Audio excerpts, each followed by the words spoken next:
Good morning, everyone. Welcome to LiveRC.com's coverage of the Roar U.S. North America Nationals Nitro Buggy time here on Live RC, presented by J Concepts. My name is Scotty Ernst. I'm here with my tag team partner, Matt Clark. And ladies and gentlemen, it's Sunday race time here from Thornhill.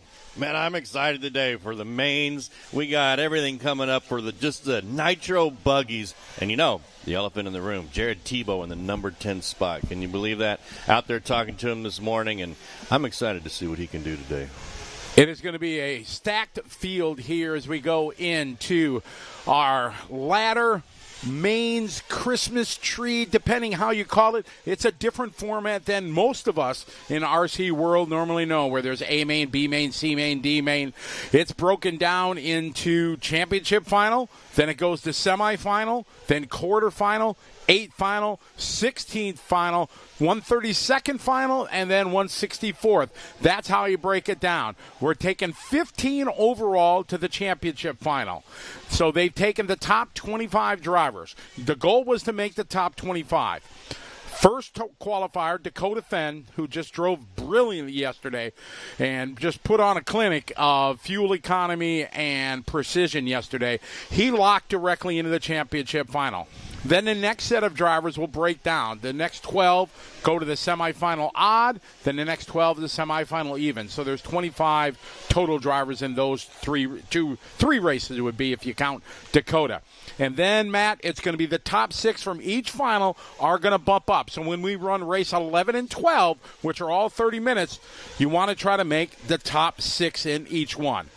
If you don't make the top 6, then you're going to go to something that Roar has never done, LCQ or last chance qualifier.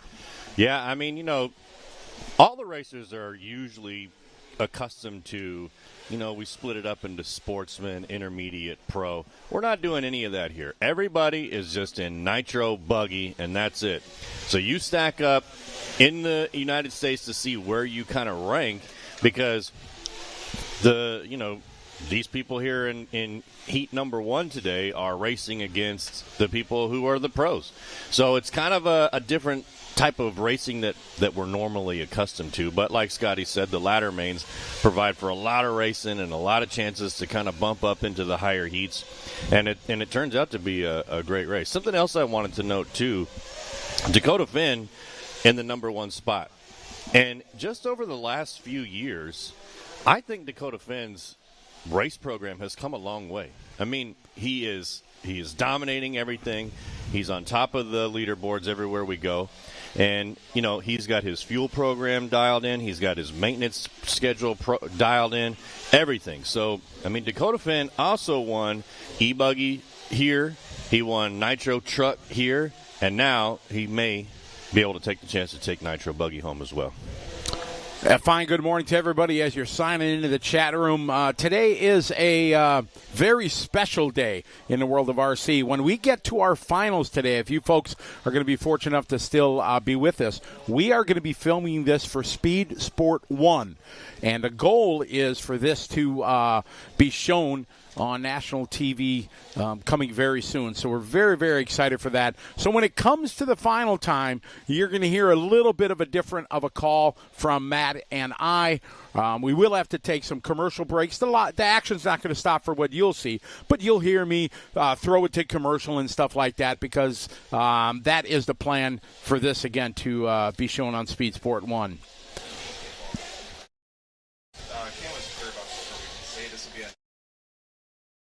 So if all goes well, this is going to be on national TV. Now, there's a lot of things that can, alter that, but that is the plan right now. So once we come to the final, it is going to be a very exciting time for us. So hopefully we can put RC racing on the national forefront in the world of motorsports, because Speedport 1, a very, very popular motorsport channel, and it'd be really, really awesome to be able to get RC on it. Yeah, for sure. And you guys don't have to go anywhere. You can stick around for the front row seats here from Hutto, Texas, Thornhill Raceway, because, we're not going anywhere. Scotty and I will be here. We just, we gotta make it TV ready. All right, we got our first race of the day, our 164th final. We will be bumping 3 out of these lower finals. So 1, 2, or 3, that's where you want to be. These are 15-minute lower finals, so most guys just one stop. Some guys may have to make 2, but we'll see. There's B. Rose working hard out there. Brandon there just making a big weekend for him. This is his home facility. He's kind of a hometown boy, earning his first national championship earlier this week in E-Truck. Pretty special week for Brandon. Trouble there for our leader, Eric Taylor. Cases one of those jumps. Let's see how this shakes out when they come across the loop here. Yeah, absolutely. We have to be on our best behavior, so we have to watch our P's and Q's and everything when we're doing the live show for the TV. But it'll be exciting. Man, Anthony Paddock all the way from the 6th spot to the number 1 now here in the orange buggy with the yellow wheels, yellow wing, making it look easy. Eric Taylor in the 2. Travis Rodriguez from the 10 to the 3. Wouldn't that be a thing if he could hold on to that and get that transfer position up to the next main? Then we got Antonio, followed by Chris, William, Robert, Jose, Brent Densford, one of our fine sponsors right there. You see that? BeachRC.com. See how that just played right in? Bam. That is Brent Densford, great guy. He has a podcast, Wheel and Trigger, that is very entertaining to watch for sure. So hopefully he can work his way back. He started in P5, but we're following Anthony right now. Looking good, rocking the orange, yellow wheel. He's got the coordinated there. He's got yellow wheels, yellow wing. I like it. He just needs a yellow antenna whip. Or an orange one would work too. You mentioned Brent Densford. I was actually listening to the Wheel and Trigger podcast on my way here this morning from our comfortable Airbnb. It was really cool. Had Jared Tebow on, and we're talking about his resurgence into the RC racing scene. But Anthony Paddock out here right now with an 8-second lead up on second place. Anthony Paddock from the 6th position, qualified into 6th here in the very first main, all the way up to the number 1 spot. 8 seconds up on Antonio Edwards in the number 2. Travis Rodriguez from the 10th to the 3. Densford in the 4. Jose in our top 5. Anthony out front from the greater Chicagoland area. Our Throbbing Brain updates us. We appreciate that. That's why you guys make the show. It's the Throbbing Brain that makes it all happen. Jerry says he's very fast. Robert, yeah, there's plenty of space here in the Hutto, Texas for you to come watch. Come on down. I know it's great to watch it on Live RC, but hey, if you're close, you can come down. Scheduled right now, unofficially 4:20 start time for the schedule is what we're expecting today. When they're going to start, there'll be some delays and things like that, but 4:20 is the unofficial start time of the championship finals. We watch Anthony lead the way. Travis, how about Jose Sanchez from the 12 up to the 3? Oh, Brent Densford now finding his flow here after a 56-second opening lock. Brent moving up is our leader. Fumble and tumble there. Top 3 bump up. 3 bump up from these lower finals. 11.5 to go. Anthony, Brent, and Jose Sanchez, your top 3. 3:30 down, 11:30 to go. These drivers are going to have to pit at least one time, probably around the 7.5-minute mark, since that's the halfway point. Maybe even around the 8-minute mark.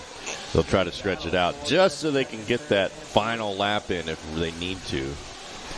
Big shout out to Larry Wright III. Everybody checking in from trackside this morning. Hello to everyone. That's my home racetrack. All right, the battle down the straight area right now. Jose and Brent, they've been going at it the last lap here. Brent had second. He gave it back. Jose Sanchez now to the 2. Top 3 is all that matters. Over the backside, double A go. Let's see. Brent, a little bit short. Oh, excuse me, Jose. Oh, no. Brent was waiting. Wow. That was very, very good sportsmanship for Mr. Densford there.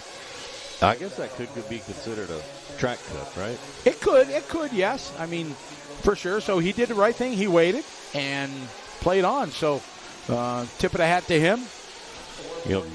Big news here. Jose Sanchez from the number 12 to the number 2, moving up 10 spots here in our number 1 main. Jose looking really good out here in the blue with the white wheels, white wing. Just got to keep it patient. It's all about consistency. Run those smooth laps. 5 down, 10 minutes to go. Good shot here in the BeachRC.com track cam. We're following Brent. Brent sending it. Oh, he said, I'm going to try that section again. Come on, Brent. Easy. There you go. He was just making those marshals wake up. I mean, he had it planned all the time. Man. Oh, now. He's in traffic now. As this is going to cost him that transfer spot. It very well could, but still 10 minutes left to go. Oh, it looks like Brent again with a mistake. Oh, my. See people up on the crowd there watching. Down this right, we got Chris Lawson. He started 2 on the grid. Dropped way back after a long couple first laps. Now starting to feel his flow. 46 and 46 and a 48. Into the Holiday 5-pack. He saves it there.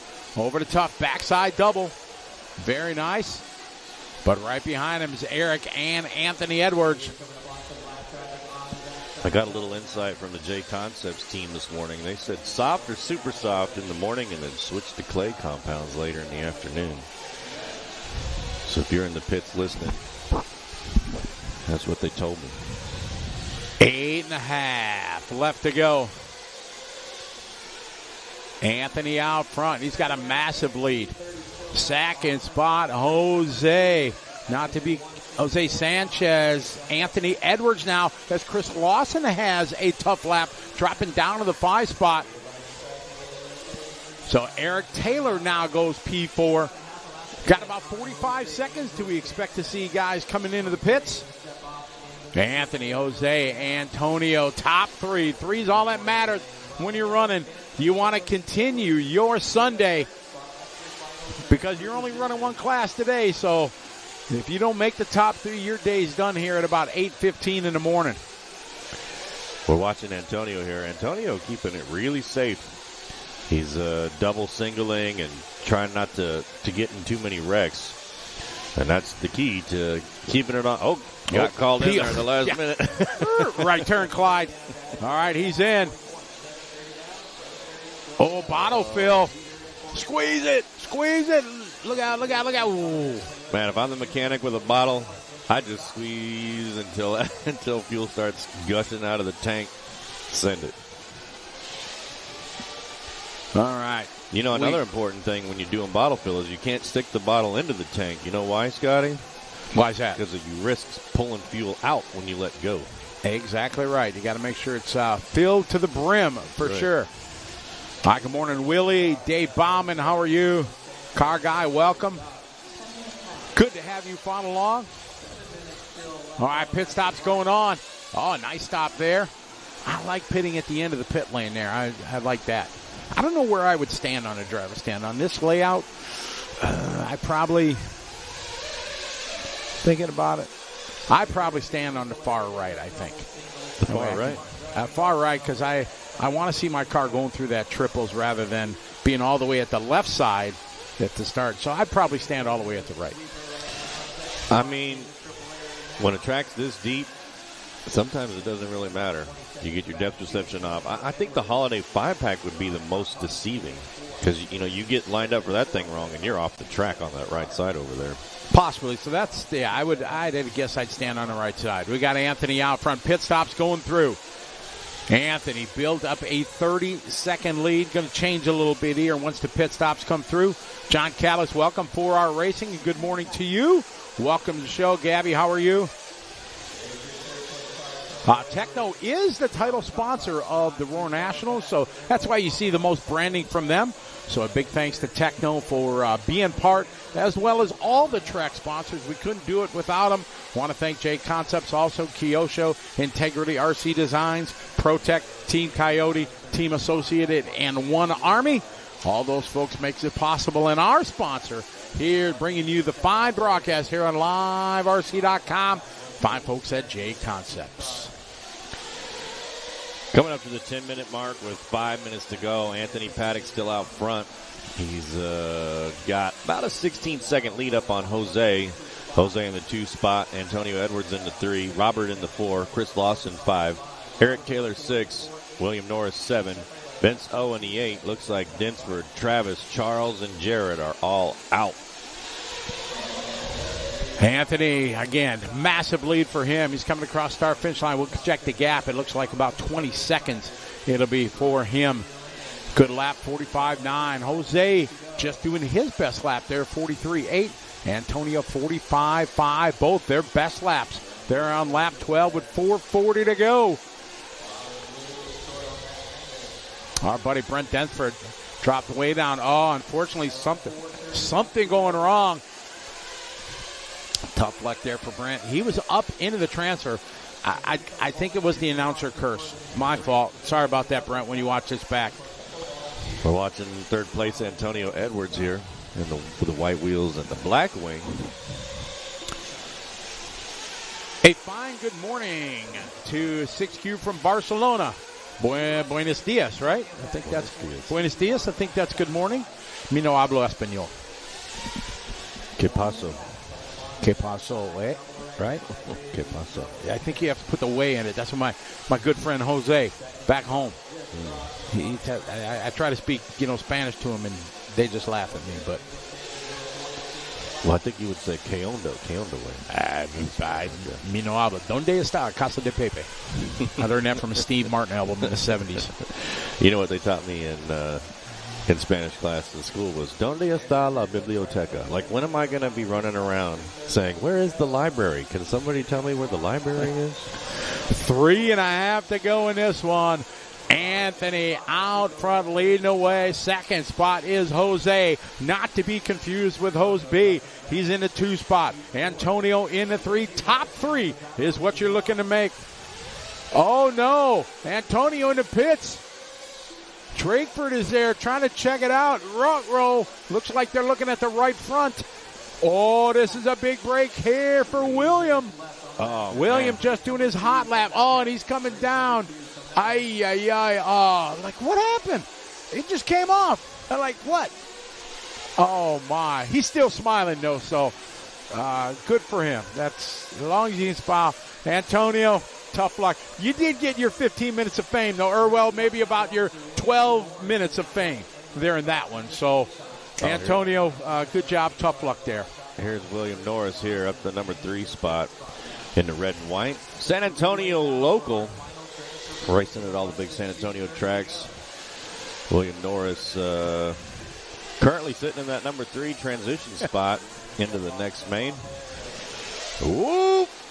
Let's see. No, I think so. That's Robert. Robert made the pass on him.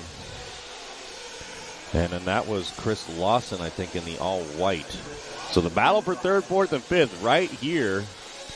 All 3 of these drivers eligible for the transfer position. We got, I believe, Chris Lawson out front. This is Chris Lawson coming across the line in the white with the black wing, yellow wheels. Norris right behind him, and then Robert. So that transfer spot up for grabs with 1:45 left to go. Chris Lawson currently sitting in 3rd. Norris in 4. Robert in 5. Whoever doesn't make a mistake is going to get this, Scotty. Chris was up to the 3rd spot in the early stages of this race. Fell back after a couple of tough early laps. But now is, just like that. There it's going to go. Here comes William going to blow by. Robert going to blow by. Eric Taylor a bit back. So Chris got to get back up on the wheel here. It is a battle with $1:13 to go. Oh, out in the fluff he goes. Lawson coming back up on these, so it's changing around. These guys all battling with 1 minute to go as they cross the start finish line. Anthony out front. Jose is second. Now William to the 3. Then Robert and Lawson. Man, Scotty, what kind of nerves do you have right now if you're William Norris and you know that you got Robert and Chris bearing down right behind you on your bumper, trying to get that transfer position? I mean, William Norris right here in the white and red just trying to take these bumps and these jumps with ease, but he does not want to make a mistake because look at Robert all over his wing right there as they come over that triple. Double single for William. Looked like Robert tried to go over the triple and paid for it, so going to give William a little bit of breathing room. Anthony and Jose in control right now of their destiny. Now the battle continues between William, Robert, and Chris here. 15 seconds ago. There's Norris across the line. How far back is Robert? There's Robert. So these guys are on their final lap, the red and a white on white of William Norris. You're going to see Robert come into frame. There's Robert in the pretty and pink. A considerable lead here going into the last lap for William, but can he keep the rubber to the road? That is the question. I mean, he's about halfway through this lap, working his way through the middle of the track. Here he comes over this very difficult section with that donkey kick right there. Coming up to the triple, gonna double single it. Yeesh, getting a little crazy there for William. Able to maintain though. Coming around for the last couple of turns, and he will get that transfer position. Got a lot of track out in front of him. Let's go, William Norris from San Antonio, Texas, getting that third place spot. Nice run. Oh, just a little donut there at the end in celebration and flips it over. There's his homie right there.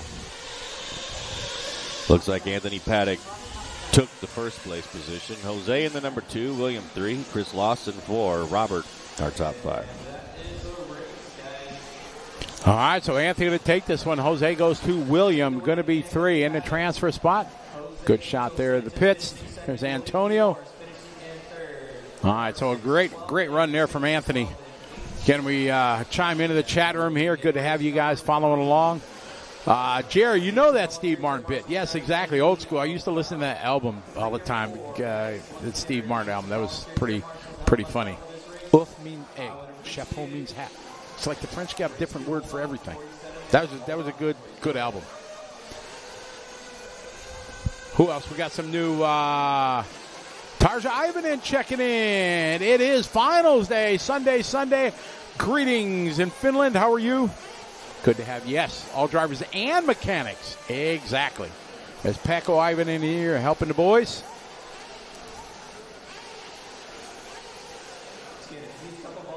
Willie, why are you picking on Brent?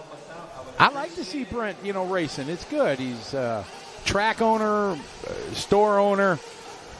Like I said, Matt was talking about listening to his podcast, Wheel and Trigger. That's an adult only, though. That's a after hours adult swim. Must be over 21 or 18 to. For sure.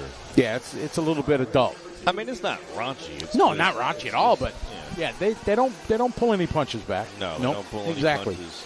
They they say some choice words, but that's it. It's not X-rated or after hours type of thing.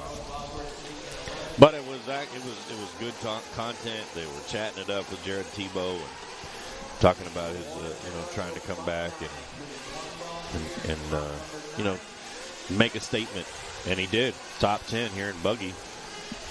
Going to try to make the final. We will find out later today, though. We got those are 2 30-minute mains. The even and the half odd and even are 2 30-minute mains. So a lot of good racing. All right, another 15-minute final coming up. The other half of the 164 group. So basically it just splits. It starts from the championship final, goes through the semifinal, or one half, then a quarter, 8th, 16th, 32nd, 164th. If there were more entries here, like at a Worlds, it goes 164th, then we go 132nd. And it just kind of goes, 264 after that, and then, 518, I think? I don't know, I got my shoes on. I can't count that high. So it's 164th. Garrett, Mark, Kenneth, Jonathan, William, Ronnie, Blake, Trent, Mario, Casey, Albert, and Owen. Then later today, we're going to have a junior final. They take all the 16 and under juniors, and there's 16 of them I saw on the list. And that's going to be run later today after all the semifinals. Then we have a short break, and then we go to the junior final. Then a short delay, and then we go to last chance qualifier. Then about a half-hour break after the LCQ.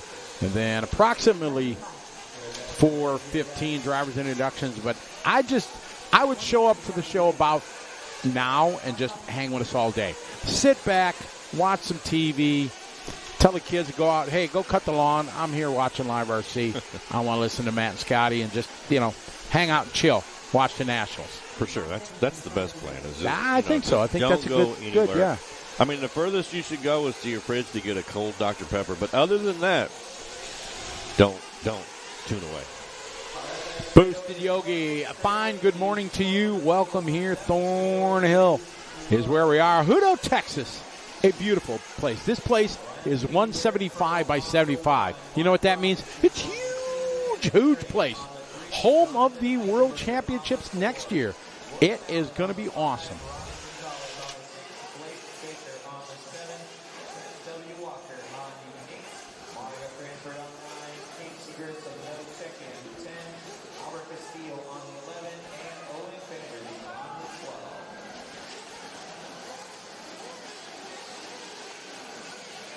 Not so hot today here in Texas. Kind of overcast this morning as we drove in.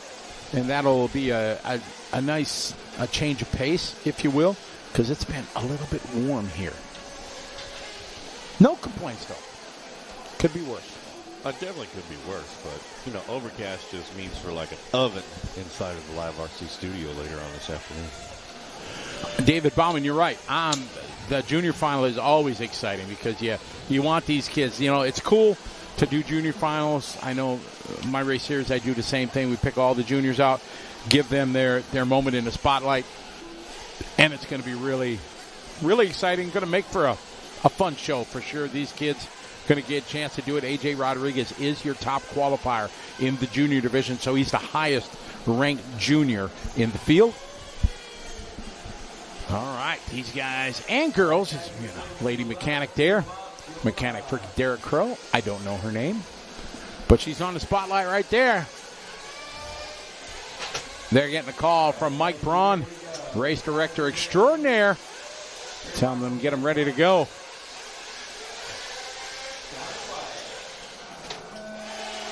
All right, let's hopefully have a good start. A little bit sideways. Garrett flame out. No! Oh, no. Oh, man. Tough luck there. And I didn't see him really clean it out before he set it down. He wasn't. Oh, man, what a shame. Oh, we got trouble there. Whoa. A lot of people getting crazy over that. Oh, somebody javelined it. Anyways, cheers to everybody tuning in right now. I got my Frosty Dr. Pepper that I just opened up. So here's to a good Main's Day. So is a Main Day a 4 Dr. Pepper day or a 5? It's, whatever the day. Whatever. There you go. Okay. Yeah. I mean, they're ice cold right now. I mean, like I can't even grab onto it. It's so cold. It hurts my fingers. All right, here we go. Lap number 1, Mark. How about Trent from the 8? Jonathan and the young gun, Owen Vanderbeek from Iowa, up to the 4 spot. I went looking for them yesterday, and I couldn't find them. Hopefully we'll be able to say, hey, young kid been racing a long time. The whole Vanderbeek family, great racers. Long time associated guys. All right, Robinson leading away. Mark Robinson, I believe, is Jermaine Robinson's dad, or relation of some sort. All right, there we go. Yes, we are, hopefully, if everything works out, we are going to be on TV on Speed Sport 1. We will be filming the champion. Oh, got him, lawn dart. Direct hit, torpedo. Oh, another guy giving it back. Oh, yeah, bumping and banging. Oh, my. Got it. Oh, my goodness. Did you guys see that? Man. Well, bam. Right when we need replay. That's our hope that it goes on TV. All right, lap number 3 coming in the books. It is Owen. Yeah, Owen. Make it happen from the 12. Yeah, it's going to be on TV on the main channel. On the big screen. That's our hope. No guarantees, but we're trying. Yes, that's right, McForrest. You're now my new favorite tuner-inner right now. Oh, and out front, Jonathan Williams. Kenneth, followed by Mark, Blake, Albert from the 11 to the 7, then Mario, Trent, Johnny, and unfortunately Garrett. They struggled to get him fired. A 2-minute 26 first lap. Tough. And Casey Grissom not making the call here for lap 1 as we got Owen out front. Just throwing down his hot lap there. 41-0 from the young gun from the back of the field. from Iowa. Jeez, all the way from the 12th, from the last position to number 1, Owen Vandenberg's got about a 12-second lead. We're watching him right now in the yellow with the white. Oh, man, just barely getting around that traffic there. Here he comes over the triple. Jeez, that Marshall.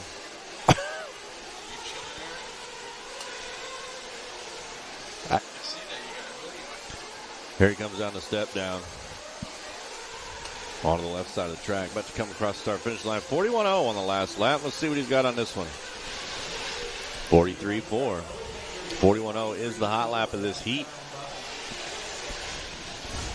Owen looking good. Got a strong lead here going in with 11 minutes to go. He's got an 11-second lead. Kind of works. Jonathan is in second. William, Mark Robinson trying to climb his way back from the 2 down to the 4. Working his way back up, followed by Blake, Ken, Mario, Ronnie, Trent, Albert, and Garrett. That is the order here. Just under 11 minutes to go. Second final of the day. It's the 164th odd. These guys will have 15 minutes. Top 3 bump up. You got 15 minutes, then they're up again. So no real time for a break. 4:30 down, 10:30 to go. Owen way out front here. Long lap, though. It wouldn't be time for fuel yet. Oh, man. Tried to take out the cone there. Oh, gosh. In the pits here. Trying to get it fired. No sense of urgency down there. Well, that must be Owen. It was. Yeah, they're having all kinds. Is he taking them down? Is he Oh, that was an illegal move. Wait a minute. If that was, I thought Owen's usually. If that was Owen, as mechanic, take him back to the start-finish line. Can't do that. You can't do that. Yeah, you have to finish the lap that you're on. Yeah, you have to exit out of the pit lane. So hopefully they're on it. I mean, I'm not saying it right, but you know. It's a try, yeah, you know, but unfortunately the camera sees all, right? Yeah. So that didn't look like Owen's dad, though. If you flame out on the track, you have to be brought back to the pit lane, and then you have to start from pit lane. You can't go across the start-finish line. So if that was Owen, I don't know. We'll see if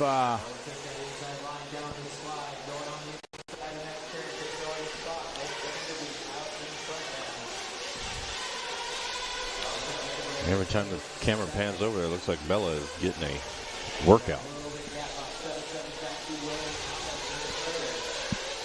Oh. See, it's the hard thing for me. Since I'm a race director and I do this stuff, you know, I see something like that, like, ugh, you know, it's not my place to say none, so hopefully the officials caught it. I mean, let's hope, because now Owen's back up to the number 1 spot. Well, exactly. So, you know, I'm just saying. Yeah. I mean, if that was him, and I'm not sure it was, maybe if we can find him on a track and we can check the paint job, maybe it was. He should be minus 1 lap.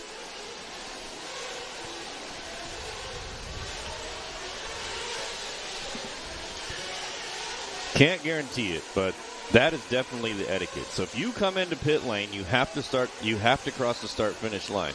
So if you come into pit lane for fuel, for whatever, and you flame out, you have to get started back up and come out of pit lane. You cannot go back in front of the start-finish line to get that lap back. It just doesn't work. You are also correct, look sir. to see if he had a really short lap. No, he had a minute 13 was that lap, because I saw it when he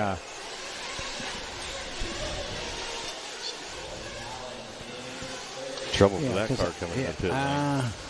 Well, anyways, we're halfway through this one. 7.5 down, 7.5 to go. Owen out front. Jonathan in the 2. William Allen 3. Mark Robinson 4. Blake 5. Trent Walker 6. Ronnie 7. Mario 8. Albert 9. And Garrett Crow, our number 10. All right, cross the line.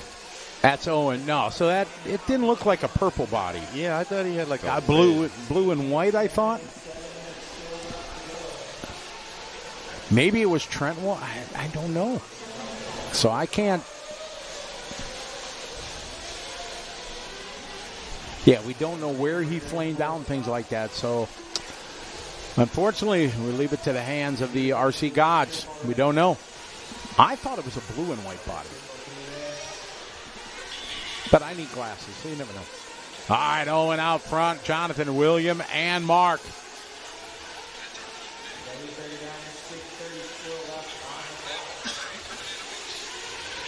David, for sure. I mean, it's hard for us to be armchair quarterbacks here. We're not out there. We don't know what the race director sees, what the referee's looking to the right, and something happens on the left.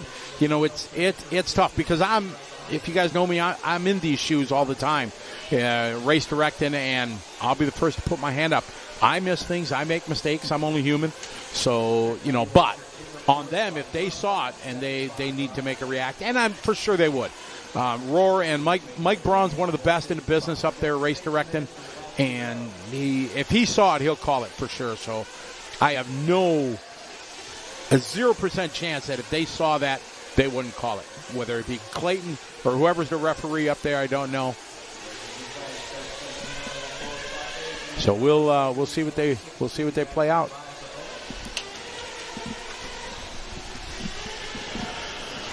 Vanderbeek out front, Eichenberg followed by Robinson. Blake Baker now up to the 4 spot.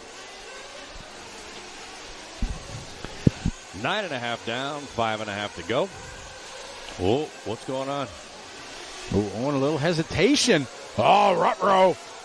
Oh, bogging down. No. Oh, my. So is that saying is that karma if that was him that got, I don't know. Oh, no. Owen rolling to a stop. Oh, no. What is happening? Vanderbeek's a great family. I've known him for years. Owen, I don't think 10 scale kid is like awesome. I couldn't beat him on my best day nowadays. Working hard out there. Oh, they're bringing it in to take a look. Let's see. Oh, that was him. So they're looking at him now. What is going on? What do I do? Temp, it ain't hot. It's still running. It's still running. Oh, yeah, give it about 8 hours. When in doubt, lean it out. Yeah. Oh, my, that's going to change it around. So that was Owen, as we know now, because that's the car. It was purple. I need glasses. Clean that thing out. Put it back down. Yep, the mystery has been solved. All right, so Owen going to drop down. So then, he's just going out. Yeah, then he probably, I guess since they took him back, they need to add.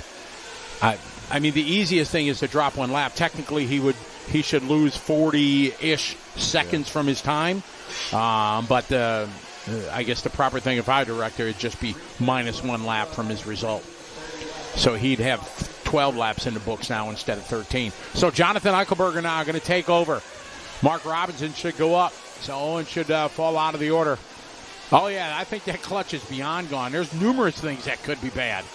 I mean, that's that screw one that somebody said. That's definitely a thing, too. You'll lose the drive to either the front or the rear. But I don't see it. I don't see that going on because he doesn't really have any power. Here's Trent Walker. We're picking him up, number 3 car. Back in the pits for Owen. Brent Denford out there working hard. All right, Jonathan, Mark, Trent, Blake, your top 4. Only 3 matter. Yeah, so whoever bumps up from here will go to meet the bump ups from the last race, and they'll go up to the 30 seconds, odd and even. Well, I guess they won't. Nice. They'll just get bumped up to the 30 seconds. I knew what you meant, though. Yeah. I knew what you meant. You were going down the right road. Yeah, eventually they can, see each other later when it comes to the final. Jonathan, Mark, Trent, and Blake, Ronnie, William.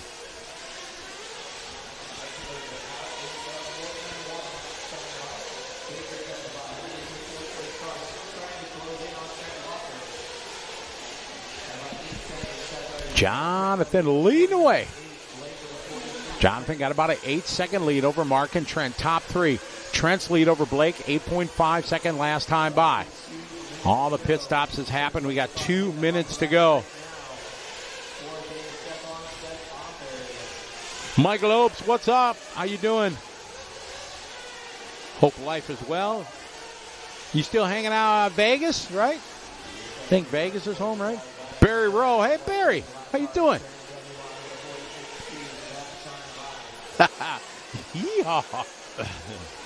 we get like a play button here. We get a little play it every time somebody catches that donkey. And like the Staples Easy button?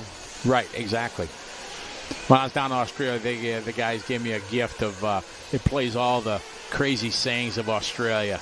G'day, mate. Shrimp on the barbie. Crikey, crikey. That's not a knife. That's right. That's a knife. 1 minute to go, 1 to go. Jonathan, Mark, we're following Trent. Third and final transfer spot. He's got nobody in his rearview mirror. Down the line he goes across the start-finish line. He has got over an turning in a little bit early. You got 9 seconds to play with, but I wouldn't use it all up here. I'd keep a little bit of cushion. I'm just saying, if you want to make it dramatic for Matt and I, to call a race, hey, we're down with that. But, as a racer, I'd keep it pointed the other direction. Stay out of the fluff. Oh, you can tell the nerves getting to him now. This mechanic should be telling him, dude, just single everything. Just slow down. You got a 9-second lead. You got it. Oh. Easy for us to see they sit here. We're not up there getting a bump up at a Nationals. I'd be shaking up there. I mean, maybe the mechanic's telling him, like, you have nobody in your rear view. Just slow down. Let's not get the extra lap, which they're not. Yeah, they got it. All right. Good job, Trent. Woo! Trent, if you watch this back, we were rooting for you, buddy. We're not picking on. We're rooting for you. Good job. To me, I've said it many times, if I get a bump, no matter where I qualify, I got a bump, I won. So even if I don't bump up the next one, it was still a success. I did well, proud of myself. I pat myself on the back. Good job, Scotty. Boom, you got a bump. Yeah, somebody said earlier that Jerry, shush it, Jerry. Nitro, anything can happen. Sometimes it turns into a race of attrition, especially in these hour-long mains, 30-minute-long mains.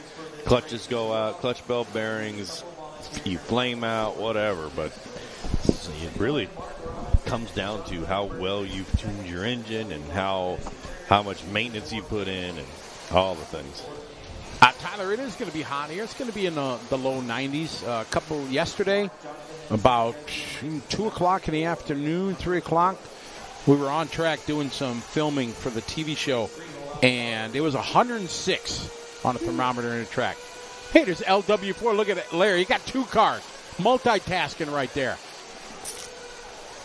Larry, your hair looks good today. Yep, you look good, buddy.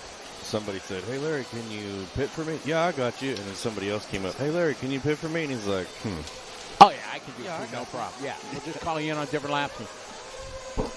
I got to say, I've worn 2 headsets at one time. Yeah, and I had to make sure I had the mics up, and I've done that one time. So it was not easy. It was not comfortable, but we got it done. It wasn't for a main or nothing like that. It was just, for qualifying. So I could do 2. Lute's he's got the full. Was that the weather report? Oh yeah, full weather report. Somebody asked if Larry's got matching socks on today because you said something about mismatched socks. Yeah, Larry, he's always got different socks on, and kids these days, My daughter's into Nike socks. She's 10. She has to have Nike socks. That's all she can wear is Nike socks. And if she doesn't have clean Nike socks, you know what she does? She wears dirty Nike socks. I can't afford to just buy, a drawer full of Nike socks. So she has 1 pack. There's a solution to that. Don't buy any. Yeah. Plain white ones will work. Hey, that's Soda City right there, James. Oh, the Massillon crowd is in on the show. What's up? How are you? I mean, there's nothing wrong with socks and Crocs. I like Crocs. I finally got old man status. Last year, was it? Yeah. I wore Crocs at an event. I just took the beating that everybody gave me, and I said, yep, I owned it.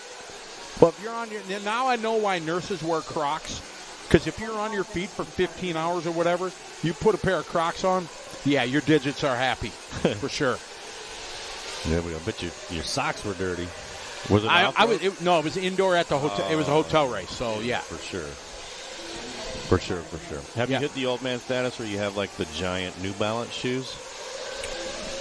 No. I've had New Balance, but I had them like 10 years ago. I didn't know that was the old guy thing, so no. Yeah. Yeah, but yeah, as soon as somebody said it, I started looking at other guys my age, and everybody was on New Balance. I'm like, what? I haven't quite got there yet. But they look comfortable. I'm an Adidas guy if I'm buying shoes. I like Adidas. Yeah. Hey, somebody asked if you got barbecue last night. We did. We went to Salt Lick, I think. Salt Lick? Yeah, I think it was. And it was good. It wasn't great, but it was good. We had they had like a sample with brisket, sausage, and pork ribs.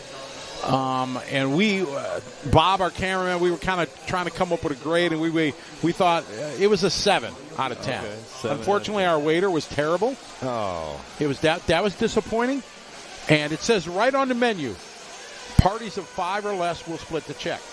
And we're 5 dudes, So we asked the waiter, hey, can we split the check up? Oh, no, I can't, man. Too busy. What? Where's Larry? I don't see him. Where's Larry? Oh, there's Larry's socks. Okay. Yeah. Sorry. They're matching, so that's good.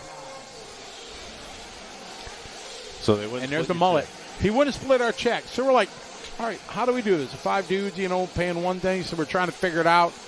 And then we're like, all right, well, we can Venmo you and what's the other payment thing, Eric? PayPal, Cash App. Zelle, and PayPal and all, And it was just a pain. And finally, we just gave him a credit card, said, here, put it on the card, and we did it. And we left him a tip because I don't want to stiff him, But I did go up to the manager and say, listen, this was very disappointing. Yeah, it was unfortunate. So we left him $10, but you were excited to come get some Texas barbecue. Yeah. So the pork ribs are really good. The sausage was really good. Like Abe Froman good? Probably not as good as Abe Froman's Sausage King of Chicago, but the brisket was schmand. Really? Yeah, the brisket was not. I don't know. It wasn't great. I was somewhere else when I was. Yeah, Chris Kempfer and the guys took me to a place by the track when we were there near Dallas, and it was awesome. So, but it was okay though. But the ribs were awesome. Oh, and we did upgrade to the mac and cheese for $4 for what, 3 tablespoons? It was about. Yeah, we all were like, $4 to upgrade to mac and cheese, but we didn't like potatoes. We'll do it, mac and cheese. Hey, yeah, it comes in like the dish you got in high school, in grade school, that they put Jell-O in. Yeah. Or when you're in the hospital, and your Jell-O comes in this little dish. Yeah. So we were like, well, schmah. So we rated. I probably, thinking about the whole experience, 6.5. But I'd go there again and get the ribs. The ribs? And the sauce. Yeah, for sure. Ribs. All right. No food talk. We're going to talk about racing, burning some nitro. Down and away right now, Kevin Partridge. Bring it from Poland. A good start for him. Pulling away a little bit here in the first 2 corners. Very nice. So we got our first bump ups in this one. Anthony, Jose, and William Norris. They got, a 15-minute go back to your pits, frantically put some new tires, do whatever, and get back out there. But here they are for another 15 minutes. 14 and a half to go in this 15-minute final. Great start from Kevin. Yeah, DGRC had that. No, I didn't. No, that wouldn't have helped at all. 6.9, yeah. 1 bite, everybody knows the rules. Did you say, how much for 1 rib? Just 1 rib. Yeah. That is if you guys know what he's talking about, that is a great bit from Chris Rock. Oh, that is awesome. Have you ever seen that bit when he goes into the barbecue place and he's like trying How much for a rack of ribs? How much for one rib? And then he pulls out this big fat wad of money. That is funny right there. How much for one rib? Ooh, minute into this one, Kevin's out front. I don't know if you folks can tell we like what we do here. This is fun. It's fun. Kevin, Marlo, William, Roman. Big mover here. Renato Sr. from the 5, from the 10 to the 5. Lloyd from the 11. How about our transfer drivers? William Norris, 15 to 13. Anthony back in 14. Jose Sanchez from 14 to the 10. It's our first time our bump-up drivers are getting a second play here on Sunday. I mean, it's nice because they just got 15 minutes of track time. So it's, they're used to the track, although their cars are 15 minutes worn out, where all these other drivers have fresh fluids, fresh shocks, fresh diffs, fresh tires. And so, it may be a trade-off there. 13 to go here, 2 minutes in. One round of pit stops for most guys. And a great start for Kevin from pole. Oh, we got a flame out. Somebody running it back to the pit lane. Oh, big yeehaw. Big donkey flip. Looks like this one's Michael Mills here with the white wheels, black wing. Coming up onto the right side in the Holiday 5-pack. Plus the sun bearing down on it right there probably makes it even more difficult to see that. I would definitely be on the right side. I think that's probably the hardest section of the track, simply because you can easily go off the track. Although we haven't seen many people fly off the track on that side, which is surprising.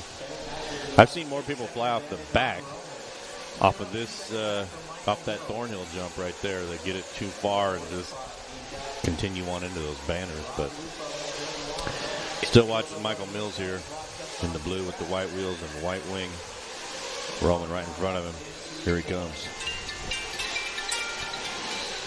3:10 down, 11:50 to go. Kevin out front, Roman in the 2, Michael Mills 3. Building along in the 4, Rob Lupo 5, Ryan Morrison 6, Adam Jimenez in the 7. Oh, look at this. William Norris from the 15 to the 5.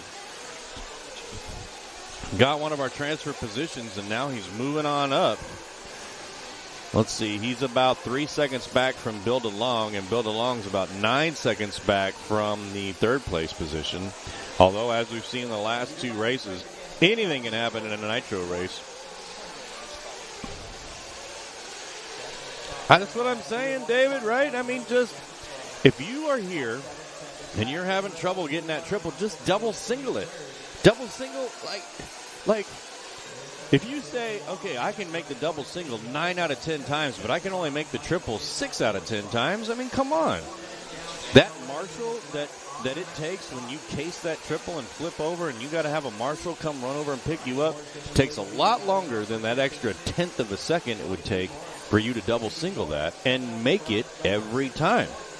That's the problem. Look, like this driver here, I think we're still watching Michael Mills, decides to double single and gets through it flawlessly. Whereas if he would have tripled and not made it, misjudged it, whatever, and had to have a marshal come out there, I mean, that would have cost him precious time. I mean, Michael Mills has only got a 7-second lead now on Bill DeLong. It was 9. So, I mean, you want to make it as safe and as consistent as possible. Hold that transfer position and don't look back. Make it to the next round, and you're good to go.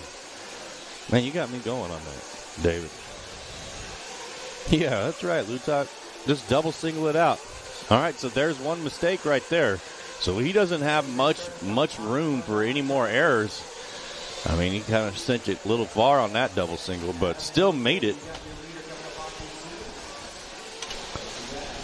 5:15 into this one, 7.5 minutes. That's when we see him. Expect to see him coming in for fuel. Cross the start finish line, gripping and ripping. Michael Mills in that third and final transfer spot. Bill DeLong is fourth. Bill across the line, 4.7. You just saw him come into frame. You see Mills there, and then the orange and yellow of Bill. Open his backside double.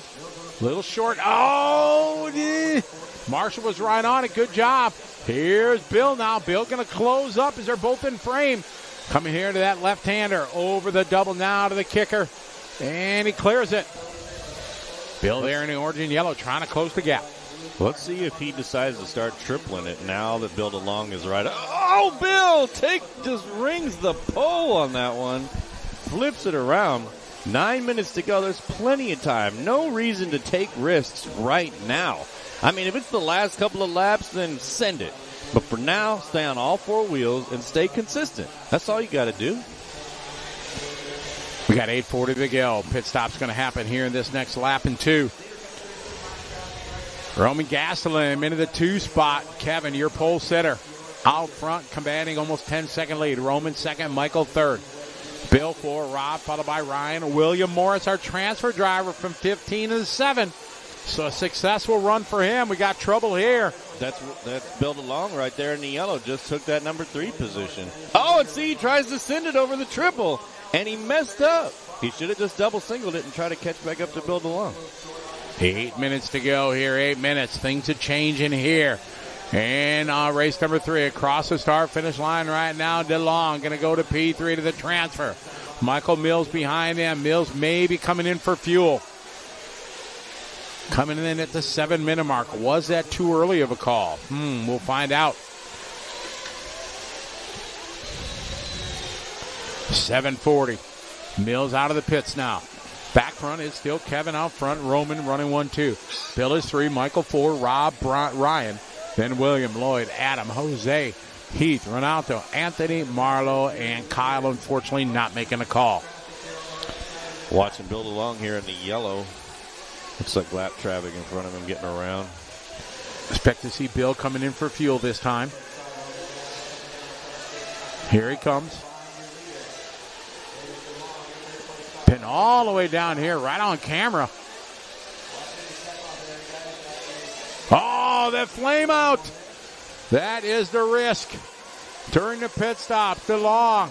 Now Rob Lupo going to take over. Rob Lupo over the Holiday 5-pack, double, and a single. So Lupo now moving up. Tough break there for Bill DeLong. When was that? Is that the Rob from the St. Louis area? Could be. That pit stop, even though he oh, no, trying to save it. He did. That pit stop didn't cost Bill DeLong too much time, but it could have cost him just enough to where he won't be able to catch back up. Still plenty of time left to go. 6 minutes, 15 seconds. Kevin out front, Roman 2. All right, Lupo's in. All right, so here comes Bill DeLong. Got his spot back, so now Bill DeLong in the 3. Lupo playing pinball down the pit lane. Nice pit stop. Yeah. Not sure who that lady is, but that was proper. I'd love to have my wife pitting for me. That'd be awesome, I think, for my girlfriend. Yeah. That'd be cool. But then the onus is on you, the man, to keep a level head. Not be hollering at her if she makes a mistake or whatever, because that could ruin a relationship. You know what would be even better is if you were pitting for her. Oh, that'd be awesome for sure. Yeah, if you could get her to come out and race with you and you pit for each other, like the Drakes, that'd be awesome. Yep, exactly. All right, Kevin out front, Roman and Bill. Rhonda couldn't come because she's got to be at home taking care of Drake Raceway. I know. Right? I just saw a post from the yesterday, or I think it was Thursday or Friday. That track was open this weekend, so that's cool. That's Rob's wife. There we go, Nikki. Thank you from Columbia, South Carolina. Awesome. See the throbbing brain. You guys make the race. And girls, you guys make the race. Awesome. All right, Kevin, Roman, Bill finds his way to third, but he keep doing that. Rob's going to be back in it. Let's see if we see Rob still not in frame. So Bill got a comfortable cushion. Car not looking so swell, though. Looks like he got a handful. I mean, I think Katie Roxbury's got the most viral pit stop ever, on YouTube. Yeah, she does. She had, Super Blondie or whatever shared it. And yeah. Nikki says her husband pitted them yesterday. See, that's awesome. What's the cliche? A family that races together, stays together, or something like that? Yeah. I mean, that's cool. It'd be awesome. Come out and enjoy a hobby together. Let's see, what are my wife's hobbies? She likes 4 minutes. She likes Amazon. Dude, she's listening, so you better be careful. I know. All right, this might be you might not hear from Matt again after that comment there. Yeah, so everybody's gonna be like, hey, where's Matt? Why ain't he been on the show lately? Well, I don't know. He said that. Mel, I hope you're not listening. Yeah. She likes to paint, so I. Oh no, yeah, good save, yeah. So we go out. We do. Have you ever done that painting with a twist? I can't say I have. No. It's where you go and you. Oh no! Bill is upside down, and he flamed out. Ay ay ay! Where's Lupo? Where's Mills? Ay ay ay! They're trying to get. You see him leaning down. Oh man! A mistake like that. Lost the fire.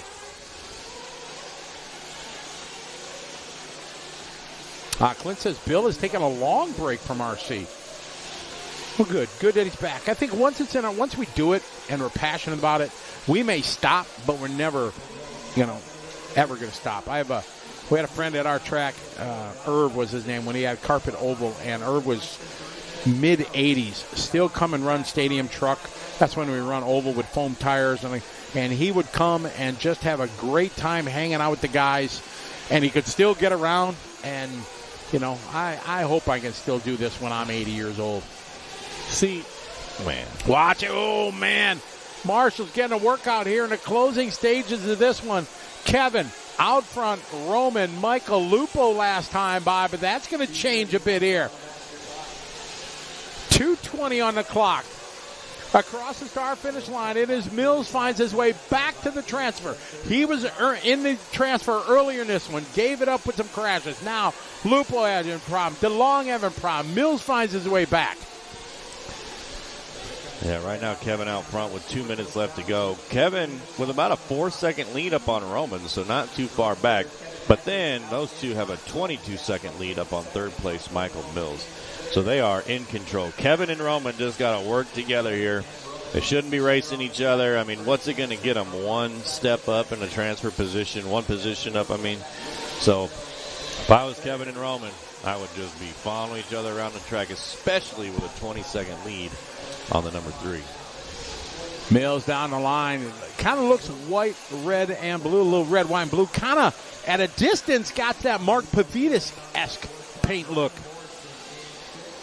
At a distance, that is. I don't know what it is up close and personal, but that's what I'm getting. RC World checking in from Australia. G'day, Mike. G'day. Crikey. Kevin, Roman, and Michael trying to do the bump. Rob Lupo, though, is way back, unfortunately. The closing minute of this one. Battle for the lead here, Kevin and Roman. Roman Gaslam, long-time racer. He races everything. 8 scale, 10 scale, on-road, off-road, it doesn't matter. It's RC, he's run it. Watching the battle for the lead here between Kevin and Roman. They're going to get this lap in one more. Kevin out front, Roman right behind him. Again, if I was these two, I'd be double singling. Roman sending it. Sending it. Last thing you want to do here, Scotty, is break on the last lap. If I was a mechanic, Scotty, slow down, slow down. We don't need to pass him. All right, Kevin and Roman. Jose giving him room. Final lap for these guys. Looking to bump up to the 116th. Even final. They will have 15 minutes to prep and prepare.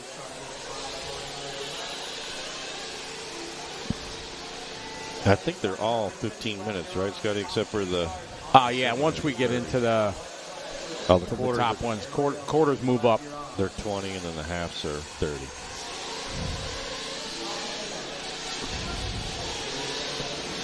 All right, this one coming down to the wire here. These guys battling it out. Oh, across the line. Kevin going to hang on. Roman second. Roman doing his best lap on the final lap. Lupo getting caught at the line. So Michael Mills is going to round out your transfer drivers. And a positive start to their Sunday. Here comes Mills. Mills just going to drive her right in. I got this.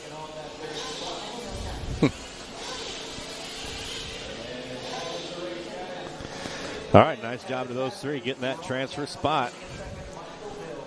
Good morning, Clint. How are you? Scotty and Mateo. Yeah. There you go. So this one's in the books. Kevin, Roman, and Michael going to be your transfer drivers. Good job for them. There's the A-Main Hobbies race results. We get ready here. Now we move up to the 116. The second 132nd final. It's the Roar U.S. North American Nationals, I guess more than the U.S. Canada, Mexico can be represented in this one. We talk about Canada, one of the most decorated, the most national championships is not from a U.S. driver. The driver with the most Buggy national champions, the Nitro Buggy, yes. Not from the U.S. From Medicine Hat, Alberta, Canada. That is where he's from. And I'm sure you guys know who I'm talking about. He just quit racing. Said, I'm going to weld. So, but yesterday you said that they had to have a 6-month residency. No. Canada is included in Roar. So Canadians are part of the Roar block. Scott cheering on Roman.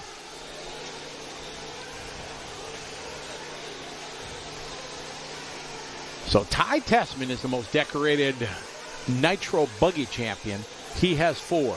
Many others have 3. Mayfield has 3. Drake has 3. Rivkin has 2.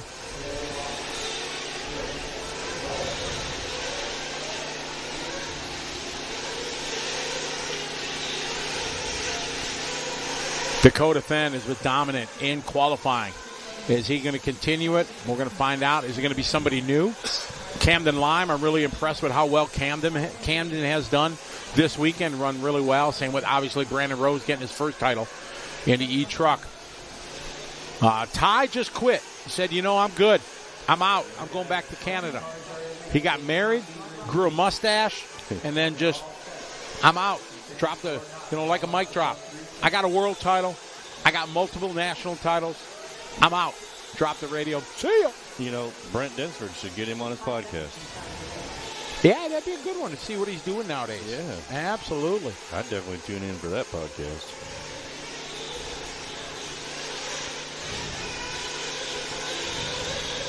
All right, warm-ups underway. This one we got Cody, Zach, Benny, Alexander, Matt, Puddin, Sistrunk, Tim, Ivan, Kenneth, Chris Carter, Ophir, Devin, then your transfer drivers here, Mark Robinson, Jonathan Eichelberger, and Trent Walker.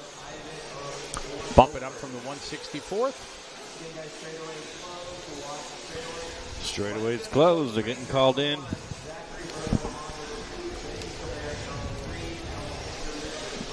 Mechanics out there.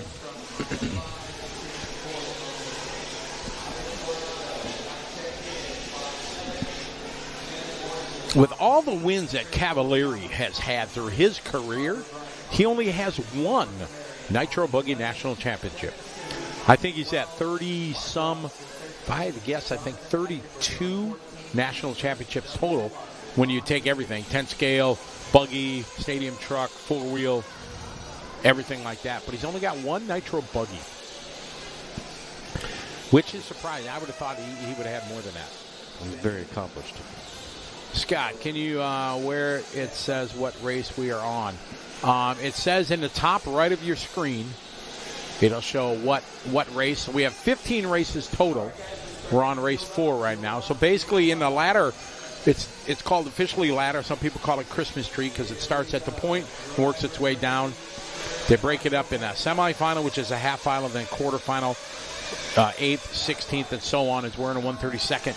And we are down and quiet here as Cody Granger brings it. Oh, a brilliant start there over that tabletop. Man, I got to go. See you when I see you. Yeah, he got a good break out there from everybody else. Ooh, nice pass there, Benny. Comarian sliding the inside, nailing that downside absolutely perfectly. And Benny now to the front, or to second there. He's upside down. Dope. Marshall over there dancing the jig. Nice. Something Dakota Fenn said yesterday was when you start first, everybody else has to pass you. And that's that's a pretty good bit of insight there because all the rest of these people are back here in the back just trying to trade paint and not make mistakes, whereas Cody Granger just pulled away. Didn't have to try to get to pass anybody. As we get up to the championship final later this afternoon, there's so many stories to talk about, so many different angles to look at through the eyes of different racers on how it's going to play out. It's going to be exciting. So much to talk about. It's going to be a thrilling final, set up to be one of the best U.S. National Finals, Roar Finals ever here at Thornhill. And even more so because this is the track that's going to host the Worlds next year. So even more emphasis on this year's Nationals. You know, another way you could look at these ladder mains to kind of make more sense is, you know, Dakota Finn is in the A main. Everybody else, the halves are kind of like B main 1 and 2, and then the quarters are C main 1 and 2. So those are going to battle it out in C main, and they're going to try to get the top 3 to go up to the B main 1 and 2. And then the top 6 out of those 2 B mains will then go and meet Dakota Finn, our top qualifier, at the end of the day on race number 15. Got 2 minutes in, 13 to go. Cody on point, Alexander, Zach. Top 5 pretty much mixed up a little bit, but still. I'm hearing that Alexander just flamed out. Alexander Richards with a flame out. Zach going to go by. Here comes Benny. Benny now to the transfer. We follow Benny. Blue and white on white. Got the Jared Tebow white antenna whip. I mean, Jared Tebow's right outside. Maybe he, sold him that antenna whip. Could be. Jared's had white antenna whip on his car for ages. I asked him, what he sold the most today, and he said it's been diff oil. Oh, diff oil. I mentioned that the other day with everybody. Yeah. Everybody, most people have one bottle of diff oil of all the different weights, but at the amount of these diffs that these guys have had to change and go up and up and up in thickness, yeah, Jared had a profitable weekend in diff oil sales. Pretty awesome for him. Yeah, he said he's almost out. 3 down, 12 to go. Cody Granger out front. Benny in the 2. Zachary in the 3. Matt Sistrunk in the 4. Chris in the 5. Mark Robinson from the 13 to the 6. Trent Walker from the 15 to the 7. Eichenberger from the 14 to the 8. So our 3 transfer positions right now sitting in 6, 7, and 8. They're about, 5, 7, 8. They're about 10 seconds out of the next transfer position, all 3 of those drivers. Tim Borton the 9, Kenneth in the 10, Devin in the 11, Carter 12, Alexander 13, Ivan and Ophir out. Cody, Benny, Zach, and Matt. Top 3, all that matters. At 7.5 minutes, you'll start seeing guys peel in for their fuel. Cody out from an absolute brilliant start at the front desk, trying to check out early in this one. 14-second lead for him. Buh and bye. I think we're following Benny and Zach here for the number 2 and 3 position. Benny in the blue, Zach in the white with the yellow wheels. He knows. 10:45 left on the clock. Both of them coming down that step down. Both these drivers got about an 8-second lead up on the number 4 driver, Matt, in the 4th spot. 10.5 left to go. 42.8 for Benny, 42.6 for Zach. So Zach gaining 0.2 on Benny here as they come through the 5-pack. Matt Sistrunk falling back a little bit now this lap, down to 13-second deficit from the transfer. So Puddin's got to put some work in. As Benny and Zach, they need to be smart. They got it right now with this big of a lead, 10 minutes to go. They don't need to train paint. No. I agree. When it comes to that transfer spot, you're either going to start in position 14 or 15. So at that point, it doesn't matter. However, Benny coming in for fuel here already at the 5-minute mark. Bro? Maybe he's going for 2 pit stops? Oh, that is a big problem for Benny. That, granted, you're safe, you got it comfortable, but if you want to continue your bump and you have to pit every 5 minutes, there's really no way if he bumps up, he's not going to get out of the next main. That is a big thing to overcome, giving somebody pretty much, you're giving up 6 seconds. The pros, they're doing pits in about 4.5 to 5. I mean, let's just look at this visually. They were just bumper to bumper, and now, I mean, look at this. It's an entire straightaway, if not more, that he's behind Zach. I mean, yeah, he's got a pretty comfortable lead over number 4 spot, but like Scotty was saying, yeah, he may get the bump up, but you go to the next one, it's going to be tough to get the next bump. So Benny's hot lap was a 42. That lap was a 48.9, so he gave up 8+ seconds in that pit stop. Plus, he's got to do another one.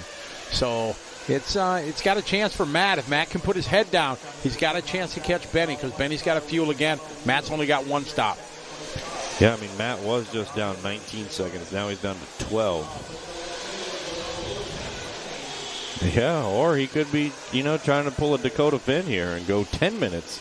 And, he just avoided the pit lane congestion that's about to commence here in the next lap or two.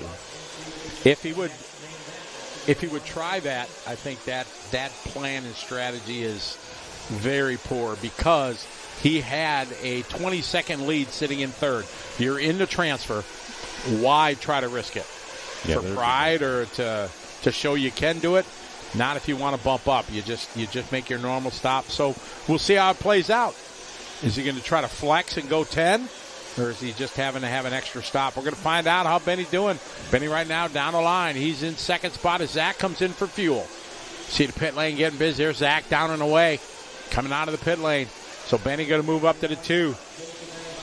And Zach had an incredibly long lap the lap before that. 50 seconds, and then came in for fuel. So that's good news for Matt, although Matt with a long lap here.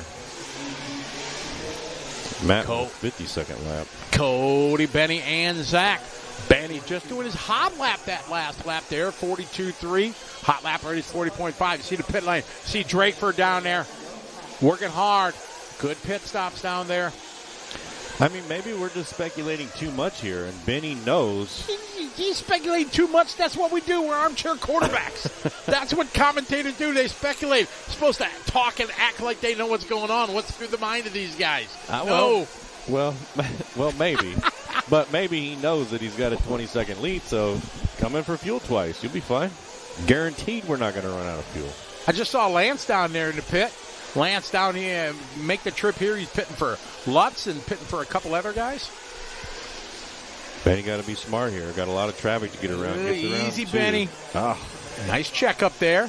See if this guy gives him some love. He does. Yeah, very nice. Good patience, Benny. Well done. I like it. I like it a lot. Crossed our finish line. Benny to the point as Cody had a very long 1 minute.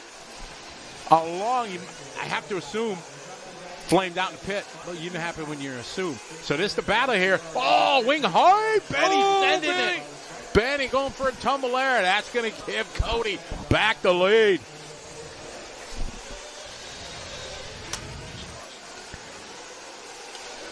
Okay. We got third place here. That is Zach. Matt Sistrunk, a.k.a. Puddin'. He's way back. We'll check. Now that the pit stops, Matt just coming in for fuel. He's 23. So we know Benny's got to make one more. Cody's back in the lead. Benny with that crash, dropping a second. Benny still hasn't crossed the line. Now Benny across the line. So Benny with a 49-second lap there, and he's going to have to come in one more time for fuel, unless that was, well, it wasn't his fuel lap. No, that was a crash lap. Yeah, that was a crash lap. So he's still got one more fuel lap, which is going to be another 5 or 6 seconds. Third spot, Zach just went off track. So if Benny stays true to what he did, he pitted at the 5-minute mark, so we're 10 minutes in. We pick up Benny, so Benny, you would think, would be coming in. We'll see.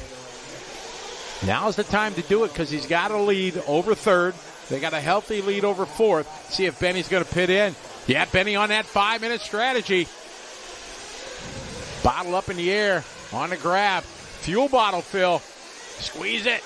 Down the way. That was a pretty good fuel bottle. That was a good one with a fuel bottle. I give props there. That was good. So Benny is going to drop down, but should maintain that 3 spot. I think he's going to maintain the 2 because Zachary just crossed the line. We'll see here. Yeah, so even with the fuel stop, I think Benny's going to maintain the 2. Yeah, there's Zach here on camera. You see Benny at the bottom of your screen. So Benny, even with the extra stop, putting the laps in, going to hang on with 4 minutes to go. You know, the question is, though, what's his strategy going to be for the next heat? Well, that's the thing. You bump up, you obviously get higher and higher ability racers, and he's going to have to climb from the bottom of the grid all the way up. And if he's got to pit every 5 minutes, that's tough. Tough to overcome. He's in the upper echelons of ability and driving of this heat. With solid hold of the transfer. Third spot is Zach. Matt Sistrunk, though, he's going to need some divine intervention because he is right now 14-plus second back. Great shot there from the BeachRC.com track cam on the downside of that backside double. Konnichiwa. Ohayo gozaimasu. All right. Konbawa. That is good evening. Japan signing in. Not sure what you're saying, but there's my Japanese that I know. So the first place driver, Cody, has got a 22-second lead up on Benny. Benny's got about a 8-second lead up on Zachary. Well, make that 6 seconds. So that could shape up to be a race here in the next couple of laps with 3 minutes to go. But Matt Sistrunk, every lap he's chipping off a second or two, trying to catch back up to that number 3 spot, the transfer position. Cross start finish line. We're following Puddin'. Matt Sistrunk. The gap, 21 seconds back from the transfer, 2.5 minutes to go. It's going to be difficult, Scotty. His best lap right now is 42.3, so he just needs to start clicking off some 33-second laps, and he will be right there. Yes. Just cut the track. Yeah, cut the track.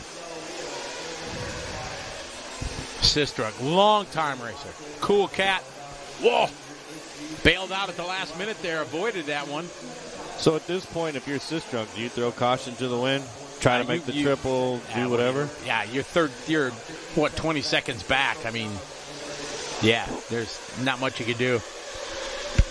Down the straight, here he goes. 23 is the gap between him and Zach. So he lost 2 seconds, but it could be because of all this traffic here that he's trying to. Oh, he gets around 2. Well, they let him get around, I guess, flying off the track. But 20 seconds, man, that is going to be difficult. All he can hope for now is a flame out or, a breakage of some sort by one of the top 3 drivers. So maybe you don't throw caution to the wind and you just play it safe. Stay in that number 4 position. Stay ahead of Chris.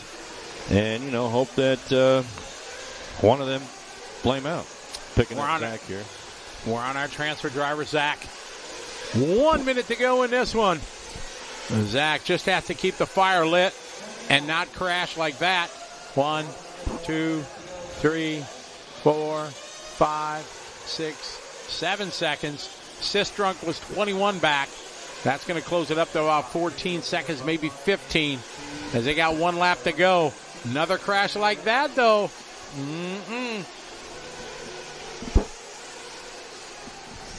This should give him about a 51, 52-second lap. What has he got across the line? 52 second, 51.9.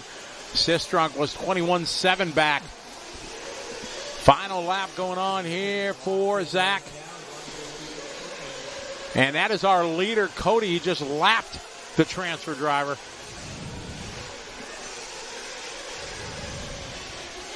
Cody looking good. Oh, got another flame out here. Whoa, over the top there went Zach. This is it. Going to be the final lap here for Cody. Cody coming down the step down.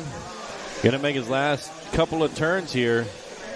And he will get that transfer position. Benny just crossing the start-finish line. Cody crossing, and here comes Zach. Our top 3 out of this heat. Going to be bumping up to the next one. And now it's official. Cody, Benny, and Zach. Matt Sistrunk in the 4. Chris in the 5. Trent 6. Tim Bort 7. Carter Bright 8. Mark Robinson 9. Kenneth 10, Jevin 11, Jonathan 12, and Alexander and a number 13. That will round out our 132nd final. Now we go up to our 116th. Greetings and salutations, everybody. Roach RC, how are you? Pat Prop, welcome. Checking in from Montreal. Super Roos, Matt. Yes, you're right. I also do know that. Japanese, Honda, Suzuki, Kawasaki, Yamaha. Yep, I got that. Lingo down. Philip checking in from Quebec. Bonjour. Jake checking in from Walla Walla, Washington. Lutax leaving us for the Italian final. Goodbye. Good to have everybody follow along. Bob Taylor, how are you? Thank you very much. Steve Battaglia, how are you? How old is Benny? I want to say Benny's now probably, 15, maybe 16? I don't know exactly, but I've watched him grow through the years.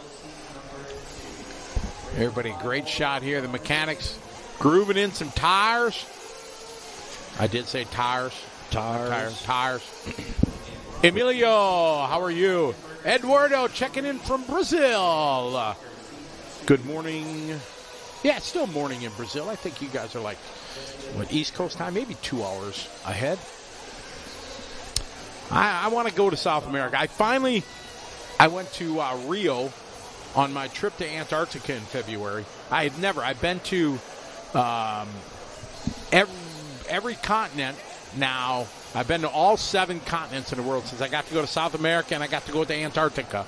And I got to do it all, so that was a big bucket list. And I got to go to Rio, but I want to go to I wish that I could go to Chile for the Worlds, but unfortunately I can't in November for the 8-scale on-road Worlds. But I'd love to go to Brazil and travel around and see different places. I do have one cool thing I can say that I've done, Matt. Yeah, what's that? You know what is that? I have been to all 7 continents, and I have raced RC on all 7. Because I did bring a RC car to me to Antarctica. And on the final stop of our journey, we went to, there was the bird flu going on in Antarctica. So you couldn't touch the ground. You could walk on it, but then when you got on and off the ship, they kind of scrub your boots down and your pants and everything, so you couldn't kneel down and everything. But on the last day of Antarctica, we went to a place where there were no birds. So they invited us to lay down, do a snow angel, build a snowman. So, yeah, so I brought a little RC car. I did some laps there. Yeah, you did some laps. So you weren't actually racing. Well, yeah, I set up a little cone. I set up some cones. I did an oval race myself, and I did win. So I got that. I am the Antarctica national champion. You got the TQ, the win, the bump I did. Up, I got the W. Exactly. Yeah. It was. Everybody was scared. Nobody showed up. They heard Scotty was going to be there. They didn't want none of it. Yeah. Well, congratulations. Thank you very much. I hope you have that trophy front and center on your mantle. I do, yes, it is. But it's pretty cool. I enjoyed traveling. I've been blessed to travel in many places because of toy cars, and I've been very fortunate. And I clicked off my 43rd country. So I've seen a lot of amazing places. Many of those places I saw when I was in the Navy. One of the coolest places I got to go to Papua New Guinea. Okay. Back in the 80s, and I went to Port Moresby and Leh, the 2 cities. We were on like an ambassador tour. It was the 10th anniversary of Papua New Guinea, so I think that was 86 or 87, and we went there. We were the only ship that went, and we were like mobbed. It was amazing. Really, really neat memory to go there. Yeah, I have some memories like that. Some of them are, not to New Guinea, but places like Bosnia. Yeah, you were in a bunch of places, not so much.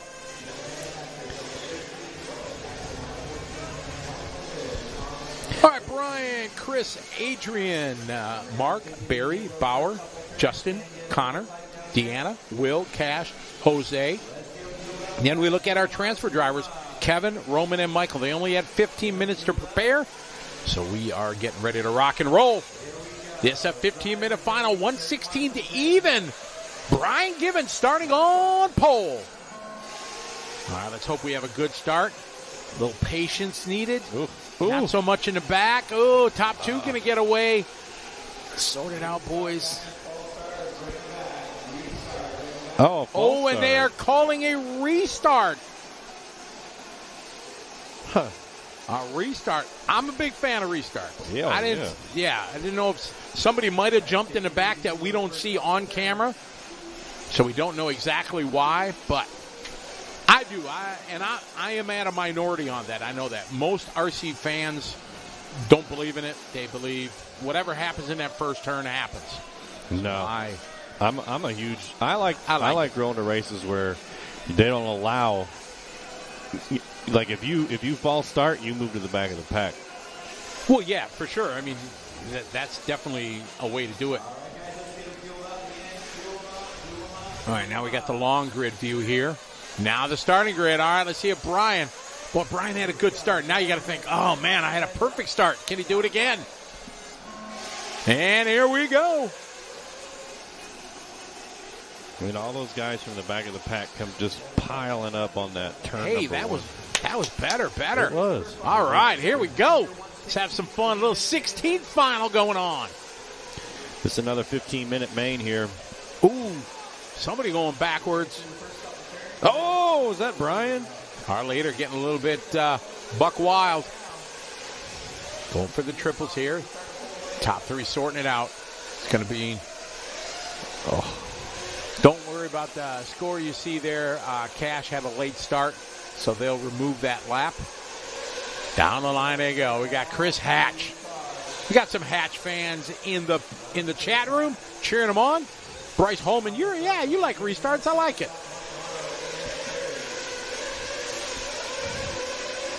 Nice downside there. Yeah, it makes you want. Cash must have had a flame out. Maybe. Or the timing wasn't right on the scoring loop. One of the two. Oh, where did that one come from?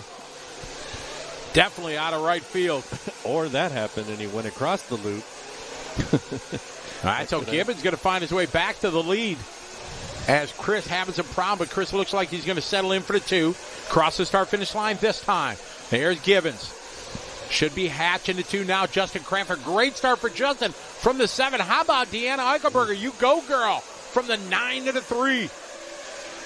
Yeah, great run for her. Moving 6 positions all the way from the 9 to the 3.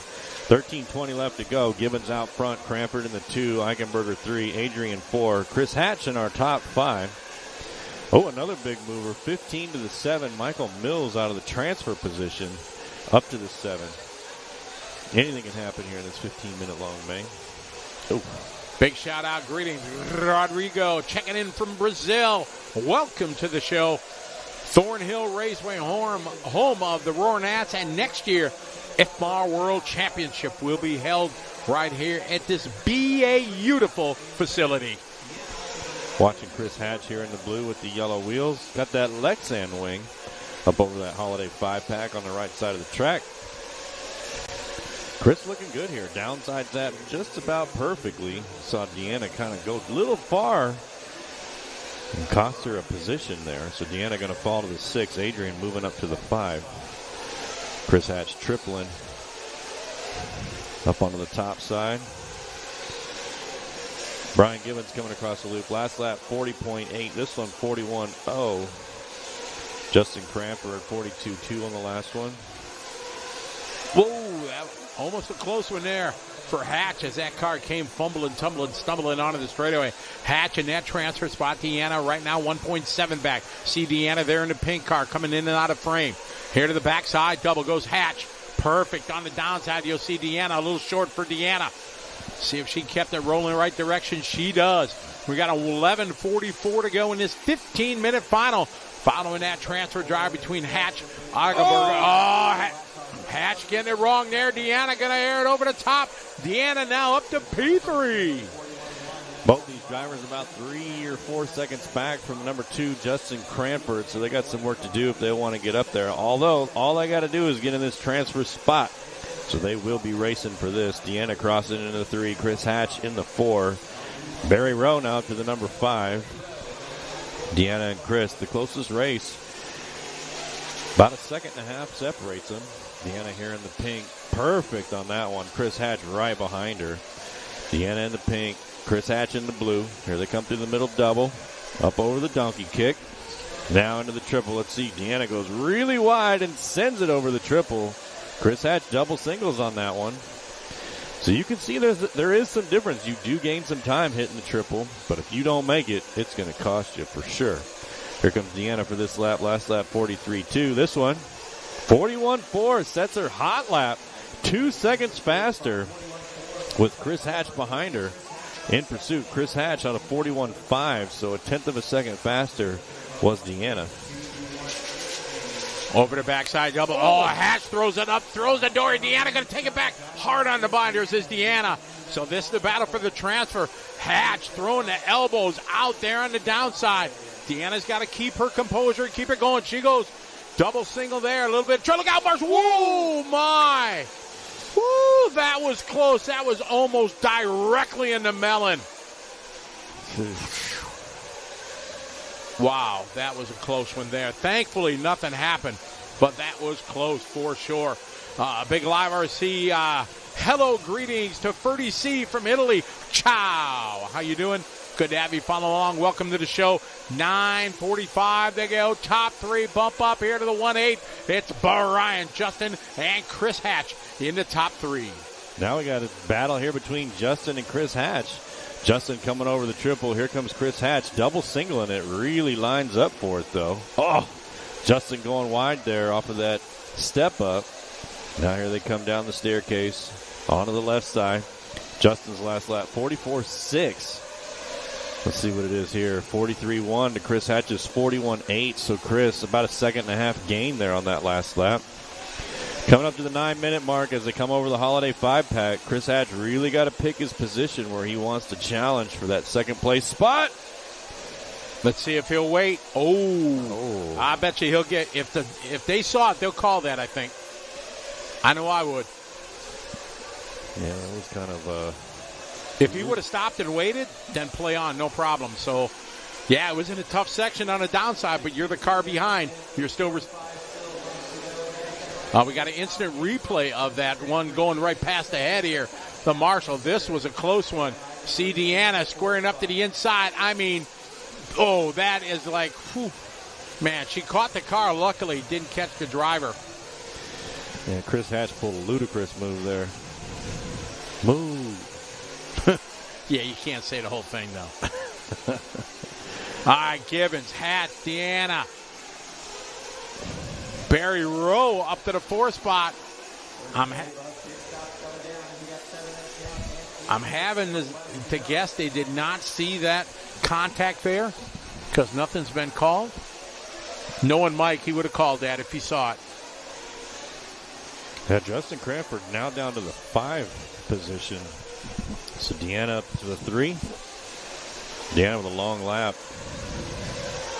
Barry Rowe going to take that spot. Justin Cranford to the 4. Deanna falling to the 5 now. Oh, trouble for Chris Hatch. Flipping it off the track. And gets marshaled there. Not sure if that was Barry. It could have been. 6-second lead Justin had. Or, that Chris had. Ooh, more trouble for Chris Hatch. Chris Hatch off the triple. Pit stops happening now as we just hit the 7:50 mark. All right, we got more guys peeling in. Jose down. Barry Rowe is in. See the pit stop lane getting busy. All right, there's Hatches in. Down and away, fuel flying everywhere. And Hatch is rolling. We give a big shout out. Hello to Adrian Wikasono checking in from Jakarta, Indonesia. How you doing, Adrian? Hope you're doing well. We'll be in Jakarta. I will be with our Asian Buggy Championship Series in September. I get to go back to the beautiful West Side Raceway. Oh, beautiful track. Meanwhile, Brian Gibbons out front with about an 18-second lead on Barry Rowe. Justin Cranford in the 3, Chris Hatch in the 4. All about to cross the start-finish line. That is a close race between 2 and 3, Barry and Justin. They would pick them up right there. 6 minutes. Barry in the yellow, Justin in the pink or blue. 6 minutes to go. Brian, Barry, and Justin. Adrian, yes. Dakota Fenn locked in directly as TQ. Direct qualifier into the final. He will get a practice session so he can get some time on the track since he can't run in the semis. Brilliant drive from Dakota Adrian yesterday. He went 10 minutes on a tank. It was spectacular. Rarely seen. Him and Adam, the only guys I've ever seen do it before, and it was on point. It was full power. I mean, when did Dakota start doing that? It's recent, right? Yesterday. Yesterday. Yeah, he's done 9 minutes before, but never in competition have I seen any of the major events we see him do 10 minutes. So it was something, like I said in the interviews, he's been working on it quite a bit, working hard with Ultimate Engines and Nitro Fuel, trying to find the formula to get that long run time. And if he can continue at this, it is something that could definitely change the industry, because it is beyond the words calling it a game changer to be able to knock 2 or 3 less pit stops in your competitor. It's a game changer. 5 minutes ago, we're 10 down, 5 to go. Crossed our finish line. We're following our third and final transfer driver. Justin Cranford, Chris Hatch has dropped back. Now Deanna Eichenberger coming back 5.8 seconds out of the transfer. All that is one crash. If Justin has a bobble, Deanna's going to be right back in it. You know, a cool person to talk to about it would be Adam Drake. I'd like to just ask him, how did you discover this runtime and what it do? Did one day you just, really turned in your low-speed needle on accident and was like, hey, what the heck? I got some more runtime. And then you just started experimenting with it from there? Or, what is it? I mean, you go ask him and he just says it's trigger, the throttle and how much you do and fuel management, that kind of thing. But I don't know. It's interesting. All right, Deanna making up a little bit of time. That lap made up 0.8 of a second on Justin. 4 minutes to go. Nice line there on the backside. It's Brian out front. Barry, Justin, Deanna, followed by Chris. 3.5 to go. Brian across the line. He's got a 13-second lead. So safe lockdown in a 1/16 even final, trying to go to the 1/8. Barry is in second, Justin third. Deanna, Chris Hatch, followed by Connor Rebos, then Boomer. Michael Mills, your transfer driver, worked up halfway through, but has just run out of time to continue his climb up the ladder, followed by Jose, Will, Cash, and unfortunately we got many guys out. Kevin, Adrian, Roman, and Mark not making it any longer here in the 1/16 final. Oh, trouble for Justin. He was right on the bumper of Barry Rowe there, trying to battle for that second place spot. These drivers, both Barry and Justin, have about a 7-second lead up on Deanna, who's in 4th place. So both of these drivers trying to get that transfer position. Justin up onto the top side of the track. Got to get around some traffic here, and he does. Brian, a comfortable cushion, 15 seconds over Barry. Barry 1.7 in front. Here's Justin. Now it's 3.9. See Barry just in and out of frame there. He's into the Holiday 5-pack right now. You see that? That's the gap between Barry and Justin. They're safe in the transfer spot, going from the 16th to the 8th. If they can keep the fires lit for the next 2.5 minutes. It looks like they're going to be able to, although Deanna now closes that gap from 7.9 to 5.4. Oh, no, he's off the track. Oh, Where's Deanna? Where she is, she's just coming in behind. The next car behind is Deanna. So there she is right there. It is game on now. I bet we're going to see a different style in Justin Cranford now. He's going to have a little, an oh no moment with Deanna right on his back with 1:45 left to go. Got to keep it smooth. All right, there they go into the 5-pack. There's Deanna at the bottom of your frame. Coming up to this back double. It is tough. And sticks to landing. Where's Deanna? Deanna sticks it. In that right hand, left hand. Well, makes it smooth that time. Double singles. 1:20 to go. Deanna's going to have to throw some laps down here. Running out of time. 1:15 to go. You see her there at the top of your screen. Here comes Justin across the line. Last time by, it was a 2.0. A little bit long there at the end of the straight. Deanna dropping back a little bit now. Deanna having a long lap, 44.8. She's going to have to throw 2 perfect laps down. Perfect lap. That's all they got left is about 2 laps here. Justin's got to keep it clean. Got to keep it clean. Cannot make any mistakes. Cannot afford to have Deanna come back and challenge him for that transfer position. Wisely does the double single there. Doesn't stretch it out. Oh, out in a fluff, though. Down the staircase. There's Deanna. She's around the hairpin. She gets sideways. They're going to have a one-lap shootout about 5 seconds apart. So this one's all Justin's if he wants it. Has to keep it clean. Here to that little step up into the Holiday 5-pack. Double, and single. Now to the tough backside double. Oh, nice. Here's it out here. 10 seconds to go. Let's see how he's going to play the kicker. And, whoa, wing high, but he saves it. We know he's going to do double single here. Wisely, time has finished. Into the backside. Round the hairpin. Final couple corners. There's Deanna right there.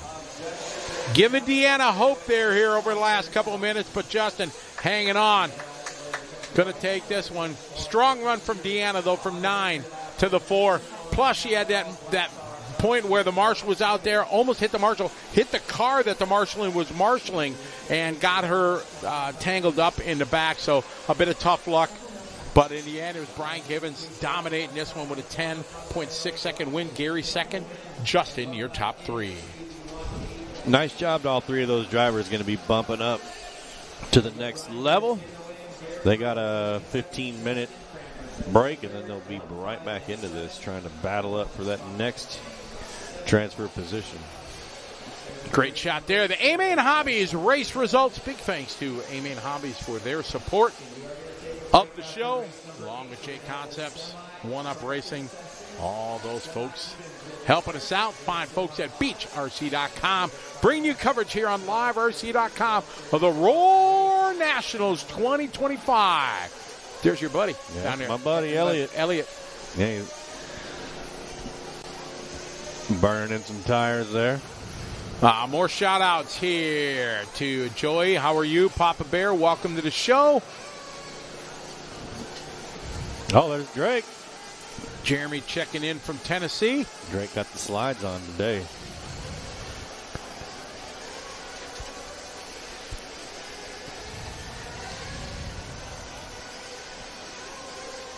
Adam Drake, just a plethora of knowledge in the racing world for many, many years. TLR for a long time.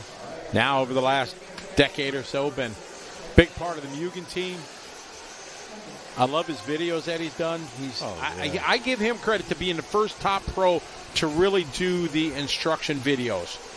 And if you go back to when he first started it, he told me the story. He'd just take his iPhone, set it up on his big Mugen bag in a garage, and he started doing these. And even if you don't watch a race 8-scale, it's still very beneficial and useful information. I watch them all the time about radio settings and what ride height does, changing camber, caster, all that stuff. It all relates to all forms of RC. So I do really enjoy Adam and his videos that he shares, because he's got decades of knowledge. He's been doing it, 30 years at the top level. There's been plenty of times I put on his videos to watch, turnbuckle settings, whether you want higher center of gravity, low center of gravity, whatever. And, that guy, how to tune an engine, how to break in an engine, just everything. A lot of good information. And quite the driver himself, as he is a 3-time Nitro Buggy National Champion. 3-time, huh? 3-time. You are correct, sir. Yeah, Adam has won in 2007 back in his TLR days, then 2009, and then 2013.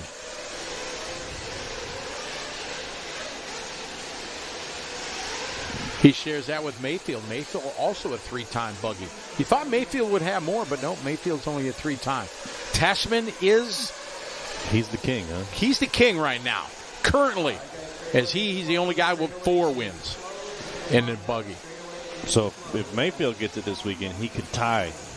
He could. And they could be co-kings. Tebow's got 2 in his years of racing.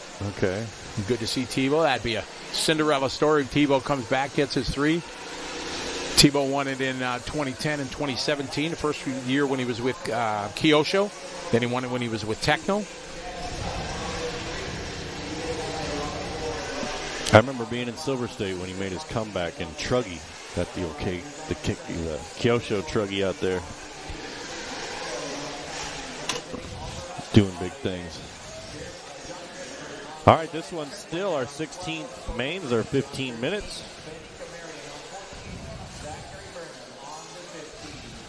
Next we'll go to the 8th. I believe those are 20 minutes long.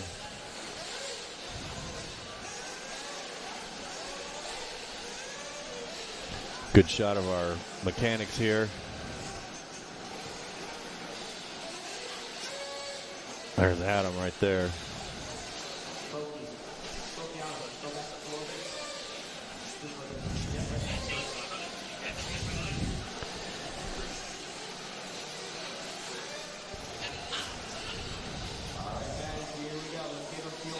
All right, fueling them up. This is our 1/16th odd main. Ethan LaFay right there. Ethan LaFay, the third mechanic there, was the one who built and designed and did all the maintenance on this track here for the Nationals. Oh, look at that. Looked like McGill snuck in there right on that turn and took that first place position, but good start overall. Top three going to bump up to the 8th. There's Ethan Martinez flipping down.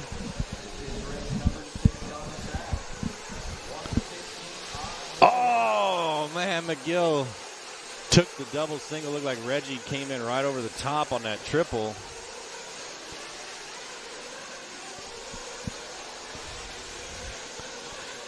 Here they come across the start-finish line for their first lap. That's Reggie Tung in the white and pink, followed by McGill, Brian, DJ, Jeremy, Benny, Max, Martinez, Cody, Bella, Johnny, Sully, Nate, Zach. No check-in for Kurt Winger. But following Reggie Tung here, got McGill right on his bumper. Here they come over through the middle of the track, over the big triple. Reggie takes a triple, McGill as well. McGill goes to the inside there. Looks like he was able to get a few car lengths on him. Coming across for lap number 2. 40.7 for Reggie, 40.4 for McGill. Top three going to bump. Over the Holiday 5-pack. Oh, Reggie off the track on the right side. Oh, man. Looks like that put Reggie down to 4, but he got a spot back there, so maybe still in 3. So McGill now going to take this one over the triple, double singles it. Way wide there. Oh, man. That's the endo. Marshall right there. 13 minutes left to go. Here they come across the start-finish line. Even after Reggie flying off the track, still here in second position. Oh, trouble for McGill. So Reggie now back out front in the number 1 spot. Reggie in the pink coming over the big double on the back. Now through the middle of the track.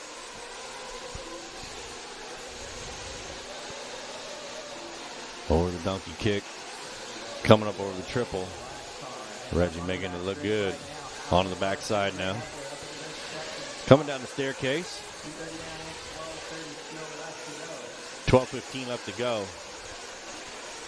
Let's see what it looks like when they come across the line here. I'll give you some pace updates. Position updates, I should say. So DJ Helper now in the number 2. Brian 3. Jeremy 4. McGill 5. Benny. Reggie off the track again? Wait a second. Oh, no. No, he wasn't. Okay. My bad. Reggie in the 1, DJ 2, Brian 3, Jeremy 4, McGill 5, Benny 6, Bella 7, Ethan 8, Zachary 9, Nate our top 10.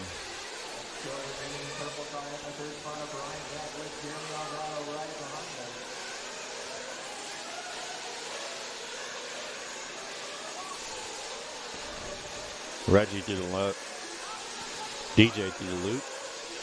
Pick up our number 3 car, Brian, here in the yellow and red with the white wheels. Coming over the Holiday 5-pack. See Reggie right there.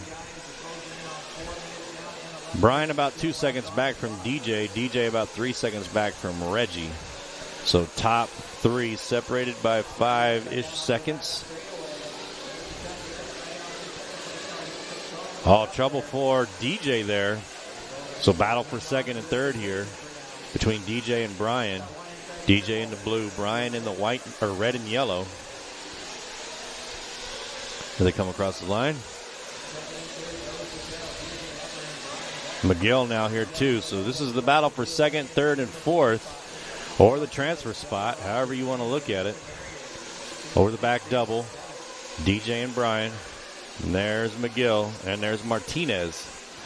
So Martinez now catching up as well. Here is McGill in fourth place. Oh, McGill donkey flips it, but somehow he rights it and lands it. Martinez right on his wing. This is the battle for fourth, who are right behind the third place driver for that transfer spot. 10 minutes to go. 5 down, 10 to go. Reggie, DJ, McGill, Martinez, Brian, Bella, Benny, Jeremy, Nate, and Zachary are top 10. We're watching Miguel and Ethan Martinez here. Miguel in the red. There's Martinez in the white and purple. Martinez over that double here. Here they come through the middle. McGill over the donkey kick. Oh, Martinez gets into contact. Double singles it.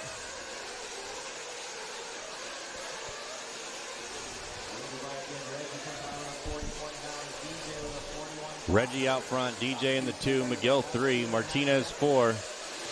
I'll make that Martinez 3. Benny 4, Brian 5, Bella 6. So big battle there between 3rd through 9th. 9 minutes to go. Still a battle between Reggie and DJ for number 1 and 2. Only 2 seconds separates those two drivers. Last lap for Reggie, 40.9. DJ, 41.5.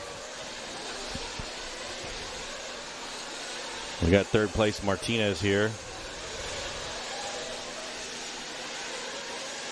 Benny in the 4, Brian in the 5, Bella 6, McGill 7, Jeremy 8, Nate 9, Zachary in the 10. Whoa. Getting a little out of control there. 6:30 down, 8:30 to go.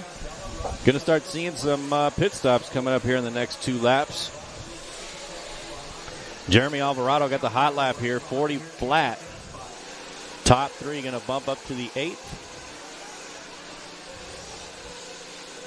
Sharky, I think the mains are scheduled for somewhere between, 4:15, 4:30, something like that. Going to try to play out the day. Martinez getting a little squirrely there. So now Martinez going to have Bella Rogers on his wing, contending for that third and final transfer spot.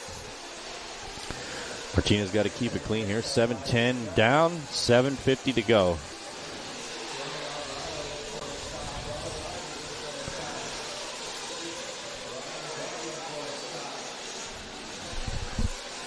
Alvarado takes over the 4th place spot between Bella. So close battle there for 4th and 5th. Reggie with a 4-second lead on DJ. DJ with about an 8-second lead on Martinez. We're following 3rd place Martinez here.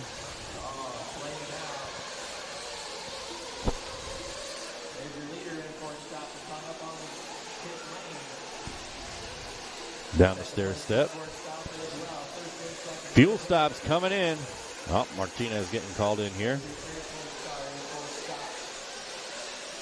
Oh, it looks like a flame out there in pits. Martinez in and out.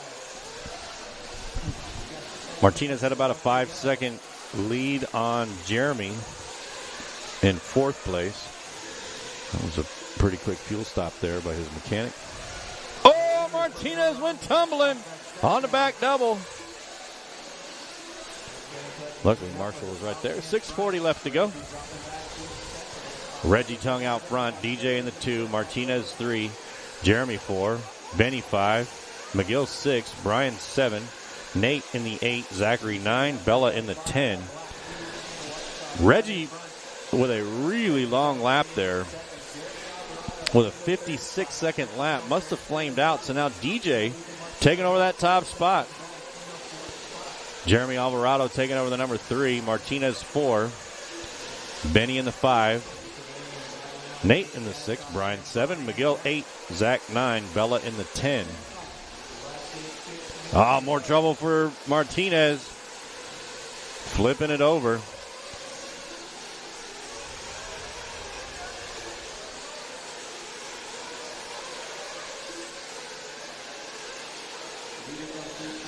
DJ through the start-finish line, 41.8. 3 seconds now back is Reggie, 41.2. So Reggie gaining 0.6.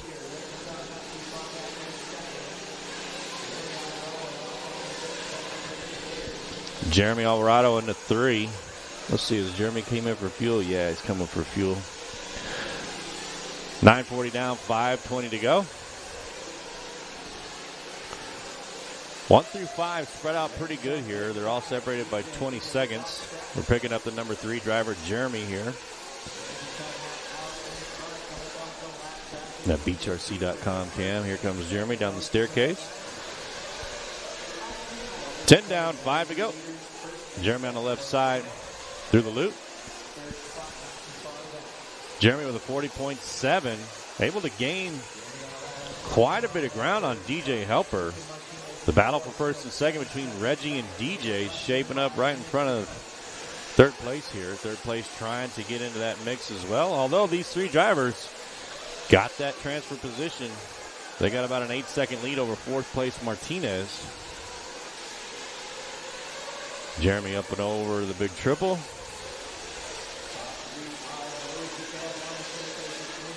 Coming down the staircase. 1 and 2 through the loop. Here comes Jeremy to the loop. Looks like DJ gets around Reggie, so now Jeremy in the mix here for first, second, and third. Separated by 3 seconds is 1, 2, and 3. Jeremy over the big back double. Now coming down through the middle. Looks like that's Reggie right in front of him. Fourth place Martinez is now 13 seconds back. So 1, 2, and 3 got to play nice and work together here if they want to get that transfer spot. 3 minutes, 40 seconds to go. Down the staircase. Reggie there in the pink and white. Jeremy in the green. DJ through the loop. Reggie. And now Jeremy. Half a second separates these 2 drivers for second and third. Jeremy from the 10th to the number 2 spot here. Jeremy going to try to go to the... Nah. Backs up. Doesn't want to... Oh, takes it there from Reggie. Nice move from Jeremy. Moving up to the number 2 spot now. Putting Reggie back to the 3. None of these 3 drivers can afford to make a mistake. Benny now taking over that 4th place spot from Martinez. Martinez in 5, Nate 6, Brian 7, McGill 8, Bella 9, Sully 10, Zachary 11, Max Mills 12, Johnny 13, Cody 14, Kurt in the 15.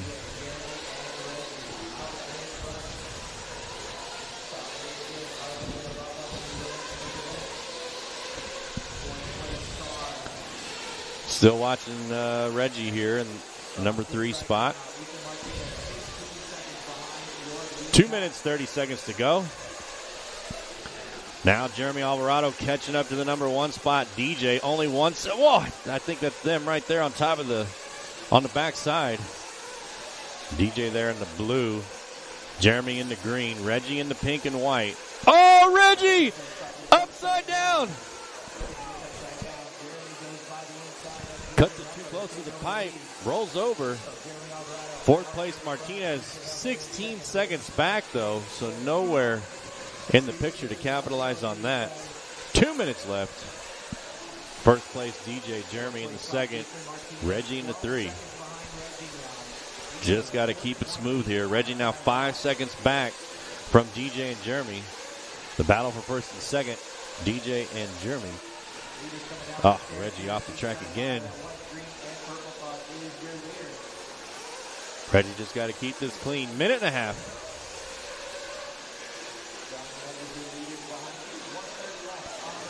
Martinez now only 12 seconds back from Reggie.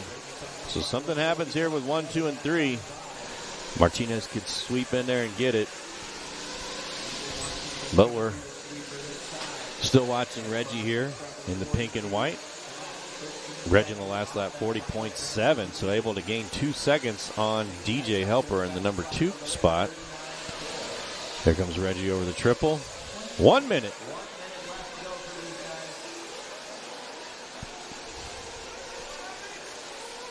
Down the staircase goes Reggie.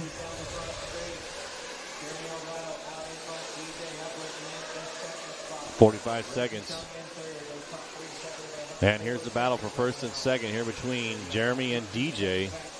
Jeremy in the green, DJ in the blue. Working their way through the middle of the track now. Oh, whoa.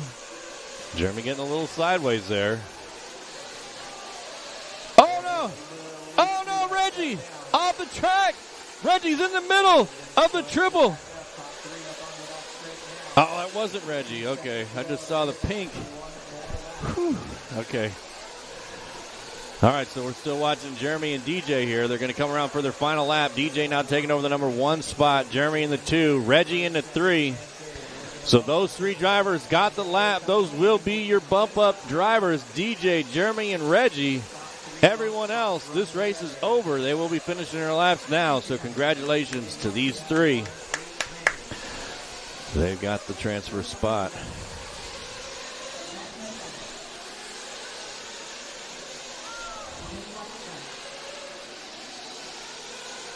They're still battling. Here comes Reggie.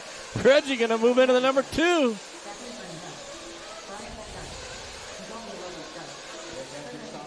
Oh, Reggie going to move to the number 1. Nice. On the last turn, Reggie taking the number 1 spot.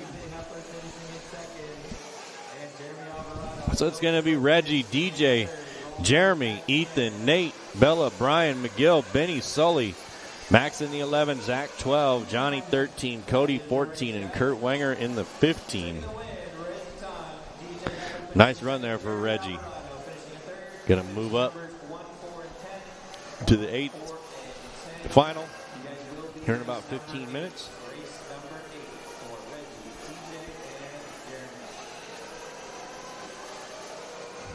Man, I got worried there for a second. I saw a pink car go off in between the triple, and I thought it was Reggie for a second.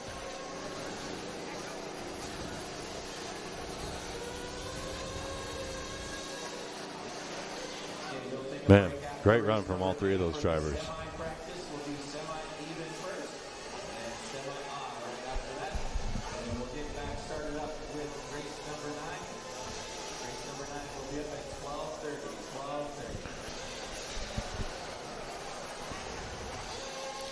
All right, mechanics are getting ready for the next race, race number 7.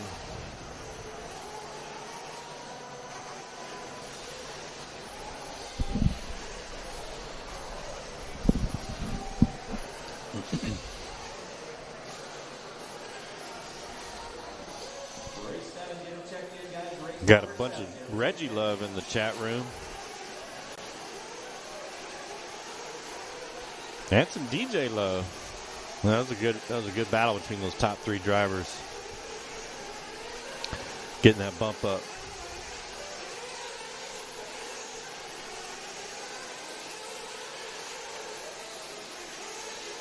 Yeah, right. David would just put here, this is where you can break in your tires right here. That spot would be the grippiest. Everybody would be traction rolling right there. All right, we got the 8th even. I think they're going to do, if what I heard right, is they're going to do these 2 races, 7 and 8. And then they're going to do the A-Main practice will be next. And then race number 9 will be back up at 12:30. So they're going to do these 2, which are 15 minutes apiece. So that'll put us 11:45-ish. Then they're going to do the semifinal practice. And then they'll get back to race number 9, which will be our quarterfinals at 12:30. So it's 11:10 here Central Time. So we're going to do 2 more. All right, in this one we got A.J. Schumacher, Trent Walker, Joel Rodriguez, Hanato, Robbie, Dylan, Alex, Mr. Rhodey, Donato, Brendan, Mario, Larry Wright IV, Brian Givens, Barry Rowe, and Justin Cranford. Our 3 transfer drivers, Brian, Barry, and Justin. I'm rooting for a transfer driver.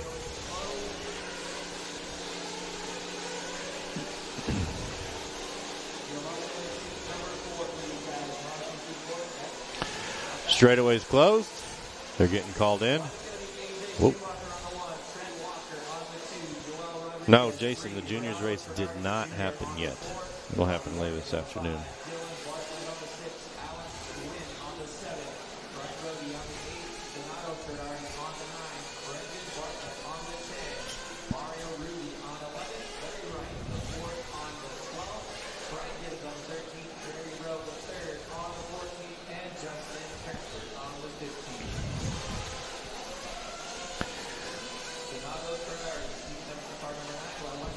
All right, here we go.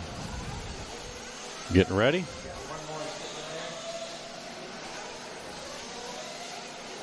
Good shot of the grid here.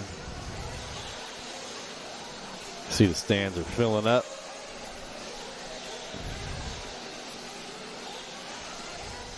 Ooh, Brent Tookie there.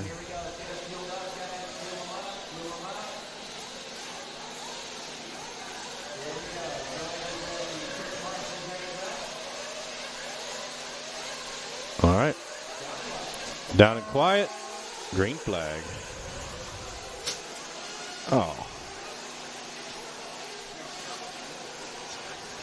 Here we go. 15 minutes underway for race number 7, our 8th even.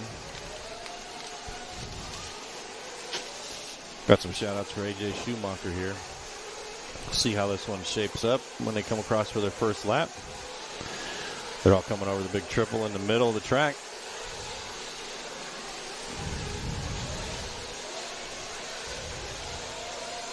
Oh. All right, about to come across for their first laps here. AJ out front, followed by Trent, then Joel, Brendan Bartlett, Larry Wright the 4th, Hanato. Man, Brendan and Larry from the 10th and 12th all the way up to 4th and 5th, so big movers there. First minute down, 14 to go. Start 1-8 even final. Now starts getting serious. You start thinking about going to the 8th to the quarter. Bumping on up. AJ starting on pole. Perfect start. Big start here from Brendan Bartlett from the 10 to the 4. Great start. How about LW4? All the way here from Wisconsin. A great start for Larry from the 12 to the 5. Scotty, I just heard that we're doing 7 and 8, and then we're going to take a break for the semifinal practice, and then we'll get back underway at 12:30 with race number 9. You are correct, sir. During that semifinal, Dakota Fenn has the right to practice in both of those practice sessions. He can do that if he wishes. AJ out front, followed by Trent, Joel, Brendan, Renato, and LW. Justin from the 15 up to 7, followed by Alex, Mario, Donato, then Paul, Ryan, Robbie, Barry, Brian, and Dylan. Barry and Brian, your transfer drivers, starting where they started here in the first couple laps, not able to move up. Justin Cranford, the biggest mover here. AJ out front leading away. Oh, sorry, Larry. Yep. Sorry, I'll stop. My fault. All right, AJ out front leading away. Trent in the 2.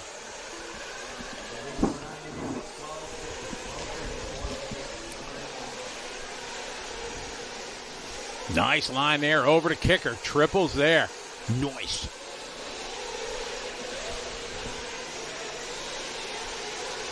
These are 15-minute finals.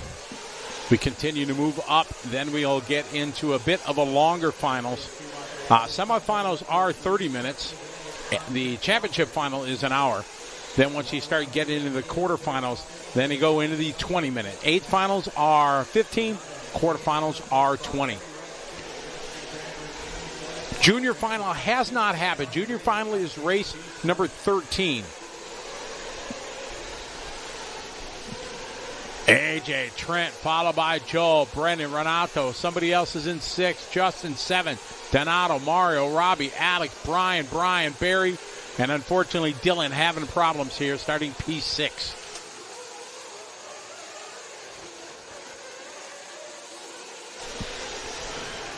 Joel Rodriguez, that third and final transfer spot.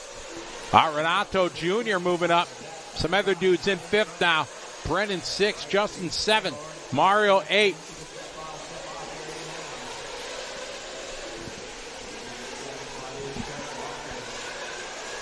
All right now, 5-second lead over Renato. Nice triple there. Great shot of the BeachRC.com track cam. Big thanks to all our great sponsors making the show possible. J Concepts, along with One Up Racing, Main Hobbies, and BeachRC.com. All right, AJ out front, Trent in 2nd, Joel 3rd, some other guys in 4th, Brendan 5th. 10:35 to go. We expect 1 pit stops for most. Over to Kicker, nicely there.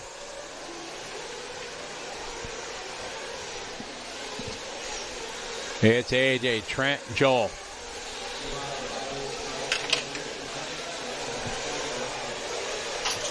Just shy of the 10-minute to go. Cross the start finish line goes Rodriguez. Somebody else is in 4th doing hot lap. Hot lap at a race though, 39.5 from AJ. We're following 3rd spot, Joel Rodriguez. I just went out to go to the little boys' room real quick, and I ran into Reggie out there, and he wanted to give a shout-out to all his fans who were cheering him on. Reggie's a cool cat for sure. Eric with the throbbing brain with the 4-1-1. I like it. Renato is a 2-time Venezuelan national champion and 1-time South American national champ. There you go. See? All this stuff we learn here. Renato Jr. in the 4th spot. Brandon in 5. T. Roy Weber. Cowboy Troy in the house. What's up, Troy? Hope you're doing well. I'm not allowed to say his name, Troy. They said the Scotty Jinx it's a real thing, so I've been scolded by his father. I see that right there. I will get a beat down when I get back to Milwaukee if I 9 minutes to go. 6 minutes complete. This 15-minute, 1/8 even final. A.J. Schumacher with a 6-second lead over Trent, Joel, Renato, somebody else in 5th. Brendan 6, Robbie, Justin, Donato, and Alex rounding out your top 10. Yeah, 8:45 left to go. A.J. Schumacher here with about a 7-second lead up on Trent. Trent with about a 4-second lead on Joel. And then they have about an 8-second lead on number 4, Renato. It's all about making those transfer spots when it comes to these races. We pick up said Schumacher down the staircase. Always rocking that orange and green. Had big success at the DNC this past year. Cross the start-finish line. He goes 39.9. He's got hot lap from earlier, 39.5. So definitely on pace. Trent 2nd, Joel, Renato, top 4. Who's the biggest mover here? Biggest mover right now, it's that guy in 5th. Or Justin from 15 to 8th, one of those two guys.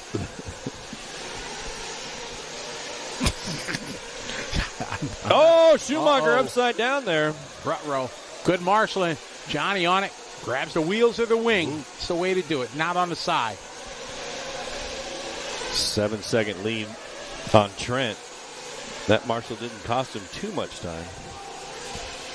You know what sounds good, though, is they got that flat iron out there covered with meat. Pit stops. A.J. Schumacher is in. Oh, good shot. Oh, right above him. Making sure it's full.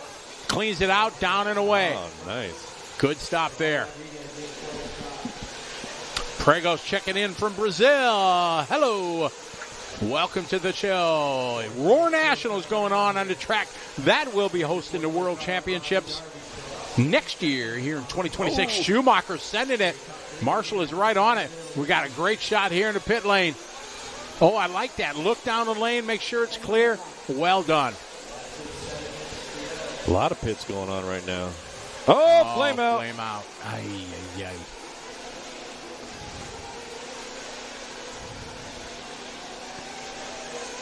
Oh, quick stop down there. All right. Pit stop cycling through. Trent goes to the lead. Yeah, Nick has always advised you wear gloves just in case that happens. For sure, Nick, it is. But, you know, the wing is the best place to grab. Absolutely. But the worst place is on the side of the car. And you've seen it, Nick. You've seen many guys go it on the side. You burn your hand on the exhaust pipe. Or worse, you flame them out. And there's nothing worse than a marshal going to marshal you and you get flamed out. You know, a lot of times these drivers will flame out in the pits because their fuel system is relied on pressure. For those who don't know, that the exhaust feeds the fuel tank with pressure to then, you know, give the carburetor fuel. And so when you open that lid, it removes all the pressure from the system, and sometimes that can cause a flame out. Schumacher lead over the backside. Double. He hits it nicely. Trent second. Joel third. The order continuing to change as everybody's coming in. Final few cars have made their pit stop that last lap. Oh, body coming off. Yeah. AJ, Trent, Joel, Robbie, some other dude, Brendan, Alex, Ronaldo, Donato, and Mario Ruda, your top 10. AJ across the line, trying to bump up to the quarterfinal. That'd be a big deal. Quarterfinal goes to 20 minutes. It'd be awesome to see somebody do a double bump at the Nationals. Yeah, that'd be a huge accomplishment. I was just saying, I was rooting for the transfer drivers. Be cool to see him go up. But it'd also be cool to make the quarterfinals of the national finals. Oh, trouble in the triple. Schumacher gets over it. Now onto the backside of the track. Schumacher down that stair step. 39.8 on the last lap. Still got the hot lap of this heat, 39.5. Got about a 7-second lead on Trent. Trent's got about a 4-second lead on Joel. And then they got about a 9-second lead on fourth place Robbie Darby. So the top three sitting pretty good right now for that transfer position. But still 5 minutes left to go. We follow in Schumacher through the center double. Trying to keep some momentum over the kicker here nicely. Squares up for the triples. Takes it double single. Smart drive there. No need to force it. In my interview when I talked to Mayfield earlier after his thrilling final with Dakota, Mayfield was out of shape going to that triple, and he went for it and missed it. And he second-guessed himself the next day. He said, man, I shouldn't have went for that triple. Easy to look back. You say hindsight, it's 2020. So still, it was an epic final. As we follow AJ here in the final 4 minutes, Trent and Joel, your top three. Robbie in 9.4 seconds out of the transfer. AJ looking good here to get to the quarterfinal. So I wasn't here for that. What happened? He just got out of shape on the triple, or what did he do? Yeah, it was the last two laps. Dakota, right where AJ is, Dakota rolled it with 2 laps to go. Then Mayfield was 3.1 seconds back. He closed up. Then the last 2 laps were just elbows out. These guys just racing hardcore. He made a mistake. Dakota got past. Dakota put a good move on.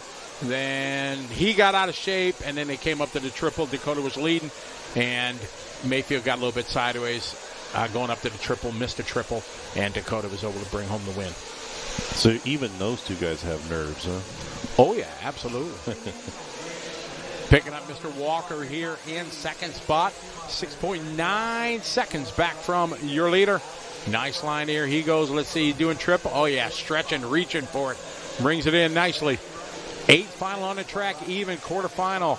These guys, what their future is for the top three, AJ, Trent, and Joel. Kurt, 45 drivers will qualify. So I think Scotty said there's 180 for entries for the Worlds. 45 will be from the United States. And being the Worlds are in the United States, quite sure that is going to fill up.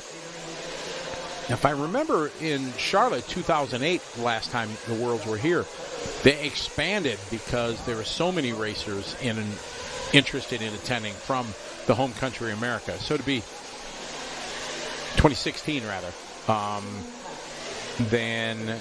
So they be curious if they do expand it.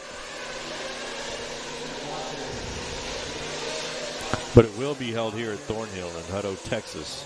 You are correct, sir. Not necessarily this layout, but this is the home of the 2026 Worlds. All right, still watching Trent Walker here. Oh. Trent with about a 6-second lead up on Joel.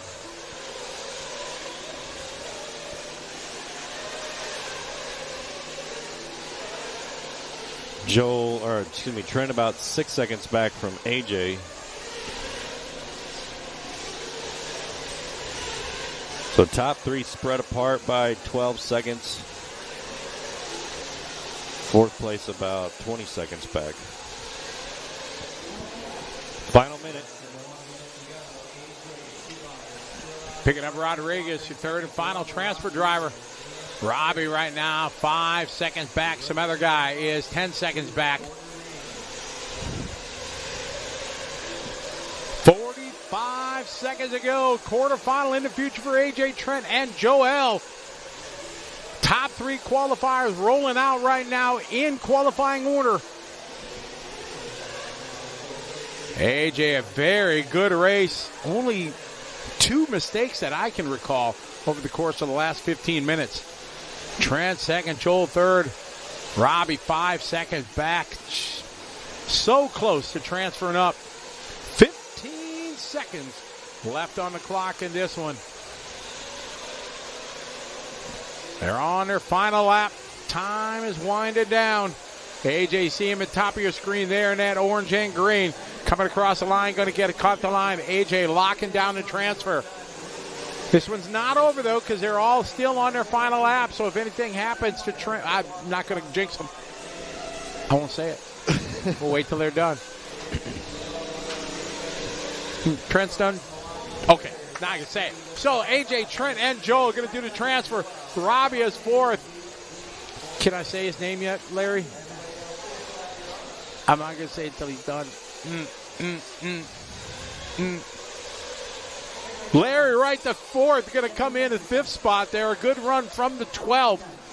Great run. He got a 39-second lap. There's Sarah. Hi, Sarah. So congratulate AJ, Trent, and Joel. Nice job to those top three drivers bumping up to the quarterfinals.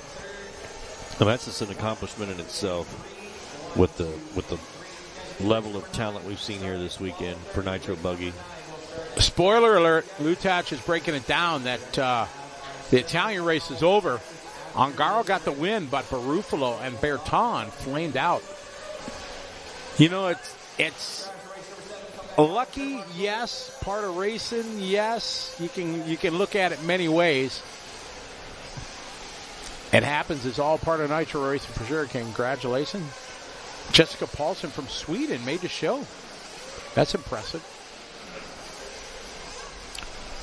Kevin, yes, 2016 Worlds were in Vegas. That was an awesome race. We had our international IIC race was going on. We held it at the Westgate Hotel. Big on-road race that we did for 15 plus years. So it was cool. It was going on during the same time as the World, so a lot of the guys would, after the World's Day was done, they came over to the hotel and were sitting in the bleacher section watching all the on-road guys. That was pretty cool. And then Hara did the double. He raced the 8 scale, then he raced on-road. That was pretty neat. Oh, these guys bumping, banging on the hot lap. How'd he do, Hara? I think good. Hey, we have a surprise. So yesterday we were, the chat room was talking about Bucky's. So, and I didn't know what Bucky's Nuggets were. You know what Bucky's, or Beaver Nuggets, Beaver yeah. Nuggets. So, my longtime friend that I haven't seen in ages surprised us, Frosty St. Clair, and brought us some Beaver Nuggets. Wow, so your snack game, because Matt's got lots of snacks here. And then he brought some other vittles. What do we got? We got watermelon sour balls from Bucky's, and what else we got? Frosty hooked us up here. We got cherry sour balls. Oh, cherry sour balls. Yes, so here, you put this in your snack pile over there. So Frosty hooking us up like a tow truck. Thank you, Frosty St. Clair. Well, good to see him. Great to hear that he's racing again, and pretty cool. So we got some Bucky's Beaver Nuggets. These are heavy. They are. Sour balls.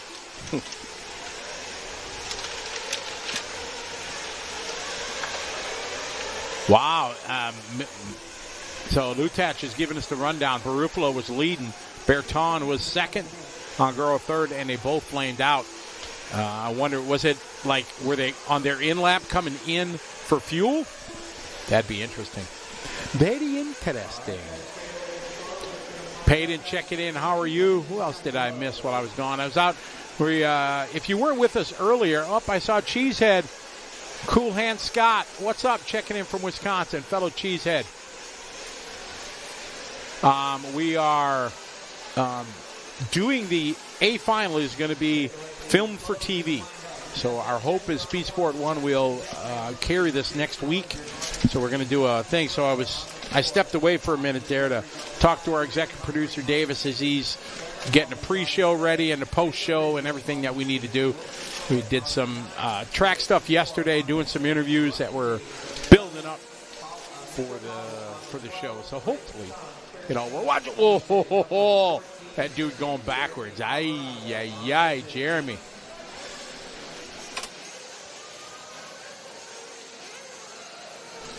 Not eating anything. We had a nice sandwich, and now we got some snacks here. Frosty hooked us up with some beaver nuggets. I've never had a beaver nugget before. Nor have I. I'm probably not going to try those right now. I'm going to save them until later. That looks like a good snack for the plane, maybe. Yeah, they're kind of sweet. Oh, trouble. And second spot, Jackson. Oh, they're restarting it. But I give Jackson accolades there. He bumped Ben Decker, and he waited, even though it was the first turn. So good job there, Jackson. Well done. I saw that. Very good. Good call on the restart. I like this. Again, and not everybody's a fan of restarts, but these guys work so hard to get wherever you qualified. So do your best to give the best experience to the customer if you can. Have a good race. Have a clean start. It can be done, for sure. All right, let's see if this one's a little bit better. Yeah, a little patience. Oh, somebody's sending it at the end. Red shoes on it. Oh, no. Oh, carnage here at the backside.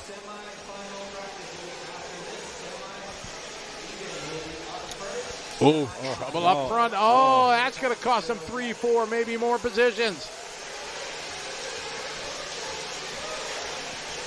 All these guys, man, they're just not. They gotta play together. They gotta play nicely. Get this first lap in the books. They're not gonna win it on the first one. Oh, they're trying. What a start from Jacob Vigil. Ryan Daze from the 8 to 11. Well done. How about DJ, our transfer driver? Moving on up. Reggie up to the top 10 for these guys. Very nice. In this 15-minute final, number 2 for the 1/8 category. Oh, we got a flame out. Oh, one of our front runners having trouble. Man, this race is chaos. It is pretty crazy here at the start. That was almost a midair collision there. But, man. Oh, pile up in that corner. What a start for Ben Decker from pole. A massive lead in 2 laps, 5.6 seconds. How you doing? Keep it moving, Ben. Oh, look, 2 transfer drivers. DJ and Reggie from the 14th and 13th all the way up to the 5th and 6th.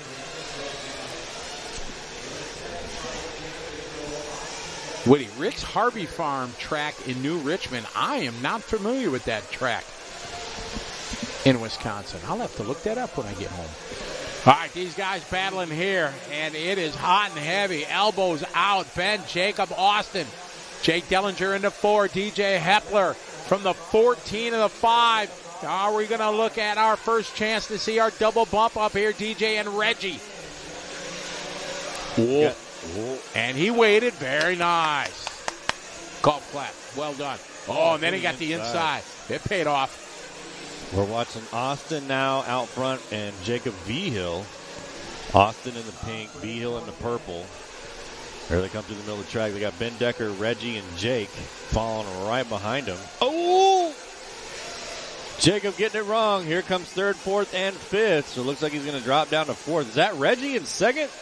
Oh, my. Good marshal in there, putting him where he crashed. So Reggie continuing to climb up the hill out front. Decker, who had an almost 6-second lead on lap 2, is gone. Yeah, Austin, Reggie and Jake. So Reggie, NFL rock star from the past, former Kansas City Chiefs, former Seattle Seahawks, former New York Jet, former Oakland Raider. What position did he play? He was safety. He got 15 interceptions, 12 forced fumbles. 11 and a half to go. Jeffries on point. Trouble for Reggie. Going to drop down to fourth, I think.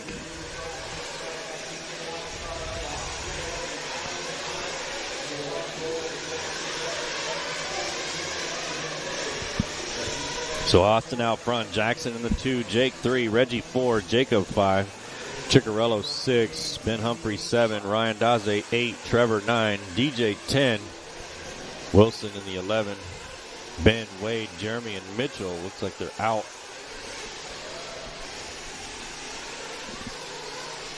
Four down, 11 to go. Jeffrey, and Dillinger, your top 3. Reggie still right there in this one. Ciccarello finding his way back after a tough start. Paul was down. Started 4th down, 53-second opening lap. He's climbed his way back to 6th.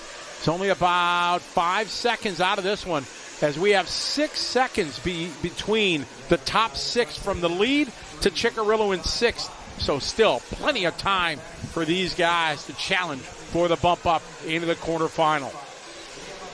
Interesting note. Schumacher ran a 22:15:01. So that's a pretty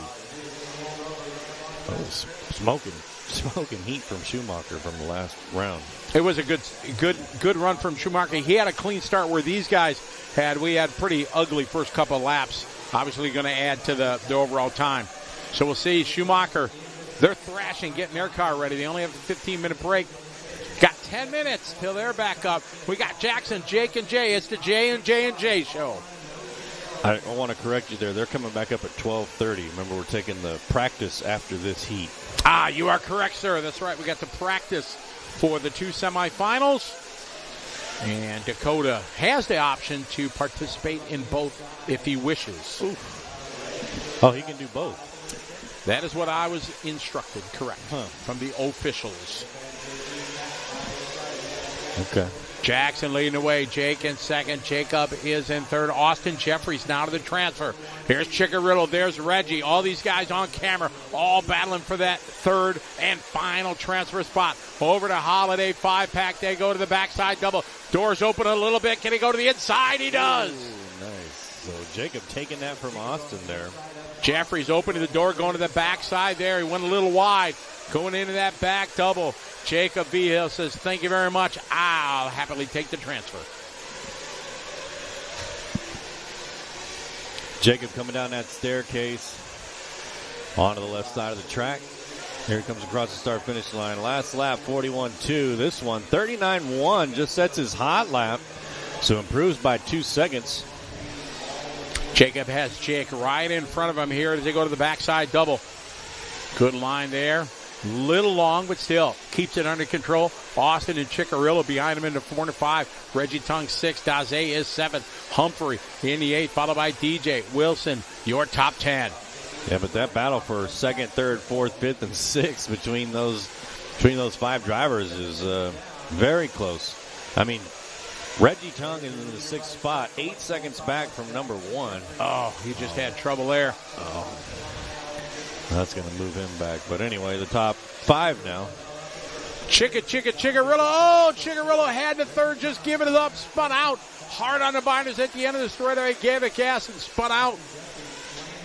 That's going to move it back here to Jake now, up to the transfer. Ciccarello right behind him, followed by Reggie. Reggie just doing his best lap. That lap, 40.2. Into the kicker jump, there you go. That is the battle, 3, 4, and 5. I mean, this is for the transfer spot, so Anything can happen. Just crossed the halfway point, 7:30 down, 7:30 to go. Going to start seeing some pit stops coming in now. All right. See him peeling in here. Jake is in for fuel. Everybody coming in. Who's going to have the best pit stop?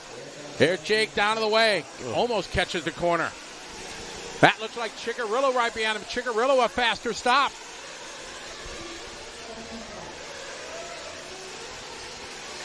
Oh, trouble there. And he he waited. Wow. That was nice. Oh, Chickarillo going to have to single everything here. Chickarillo. Come on, Paul. All right, Jacob Beal, he's out front. We know that. Jackson Jeffrey, he's second. They got a commanding lead. Jake, Paul, Reggie, all change it around here. Jake goes back to the 3. Cross the start-finish line. Waiting for Chicky and Reggie. There's Paul. There's Reggie. Just about the bottom of the screen there. That yellow and white of Chickarillo, Reggie. Right behind him. They're into 4, into 5. They're all trying to catch this guy. Jake Dellinger right now in P3.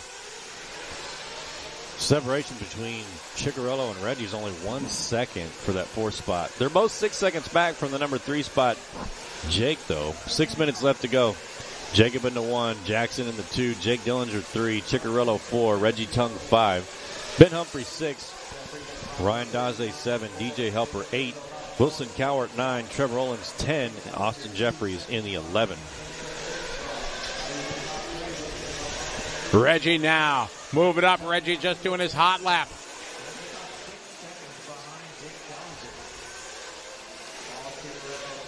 $5:30 left to go. Oh, there's our leader right there. Is that our leader? In the purple? That's not Jacob. 5:40 to go. Jackson followed by Jacob, Jake, Reggie, Paul, Ryan, and Ben. That's your top 7. TJ Hepler, your transfer driver, up to the 8th spot. As these guys trying to keep it together here for 5 more minutes. Cross the start-finish line.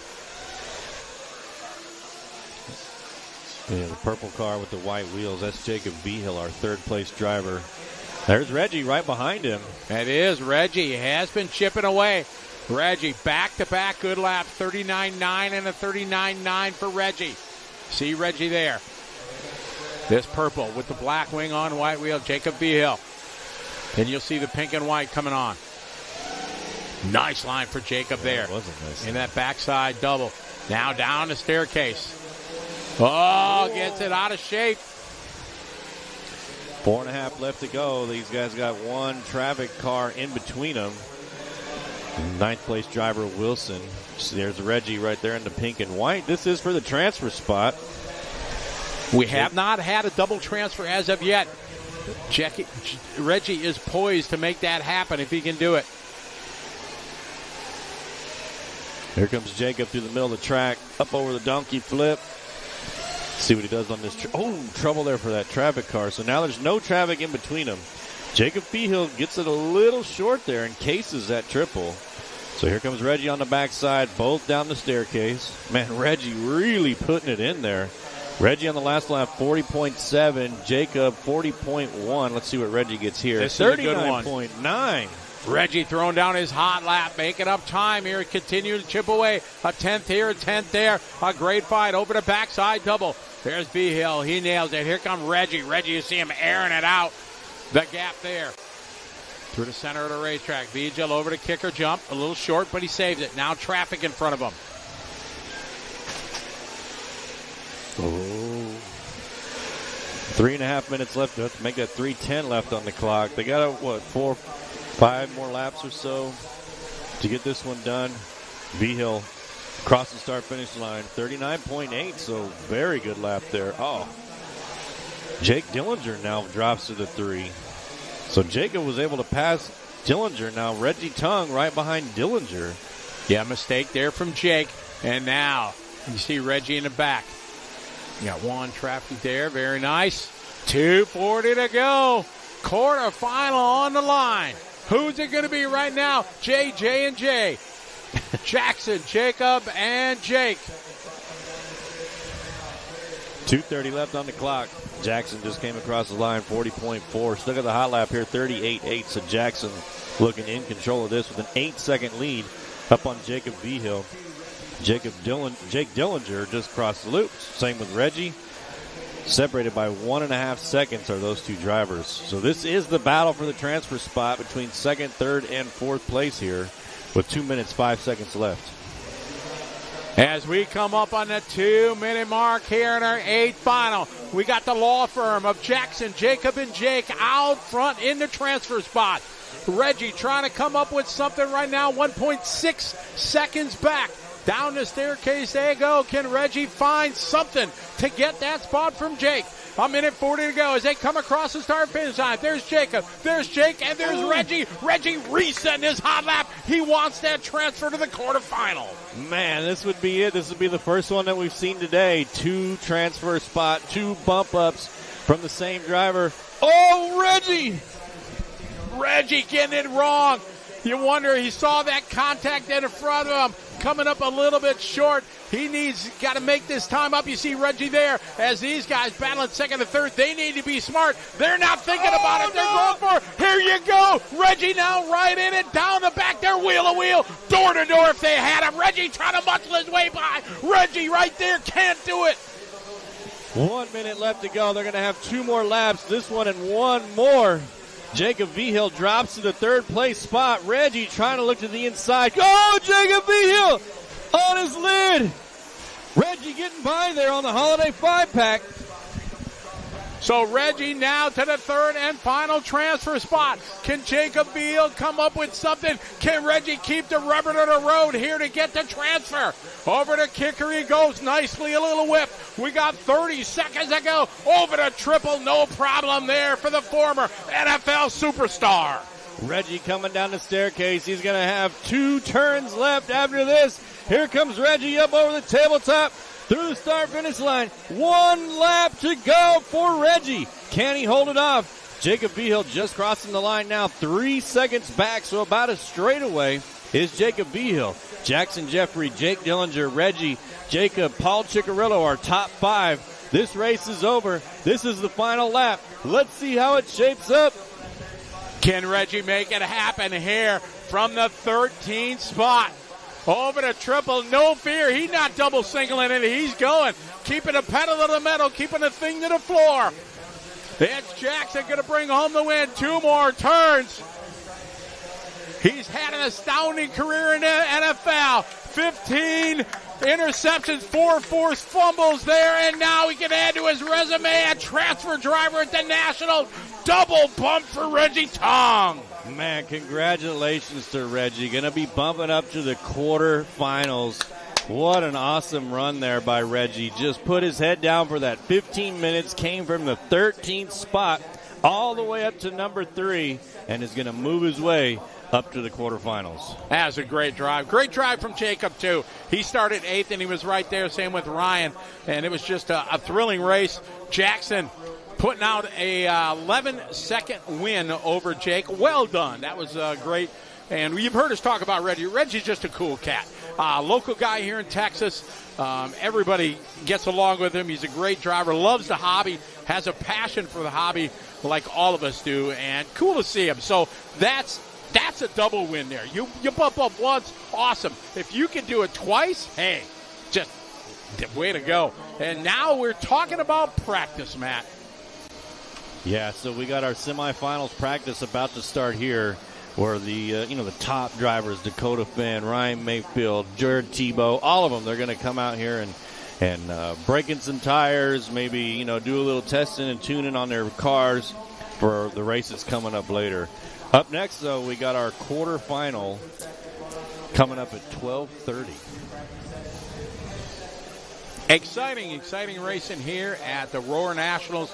Big thanks to Jake Concepts being our title sponsor. Also to our supporting sponsors, One Up Racing, along with A-Main Hobbies and BeachRC.com.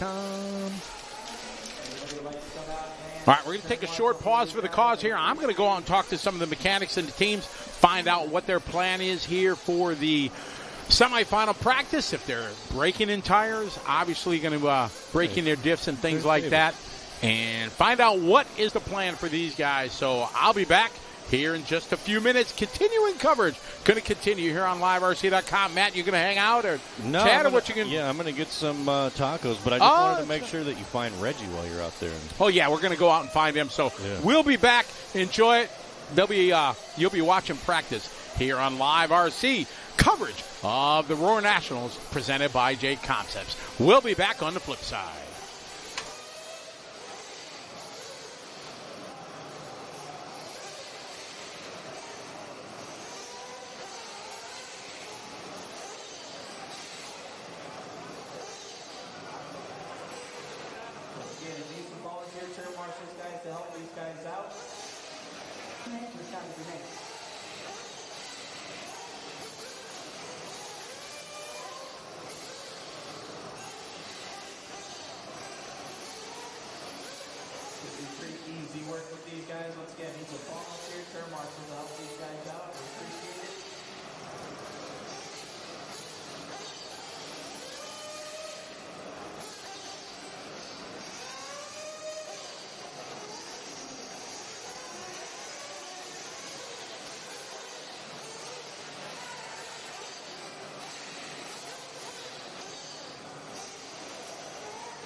Hey everybody, Scotty here, and we want to give you guys a little bit of a behind-the-scenes look of things here at the beautiful Thornhill Raceway. They got a couple different pit areas, and we're going to just kind of do a random pit walk and see who we can bump into, kind of show you where these guys are pitting. And, well, there's our first guy. Let me see. Hey, Spencer! Heckert! You got a minute? Sorry for interrupting. We got Spencer Heckert here. How you doing? What's up, buddy? How you doing? Good. Can't complain. Having fun.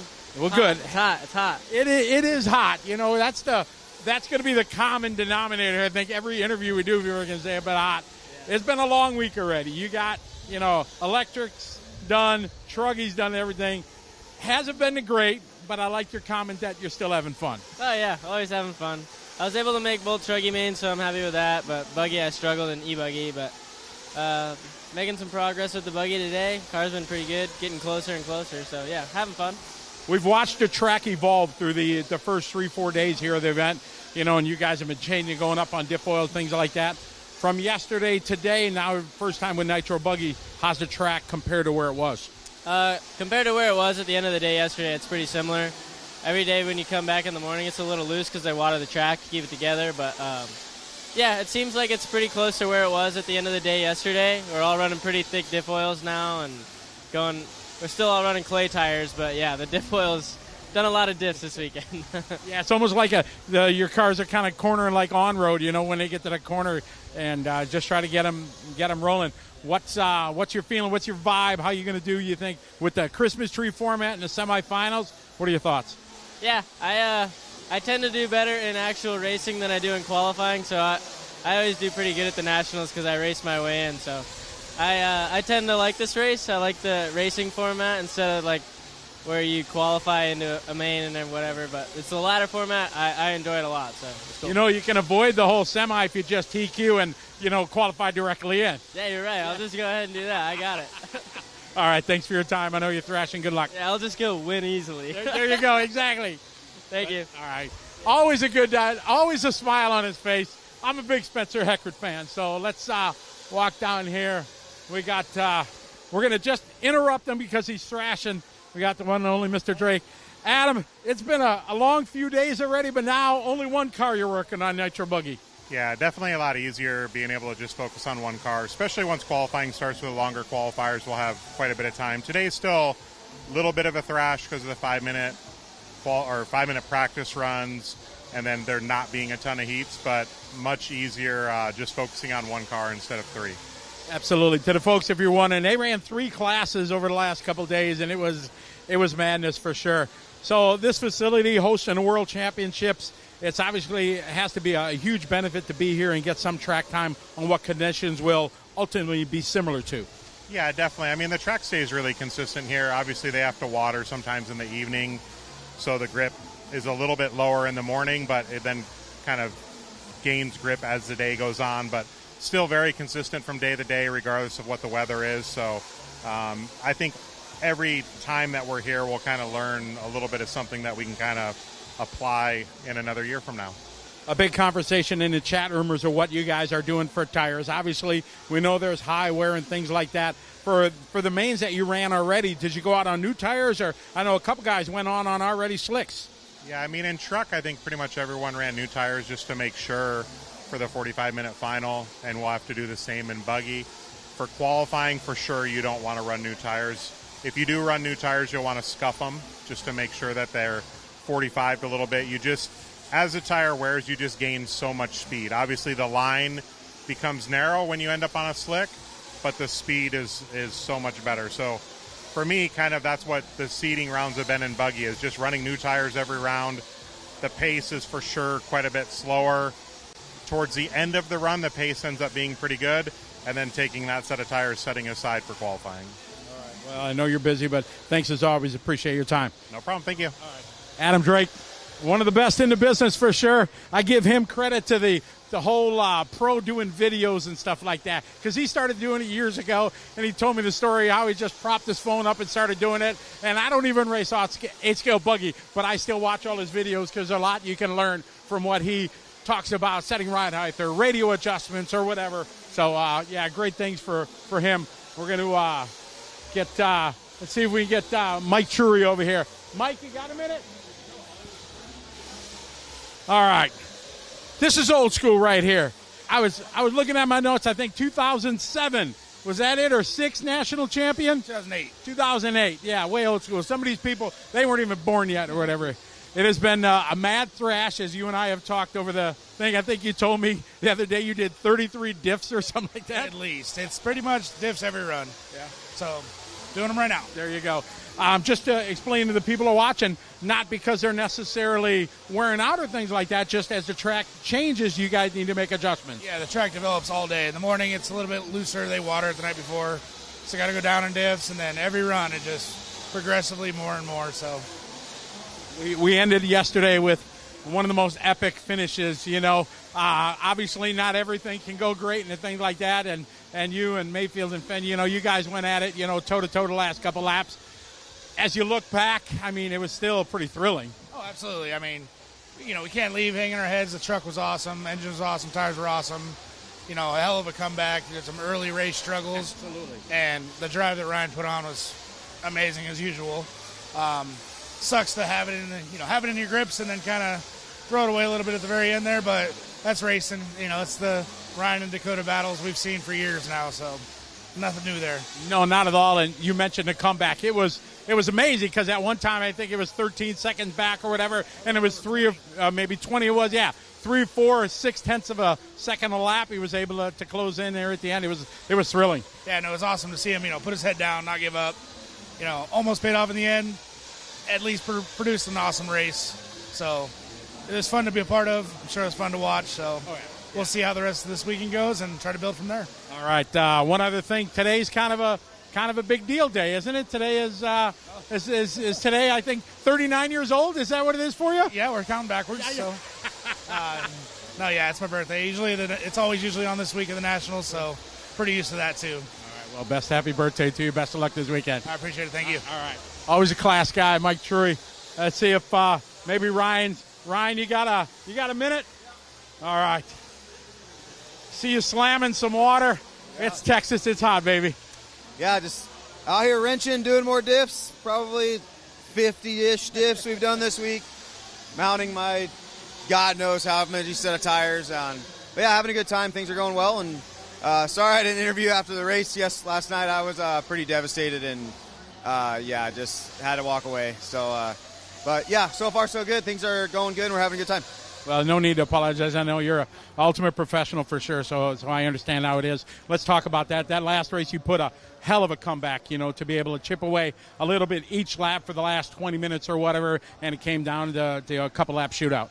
Yeah, I mean, I was honestly pretty thankful to just even have a shot. I mean, I had a pretty rough start, got into some, stuff that really wasn't necessarily my fault, but, that's racing on a tight track, especially with a truggy. So, yeah, and then once I got into second, I just put my head down, and I heard there's like 14-second gap, and I'm like, man, this I don't know, this is going to happen. And I knew he was going to drop a fuel stop on me, so it was more like almost a 20-second gap. So, but yeah, I somehow got there, just kept my head down, kept going. He had a couple mistakes that kind of allowed me to get in the race.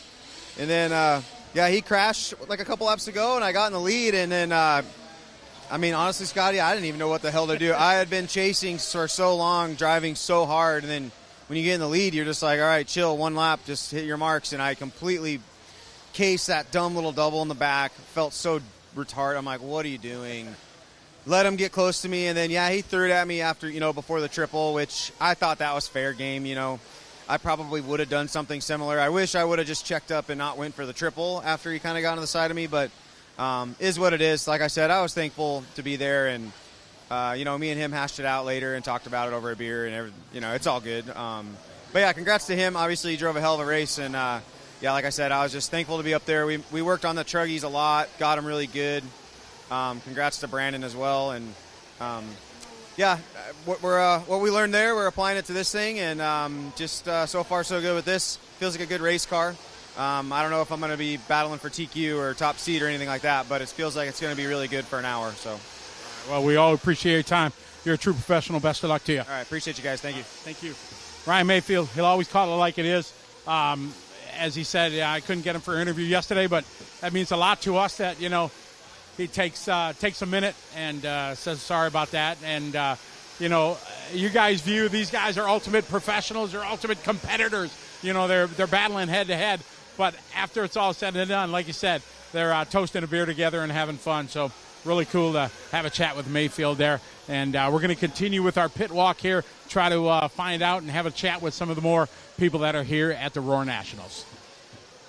All right, as we continue our pit walk here, we're going to kind of go into a little up. Come on through here. Yeah, world champs can come on through here. Yeah, we'll go through. So this is one of the other pits, a little air-conditioned room here. We got all the kind of teams all together as Cavallari walks by here, and everybody's just trying to get a little bit of the AC. We got the Techno team here, the Associated team here, and this is a little oasis, what you say, from the hot Texas heat. Let's get Bella over here. Come here, Bella. Come on. Want to be on camera? Sure. All right, good. Bella Roger, hi. So how you handling this Texas heat? It's not as bad as I thought it was going to be. I got used to it after the first day. I'm good. Yeah. It's been a pretty crazy day running multiple classes, but now it's only Buggy. And so much easier just running one now. I was like going up like 2 minutes before every qualifier because I make so many changes. Yeah, see where I run, it's just loose dirt. Sure. So the only thing you have to change is compounds if they water. You don't even have to mess with anything. The setup stays the same. But here it changes so frequently. Like every run, like you're up in diffs or you're changing something, you know what I mean? So it's been a lot of work, but I'm loving it. I've learned a lot and having a blast. Dealing with the heat, it's okay. It feels nice in here. Yeah, exactly. The air condition is. And you got mom and dad here, so it's a little family vacation at the racetrack? Yeah, absolutely. It's fun. All right, well, best of luck to you. Thank you so much. All right. So Bella from the East Coast. And what's up, fellas? How you doing? Hello. Julian's over here. Cleaning, thrashing. Are you like everybody else, happy it's down to one car now? Oh, it's amazing. It's been quite a busy couple days, but the track has evolved. Have you seen much change in the track today? Seems like every run the grip just keeps increasing majorly. So. And what are you doing to kind of combat and try to chase it? Oh, my bad. Just mainly diffs, shocks. You can change hexes, go a little wider, and make it more stable. So. Right. And what are you running for tires? I've been liking silver relapse. And are you new tires every run? Or are you rerunning them? What's the plan? And rerunning them, but I know a lot of guys do like new tires to break them in, so they're ready for qualifying. Got it. Mm-hmm. All right. Well, thanks. Best of luck to you. Thank you. All right. Let's see. Aiden Horn over here. What's up, Scott? Thrashing. No diffs on the table like yesterday. Right now. Just finished. I'm putting it in right now. Well, we'll throw a microphone in front of you. How's your nationals going? Scotty, it's going absolutely incredibly. We got the team here. Everyone's working hard. Bunch of fine gentlemen in this pit room right here, let me tell you. We got air conditioning, so we're all in a pretty good mood. Definitely wouldn't be the case if we were pitting outside, I can promise you that. Absolutely. You got a newly crowned national champ sitting across from you? Yeah, look at him. Just look at him. Hey, I know it's just a truck, but it's still cool. You know what I'm saying? Oh, absolutely. Yeah. Wow, man. He's the rock star of the internet, no, after yesterday's performance, though. He is just a good boy, isn't he? I can feel the love there, in it. Yeah, I mean, it's all love in here. That's all this is right here. Having a good time. That's it. That's key. All right, best of luck to you. Thank you. All right. Brent Telke, team manager over here.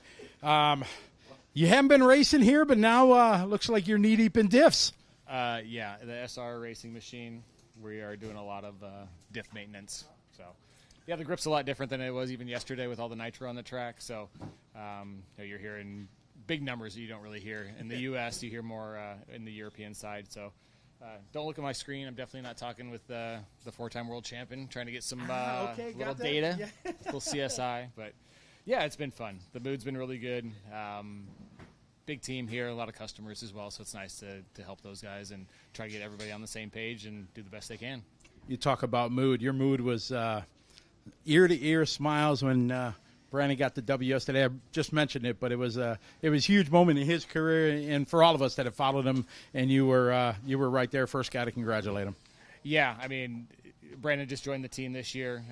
We've kind of had a casual relationship over the past couple years, and I've got to know him a lot more these past few months.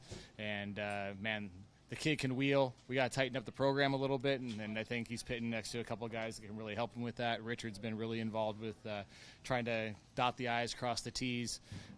Sometimes you got to learn the hard way, and we're doing that as a team. And, I'm expecting big things from him from now on. But yeah, yesterday, big win for the Reedy team as well. We haven't had the most success in 8-skill electric racing, but debuted the 880R production speed control.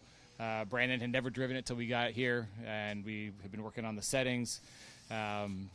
And if there's anybody that's going to melt that thing to the ground, it's going to be him. He uses the most milliamps of everybody on the team. So I was a little concerned, A1, when I told him one lap of warm-up, and I see him go down the straightaway the second time. I'm like, oh, man, I hope he can get to the end. So we had a little discussion before A2. He heeded the advice and was able to hold off two of the best to ever do it. So that's a legit national championship right there. I don't care what class it is. Everybody's giving it their all. So I'm really proud to see him get the winner. Well, best of luck to you, and thanks for your time. Absolutely. All right. Well, and I guess I have to come over and say hey and give him another congratulations here. And he's smiling ear to ear. So hey there. You hear the accolades from your teammates. Everybody was so proud. Everybody internet giving you props. Now that you're 20 hours after the win, and how you feeling? Yeah, it's still ecstatic. I got the win, but we're kind of putting it behind us now. The class that matters the most, Nitro Buggy. It's time. So just trying to get that all dialed in and focus on that, not really worry about the truck. I mean, obviously, still stoked that I got my first ever national win. But, yeah, just trying to get the Nitro Buggy better, more and more changes, and hopefully get a second title. I saw you taking a cold drink out of the cup yesterday. That was a pretty awesome moment. That was a surreal feeling. Brent Dunsford on Wheel and Trigger got it on there, and, yeah, we took a few sips out of it. It was a lot of fun. Well, best of luck today. Thank you, Scotty. All right. New champ there. Brand, let's get over here, Mr. Rivkin, as he's busy doing diffs and thrashing and everything like that. All right, Nitro Buggy, it's game on. How's it been so far through the seeding day? I mean, honestly, it's been a lot more relaxing today than the past couple of days. So far, so good. I mean, we're been in the top 10 the last couple of runs. Had a kind of a little bit of a mishap practice round 2, but to be honest, it's been pretty much a grind as far as like just figuring out the diffs, the traction, the tires. But that's just how it is in racing, and any sort of form of racing for that matter. So luckily, we have a big team. Richard and Brent are here to help. We're working with Aiden and Brandon and the rest of the team here, trying to kind of maximize our minimal runs that we get. We only get 4 practice runs, which you would think is plenty, but at the same time, you're always learning something out there. The track's evolving. For those that are watching behind the scenes that are not at the event, with a lot more nitro cars running longer and longer, the track's getting more, the fuel is spitting more from the exhaust onto the track, so it's actually going to be changing really a lot more tomorrow with the 10-minute runs that we'll start to see. So the last program that we had the electric cars kind of splitting the nitro cars. Mm-hmm. So the track's going to keep on changing, and we're just going to see the threshold kind of change more and more.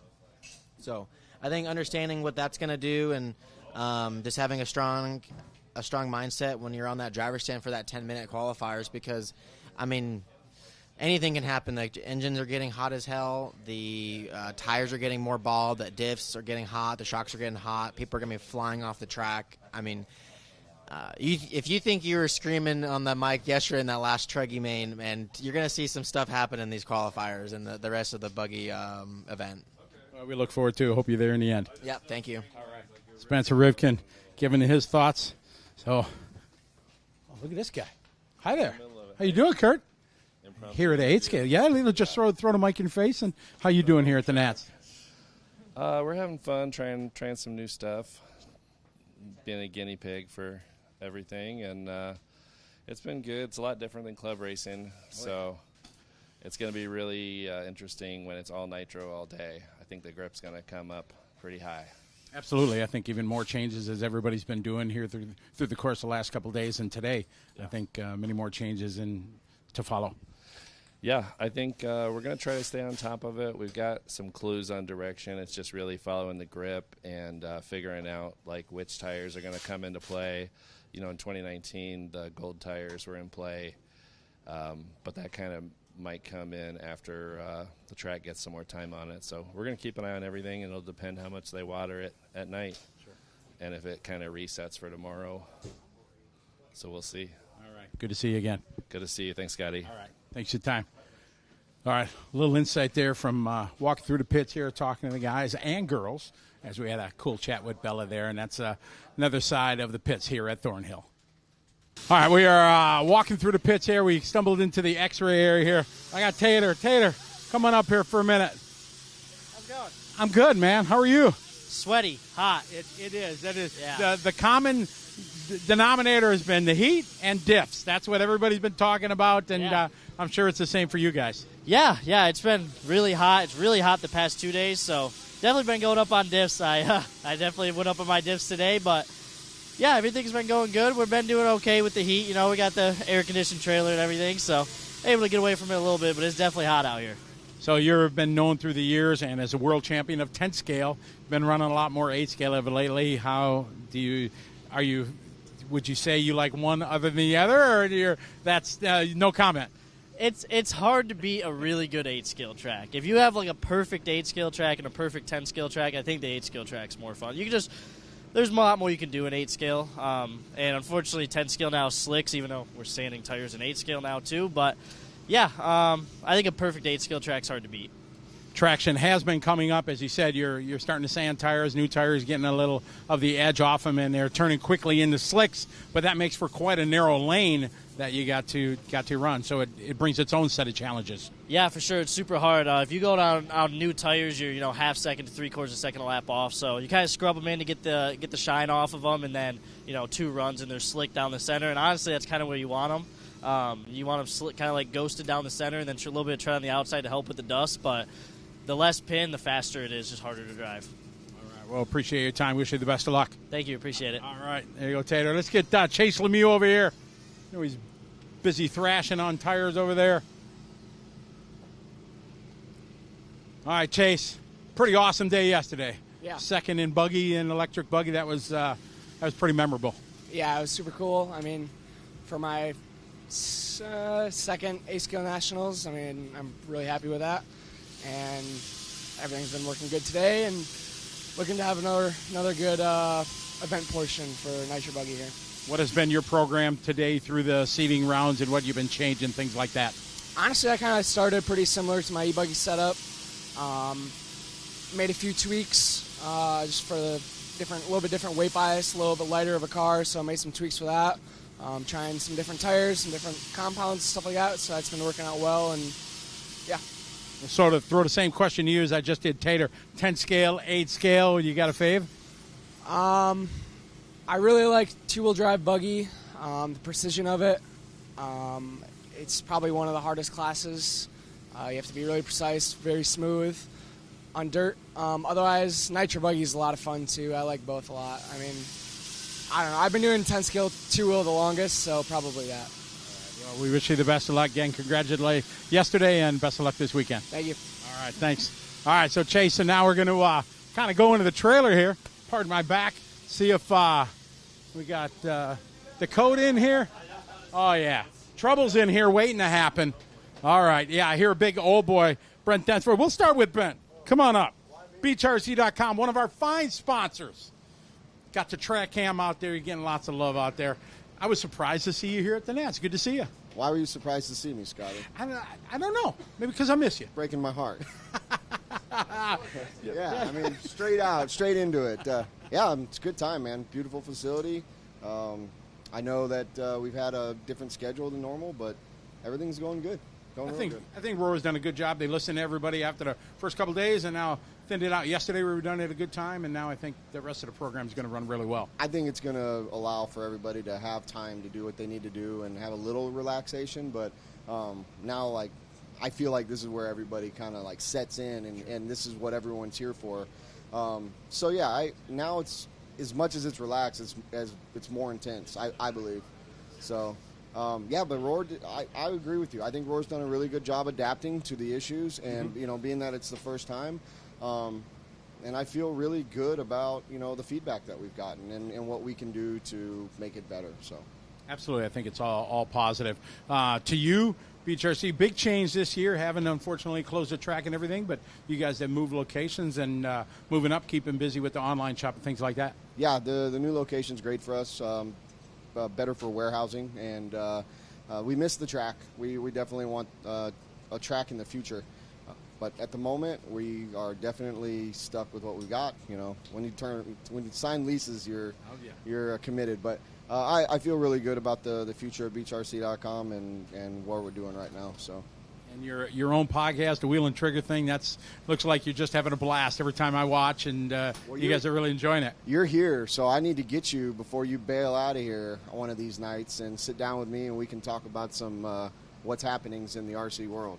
Oh, I'd love to do it for sure. I'd be honored to be on the show. I'd be honored to have you. But we look forward to it.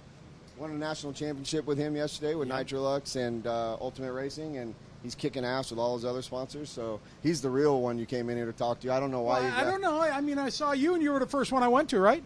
Well, always start with ugly and old age, and you go to pretty and younger. All right, so you're doing it in the right order. That was a good segue. Well, good to see you again. Dakota, you got a moment. We'll come up and have a chat.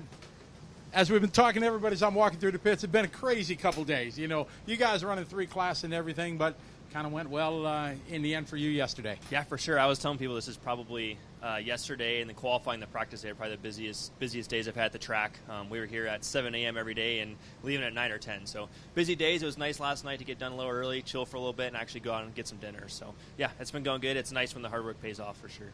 And that hard work was culminated in one of the most epic finishes of a truggy between you and Mayfield, the last 2 laps.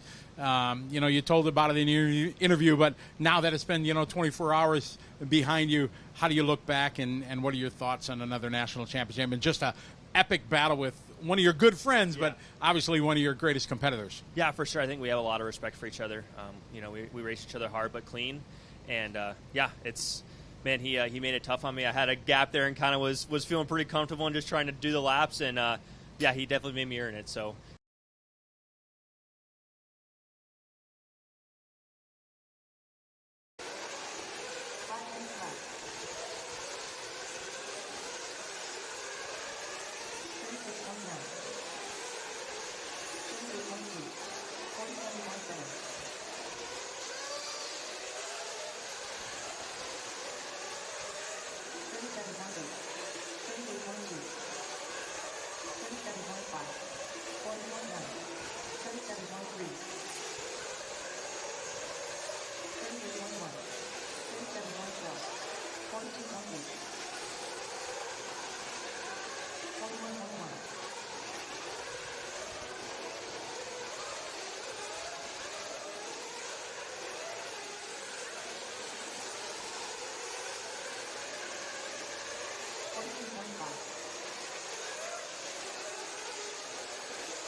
That is our practice session for the semifinalists. Race number 9, you guys will be up in 7 minutes at 12:30 with race number 9.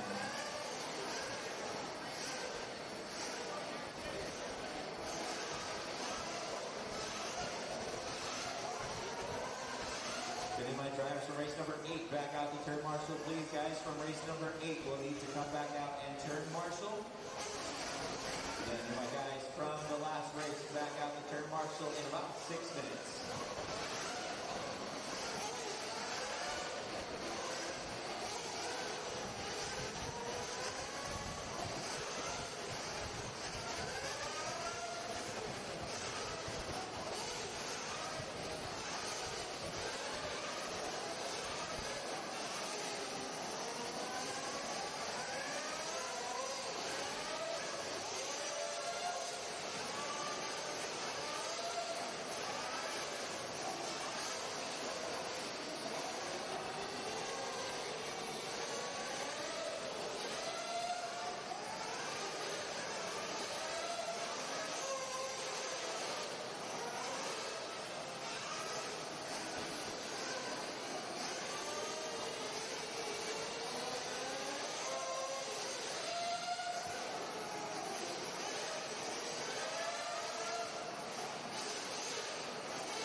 minutes till we get started back up. Need my guys from race number 8 back out to turn marshal, please. Race number 8, come back out and turn marshal.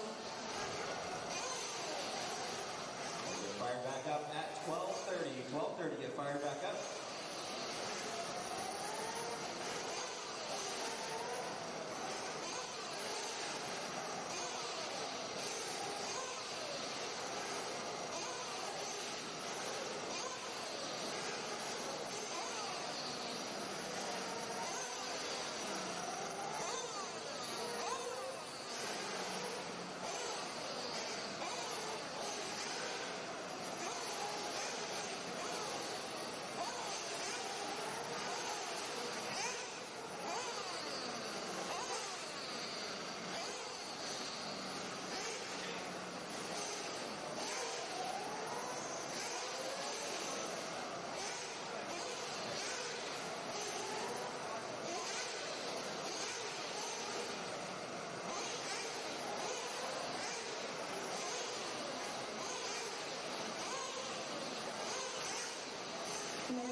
Yeah, I need my guys from race number 8 back out turn marshal, please. Jackson, Jake, Reggie, Jacob, Ryan, Paul, Wilson, DJ, Trevor, Austin, Ben, Wade, Jeremy, and Mitchell back out turn marshal.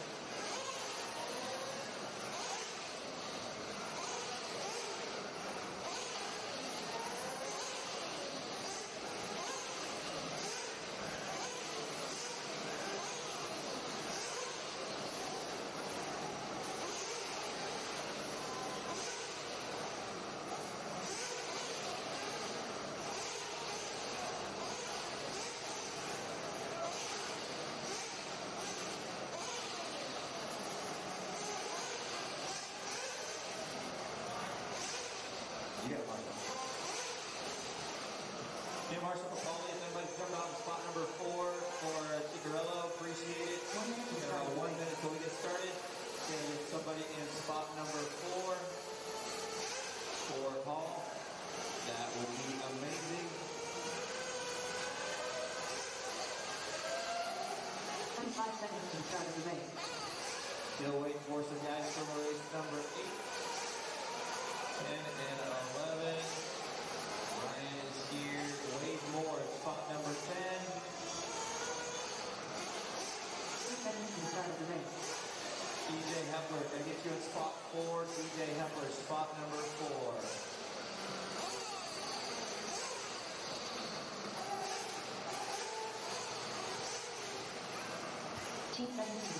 All right, race number 9, let's get them checked in. Race number 9, check them in. Yeah, there's a couple turn marshals from race number 8 still. DJ Hepler out there in spot number 4 for me, please. And Wade Moore, spot number 10. Wade Moore, spot number 10.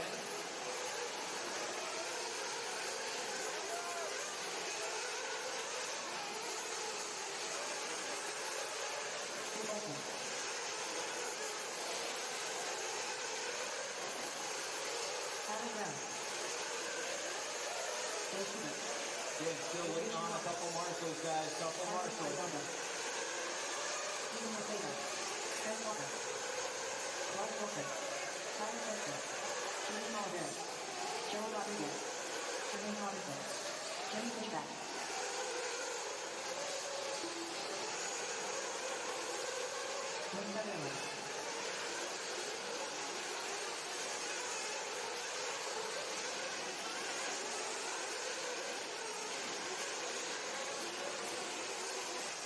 Junior Marshall in the 10th spot, guys. We need Wade Moore out there. Turn Marshall and Wade Moore, spot number 10. It's officially good afternoon here from Texas. 12:30 in the afternoon on a beautiful Sunday.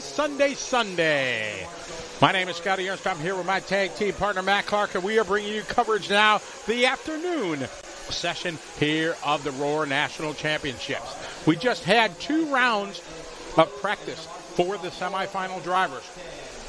Dakota Fenn, your overall TQ, took part in both. He had that option.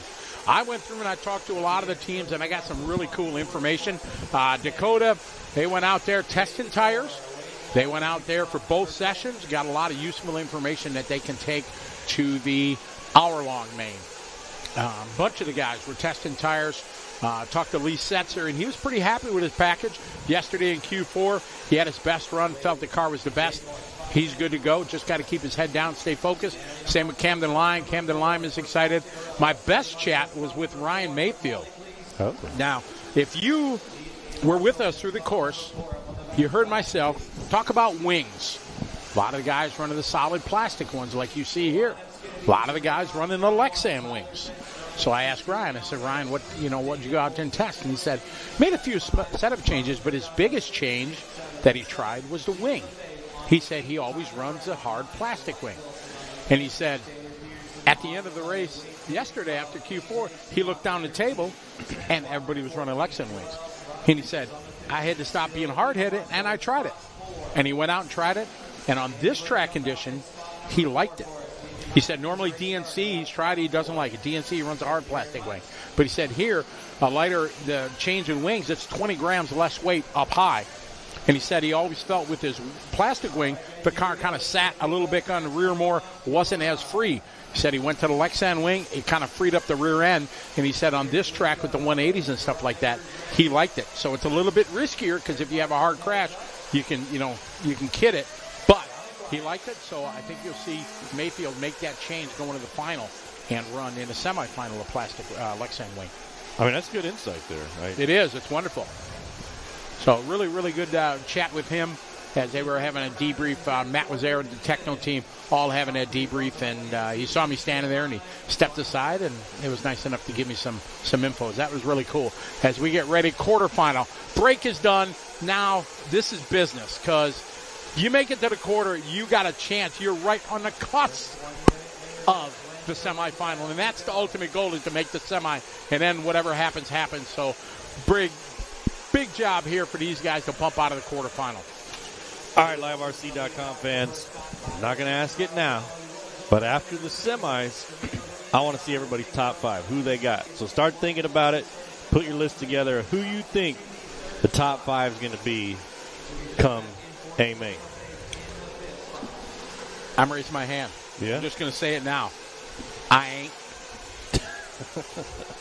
ain't giving them. I ain't giving my top 5. Nope. Not you, but I want the Live RC fans. I want to see what they think top 5 is going to be here today. All right, quarterfinal on the track. David Olson, Jermaine Robinson on the point. How about Wyatt Wilson from the 10? Let's look at our bump-up driver, Joel Rodriguez from 15 to 9. Where is AJ? AJ from 13. AJ now up to the 9. Very nice. Trent Walker from 14. He's in 15. Joel falling back down. So the big mover here on lap 2, 8. Jay Schumacher. Yeah, Wyatt Wilson also from the 10 to the 3 in the transfer spot. Jermaine Robinson out front. Olson in the 2. Wyatt Wilson 3. Jimmy Fishback 4. Sutherland 5. Carlos in the 6. Tyler 7. Tyler Finster. Tyler Brown in the 8. AJ Schumacher 9. Julian in the 10.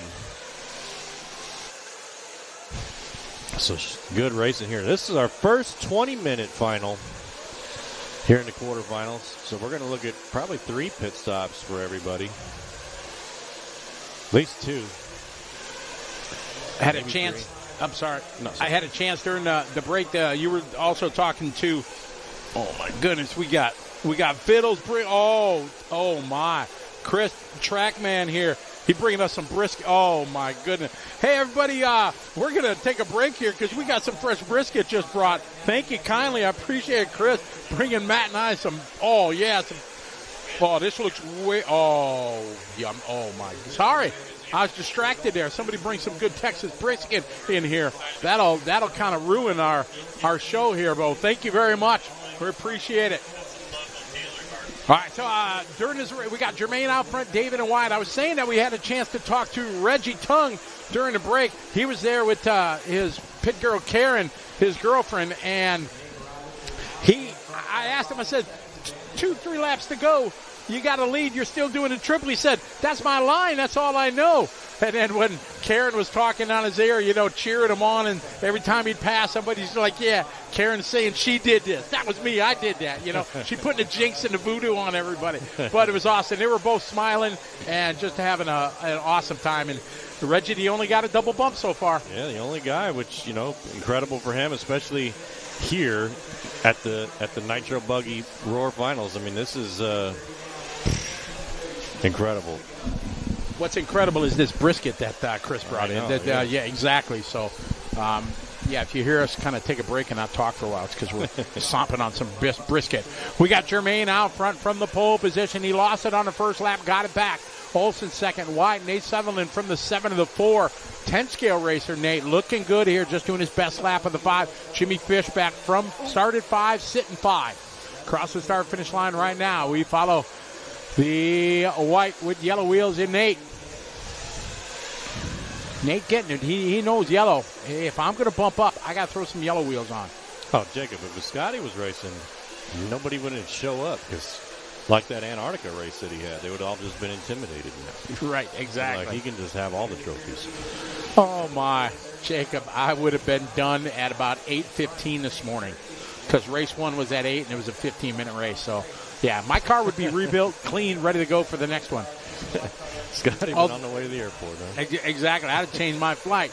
But speaking of old guys racing, Jason was telling me they have the Thornhill Masters race in November here. I race for 40 and 50-year-old guys. So I just make it into that.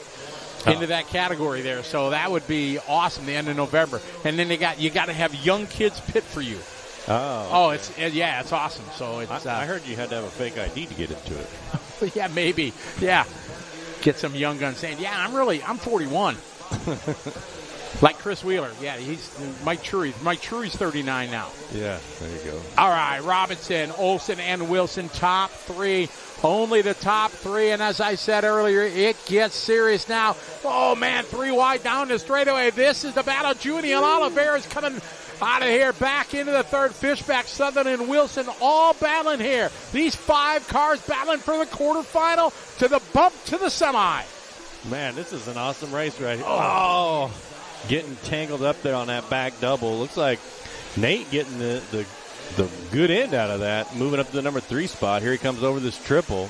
Absolutely, getting 2 spots as they got together. He came across the start-finish line back in P5. Now he's in the transfer down the staircase. Let's see if he can put his head down, keep these guys in his rear view mirror, crossing the line for lap number 10 or number 9 there. Nate moving up to P3. Fenster from 2, dropped back now to 4, and Julian Oliveira is your top 5. Yeah, 14 minutes left to go. Jermaine Robinson out front. Jermaine got a big lead here over David Olson.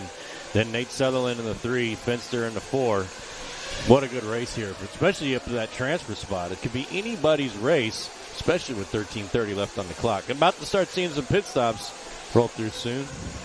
As you mentioned earlier, this is our first of the longer mains. This is 20-minute, the quarterfinals. All the races leading up to here have been 15-minute finals, and we got Nate pulling in. See them speed bumps there. You hit them too hot. All right, they got Pekko Ivanen on the gun. Oh, nice stop there for Ivanen. Making a trip here from Finland, supporting the guys. I mean, here with the pit stops, normally the average is 7.5 minutes, but with a 20-minute main, you want to come in around 6:30 to 7 minutes. That way you come in again at 14, and then you have enough fuel for the rest of the race. 12:45 on the clock. Where's our transfer drivers? Ooh, they're deep in the field here. Is AJ, Trent, and Joel back there in 11, 12, and 13. Taylor Peterson, he's struggling here. Had a couple bad laps there, a 57.6 and a 51, dropping him deep in the field. Just doing his hot lap there, 38.7, one of the fastest laps of the race so far. But he's got a big hill to climb over the next 12.5 minutes right now in P15. Liddy, yeah, so the semis will start right after the quarters, which will be in about 35, 40 minutes, something like that. We'll get our first semi up. We got our first top 5 pick, Jermaine Finn. Jermaine says Finn, Mayfield, Rose, Wiggins, and Wilson. It's a good list. Well, that is, for sure. Oh, man, how awesome that'd be for them guys. Make top 5 for Rose. That'd be his best finish at a Nationals, next to his Truggy win, crowning his first national title. But any Nitro Buggy, that'd be awesome. Yeah, make your picks. Find out who's going to be on top. Yeah, not to give them yet, but before the main start, after the semis, give me your top 5. I think the schedule is we're going to do the quarterfinals, then the semis, then it's an hour break so that the way the semi drivers.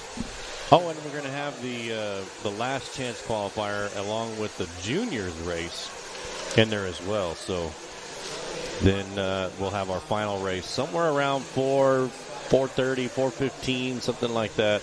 At least that's what's scheduled. Yeah, it's scheduled about that time. I would be here. Right now it is Central Time, 12:42 in the afternoon Sunday. So wherever you are in the world, plan right now in 3-some hours. 4 o'clock, I would definitely be online our time to catch what is going to be arguably the best Nationals ever. It is going to be fantastic here. Again, a lot more on the line, I think, this time because it's the prelude to the Worlds next year. So these guys getting invaluable testing on a track that's going to be very similar conditions. Yep. A few less laps because they're not going to have all the support classes. But a lot of people turning a lot of laps on the same dirt, same conditions because it's covered, so you got no worry of weather. What was the dates again? It is the end, so it's about the 27th of September to like October 4th, something like that. Officially, I think it starts the 26th to October 3rd. Okay, so in that ballpark. So the last week of September, start of October. So the only difference will be the weather. It'll be a little bit cooler, but not by much here in South Texas. So you're right. I mean, it obviously won't be the same layout, but they're getting a lot of testing here with tire compounds and tread patterns at work, which will basically be identical for the Worlds. We got 10:30 complete, 9:30 to go. Jermaine, Nate, David. Nate has worked his way up to the 2 spot. Fenster 4, Junie. Oliveira's 5. Battling here down the staircase.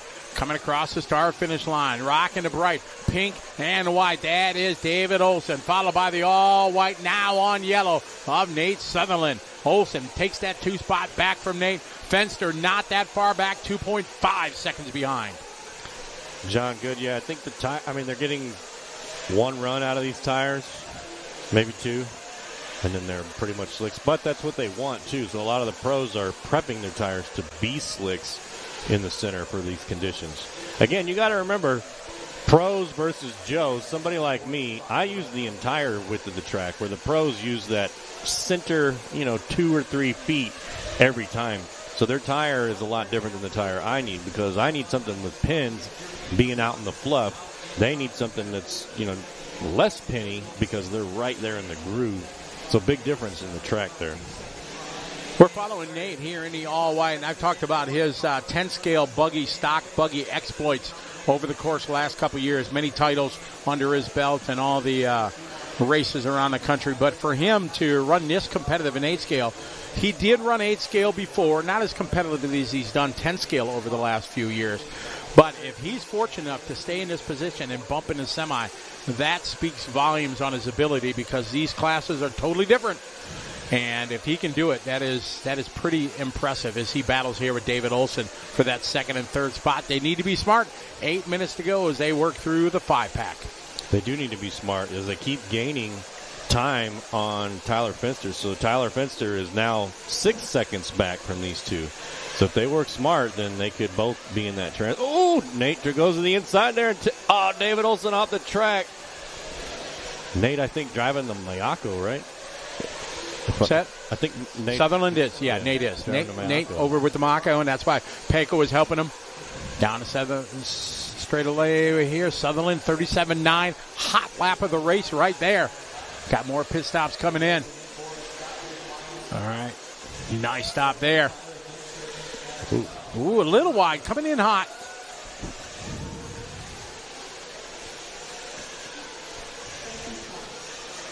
We haven't talked about Jermaine much because he's gone. He's gone. 15-second lead. and by. Olsen. Yeah, Olsen's giving up that lead to Tyler Finster. Come on. David there over the kicker. Oh, I saw somebody running from the pits. All right, Nate is in. Peko on the grab. Oh, that's pro level right there. Boom. All right, so Sutherland with a good in and out. Olsen and Fenster battling there down the straightaway. Yeah, RC Geek, I mean, that I think will be, I mean, as soon as you said it, I knew exactly what happened, and I replayed it in my mind. I've seen that clip so many times of Lil Bump and Joe Bornhorst. That was an awesome pass when he went over the top for sure. Yeah, that was a mic drop moment for sure. It was great. I screamed like a girl on it. Ah, it was crazy. Yeah, I need to go watch the broadcast. Nobody saw it coming because nobody had tried to do that. And the interview I had with him afterwards was just epic. That he said it was his secret weapon. It was like, that was classic. You couldn't have written it better. That was awesome. We're following Olsen here. Now Fishback with the pits and everything. Fishback now goes to P3 as they are battling. See Nate here at the bottom of your screen. Olsen and Fishback going at it. Semifinal on the line. That is huge. 5:20 left to go here in this one. Oh, no! Olsen flames out as he pancaked the triple. Oh, no. That is tragic. Down the line, there's Fishback and Fencer as Olsen falls out. Poor, terrible luck there for David. So we pick up the battle here for the transfer spot between Fishback and Fenster. Fishback in the yellow, Fenster in the blue. Does Fishback have a tire coming off? Ay. Fishback is driving crazy there. Getting out in the flush shorts. That one, Fenster going to go by. Fenster in that blue and red. White wheels. Rocking the Lexan wing. Across the start finish line. He's now into the transfer to the semifinal. How far back? Here's Fishback there. Tyler Brown and Julian Oliveira is quite a ways back. Ethan Lefebvre is back. Then Carlos, AJ, and Joel Rodriguez round out your top 10. We're following Fenster here. Coming through that center double. Carry that momentum up to the kicker. Takes it nicely. Nice on a triple. Final 4 minutes. Race number 9, our quarterfinal. 4 minutes on the clock. Robinson, Sutherland, Fenster. Fishback still in it, though, 2.7. It's really between those four as Julian Oliveira is right now 11.2 back. Into the Holiday 5-pack goes Fenster.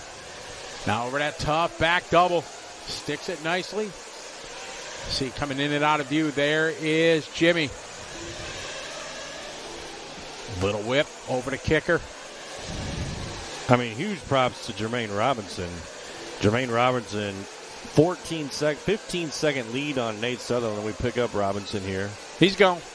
Yeah, I mean, he's been at the first place this whole time. Never looked back. Started on pole. Oh, double. Looking good. Oh, muscling his way by there. Had enough room. All right, got through this bit of traffic.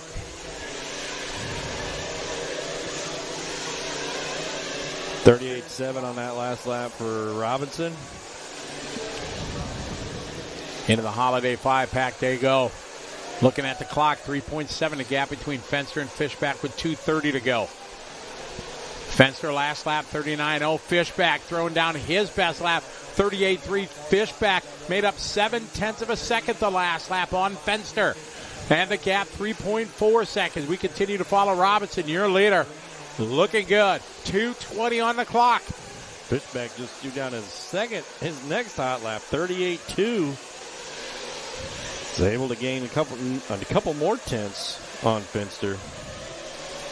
2:10 left on the clock. Fishback going to have to do that throughout the rest of the last 2 minutes here if he wants to make up that 3 seconds on Fenster. Sutherland still second. He's got a 15-second lead over Fenster. So Nate pretty locked down. Fenster across the line.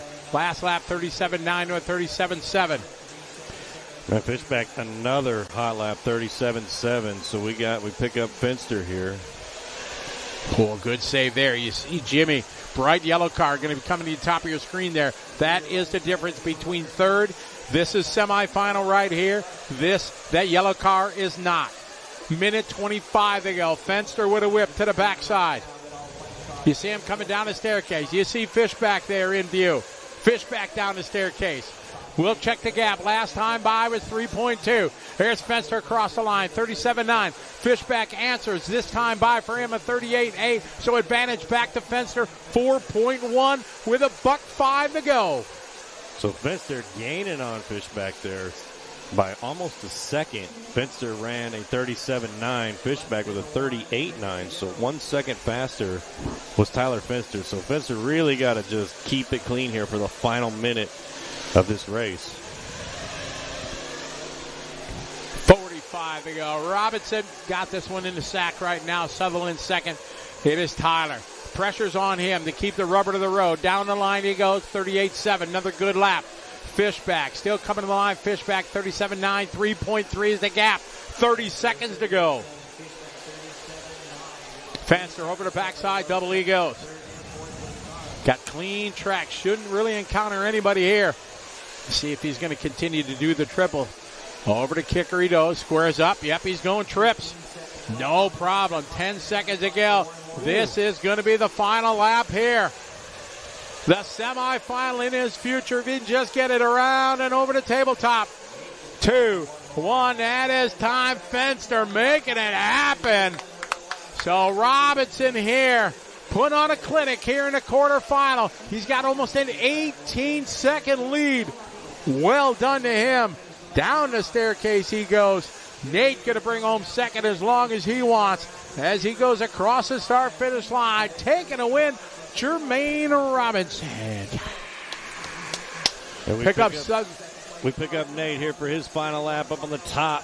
Here he comes down the staircase. Nate Sutherland in the all-white with Scotty's favorite yellow wheels. Last two turns here as he comes across the start-finish line. Nate Sutherland getting the number 2 transfer position into the semifinals. So congratulations to Jermaine, Nate, and Tyler as they bump up to the semifinals here at the War Nationals. See Papa beating on the car there. Don't know what happened to David's ride. That's unfortunate. He was poised right there for the semifinal. But a huge bump there for Nate Sutherland. 10 scale Buggy indoor racer. Showing he's got the skills to pay the bills here and make it happen, getting into the semifinal. Well done to him. All right, I think we got our next quarterfinal coming up.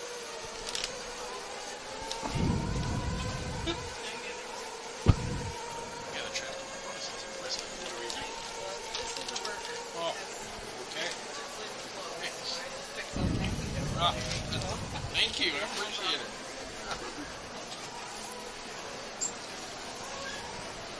Boy, Scotty being treated like royalty here on the Live RC studio.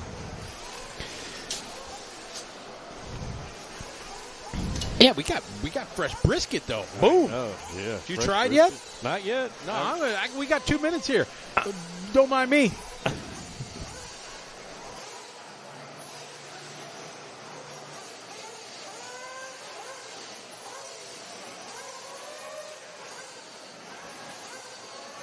All right, race number 10, let's get them checked in. Race number 10, check them in. Get our turn marshals, take their spots, guys. Turn marshals, take your spots.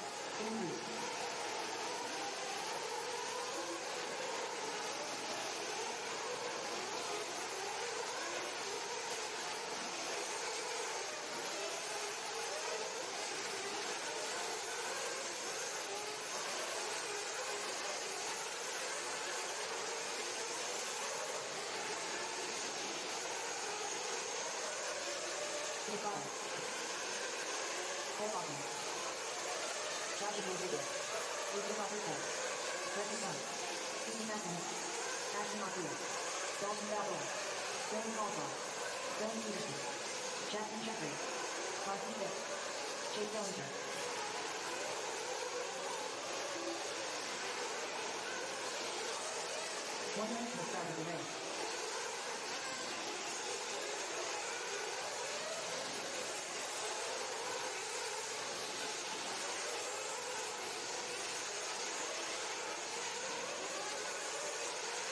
Seconds to the start of the race. No check-in from Garrett Martin. No check-in from Garrett Martin.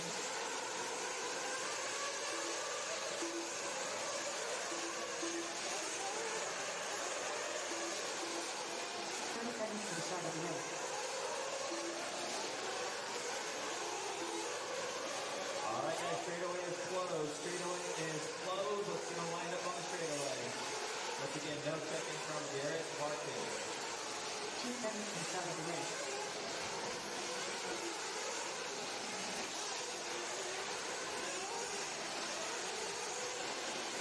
Less than 5.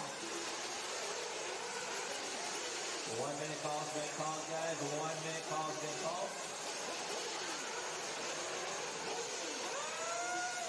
Keep it running, guys. 1 minute call's been called. 1 minute to the start of the race.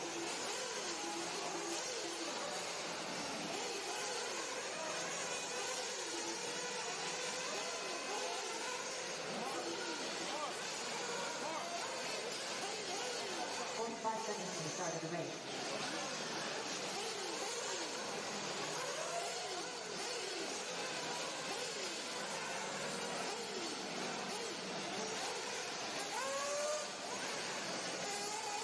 Seconds to the start of the race.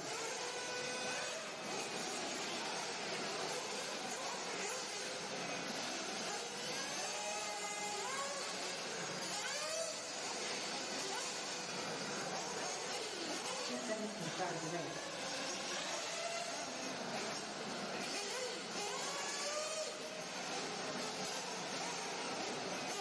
Less than 5.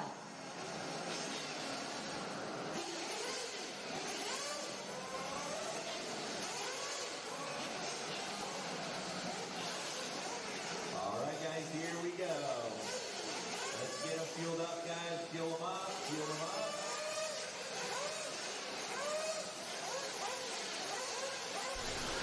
All right, here we go. Quarterfinal odd race.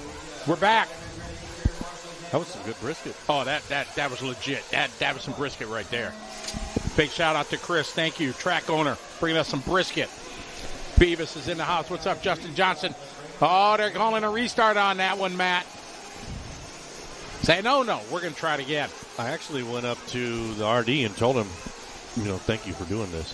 What, for the restarts? Yeah, I mean, because sometimes you just don't see it. Sometimes you don't see where, these guys that come here, they practice all week, they paid their money, they put in the hard work for somebody to just fly into turn one and ruin your race. Oh, I'm a big believer. I've done restarts a long time, and I do enjoy doing it. All right, everybody cheering on. We got Mitch on the mic, the mouth of the South from Australia. What's up, Mitch? Hope you're doing well. Here we go. Davey Batta starting on pole, just missing the semifinal. Let's see if he can bring it home by the bump. All right, let's see if Davey can get around. Rocking that green machine. Much better start. Look at that. Oh, yeah. All right, great start for Davey. A little bit of elbows out there in the back of the grid, but it all works out. I saw TQ Chef put in that brisket is the glory. Oh, it is. Yeah. Get some good brisket. This is some of the best brisket I've had. I don't have a huge palate for brisket. I don't get it much in Wisconsin, but I'd love to learn to do it. I love watching that when that master class of Franklin shows up, that little commercial of how he does it. That looks amazing. Wrapping it in paper and everything. Oh, like he that. makes it look so easy. Oh, yeah, you exactly. Just tend to the fire, put your sticks in there.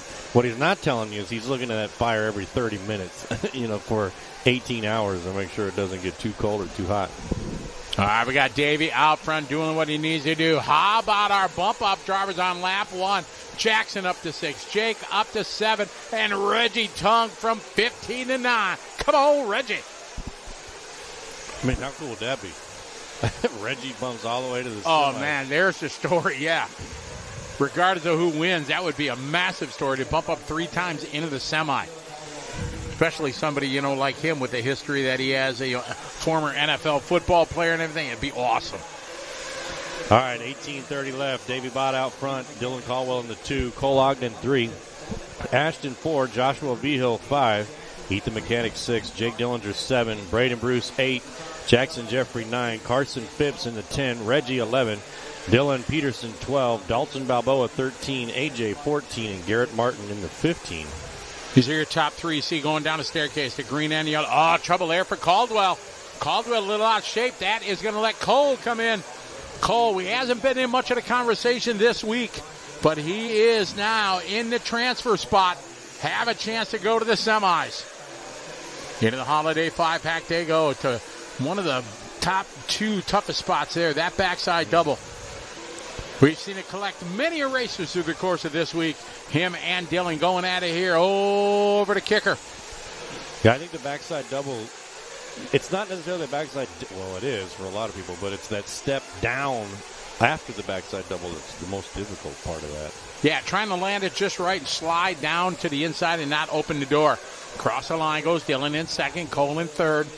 1.9 in front, Davey Bott. You'll see a flash of the green and yellow right there going into the Holiday 5-pack. That is Davey.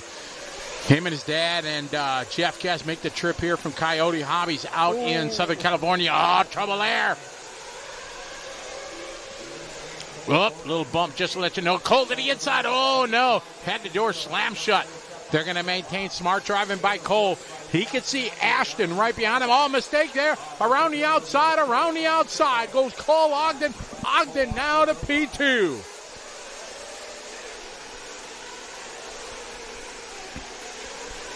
$16.45. Davey, Cole, Dylan, Ashton Abdul is 4. Josh Vigil is into 5. Ethan Mechanic, 39.3, his best lap. Started 6 in 6. Jackson Jeffrey from 13 to 7-year transfer driver now to the P7. 16:30 to go. Bata out front, stretching out that lead now 5.4. We stay with this battle. Hot and heavy. Coming up to the triples right now. Cole Ogden followed closely by Dylan Caldwell. Ashton Abdul not that far back. 16 left to go. Davey Bada with about a 6-second lead on Cole Ogden. So Davey Bada slowly chipping away, checking out even more and more. And it's only on lap number 6. 20-minute long main here, quarterfinal. Bada, Ogden, Caldwell, your top 3. 4 down, 16 to go. Oh, trouble right in front of Davey. Luckily, he avoids it. It's a 20-minute final. After this, semis are going to be 30 minutes long. Yeah, let me tell you the top 5 in the next race. Mayfield, Wiggins, Jonah Wilson, Lil Bump, and Frankie Contreras Jr. are the top 5 for our next race. Coming up next, race number 11 for our half semifinal. Through the years, I've talked to many of the drivers when they, make it through the semi. There's more pressure for these guys to get from the semi to the final than to run in the final. Many of the guys through the years have told me that because you just want to be in the final. Then anything can happen. You bad luck, good luck, make a mistake, whatever. But just to be in a championship final, that is an accomplishment in itself. So a lot of these guys, like I said, have told me through the years the semi has more pressure just trying to make it to the final. I mean, I could see that because you just want to make the show. Exactly. That's my feeling. If I'm in the show, anything can happen. If I fail miserably like I normally do, but at least I was in the show. I mean, because it's a big thing.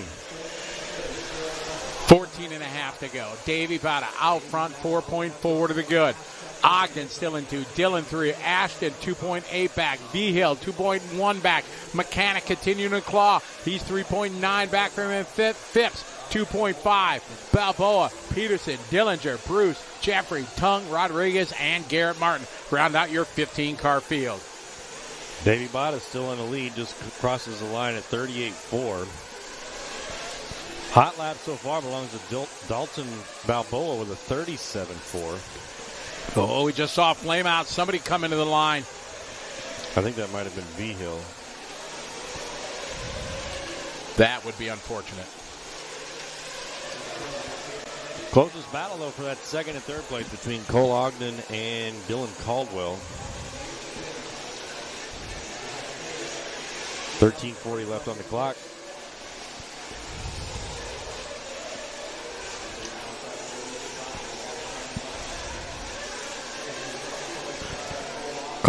for fuel here. Let's see how his fuel stop goes. Oh, that was a good one. There's Karen down there. That's Reggie's girlfriend. She's awesome mechanic. Looks like she's calling him in. She talks a lot to Reggie. That's what he said. She's always on the mic. We'll keep there. We'll watch Karen. Put the pressure on Karen here. See how she does on her stop. Sometimes drivers need that. They need to just, the constant. But other drivers don't want to hear you at all. I like when my. I was going to say other drivers just want to put in some music or something. They don't even want to wear a headset.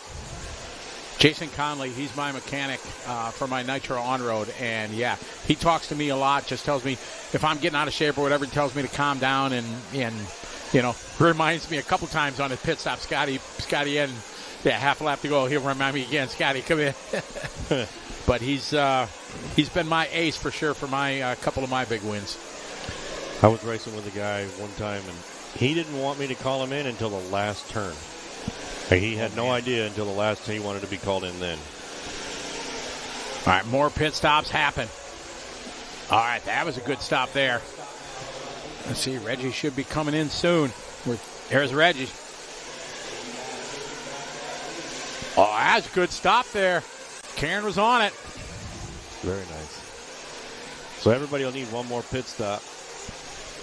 Cole Ogden's still out front. Oh, Cole Ogden took over the number 1 spot from Davey while we were watching those pit stops. Pit stop cycling through here. 44.6 out lap there for Bada. Ogden yet to fuel. He had a 39.6. Was his last lap. So we should see there's Davey back in the lead as Cole makes his pit stop. The NFL is Reggie Tung. Reggie, he double bumped already. That was his car. You just watched Karen, his girlfriend, made the pit stop for him. And great guy, passionate about the hobby, and quite an illustrious career in the NFL. He played for the Chiefs, the Seahawks, the Giants, or the Jets rather, and finished his career in the early 2000s on the Oakland Raiders. He had 15 interceptions, 4 defensive touchdowns, 12 forced fumbles. He's had quite the career. And now he drives a Kyosho. Yeah, exactly, and he's a great racer. Local to Texas here. Bada out front, Ogden and Caldwell, your top 3. We're watching Bada here with the green car, yellow wheels.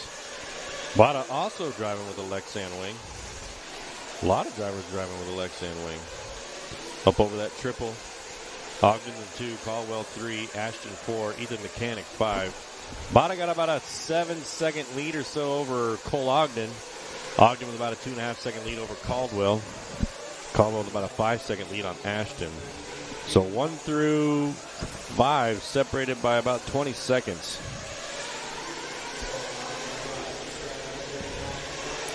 Chris Allison saying that the brisket was from Charlie Rose in Taylor, Texas. Taylor not too far from Hutto, maybe about 15 minutes or so. That was delicious brisket. Yeah, it was really good. So thanks for them for thinking of us. We appreciate it. Bada out front, Ogden, Caldwell, top 3. Now you got 10 down, 10 to go. A halfway mark. And it is close there. Ashton Abul, 7 seconds back. We've seen it throughout the course of the day. One mistake can cost you easily 4, 5, 6 seconds. And then Ashton going to be right back in as they have one more fuel stop to make also. That's true. The battle now between Cole and Dylan back on. We're watching them here. Davey Bada with a comfortable lead, 10.5 seconds. Sergeant Boudreau says that Reggie is their track fast guy down in San Antonio. And that's a fact.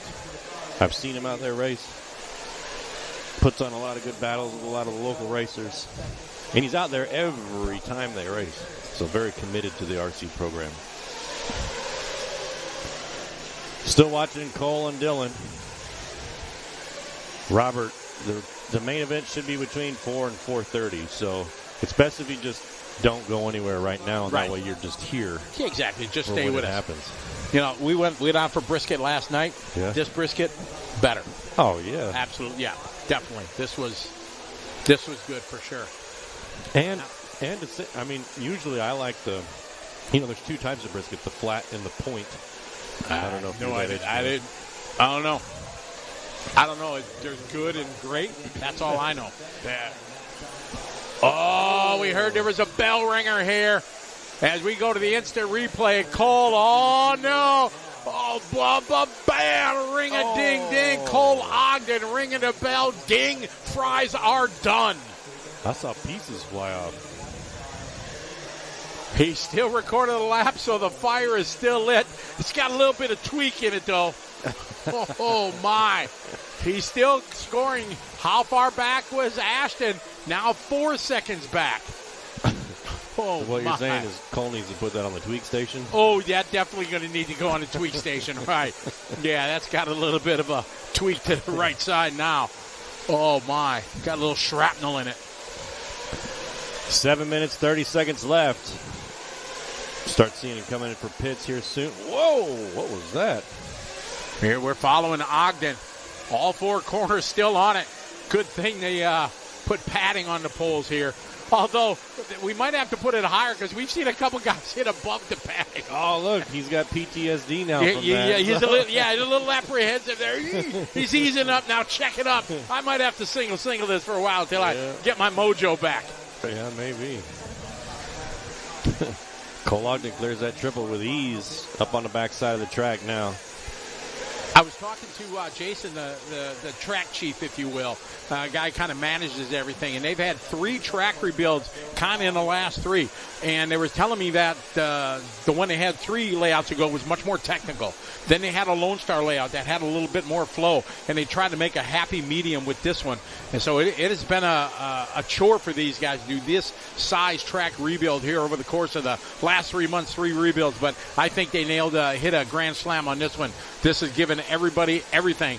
Technical sparks, tough sparks, a chance to ring the cowbell on the back double. They got a little bit of everything going on this layout here for the Roar Nationals. Did you see Chris, if you're still tuning in, Chris Allison, if you're still tuning in, here at Thornhill, they had a track where it was like a 90 to the right that had plywood in it. So they'd come skating around that. I can't remember what race that was for, but man, that was a cool feature that Chris and the gang put in here at Thornhill. That I can't remember what race it was for. It was a long time ago.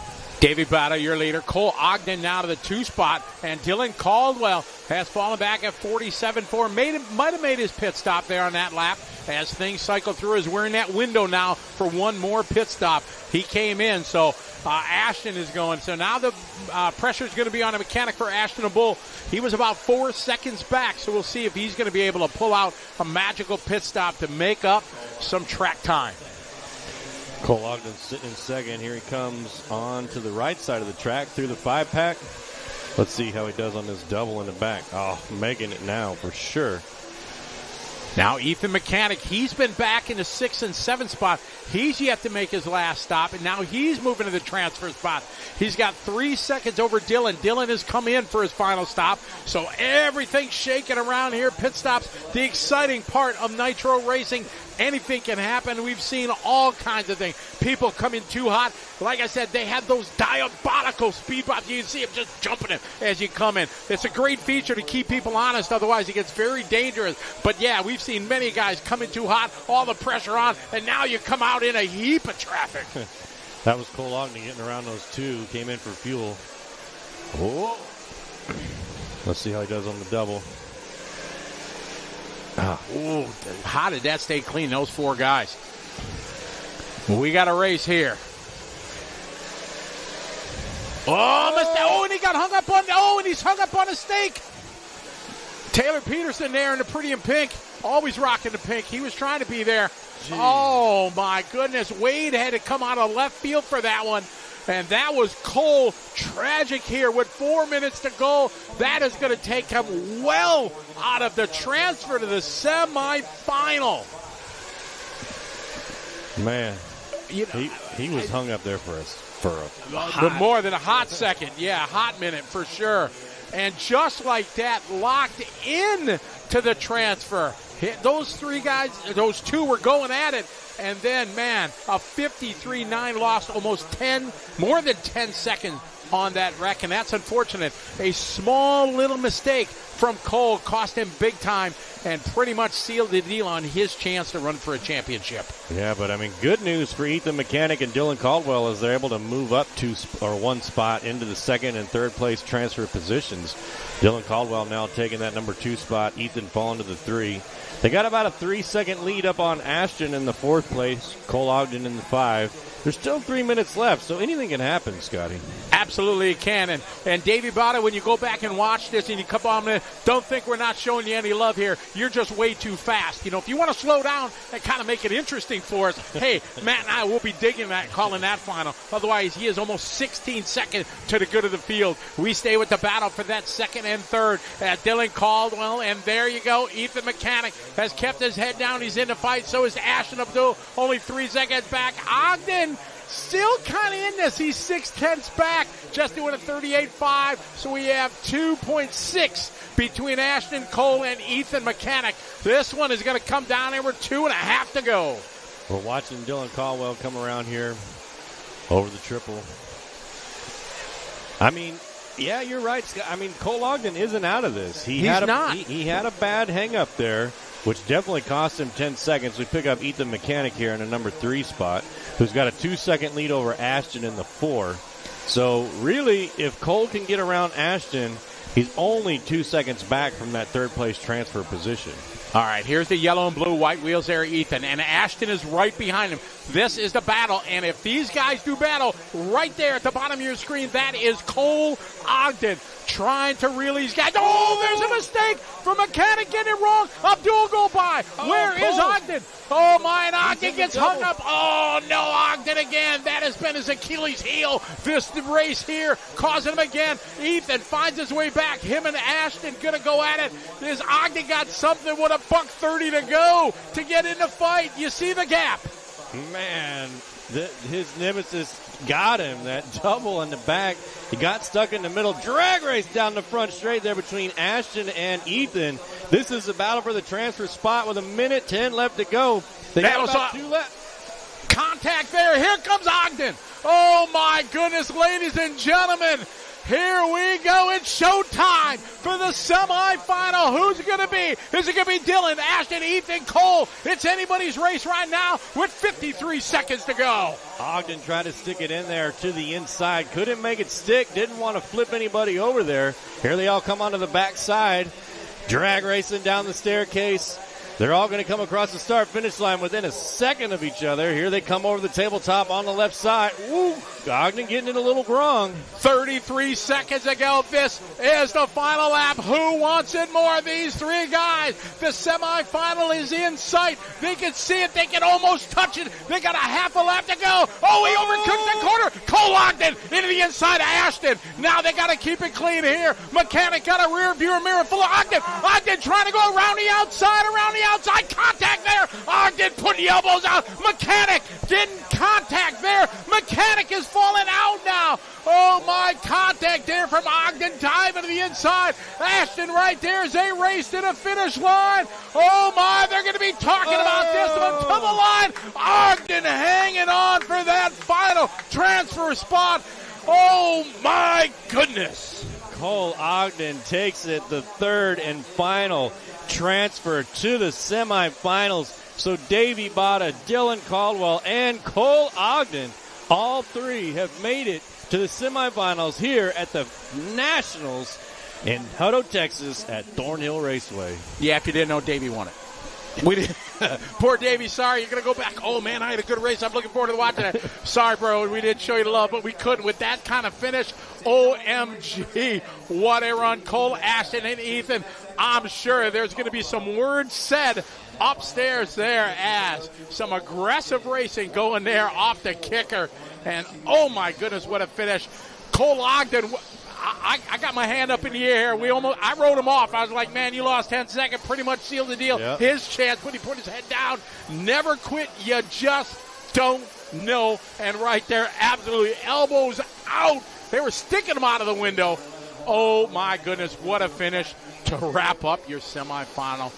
Woo! Just to recap, Davey Bada, I mean, if we had to put it into perspective, Davey Bada was almost a half a lap up on Dylan Caldwell. So, Davey Bada, congratulations to you. What a run there. Never look back from start to finish. Finished with, just no mistakes. Drove a great race. But the story there was Cole Ogden getting hung up on that pipe. And we wrote him off. Just like Scotty said, there's no coming back for this guy because he just, there's no way. So,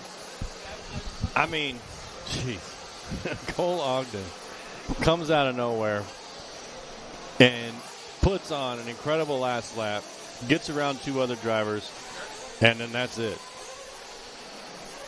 From that last race, back out, please. First semifinal, race number 11, get them checked in. Race number 11, get them checked in.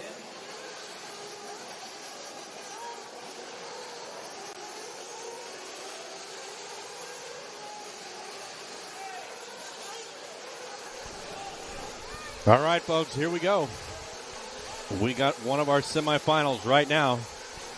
30-minute long main.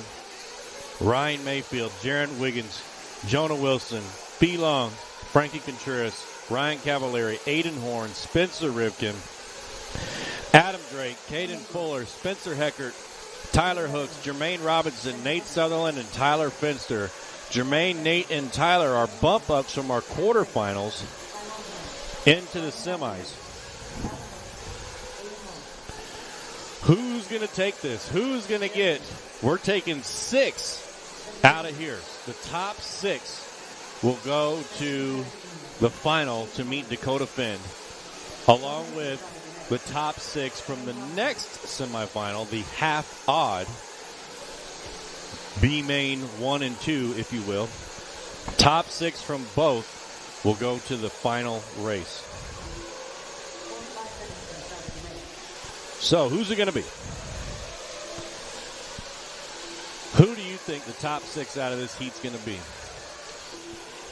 Do you think one of the 3 bump spots, 13, 14, and 15, Jermaine, Nate, or Tyler? Or will it be a household name?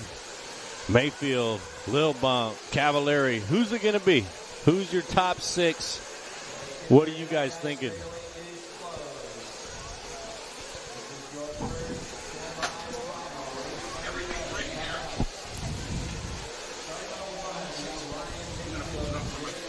They got about 30 seconds more for warm-up.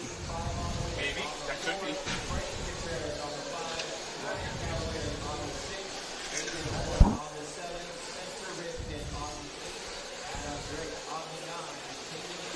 Yeah, correct, just Poet. They're going to have a last chance qualifier where 2 drivers from that get to bump up. So it's going to be Dakota Finn, then 6 from this heat, 6 from the next, so that'll put it at 13. And then they'll do 2 from the last chance qualifier, and that'll make 15.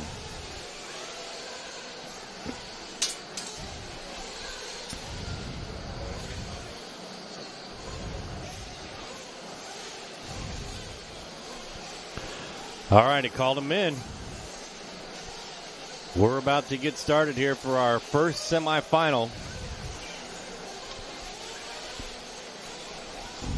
All right, I'm back. Sorry, I tried to run out there and see if anything was going on or anything, but no, they were all gone. So, all right. I miss anything in the warm-ups? Nobody trying to TQ practice here? We're good. All right, ladies and gentlemen, boys and girls, it is semifinal time, and this is the most stressful for these guys. Top 6 transfer. Who's it going to be? Let's see if we're going to have a good start. A bit of patience. Some of the best in the world. A little bit of tie up in the back. Oh, it looks like Lee Setzer got the worst of that one. And Drake, too. Oh, my. All right, now let's see if they can overcome it.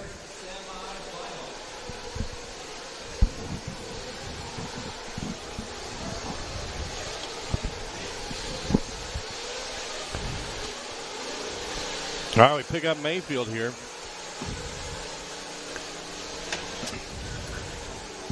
Here comes Mayfield onto the right over the tabletop through the start-finish line. Mayfield looking good here. Mayfield with about a second and a half lead already on Jared Wiggins after lap number 1. Everybody's cycling through here. Top 6 rolling out in qualifying order. Big mover right now, Spencer Heckert from 11 to 7. How about our transfer driver, Tyler Fenster, up from 15 to 11.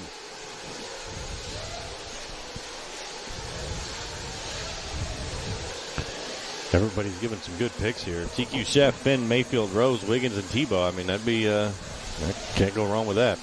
Here comes Mayfield over the tabletop again. 37-3 there for Mayfield. There's speed with the pink wheels. What? Coming on the holiday 5-pack. Top 5 now, still in qualifying order here. Frankie Contreras, what an accomplishment for Frankie to be able to lock in directly into the semifinal. What a Cinderella story would be if those two youngsters, Fee and Frankie, can make it to the championship final. That'd be awesome. Mayfield now with a 2-second lead up on Wiggins. So every lap, getting a couple of tenths on the field. There goes Mayfield, Wiggins, Jonah Wilson, Belong, Frankie, Spencer. Mayfield still with the hot lap, 37-3. You saw him just go through the 5-pack. 2.5-second lead now on Wiggins. Good battle here between Frankie battling here. Oh, man, Spencer ringing a bell. He's trying to get it righted. Fee upside down. Oh, my, Frankie going to get by. Now Frankie gives it back up. Frankie needs to keep his composure. Got to be tough for Frankie. He's got a broken ankle, walking around on crutches and stand up there for 30 minutes. Who was that marshal Fee? I didn't look. I was looking at it was another car. Here's Fee across. Oh, that was Contreras. That was Frankie. Right. Frankie flipped him over. All right, over this front tabletop, they go. Coming up, round the hairpin to the holiday 5-pack. Double, single, they go. The two young guns of the RC world here. Fee, long, little bump. And Frankie Contreras Jr. Fee rocking the Kyosho. Frankie running the Mugen. Remember, these drivers are trying to get to the top 6. Then they can make the show. They can make the final race to meet Dakota Finn. Top 6 out of here. If they don't make the top 6, the other drivers are going to one more last chance qualifier, but then they have to be the top 2. Excellent battle from these two, Fee and Frankie. I've watched Frankie here over the last 3-4 years really grow as an accomplished racer, running Mugen, being mentored by the one and only Adam Drake. Adam's taken him under his wing and just kind of mentored him and taught him as much as he could, and just a talented young racer for sure, as we're witnessing right here, battling here to get into the top 6 to make it to the semi. I mean, those or out of the semi, rather than the championship. Those same sentiments could be said about Fee Long. I mean, he's quite the accomplished young man. Been to a lot of big races, and here he is again at the 2025 Nationals.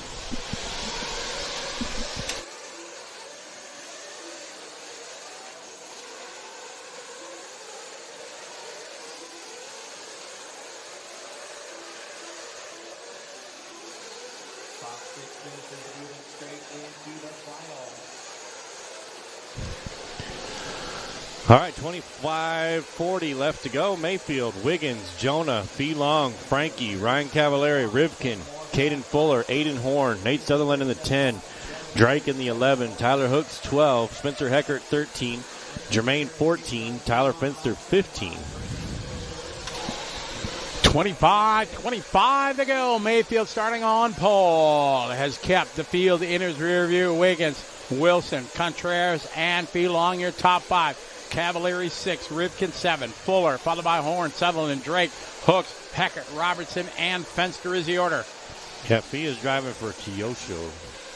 So him and Ryan Lutz out there always, working together, trying to improve their team and improve their race program. We're 5 minutes in, 25 to go. Frank and Fee are in the 4 and the 5. Cavallari is 6. Cavallari 1.5 back. See him at the bottom of your screen. We got the Wiggins and Wilson battle here, going through the center double. Now over to Kicker. Perfect 5-hole, squaring up for the triple. See him just reaching for it, clearing it. It is tough for sure.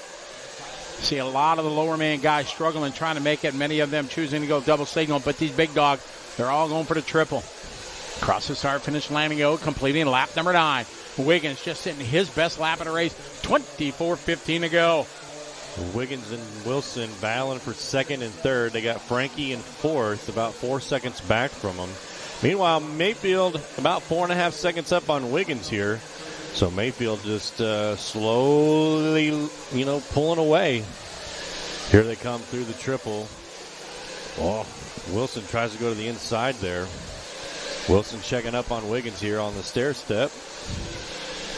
Nice battle here, these two. They got to think smart because they got the transfer. They just doesn't matter what spot you're in. You just want to make the final. Sure, it's always better to start closer to the front, but it's sure not worth racing. Oh, no mistake. Oh, Marshall on it. Very nice. Front and back Marshall in there. Well done. So good news for Wiggins to give him a little breathing room. Jonah Wilson was right on his bumper, but here comes Fee and Frankie. Looks like Fee got around Frankie there. You see Cavalier just come into your bottom of your screen. He is closing in on Fee. The battle for the 5th and 6th. Cavalieri in the final transfer spot. The gap 4.2 between Cavalieri and Rivkin. Top 6, all that matters here in the semifinal. You finish in the top 6, you're going to run for your championship title.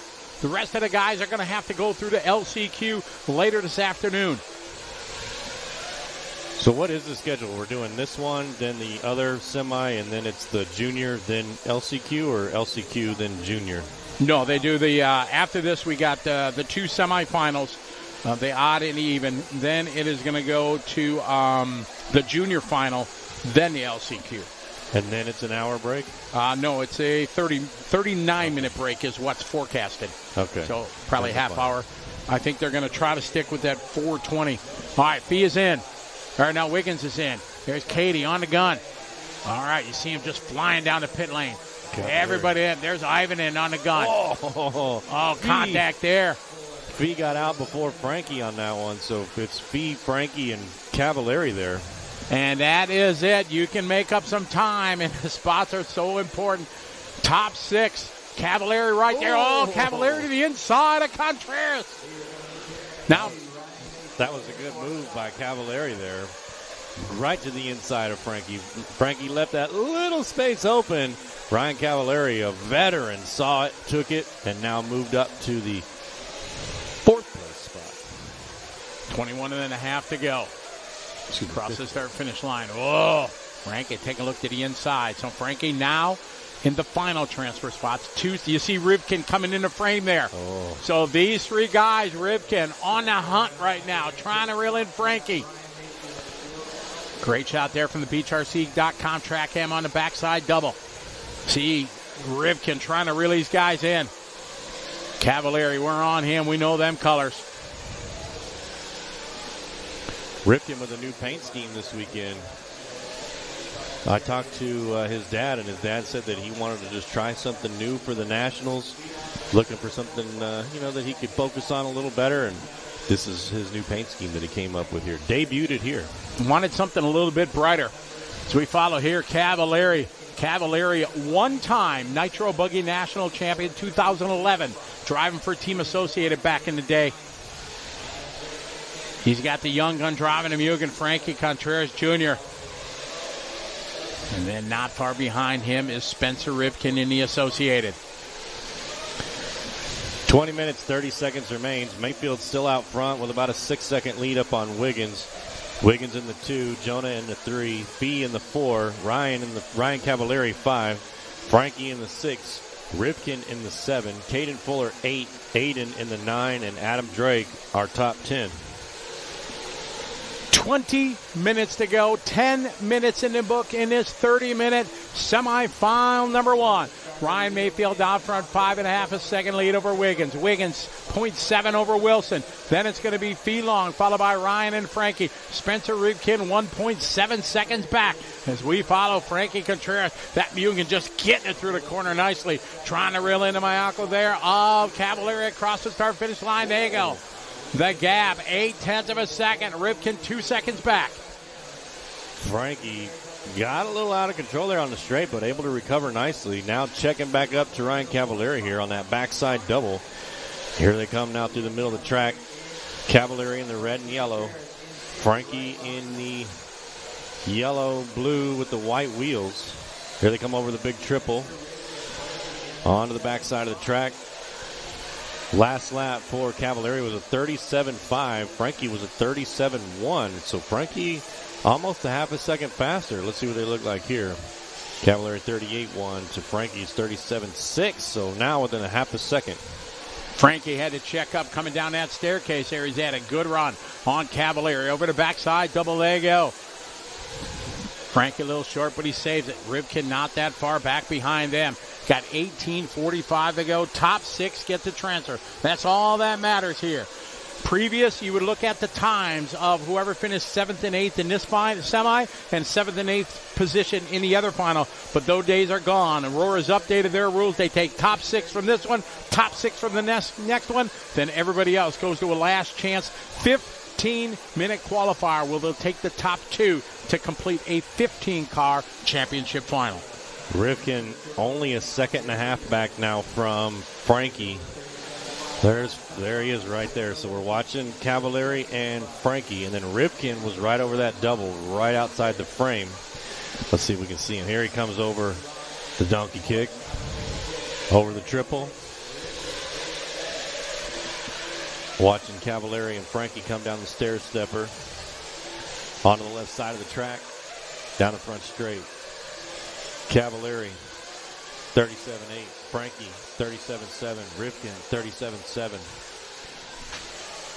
So Rivkin is right there for that transfer spot into the final. Mayfield in control right now, a 7.2 second lead over the field. Wilson moving to the 2. Wiggins. That battle, though, hot and heavy for that final spot.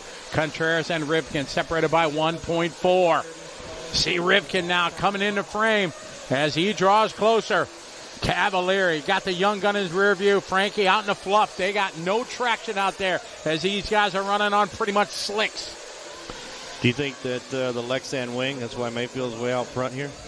He said he was going to try it, so obviously it's working out. He started on pole, a perfect start, keeping the field behind him.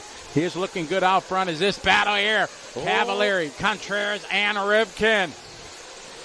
Here comes Rivkin right on the back of him right now. You see Fee, too, coming through the triple. Oh, Cavalieri slowing down a little bit there. Caught the edge there. Here comes Rivkin. So now it's 5th, 6th, and 7th. The transfer spot is in Rivkin's sights. You can see it. 16:30 left on the clock. I'll tell you one thing, if Mayfield's success with changing to a Lexan wing, you talk about win on Sunday, sell on Monday, there will be a sale on Lexan wings. Yeah. I've got a storage room full of them. I'm up in the increase. Beautiful contrary. Oh, he's going to have to do double. He lost it out of shape. Rivkin. Oh, Rivkin taking advantage of that. Fee having trouble. Everything changing right there. Cavalieri a little slow going into the kicker. Fee goes to the inside. Contreras all out of shape. Rivkin now going from the outhouse to the in-house right now up to P4. Man, Fee and Cavalieri here. Fee went to the inside of Cavalieri on that. Made it just was that Rivkin getting in raw. Took us a minute. We're not used to the new paint, used to the purple and white. But he said, no, purple is gone. Fee on the back of Rivkin there. How you doing? Keep it moving. Contact there. Let's see what happens. As Rivkin goes to the inside, we're going to see what the call is on that one. A bit of contact there from Fee. Oh, Fee into the back of Cavalieri. Ay. 2 contacts from the young gun. That is very not his normal.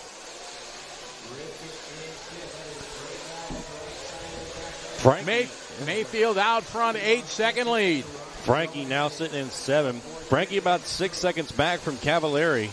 So Frankie got some work to do here. But we're watching Rivkin, Cavalieri, and Fee. Here goes Fee over the triple, Cavalieri over the triple, and then Rivkin. Closest person to him is Frankie, but 7 seconds back. Frankie's got a lot to overcome. He was right in the mix. He got to keep his head amongst them. Try to reel in. He's still got 15 minutes to go here. We got pit stops going on. Trouble here. No sense of urgency at this end. Got Ivan on the gun down there, getting Cavalieri down and away. these guys. There ain't no pit speed. All right, the Saxton on horn. Got him down and away. He got Trury on Mayfield there. You see Mayfield in. Trury on the gun. A grab. There's down and away. Mayfield. Rivkin went to the inside there. Oh, no, that was Frankie. Frankie back in the fight. He has not pitted because Cavalieri just pitted. Ah, okay.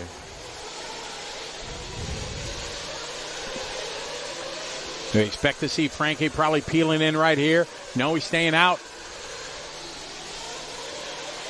Cavalieri in 6, Rivkin down to the 7.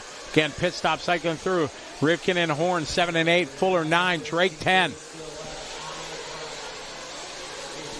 Rivkin with a 49-second lap. He had a 42, a 40, and a 49. So Rivkin really falling off the pace there on those 3 laps. Not sure what happened there. But we're watching Fee, Frankie, and Cavalieri here. Oh, trouble for Frankie. Cavalieri going around. So Cavalieri getting that spot back to the number 5. Cavalieri getting out of shape, collects him. Heckert's going to go by. Heckert is down a lap. Contreras goes to 5. Cavalieri 6. Rivkin now backing in 1.6 back as Heckert gives way. 13 minutes to go in this semifinal. Top 6 make it to the big show. We're watching Cavalieri here. He's got Rivkin right behind him. Frankie right in front of him. Here they come over the donkey flip. Over the big triple. Frankie out of control. Catching up with Cavalieri. Rivkin over the top of both of them. So Rivkin now going to move back up to the number 5 spot. Mayfield just doing his hot lap. This is all changing now. Contreras goes 5. Rivkin 6. Cavalieri 7. Horn 8. These guys are all in the fight for one spot. That 6th spot, trying to make it happen to get into the championship. I don't know what happened on that left side over there. They all got tangled in with each other. But what I do know is that Mayfield is almost 16 seconds up on the field. Jonah Wilson sitting in 2nd.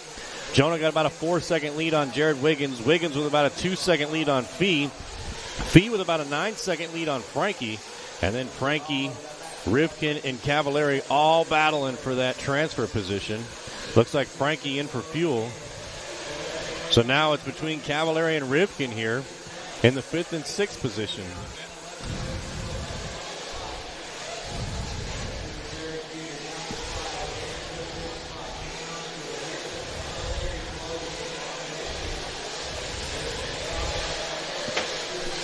We got Frankie, Rivkin, and Cavalieri. An excellent battle here, as we would think this is what's going to happen here. Top 6 going at it. Right now, the battle 5, 6, 7, and 8. Contreras, Rivkin, Cavalieri, Horn. Down the line goes Frankie, followed by Rivkin and Cavalieri now. Cavalieri, who is in. He's got Rivkin, going to get by Contreras here. Cavalieri over the backside double. Beautiful shot of 3 of those guys just floating over the backside double. We pick up here this battle here over the kicker. Cavalieri, Contreras, and Cavalieri. Man, Cavalieri really picked up some speed. Oh, Cavalieri to the inside and took it from Frankie. Here they come down the stair stepper. You got Rivkin out front, followed by Cavalieri, then Frankie. Cavalieri out in the fluff, no traction there. Frankie needs to be patient. Oh, on 2 wheels is Cavalieri coming in hot. Over the Holiday 5-pack on the right side of the track. Coming up to the 10-minute mark. Rivkin just pulling away here, letting these 2 battle out for that last transfer position into the final.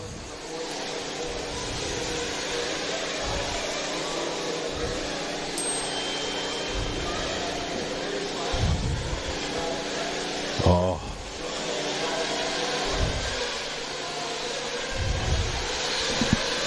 Ten minutes, 10 to go. 20 minutes complete in this 30-minute final. Hayden Horn moving up to that number 7 spot. About 4 seconds back from Cavalieri. Ryan Mayfield now 21 seconds up on Jared Wiggins. Still watching Cavalieri here. as he comes into the backside. Now down the stair stepper.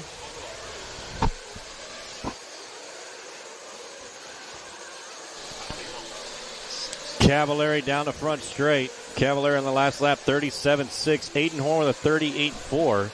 Cavallari upside down. Cavallari had about a 4-second lead on 4-second lead on Horn.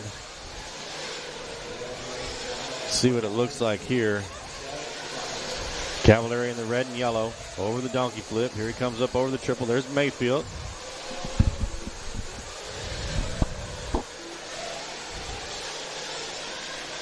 Man, Mayfield just looks so good.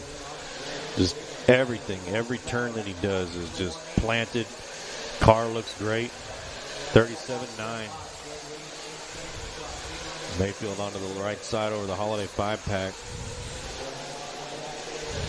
Mayfield, your leader, Wiggins, Fee Long, followed by Jonah, Spencer, Aiden. Then we look at the gap here from 7, 8, and 9. Cavallari, he's 3/10 back. Fuller, 3 seconds back. Frankie, 5 seconds behind them. 8 minutes to go here in this semifinal. Number 1, a 30-minute top 6. Get the bump up. So it looks like we had a position change. Aiden Horn now up into that transfer spot to the final. Cavallari goes to the 7th. There comes Aiden Horn down the front straight with Cavallari right behind him. Cavallari in this one still in the red and yellow on the right side. Aiden Horn, you see him up at the top side of the track over the double. Here comes Cavallari. Aiden Horn now through the double in the middle, about to go over the donkey clip. Yep, this is Cavallari here. Mayfield, Wiggins, Nguyen, Wilson, Rivkin. Horn just came in for fuel. Cavallari, they're going to swap here. Horn came in early, kind of right, the first one of the group here, it looks like. So it is very dicey. The final spot, so close. Cavallari now into the final transfer spot. Where's Horn across the line? Still waiting. There it is. 6 seconds the gap between Cavallari and Horn. Cavallari, I think, still has to pit one more time. I don't know if he came in at 43. Might have been it. We'll see here. 7 minutes to go. Cavallari coming through the big triple now. Let's see if he does come in for fuel here. That fuel stop's going to cost him 5 or 6 seconds, which means that Horn will be right back on his wing. Here he comes down the stair stepper. Rivkin with a long lap, so Rivkin must have came in for fuel. Here comes Cavallari now. All right, Cavallari. You see Peko on the grab. Oh, factory stop right there where he is, and he's going to come out. 6:20 to go. Yeah, looks like Horn checking up on him now. But that pit stop was so fast, it's like he barely even lost any time. Cavallari 6 to go. Cavallari now coming through the triple. Aiden Horn behind him. Rivkin in the 5. Rivkin's got about a 4-second lead on Cavallari. Make that Rivkin in the 4. Jonah Wilson to the 5. Fee now up to the number 2.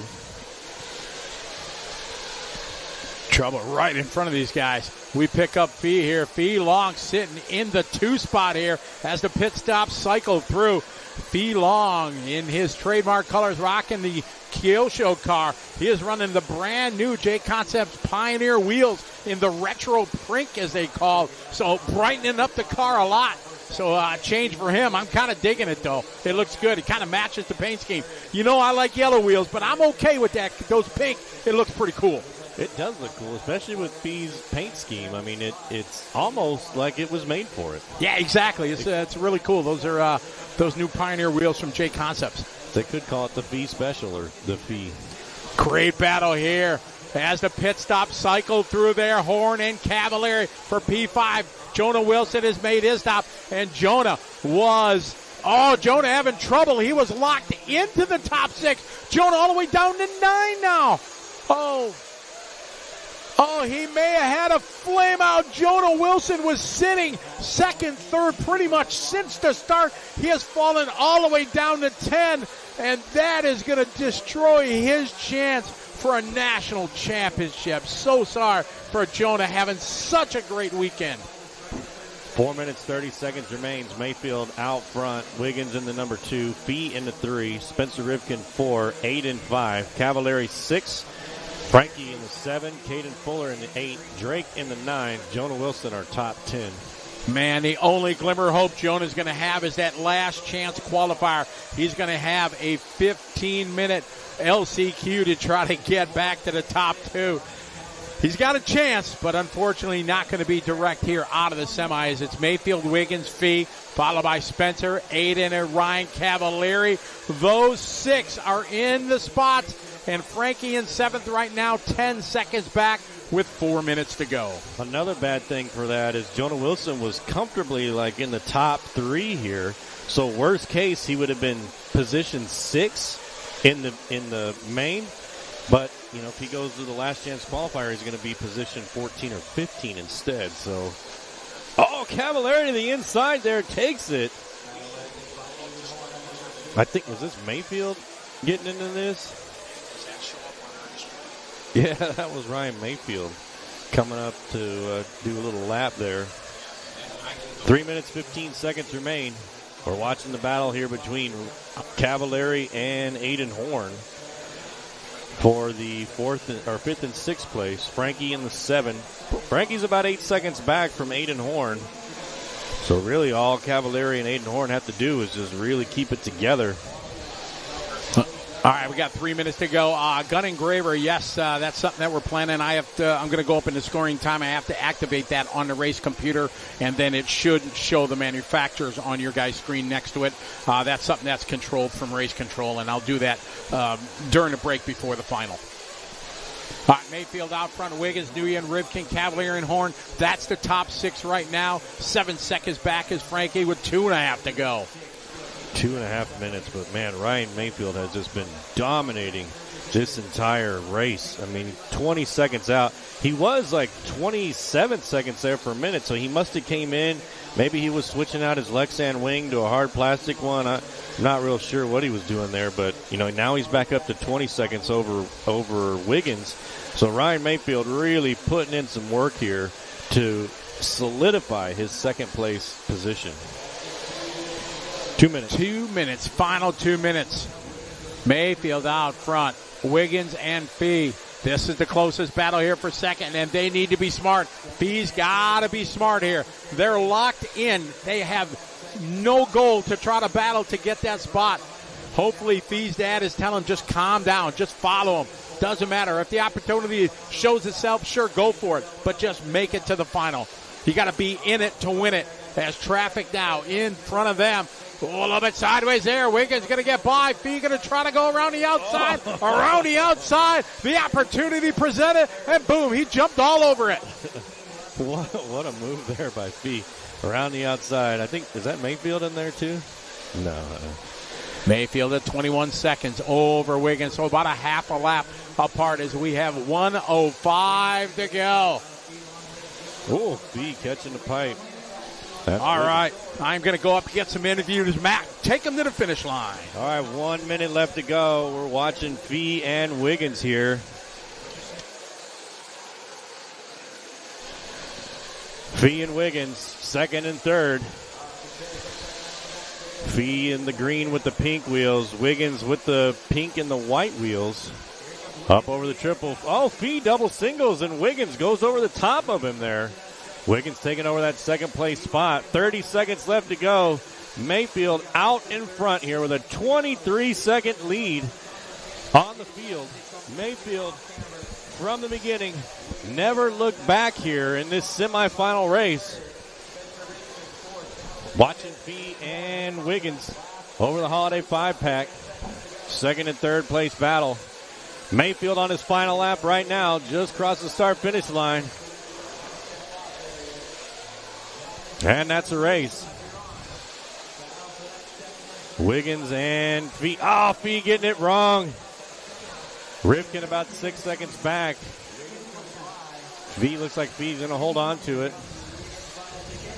Here's Aiden Horn. Ryan Mayfield about to cross for his final time. There's Ryan Mayfield. Here's Mayfield for the final time across the loop. Ryan Mayfield does it. takes the win here in the semifinal. Aiden Horn going to get that 6th place finish and get the bump to the final, along with Brian Cavallari, Ryan Mayfield, Jared Wiggins, Spee, Spencer Rivkin, Ryan Cavallari, and Aiden Horn. Your top 6 going to go to the finals to meet Dakota Finn for our final race later today. Frankie in 7, Caden 8, Adam Drake 9, Spencer Heckert 10, Tyler Hooks 11, Nate Sutherland 12, Jermaine 13, Jonah Wilson 14, and Tyler Finster 15. All those drivers will go to the last chance qualifier after this next semifinal.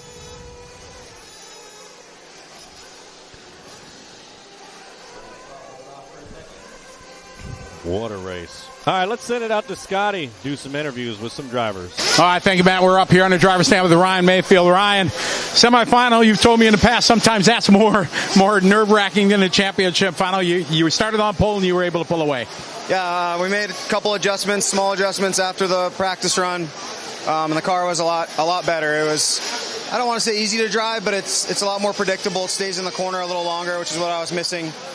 So now, at the end there, I thought it was actually still pretty good, especially compared to the rest of the field. But, Dakota wasn't on the track, and that's the guy we're all chasing. So, I think for 30 minutes, it felt pretty damn good. It didn't feel like it was going to change much more than that just for the hour. But we might stiffen the shock oil up or something just a little bit to compensate for that next 30 minutes. But, the car ran really good. Motor was perfect. Mike Truey's, badass in the pit lane, and we'll go reset and get ready for this hour. We talked during the break about the Lexan wing. You ran it there. What is your feelings on it? Yeah, I think that was, like I was telling you earlier, I was being kind of stubborn, not running it. And I looked down the table after Q4, and I was like, damn, I'm the only guy running a plastic wing. So, I put it on for the practice run, and right when I put it on, I thought my car jumped and landed better, rotated a little better on power. I left it on, ran it again, and my car did all that stuff quite a bit better. And hopefully we can just keep it on all 4 and put in a solid drive in that hour-long main.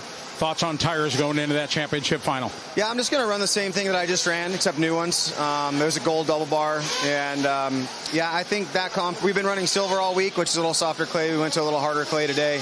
Well, I ran it in Q4, too, and I thought it was pretty good. But I think that tire is going to last longer, and I don't think we're going to have potential for failing tires with that compound. But silvers might get a little dicey in an hour. I'm just going to run the same thing, reset the car, and go at it. All right, thanks for your time. Good luck. Thank you. All right, let's get Jared Wiggins in here. Jared, they're on the clock here for us. Jared, Yep. You made it to the show. That's the main goal, right? Yeah. I felt pretty good in the first 5 or 10 minutes, and then it was like, man, I cannot go around the track. And then Fee caught up to me, and then he had the same problem. So, man, it's gnarly out there. It's grippy, but dusty, and just difficult. But I'm glad to be there, get a P2, and we'll maybe change a couple things for the final and be ready to go. All right, best of luck to you. Go get it ready. Thanks, Scotty. Thanks, All right, let's get a little bump up here. Fee Long championship final. That was a long fight. Tell us about it. Yeah, I went out on gold double bars, fresh off the whatever, and it was so loose, hard to drive. It was crazy. It's tough racing out there in these conditions. Obviously, so much on the line. Getting into that, you had a bit of contact with a couple guys. What are your thoughts on that? Yeah, I was gonna let them go, but my dad kept on saying to keep on going. Got to listen to Dad, right? Yep. All right. Well, best of luck to you. Go get them. Thank you. All right. There you go. That's your top 3 here from the semi number 1. We're going to get back into the studio. We'll be back up here, find out who the next 6 are going to the championship final. Back to you, Matt, in the J Concept studio. All right. Thanks, Scotty. Matt, some good insight there from those 3 drivers. Ryan Mayfield just put on a freaking clinic out there. Said he made a few small tweaks to his car, and whatever he did, that he was unstoppable. Nobody could catch him. Finished with a 22-second lead. At one point he had a 25-second or so. Then he did some tweaks in the pits or something, not real sure. Had plenty of lead and had the time to afford to do it.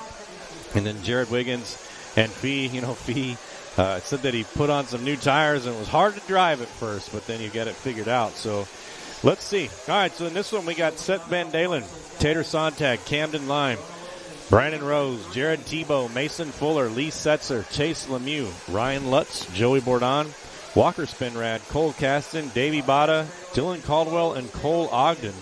Davey Boddock, Dylan Caldwell, and Cole Ogden are our 3 bump-up spots. So we'll see how they do. Top 6 from this one will go to meet Dakota Finn in the final. Coming up later today, along with the other 6 from the last heat. Ryan Mayfield, jeez. He's going to be tough to catch, but so is Dakota Finn.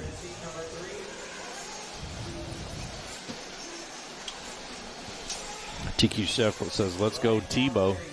I'm with you on that one. I'm back. Welcome back. There was not enough time. I had way more questions I wanted to ask them all, but we knew we had 2 minutes, and we were holding up the show already. So, sorry, I wanted to ask him about his wing. I wanted to ask him about tires. I wanted to add a couple questions. I wanted to ask Jared, too, because I know they've changed a lot of stuff through the course, but unfortunately they were giving us to, hey, let's get going, Scotty. You talk too much. Wrap it up, Scotty. Exactly. All right, hello to the chat room. That was a thrilling one for sure. As we got our second semifinal, who's it going to be? Seth has looked so strong for sure. He's been right there. Camden Lime has had just a fantastic run, and I mentioned earlier I'm cheering for Lee. Lee has run well. So it's going to be very, very interesting. What is the grand final time? Hishan, about 4 o'clock our time. So what did we have? 2, 3. So about 2 hours from now. We got this one 30 minutes, and then we got 2 in between. So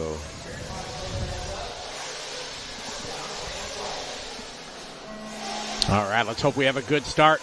Easy here, patience. Very nice. Yeah, very nice. Oh, I like it a lot. Oh, look at that start. Well done. Here we go. Oh, trouble somebody getting it wrong in a Holiday 5-pack. Could have cost them 3, 4, maybe more positions. A great shot there from the BeachRC.com track cam, showing it coming down that backside double. Leading the way right now, Seth Van Dalen doing exactly what he needs to do. Him and Tater trying to work it out here. Pull away from the field here is lap number 1 coming complete across the start-finish line. It's Van Dalen in P1. Yeah, great start here, especially for Seth Van Dalen, making it all the way around. Tater Sontag coming around in the number 2. Lyman to 3, Tebow in the 4, Mason Fuller our top 5. Lemieux in the 6, Lutz 7, Walker 8, Joey Bourdon 9, Brandon Rose 10. Hey, that last chance qualifier is going to be 15 minutes, by the way. You are correct, sir. 15-minute LCQ top 2. Get the transfer to the big show. Good battle here. Yeah, it's a good battle here between Seth Van Dalen, Tater Sontag. I mean, everybody's just nose to tail here the very first lap. They're coming across for their second. Ooh, Lime getting up to the number 2 spot now. Seth out front leading away. Early stages of this 30-minute final, top 6. What you need to make Spinrad with a great start from the 11 to the 7. Is Mason Fuller going to be able to pull something out? He has struggled this weekend here in the conditions. Wasn't really in contention in the electric side or the truggy. He slowly got pace here. Now he's into the transfer spot to the final. Watching Van Dalen come here on the left side of the track around the start-finish line. Van Dalen 37.5 on that one. Camden Lime 37 flat. So Camden Lime and not letting him get too far away. You see him coming through that Holiday 5-pack on the right side of the track. Over the big double, now coming down into the middle of the track. Ooh, kind of cases that double there. All it takes is those tiny little mistakes, and these drivers are going to just capitalize on that for sure. Over the kicker jump, we pick up Jared Tebow right now in the 4. Got a front. Ryan Lutz behind him. I talked to Jared Tebow after the practice of the semifinals that they had, trying to find out what he was testing, things like that. He was just trying a couple different tires, different patterns that Hot Race has, and not sure what he settled on, but that was his big test during the semifinal practice, as he is right now in 4th, moving up 1 spot here into the transfer. That was a cool shot of the driver's stand there from the LiveRC.com crew, showing how intense everybody looked. Big pile up there on that double. Lutz getting it wrong on the backside of the double, going to drop him out of the transfer. He's got some work to do. Still lots of time in eternity, 27 minutes to go. That is a long time. I mean, most finals, most mains are 30 minutes long, and we're doing that here in the semifinals for the Roar Nats. 26:45. Van Dalen. Camden line right behind him. Tater Sontag got about 0.6 of a second between the top three. Deep in the field there, Tebow, Rose, Fuller, Lutz, and Spinrad. That is the battle. 5, 6, 7, 8, and Setzer right behind him in 9. Watching Brandon Rose there in the green. Picking up Seth Van Dalen, Tater Sontag, and Camden Lime here. Van Dalen down the stair stepper. Over the tabletop. Let's see, last lap 38.8. This one 37.4. That's his hot lap right there. Lime with a 37.9. Sontag with a 38.2. Tebow 38.2. So Tebow right there in the mix as well. Only 2 seconds back. Top four separated by 3 seconds. Fantastic drive going on here for Van Dalen. These guys all need to keep the eye on the prize. Doesn't matter what spot here. Just want to make it. Got to be in it to win it here. And right now, Van Dalen, Lime, and Sontag working together, keeping it clean. You see the gap they have over the field right now. Tebow in 4, followed by Rose and Setzer. Top three coming across the start-finish line now. Van Dalen, Lime, and Sontag. All playing well. All playing nice together. Like Scotty said, they just got to make it to the show. Long time left. Lots of hardcore battling. Lutz is in 7, Fuller in 8, Lemieux back in 9, Spinrad falls to 10. Hot lap of the race, 37.0 from Camden Lime on lap number 3. Everybody else just 1/10 of a second apart. Right now, the gap between 6th spot and 10th right now, 3 seconds. So everybody's still in this to get this 6th. Van Dalen with a small little mistake there. That's going to move Camden Line now to the point. Over to backside, double A go. You see him here. Over to center double now. That quick right hand, left hand, right hand. You got to stick to landing. Keep the momentum the kicker. Round the hairpin, squaring up, doing the triple. These guys make it look so easy. Van Dalen a little short. Tater having to check up. Oh, Lime with a mistake. Marshall is right on it. That cost him 2 spots. Van Dalen back to the front. Tater into 2. And now he is going to fall to 3. Luckily to Marshall on his marks right there. Tebow just sending his best lap. 37.5 into fight. B. Rose and Lee Setzer now to the transfer. Oh, wing high. Big air there from Van Dalen, airing it out over the backside double. So just for context, Mayfield ran a 40-30-28 on the last one.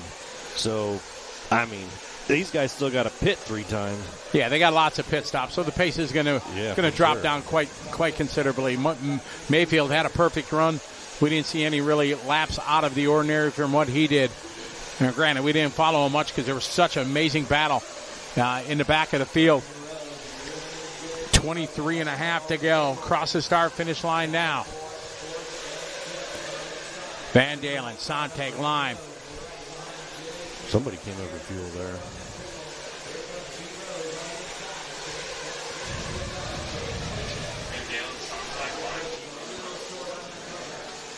So Van Dalen out front. Here he is right here on the left side of the track. 7 minutes down, 23 minutes to go. Van Dalen will probably come in the next lap or 2, if I had to guess. Sontag in the 2, Lyman the 3. Van Dalen got a 2-second lead on Sontag. Sontag's got a 1/2 second lead on Lime. Lime's got about a 4-second lead on Tebow. So Tebow and Rose battling for that 4th and 5th. Then we got Setzer and Fuller who are battling for that coveted 6th place position to make it into the finals. This is a battle here between Tebow and Brandon Rose. Currently in the 4 and the 5 position. In a comfortable spot here. 22.5 to go. Lee Setzer is in 6. Fuller right now right behind Setzer. They are 5 seconds behind this battle. Jared Tebow, red, white, and blue. He's peeling in. Brandon Rose coming in. Pit stops happening here. First round of pit stops. B. Rose out. Good pit stop there for Fuller. I don't think Van Dalen's come in yet. This has got to be his lap that he's coming in. We're on Van Dalen right now. See if he's going to peel in 8 minutes in. And he is coming in. Over those big speed bumps. You see him. Just cattywampus. Pops on the gun. Could stop there from Sean. Van Dalen in and out. Last lap for Van Dalen, 37.5. This one will be probably a 42, 43 with his fuel. 21 minutes, 30 seconds remains. Seth out front, followed by Tater, Camden, Jared, Brandon, and Lee. Setzer just doing his hot lap there, 37.5. That's his lap after his fuel stop. We pick up that good-looking teal and yellow on yellow. Lee Setzer here on the track. Right behind him is Ryan Lutz. This is the battle for the transfer. Ryan had it, made a mistake over that backside double. Dropped him back to about 9th spot. He has worked his way back up, battling with Setzer. Cross the line. There's Setzer, 37.3, back-to-back hot laps. There for Lee, bringing the heat. Ryan Lutz right there behind him. Ryan Lutz been in this game for a long, long time. Still got plenty of time left on the clock to get into that 6th place spot with 21 minutes remaining. We're watching Lee Setzer come here through the middle of the track over the donkey kick. Now up over the triple. Lee Setzer looking real good here. Lee Setzer's about 3 seconds back from Brandon Rose, picking up Van Dalen here. We were watching that battle there with Setzer and Lutz. Setzer with a big change this year, going to the Sparco. He's been getting it figured out, running pretty well here in Buggy. Van Dalen coming over the triple. 20 minutes to go, 10 minutes in the books. We're back on this battle here between Setzer and Lutz.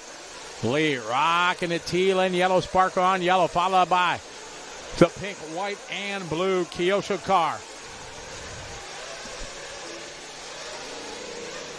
Picking up Van Dalen again here on the backside double. Then you see Sontag and Lime behind him. There's Tebow. Van Dalen coming through the triple. Ooh. Nice. Man. Effortlessly. I'd be struggling. It'd be double slinger for me for sure. Oh, for sure. All right, here he comes across the start-finish line. 37.1 backs it up. How about hot lap of the race right there while I'm in the lead? Oh, yeah. No worries. Oh, who went off the track there? Over the backside double. Great shot there. You see that kind of hit it on the angle. Try to get it on the downside. I see Marshall running some car. Didn't know who it is. Lee Setzer still in 6th. Lutz still in 7th. Chase Lemieux up to 8th. Chase right now 5 seconds out of the transfer. Closest battle now between Tebow and Brandon Rose. 4th and 5th. Ryan Lutz is about 2 seconds out of that transfer position from Setzer. Still watching Seth Van Dalen here.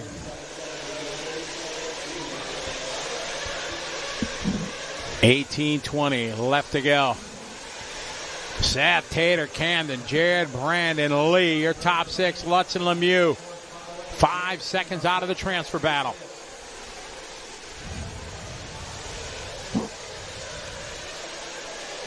Cross the line here, Van Dalen, another solid lap, 37 flat. 37 flat for Van Dalen, looking really, really fast here. They will go off of laps and times for grid position. Here's Lee Setzer.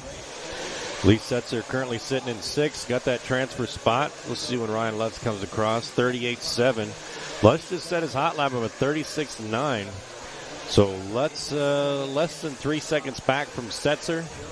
Looks like Brandon Rose got around Jared Tebow for the 4th place position.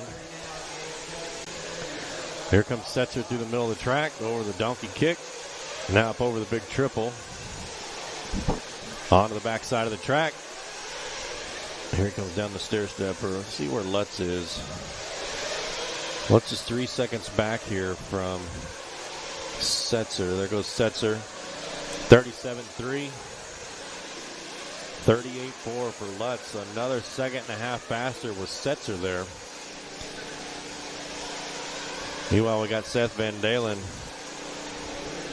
Ran a 36.3, another hot lap, and setting another hot lap for this heat. Seth Van Dalen looking unstoppable. Here's Brandon Rose. Brandon Rose currently sitting at number 4. Brandon driving the Associated in the green with the white wheels. Also got a Lexan wing. Gap between Setzer and Lutz and Lemieux still about 5 seconds. Tebow about 2 seconds back from Brandon Rose, and then Setzer's about 3 seconds back from Tebow. All those drivers in the top 6 still, which that's really what matters. Over the triple. 16 minutes on the clock here. Top 6 is what matters. Seth in control. Tater 6 seconds back. 7 seconds back is Lime. Lime just doing his hot lap there. 37.0. Pit stops. More going on here. Pit stops at 14:10. Yeah, so you're going to see more of those coming up in the next couple of laps. Just continue to follow Brandon. Now we're picking up Setzer here. Ron Lee Setzer in the 6th spot. Will chase Lemieux. Lemieux now showing his way to 7th. See, Lutz may have pitted already. Lemieux has not. Lemieux was 4 seconds back from Setzer. Setzer now in some traffic. Oh, man, now coming over to tabletop here. Cross the line there. Good driving there. Cole Casting giving Setzer room. There's Lemieux 4 seconds back. Pit lane getting busy, bumping off the walls. Trouble coming in there.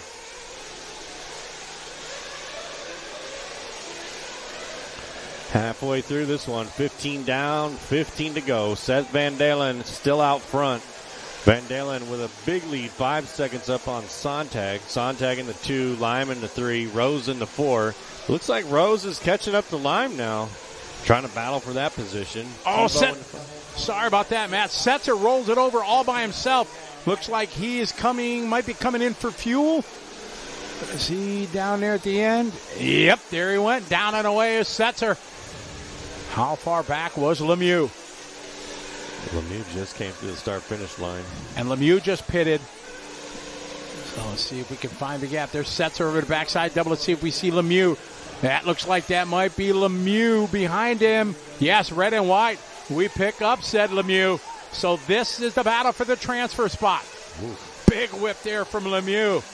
Lemieux just kind of been cutting his teeth over the last year on Buggy.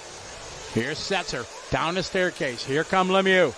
6 spots is all that matters. He's still got 14 minutes to go. Got Cole in for fuel, down and away there. Following Setzer around here. Looks like Setzer's got about a 3.5 second lead on Lemieux. Oh, what happened to Setzer? Oh, no. Setzer flamed out of nowhere. That's going to give the transfer to Lemieux. Oh, my. Terrible luck for Lee. John is trying to get there to go get it. Oh, my goodness. Terrible luck for Lee. Where's Joey Bourdon? Joey Bourdon 3.5 seconds back from Lemieux. All right, Lemieux got to keep his composure now in the transfer. How far back is Joey?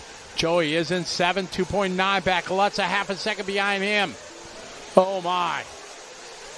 So Chase Lemieux now sitting in that 6th transfer spot. Bourdon and Lutz going to try to battle it out. Still a lot of time left, though, with 13 minutes left on the clock here.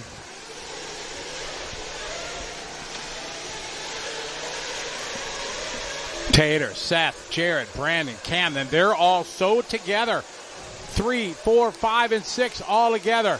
Lemieux, 2.9. We pick up Joey Bourdon. Bourdon across the line. Lutz. Bourdon just doing his hot lap. These guys battling for that 7th spot, trying to really chase.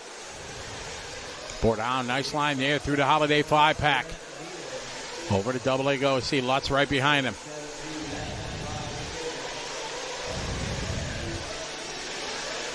Over to Kicker. Nice little whip. 12 minutes to go. 12 minutes. 18 in the books. Pit stop cycling through Sontag to the point. Cole Caston just doing his out lap there in lap 27. Seth has been at the top of the heap in this one. Good shot over the backside double. Joey right now in 7, followed by Lutz. Ogden is 9. Caston. Best position for our transfer driver, Cole Ogden, from 15 to 9. Seth across the line, 37-1. Seth had a 56. Oh, I'm thinking he flamed out maybe during his pit stop. So Tater, he is in the lead. Pick up Lemieux. Lemieux right now, 1.6 back is Bourdon.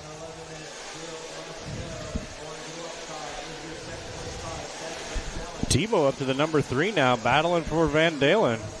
Van Dalen, he lost some time. He had a 56-second lap, Matt. Geez, Sontag. Sorry, I was spaced out there for a minute. Tater, Seth, Jared, Brandon, Camden, Chase, Joey, Ryan, Cole. Cole Ogden and Cole Caston, your top 10 Lee. Back again, but down in 11. Terrible luck there for Lee.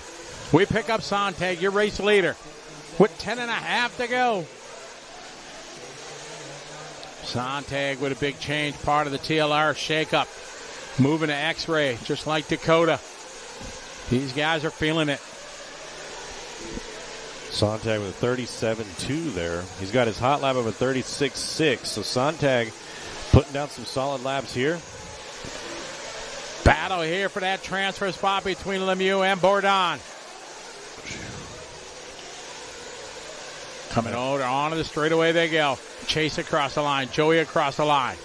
That is for the 6th. Chase has got a handful. That car is very loose. Ooh. Oh, turns into it. Joey going to give it wisely there by Chase. Gives it up. Lets him have it. Oh, Joey yard sale on the backside double. Lemieux going to get it back.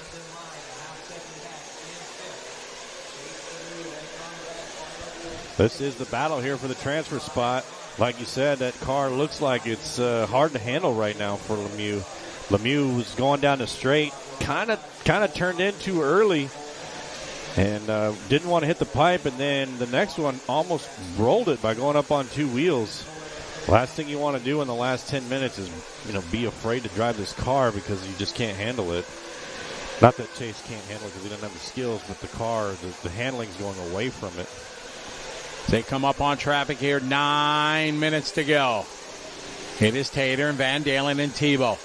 Pretty solid up front. Then we got about 9 seconds here between Lime, Rose, and Lemieux. Jory Bourdon, 3.5 back. Lutz, 6 seconds behind him, followed by Ogden and Caston. We stay with Lemieux here. Rocking it red and white X-ray. Chase Lemieux's been driving 10 scale for a long time, right? I've seen his name at the top of the list everywhere. That's correct. He's been known for his 10 scale, but the last summer he picked up some 8 scales and put much more focus into it this summer. Was traveling around and getting as much wheel time as he can on the 8 scale program. 8:20 to go. Dakota's been mentoring him in this. Paul Ciccarello been a tremendous help in their race program. Yeah, I see Ciccarello out there consulting all the X-Ray team. So Ciccarello, a big part of the X-Ray. 8 minutes to go in this one. All right, looks like Lemieux is coming in for his final stop. All right, let's see. Lemieux coming in. There he is, and he's in and he's out. So Lemieux good to go on fuel. See if Joey got by. Looks like he may have. All right, so Lemieux needs a good outlap. 7:45 to go. Final round of stops are happening. This can be the make or break in your chance for the championship. And this car's looking pretty good now. Maybe he just had a rough lap there for a minute. I don't know.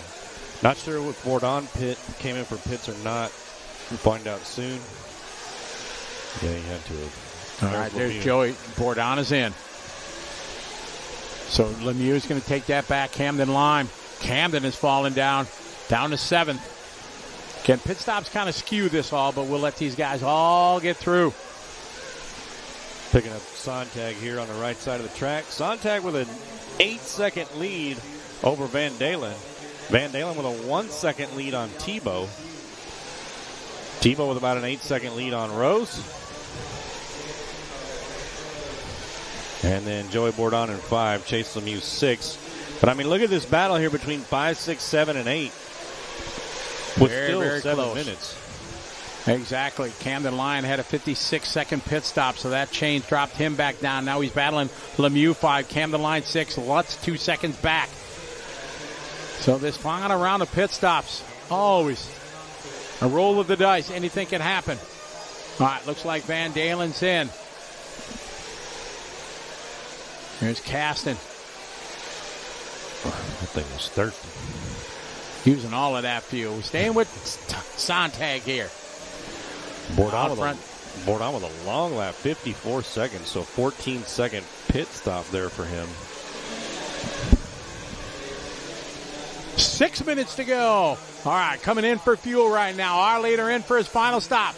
Mike on the gun. He is up. He is down. A fresh tank of Sunoco Racing Fuel. Down and away goes your leader.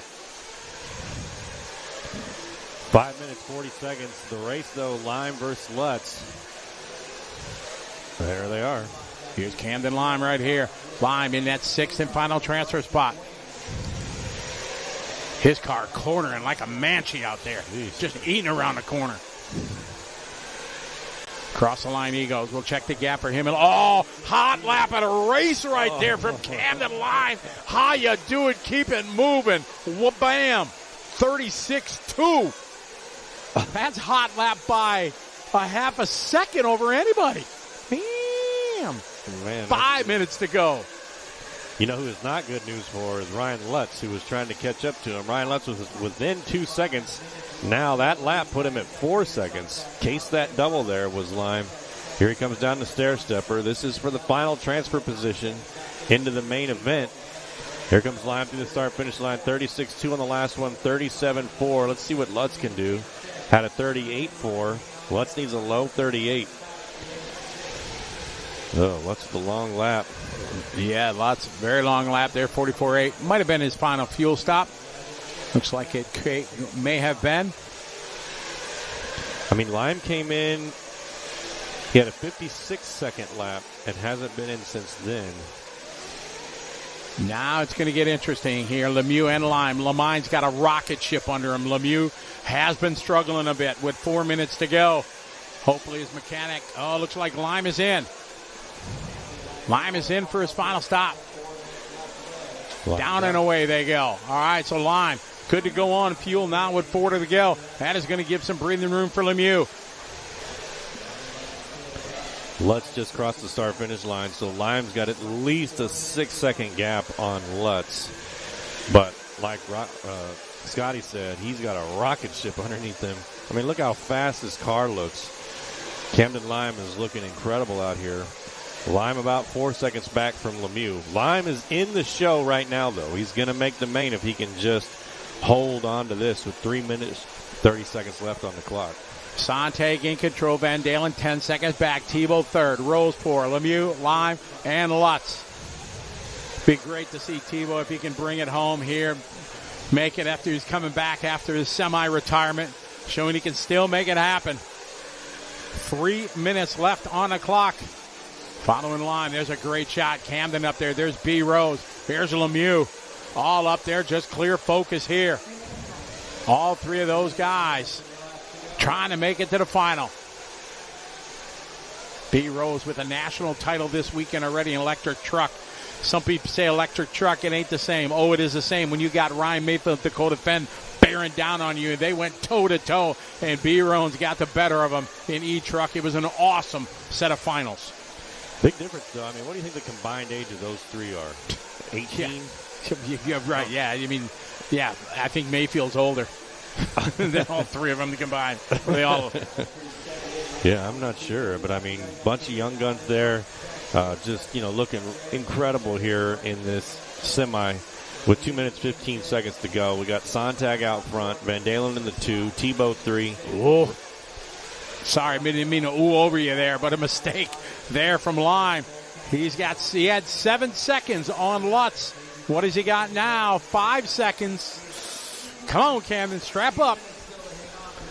2 minutes to go. I mean, Lutz is still in this. He's got a 10-second lead up on board on. So if anything happens to that top 6, Lutz could get right in there and make the final main. And Lutz it's so tough for me. Always tough for me because I'm such friends with all these. I don't want to. Oh, no! Camden, he's got to get him on the back. The marshal is there. Oh, my. Camden, where is Lutz? He should be back in it. We should see him coming into frame. Here he is, the pink and white. Minute 30 to go. All right, line down the line. He's got Mason Fuller behind him. Van Dalen is out. Van Dalen is fallen out. Oh, my goodness. Seth Van Dalen has fallen to 7th, to 8th. He has refired a flame out. Oh, my goodness. Tragedy strikes with 1:20 to go on Van Dalen. The final minute of this one, Matt, take him to the end. Man, Van Dalen, I don't know what happened there, but he is going to drop out into the number 8 spot. So Lutz going to get up into that number 6 position into the final transfer spot. There's Lutz right there in the pink, white, and blue with the white wheels. 40 seconds left to go. Sontag leading the way with a 16-second lead on the field here. Tebow into 2, Rose into 3, Lemieux into 4, Lime 5, Lutz in the 6. Here comes Lutz over the big triple. 20 seconds. Lutz going to get one more lap. Here he comes onto the right side or left side of the track. Across the start-finish line. Ryan Lutz with a 36.7 just sets his hot lap for the race. Ryan Lutz looking great here as he comes up over the Holiday 5-pack. Tater Sontag just crosses the line for his final lap. Jared Tebow about to cross in the number 2 position, getting that transfer spot. Right behind him is Brandon Rose. There's Tebow. Brandon Rose, Chase Lemieux. Our top 6, here comes Ryan Lutz. You can see them all right there. Lutz is going to be the final person in the 6th spot, going to the main. And there he is. Congratulations, Ryan Lutz making the main. Sontag, Tebow, Rose, Lemieux, Lime, Lutz. Man, what a race. All right, let's look and see here. So on the last one, Mayfield got a 48-30-28. Sontag got a 48-30-33. So that means that Mayfield will start in the 2nd spot. Sontag will start in the 3rd. But what a race. I mean, shoot, Sontag was looking so fast there. Oh, wait. You got Brandon Rose finishing in 4th. Chase Lemieux in 5th. What? Camden Lime finishing in 6th. Hold on a second. Van Dalen's now in the 2nd place position, so Van Dalen must have missed a lap. He must have not got counted.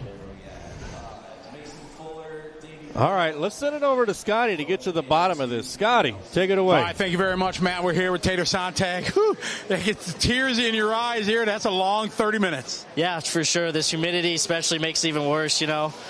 We're out there focusing as hard as you can for 30 minutes, so, you know, sometimes you get to blink, and, yeah, it's not tears of sadness. It's just tears of my eyes hurt.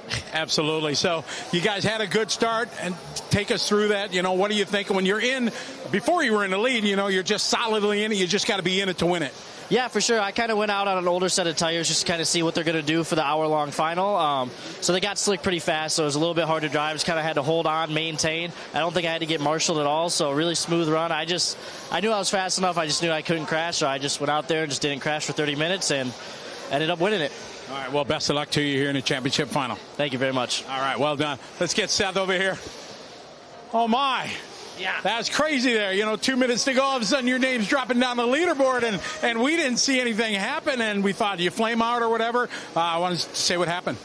Yeah, had a good start to the race, ran 15 minutes with no mistakes, and at the 2nd pit stop, ended up flaming out, going out of pit lane. My dad didn't see it right away, so it cost me, 10, 15 seconds that I gave up to Tater. Ended up mounting a charge, was pushing at the end, just trying to, give myself a good time to hopefully start 3rd or 4th. We'll see after. I'll get to see after this interview where I start. But yeah, the car was good. I think the transponder just started giving up, so we'll throw a new one in for the main, and we'll get ready. All right, you've had a solid weekend. Best of luck in the final. Yeah, thank you. All right, Seth, looking good. All right, let's get old school up here. Way to go, buddy. Yeah, all right, thanks. good to see your name there in the leaderboard here in the semi directly, and you still put it together. Way to go. Yeah, I was really happy with that. My speed's been pretty decent all weekend.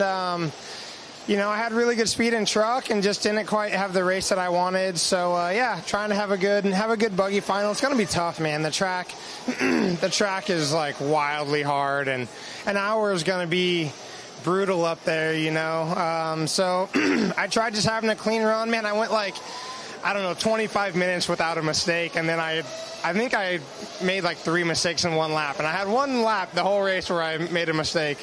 But I was happy, get a third there. Don't know where I'll start, but car was decent. I've been changing my diffs just a lot and not really sure what I like. I don't really like what Seth and Mayfield and Wiggins are running, so I'm kind of just doing my own thing. And we'll see. I'm really happy to be in the main, and got nothing to lose, so I'm having a blast. And shout out to all the JTP customers. You guys rock, and I'm stoked. All right, well done. Go get them in the final. All right, thank you. All right, Jared Tebow, happy, like you said, to be in the final. Having a good weekend here. We'll see how you can do. Maybe we can get another old school there, maybe on the podium. Back to you, Matt, in the J Concept studio.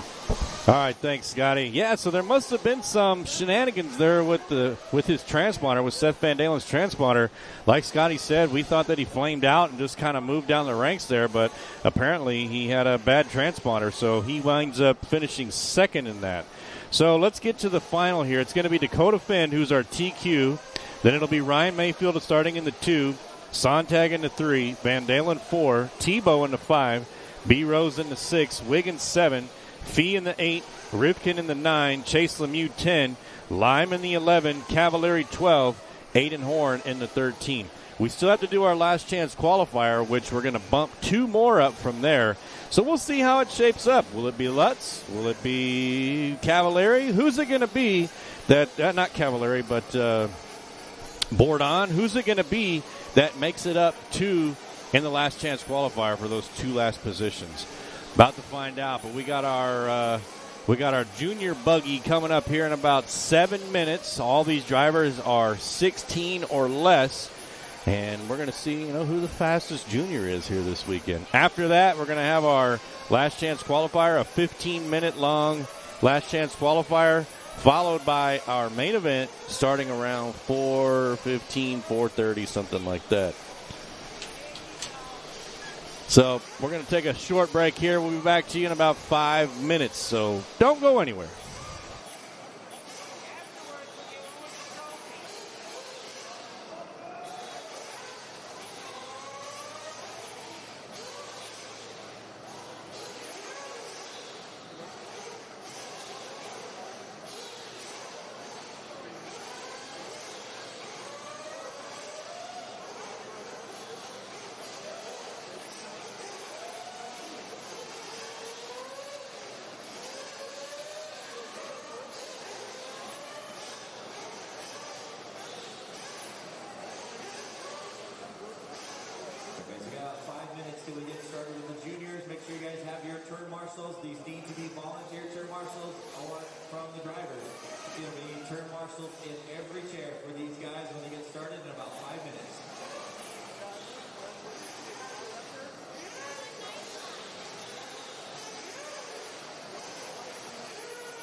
voluntary marshals.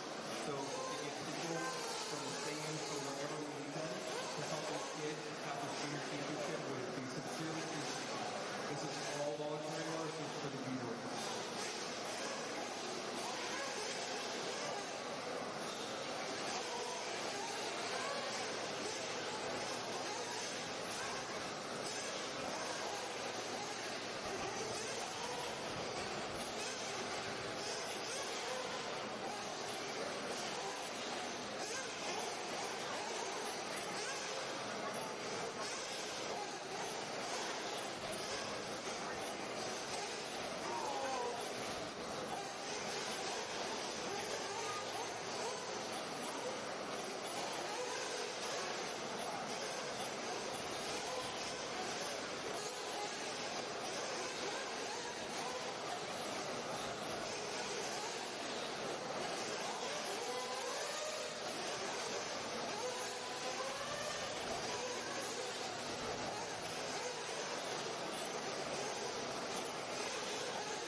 Once again, guys, you guys are supposed to have volunteer term marshals, guys. We need term marshals in the seats for this junior championship. This is a voluntary term marshal spot.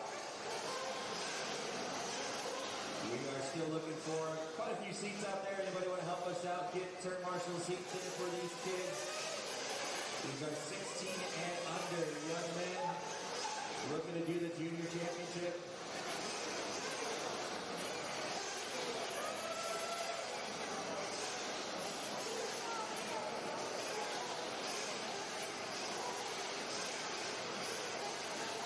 Again, need some volunteer term marshals for these seats for these kids.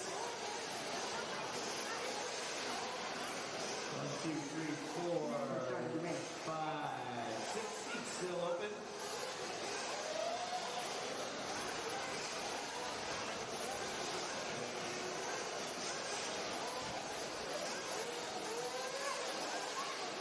Seconds to start the race.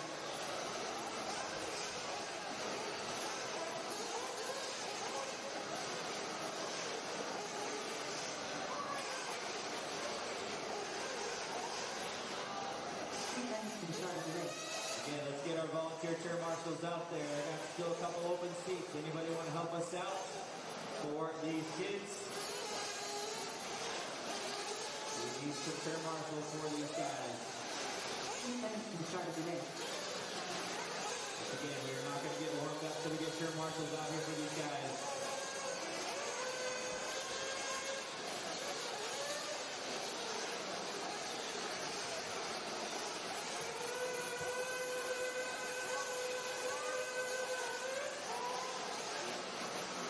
Drum up some term marshals. These guys should have had term marshals out here. Let's get some more guys. Need somebody in spot number 2. Somebody.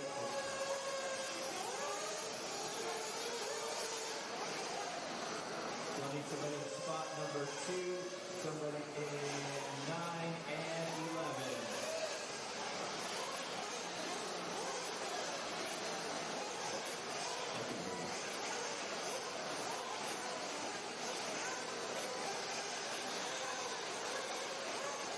We've got a couple term marshal seats available.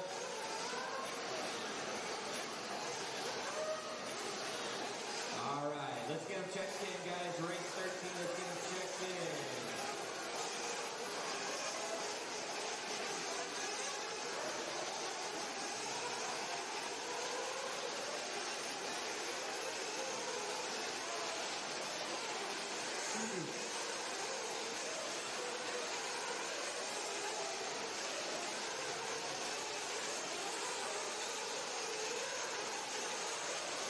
Selena Marshall in the 11th seat, guys. Selena Marshall in 11th. Welcome back. How are you? Anything like that? Thank you. Don't honestly. Thanks so much.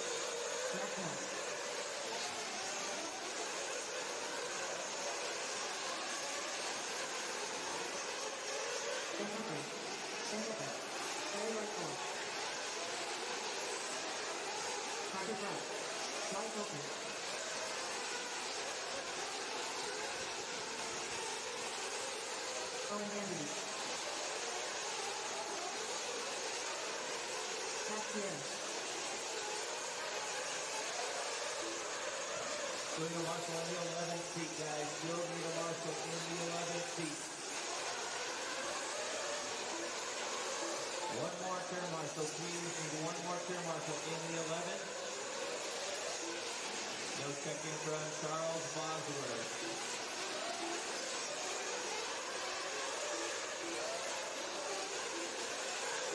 Thank you very much. All right, guys, straightaway is closed. Straightaway is closed. Let's get them lined up. Straightaway is closed. Again, no check-in from Charles Bosworth.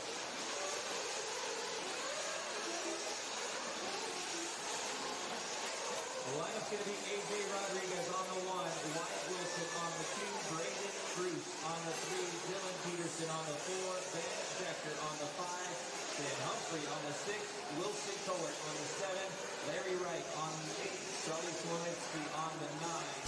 Hello, everybody. We are back. It is time for what could be the most exciting final, the junior final.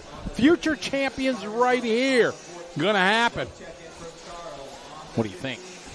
I think it's going to be good. 15-minute throwdown? For sure it's going to be good. You know, just quickly, while we were outside, I talked to Matt from Traxxas, and he said that their very first part that they ever produced, can you guess? You were talking to who? Matt from Traxxas. Matt from Traxxas. Techno? Techno, yeah. What, first part they produced? Yeah. Skid plate. A wing mount for a Traxxas. Oh, there we go. Yeah. Oh, there's a good shot. That's how he got started. There are the gladiators getting ready to do battle here, our junior drivers. I like it. Look at that. Oh, little guy there up on the stool. I wonder who that is. Anybody throbbing brain? Do you know who the little guy is? That's awesome. Got the Ryan Mayfield radio. Carter Bright, they say. Carter starting 14th. Oh, here we go. How are we doing? This is a 15-minute final. A.J. Rodriguez starting on pole. Yeah, it's going to be a fun one here. 15-minute long junior 8 fuel buggy championship exhibition race here. Up next, we got the last chance qualifier. That's going to be a barn burner for sure. Especially because they're only taking 2. First across the line, A.J. Rodriguez in the red and yellow. Second will be Wyatt Wilson. Then Braden Bruce. A.J. Rodriguez with a 39.8.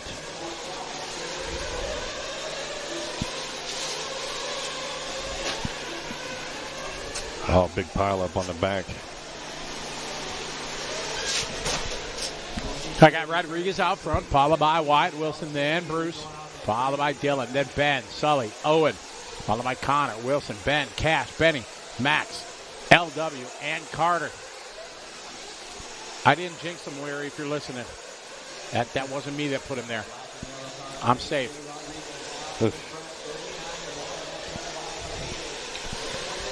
AJ running the Infinity car, somebody Payton says. Interesting. Infinity, brand new into the 8-scale buggy racing world this year. They've been into the Nitro on-road for a long, long time. That's what I run. I run the Infinity IF-18-3 for my on-road exploits. I was going to say, Infinity's one of the most premier in on-road, right? Yeah. That and Automatics and... well, they also make electric, yeah. And the Nitro on-road, it's Infinity, Capricorn, Shepherd, Mugen. Those are the mainstays in the Nitro on-road world. Okay. And so now they're dipping their toes into 8-scale, yeah. Yeah, everybody cheering on AJ running the Infinity. Oh, trouble here on the backside. That is a tough section. Junior drivers here. They're going at it for 15 minutes. AJ, Ben, great start for Ben Decker from 5 to the 2. Owen Vanderbeek moved from 16 up to the 7. Great overview here of the whole track. These marshals working hard out there. All right, looks like we're picking up the second and third battle here between Ben and Dylan. Ben Decker and Dylan Peterson. Here they come onto the right side over the Holiday 5-pack. Onto the back of the track, last lap. 39.6 for Ben, 39.7 for Dylan. So Ben about a tenth of a second faster on that one, but both of them looking really good here coming through the middle of the track. All these drivers are 16 or younger, and they could not qualify into the semi. Whoa, look at that. Just tried to horsepower it through. 11 and a half to go. Rodriguez, Ben, and Dylan. Across the line goes Ben. Dylan right there after their contact. Wyatt Wilson 4, followed by Sully, then Owen, Wilson, Braden, Ben. LW4 was down in 14, worked his way to 10, followed by Cash, Max, Connor, Carter, and Benny. Comeri and Benny having a couple tough opening laps. Man, these two drivers looking really fast here. Ben and Dylan. 39-second laps for the top 6, 7 guys. Impressive. Trouble for Ben there, so Dylan going to get around. Here he comes down the stair stepper.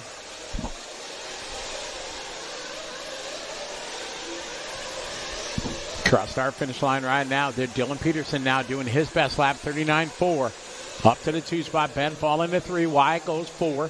Owen Vanderbeek from 16 to 5. What a run here from Owen. Braden 6. Sully, Ben, Wilson, Larry, Cash, Max, Connor, Benny, and Carter. That is the order here in our junior final. Yeah, Wilson Cowart breaking out a 38.9 there. That's fast. Looking good. 10:15 left to go. Here comes Dylan across the line. Dylan, Ben late to the line. Dylan going to have about a 6-second lead over Ben now. Wyatt in the 4, Owen in the 5.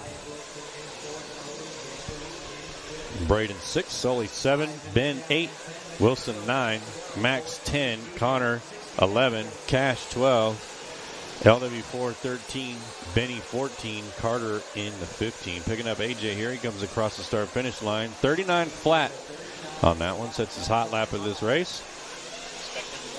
One fuel stop for most of these guys. AJ with an 8-second lead out front. Looking strong.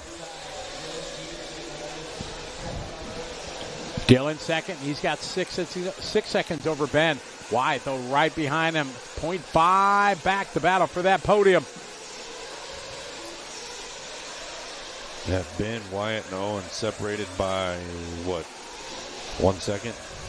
Second and a half, maybe, for third, fourth, and fifth there. AJ crossing the line again, 39.5. AJ with an 8-second lead over Dylan. Dylan with about a 6-second lead over Ben, and then 4th, 5th, and 6th for that podium spot. Leader working through traffic. He is. Here's the battle, hot and heavy for 3, 4, 5. Owen falling back, though, after he just did his hot lap, a 47.2 lap.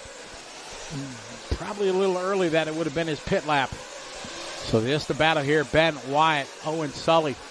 Hot lap from Wilson Coert. 38.9 into 38s for the kids. Ooh. Marshall didn't even look before he crossed the street. Oh, we got a flame out. They pinned it when it was upside down. Sometimes that can bite you, especially at the end of a fuel run. All you got is what's in the tank or in the fuel line when you're upside down. So Ben Decker coming across into 3. Wyatt Wilson 4. Owen, Sully, Ben kind of falling off there. Owen, though, starting in the 16 all the way up to the 6. But looks like that could have been Owen who flamed out there in the triple. All right, pit window is open. Halfway there. 7.5 down, 7.5 to go. Somebody's pretty good stop. Oh, yeah, a couple guys just absolutely pinning it out that there. one. We got to run away. Oh, we got to run away. Look out. Oh, got it. Oh, look out. Coming in hot. We got to run away. Oh, my. Man.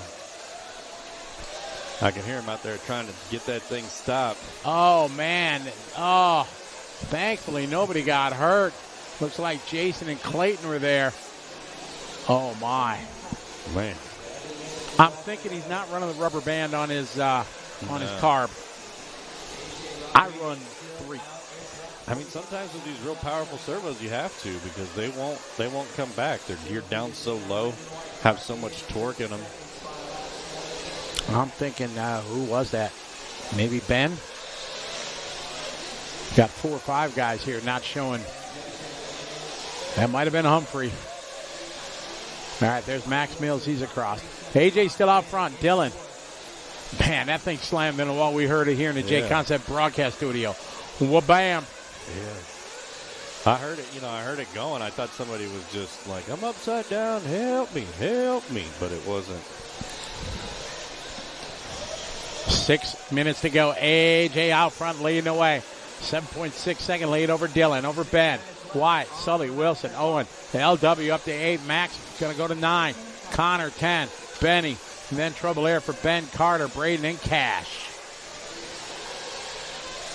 About 6 minutes left, like Scotty said. Everybody's already come in for fuel, so should be able to just finish out this race here. AJ started in the lead and never looked back. 20-second lead here on Ben Decker. Followed by Wyatt, Dylan, Sully, Wilson, Owen, LW4, Max, and Connor in the number 10. 5:30 left. It is AJ in solid hold of the lead. 19 seconds. Lead. Last pine by over Ben and Wyatt. As the final round of pit stops, everybody's pretty much done. AJ, dare I say, dominating this junior final. Ben Deckard second from the 5 up to 2. Wyatt is third. Dylan, Wilson, Owen, the biggest mover from 16 to 6, moving up 10 spots. Across the start finish line, and we are following Mr. AJ.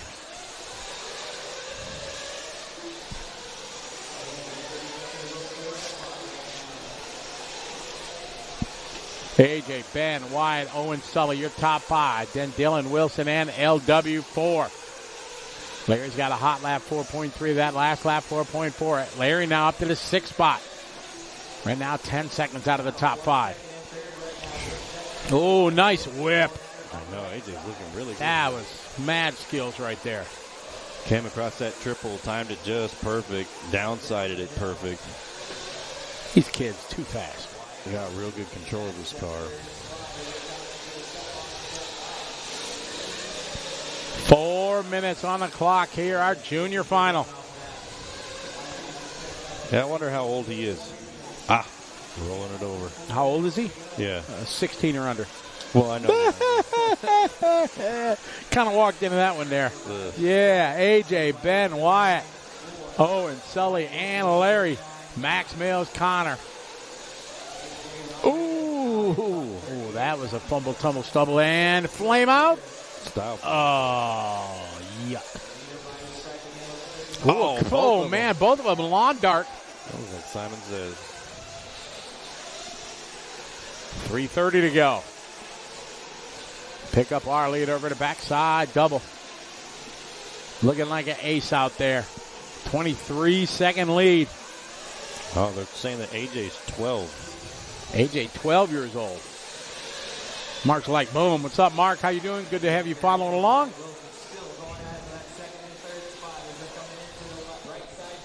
I mean, imagine when this kid's 18, 19 years old.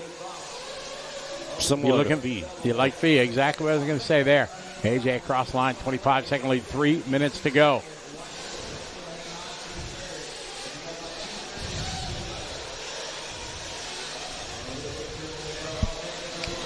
Awesome run for AJ. Hell yeah. All right, we're going to go try to get an interview. Interviewing kids is always awesome or it's painful. It really depends. We're going to give it a shot. So, Matt, take them to the finish. Yes, sir. 2 minutes, 30 seconds left. Like Scotty said, interviewing kids is fun. Sometimes you'll be like, how did it go? And they give you this. They're just a great interview. And then other times they're like, I don't know what to do with my hands. But, yeah, just how it goes. Kids are great. Kids are great for our hobby and our sport. They're definitely the future for sure. AJ Rodriguez currently out front. Wyatt Wilson in the number 2. Ben Decker in the 3. Sully in the 4. Larry Wright the 4th and 5. Max Mills 6. Connor 7. Owen in the 8. But it looks like Owen might be out. Dylan out. Wilson out. Braden out. Carter out. Ben out. And Cash out. So half the field is out. Not AJ, though. AJ coming across again on a 39.8 with a minute and a half left to go in this one.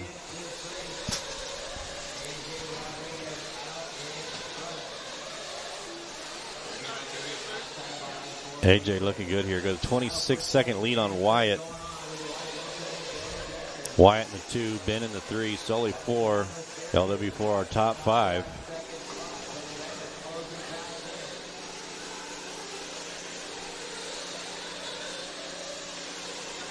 Yeah, for sure, Barry. If I said hee-haw for everyone during this whole place, I wouldn't be able to talk for a week. Final minute. There comes AJ. Got some lap traffic to get around. Over the 5-pack.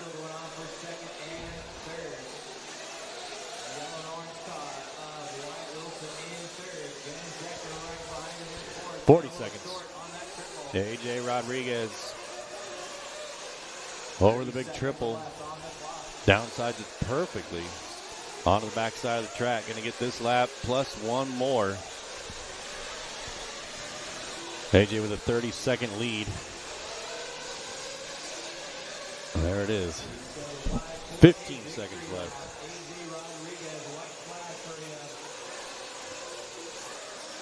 AJ, oh, trouble there for AJ on the 5-pack. But it's okay. He's already on lap 23. Already has this one in the bag because that's a race. It is over. They're all running to the finish line. AJ Rodriguez over the triple, misses it.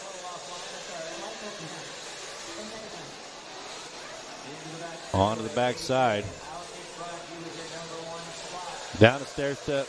Going to have a couple more turns, and then this one will be in the books. AJ coming across the start-finish line for the last time here at the Roar Nationals.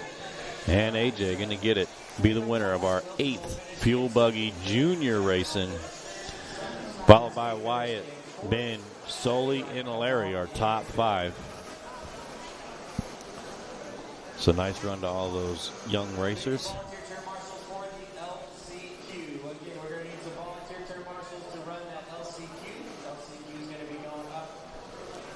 Yeah, TQ, I mean, it's hot, you know, so you got to slip in a couple of waters here and there between all the Dr. Peppers.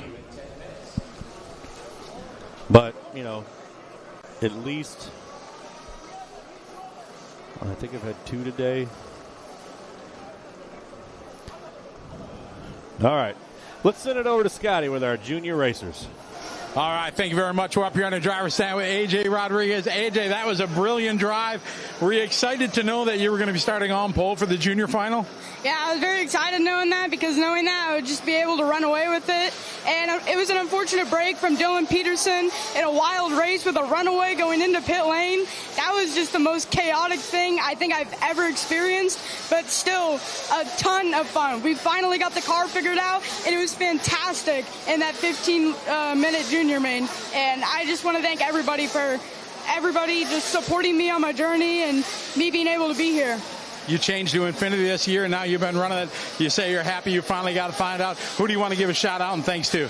I'd love to give a shout-out to Wallace Motorsports, Infinity Official on Facebook, ProMotion, my dad, ProTech RC, A-Main Hobbies, and Coyote Electronics and J&T Bearing Co. Well, congratulations. Clayton Aurora president has something here. You are the junior national champion. Congratulations. AJ taking the win here at Thornhill. All right, what a win. What a excellent interview there by that young man. I mean, he just he commented on that runaway buggy and how it was bouncing around all over the place in the pit lane and everywhere else, and it truly was. I mean, Scotty and I heard it in here in the LiveRC.com studio, bouncing off the walls out there in on the track. So, I mean, but man, what an incredible performance done by AJ. He, finished 20 seconds above the rest of the field, had an extra lap, just never looked back from the very beginning. Gave a shout out to all of his sponsors, and even commented on another racer that wished he could have raced longer, but broke down somehow. I don't know what happened to Dylan, but something. Yeah, but man, what a good performance there by AJ, and I can't wait to see him 5 years from now where he's sitting and what he's doing then. All right, so we're about to start our last chance qualifier. It's coming up here in about 7 minutes. It's going to be Ryan Lutz, Frankie, Joey, Caden, Cole Ogden, Drake, Setzer, Spencer Heckert, Hooks, Cole Caston, Walker, Sutherland, Mason Fuller, Jermaine Robinson, and Davey Botta will all be the top 15 that will be racing for 2 positions to get into the final.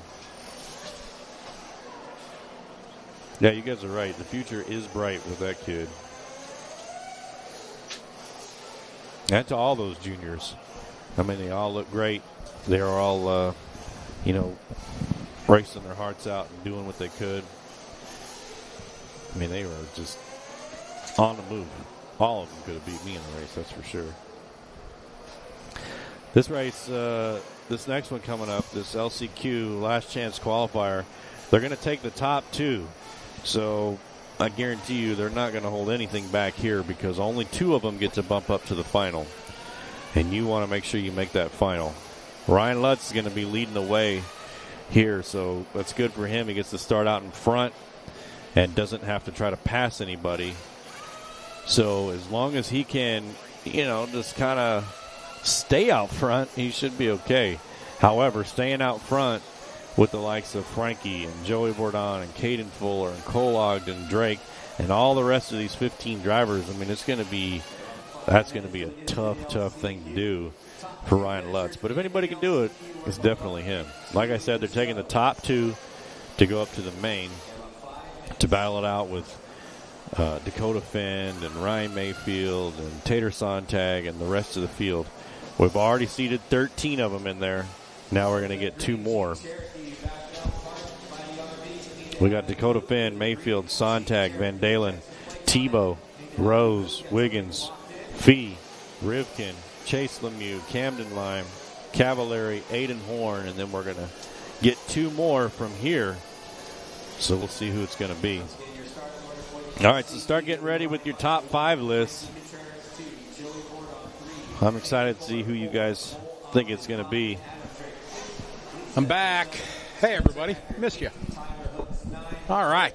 Boy, AJ was like a true professional, just rattling off sponsors. And yeah. Oh, yeah. I was walking by, and I said to P-Dub from Jay Costa was there, like, man, these kids sponsored more than you and I combined. He's like, yeah, they are. Yeah, I mean, we were chatting about it in here about how that kid was a true professional. You just had to be like, hey, AJ, nice job. All right, well, that was it. Sometimes you get kids who are good interviews, and sometimes you get others who were, I love it. You said, starting on pole with it. Oh, I knew about it. I'd just pull away and check out. Wow. He commented on the runaway. He commented on, his friend flaming out or breaking. That was a serious runaway, too. There were some emotions up there, though. When I walked up there and guys were driving out, there were some tears. There were some tears flowing. Yep. There's a lot on the line for these kids, you know. Oh, for some sure. bad luck. Get to go home with that giant cup. Yeah, that was nice. So, national champion. Scotty's Like got one of those at home. I've been fortunate. Yeah, I got 3. Oh, okay. I got 3 national championships in my career. 4, if you count. I won. Was it '96? I won the Tamiya Modified Touring National Championship, and then I got an all-expense paid trip to Japan for the Worlds. That was way a long time ago, but that's because I'm old. But it was awesome. But yeah, good race, good thing for AJ there. And now to LCQ. I bumped into, I probably won't say his name. That wouldn't be. To one of the top few the guys that are starting in the A towards the top, their mechanic. And he's like, I got to go watch this. He's got to watch this because this is going to be, you talk about elbows out. No, this is beyond elbows out. This is going to be, arms out, kicking, scratching, gnawing. 16 guys, 15 guys, and only 2. Oh, yeah, they're going to do whatever they can to get to the top of that list. No need to brag, Lieutenant. Bragging is, nope. No. Yeah, Nuclear, the break should be roughly, if I had to guess, maybe 45-ish minutes, maybe an hour. Depends what time. Let's see, what time is it here? We got 15:13 right now. This one's supposed to roll at 15:15. Dang, schedule. I like it. Mike Braun, up there, race director, he's the man. Oh, yeah. So, officially, we're supposed to have a 39-minute delay. 4:15 is warm-up. So, we got to do pre-race show and stuff like that. So, 4 o'clock, be in front of your computers, on your phone. Get your cold beverage, get some snacks, because it's going to be a show. If you need to borrow some snacks, come by the liverc.com studio. Yeah, because Matt's got his snack program pretty top level here. Plus, I mean, Frosty St. Clair, what are these things called? Beaver nuggets. These things are top notch. They're awesome. Yeah. And then he brought us sour balls, and we got popcorn and goldfishes and all nice, healthy, nutritious. Dr. Pepper. Oh, and your Dr. Pepper. Yeah, I just got me a cold H2O right here. Yeah, you're right, DQ. You got to get your popcorn ready for this one. I mean, this is going to be. I mean, all right. So let's just break it down real quick here, Scotty. We got Ryan Lutz in the lead. So if Ryan Lutz can just get out and stay in front of everybody, then he's going to be good because the rest of these killers have to get by the rest of these killers in order to be that top 2. 2 things I think here. Frankie Contreras, if he can get the bad race out of his head that he just had when he was good, he had some bad luck. If he can get that out of his head, he was faster than Lutz. So, I know, catching one thing, staying with somebody, getting by is a whole other story. But if Frankie can get out front, keep it clean, I think he's there. Adam Drake's only got to make, he can go 10 minutes. So while everybody's coming in at 7.5, it's even on the one stop. But if he can get out front, we'll see.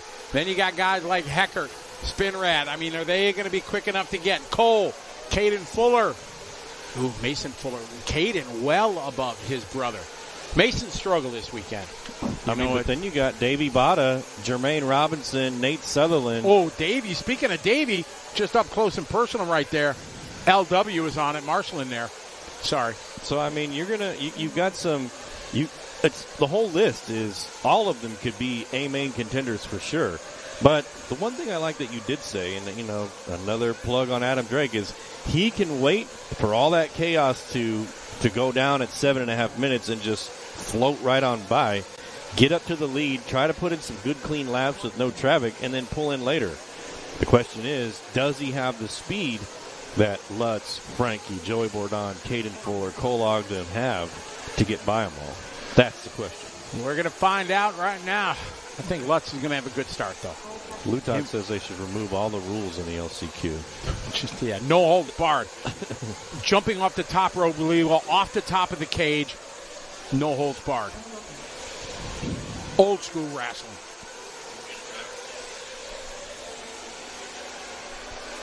And I got to root for Lee Setzer, too, because Lee was looking so strong. Had some heartbreak there. We've had a lot of guys with heartbreak. Mark, This Dakota. section right here, this double, it's tough. It's either the double or that pole. Mark, Dakota does not get any warm-up. He got to go with 2 practice heats earlier, so he got to do a bunch of practice right before the semis. So he got some track time to break in his tires, do a little setup change, whatever, test for the day. So he didn't get to miss out on anything. My former tag team partner, Tyler Hook's in this one. Him and his dad have been working hard over there in the X-ray. There's a great shot of these guys. Good shot. Ryan Lutz, too tall there. Fuller. All these guys. Man, look how serious they look. Oh, it's game on. There's Tyler Hooks all the way down. There's Hackert, Joey Bourdon. Here's Frankie. I feel for Frankie. On crutches all week, broken ankle, having to stand. All right, they're getting the call of the grid. Man, oh, man. Last chance qualifier with just a who's who here. Former national champions, world finalists. Man, oh, man, it is going to be a throwdown, a duel here in Texas.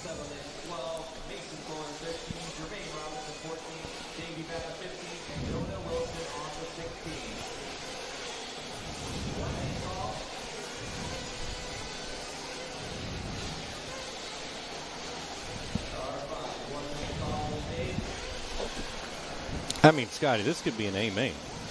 It's an A main at most race for sure.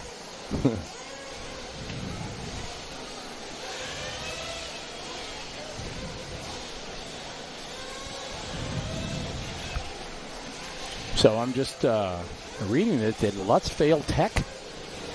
He was in that transfer spot. No, because Van Dalen transponder didn't work, but I think it scored on the backup computer, so I think that's why Lutz. I think Lutz was in 6th. Yep. If I remember correctly.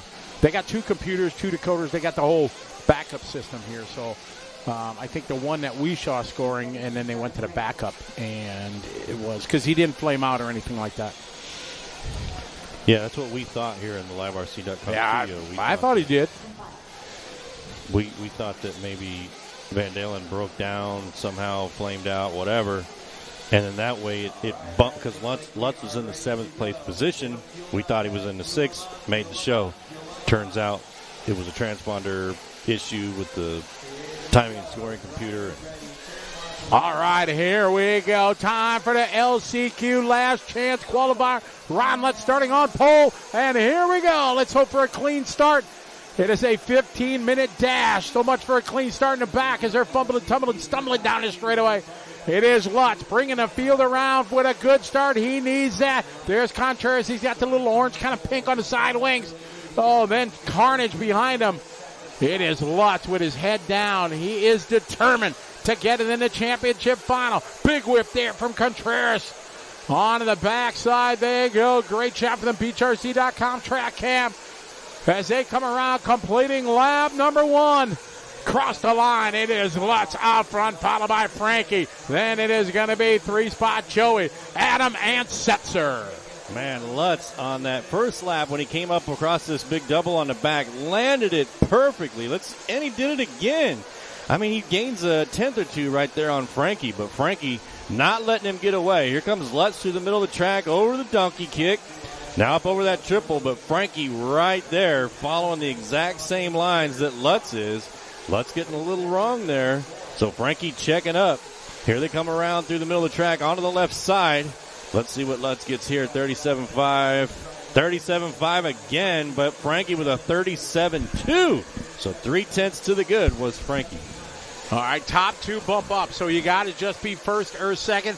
These 2 guys need to work together, put their heads down, and pull away from the field. You see the gap they have here between second and the third right now. Adam Drake up to the 3 spot, 2.8 back from Frankie. Frankie also in the Mugen, just like Adam is. Leading the way is the Kyosho Alpha Engines there of Ryan Lutz. Ryan Lutz looking really good here. Let's see what he clicks up here. 37.5 on the last one.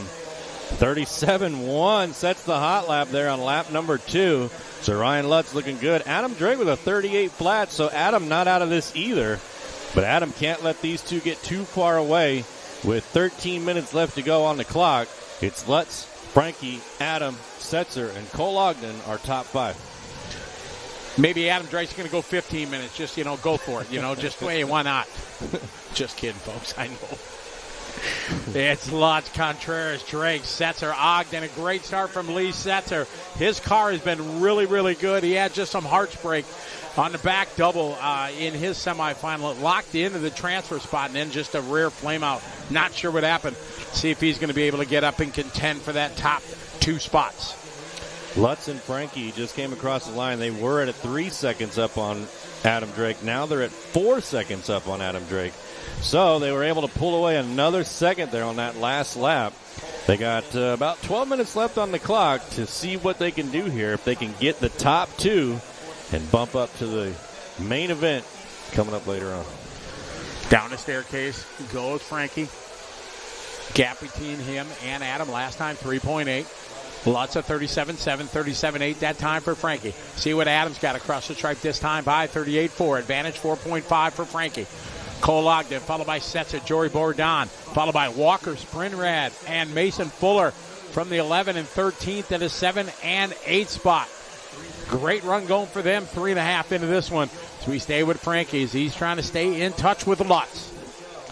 Lutz got nothing but clean track out in front of him. Again, the advantage for starting first here in this was he was able to just have clean track and not have to deal with traffic. And Lutz is showing us that, he's got the speed for sure. Last lap there, 37.4 to Frankie's 37.6. So now second and a half separates the top 2 drivers. Adam Drake, 37.9. So Adam with a blistering fast lap as well. Cole Ogden, 37.6. Setzer, 37.7. So those top 5, if they can't let Lutz and Frankie get too far away, or they're just going to give this one away. Lutz and Frankie at the front desk trying to check out early in this one.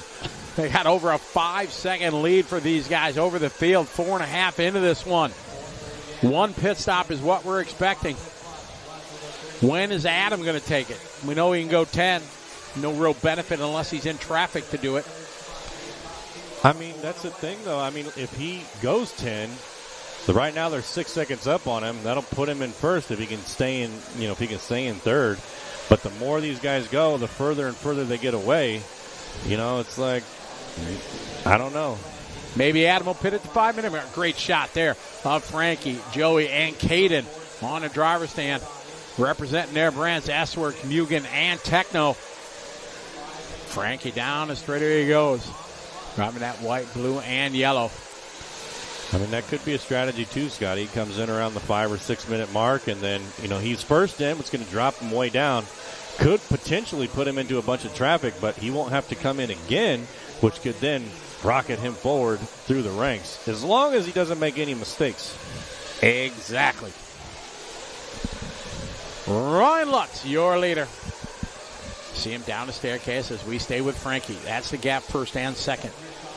9.5 to go. Here's Frankie across the line. Ryan Lutz just throwing down a hot lap at a race.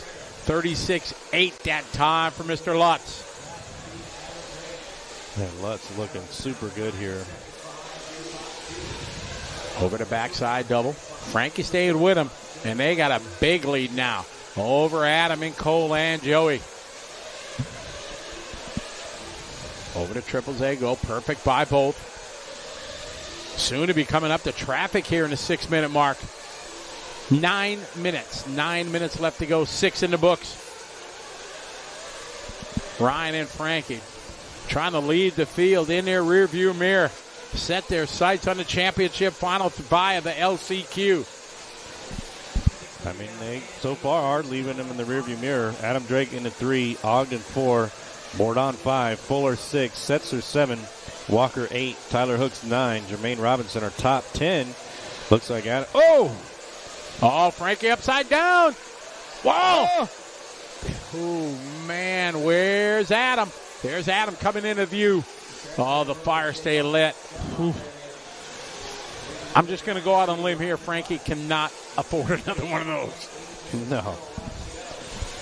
All right, hopefully Frankie can keep his head, but that's going to bring Adam in closer. And Jeff Guest there, down there ready to help out. Ooh, somebody upside down. Not Frankie. Was that Lutz? That was Lutz upside down.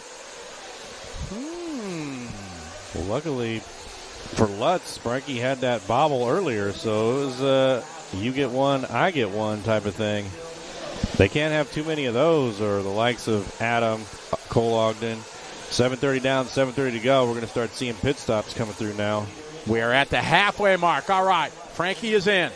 Lutz is in as well. Lutz is out. Lutz down in the way. Frankie all the way at the start of the pit. Down in the way. The fire stays lit. Let's see if he comes out. He does.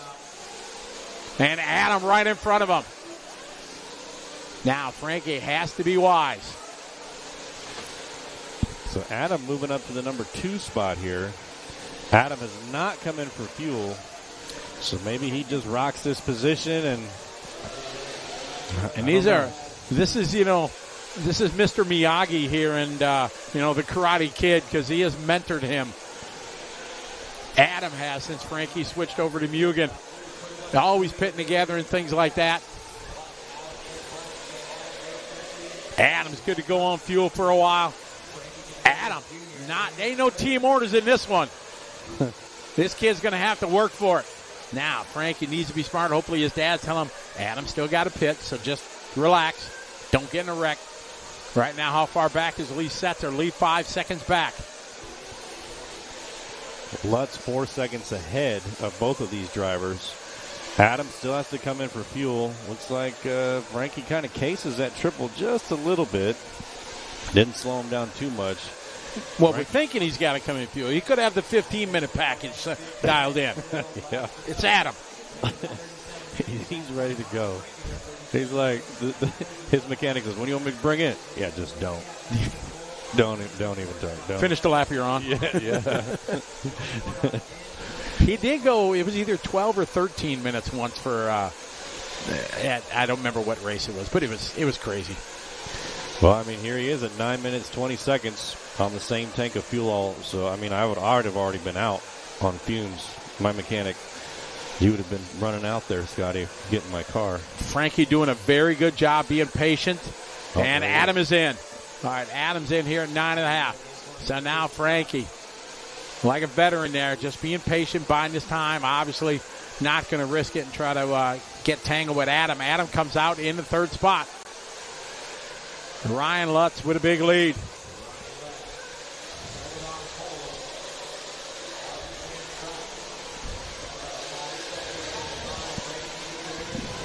Five minutes to go. LCQ last chance qualifier. Lutz here. Oh, no, Frankie flames out. Oh, no. Just coming out of the corner. Not on a jump, not on a curve. Just out of the corner. Oh, heartbreak for young Frankie. I'm a huge Frankie fan. Adam Drake to the transfer. How far back is Cole? Oh, boy, where is Cole? We got a race. All right. We got a race here, Drake and Cole Ogden. Here we go. Oh, my. This is going to be interesting. 4:10 to go. Oh, Cole way off in the fluff there. Good news for Drake. All right, Adam down the line across the stripe. Here comes Cole across the stripe, losing a little bit, not much. 2.4 is the gap. Oh, my. Man, this is, I mean, Lutz 11 seconds out. Lutz is way out. Adam Drake in the number 2, Cole Ogden in the 3, Walker in the 4. But the race here is between Adam Drake and Cole Ogden. You know Cole Ogden, I mean, here in a minute, he's going to have to put the afterburners on and do anything that he can to catch Adam Drake. Right now, about 2.5 seconds back. Last lap, Drake 37.9. Cole Ogden right here bringing the heat. Cole making up 4/10. Matt, think he's going to do it? I mean, he's 4/10. He's got 3 minutes left, and he's got a little over 2 second deficit. So if he can do that, you know, he's got, 6 laps left? So if he can make up 4/10 on each one, then he's definitely going to do it. The problem is he can't get reckless. 3 minutes to go, 3 to go. Drake and Ogden here over the backside, around the hairpin, down the staircase. There you go. 37.8 to a 38.1 that time. So a couple tenths faster. So they come across the start-finish line. Drake with a 38.0, 37.6 for Ogden. So he continues to chip away, catching one thing, getting by. A whole nother story as Father Time not on his side with 2.5 minutes to go. Man, Ogden shaves off 3/10 on that last one, but just like you said, Scotty, Cole Ogden can catch him all day, but getting around Adam Drake, I mean, that's something different. Adam Drake been doing this for years, decades, and you know he wants it just as bad as Cole Ogden to get into that main event coming up here later this afternoon. Adam Drake, a 3-time national championship in Buggy in 2007, 2009, and 2013 when he was rocking a TLR. He is out here in that second and final transfer spot, and Ogden continue a 10th here, a 10th there. We got a $1:55 left on the clock as the tick-tock for the clock. Drake hanging on Cole right there. He has caught him, but now how is he going to find a way by? Cole Ogden just sets his hop lap there, 37.3, so half a second to the good is for Cole Ogden. Here they come, nose to tail on the left side of the track across the start-finish line. Adam Drake, 37.8. Cole Ogden with a 37.1, resets his hot lap. 3 laps to go here in this battle. LCQ last chance qualifier. Ogden right there. Oh, no! Drake with a save, but he rolls it over. Ogden getting a Christmas gift here from Adam. See if Adam can get back on the wheel. Oh, Adam's sending it now. Oh, yeah. Oh, Ogden a little bit sideways. See if Adam can make this one a race. Man, final minute here in the last chance qualifier. The race to watch between Cole Ogden and Adam Drake, because Ryan Lutz 12 seconds out here. Ryan Lutz just kind of walking away with this one, but for 45 seconds, can Adam Drake catch back up to Cole Ogden? This win ain't over yet. I'm thinking Drake is going to find a way to reel him in. Ogden, good side on the downside. There's Drake. Ogden around the hairpin. Drake around the hairpin. Oh, Ogden, ooh, a little touch of the curb. Over the inside, which is the hardest part of that kicker. Drake again sending it. 23 seconds ago. They are going to go one more time. Ryan Lutz checked out, gone in this one. We stay with the fight here for the final spot in the championship final. There's Cole Ogden down the line. Here is Adam Drake. How's it going to play out?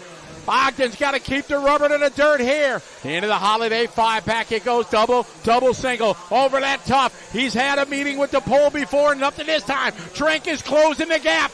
He is bringing it here. He's running out of time. It's going to be a race to the finish line here. Over the kicker they go. Ogden squared. Oh, no, Adam coming up just a bit short in that one. And that is going to seal the deal there. Terrible luck there. Ogden going to his final quarters. Matt, take him to the end. Ryan Lutz finishes this one in first place. Cole Ogden in the number 2. Adam Drake in the number 3. Man, Adam put on one heck of a run there, trying to battle with Cole Ogden and Frankie Contreras. I mean, Adam Drake was right there, but the story here, Ryan Lutz finishes with a 10-second lead up on Cole Ogden. So Ryan and Cole Ogden getting that bump-up spot to the main event. They're going to start in position 14 and 15 for our Nitro Buggy final. Coming up here in about 45 minutes or so. They're going to meet Dakota Finn, Mayfield, Sontag, Van Dalen, Tebow, Rose, Wiggins, Fee, Rivkin, Lemieux, Camden Lime, Cavallari, and Aiden Horn. Whew, man. What a run there from those two.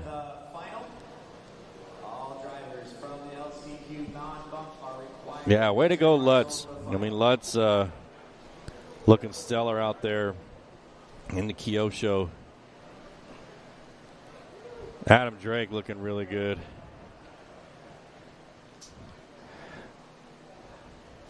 All right, so let's send it over to, I think Scotty's going to try to Scotty's going to try to talk to some of these drivers up on the driver's stand from that last chance qualifier there.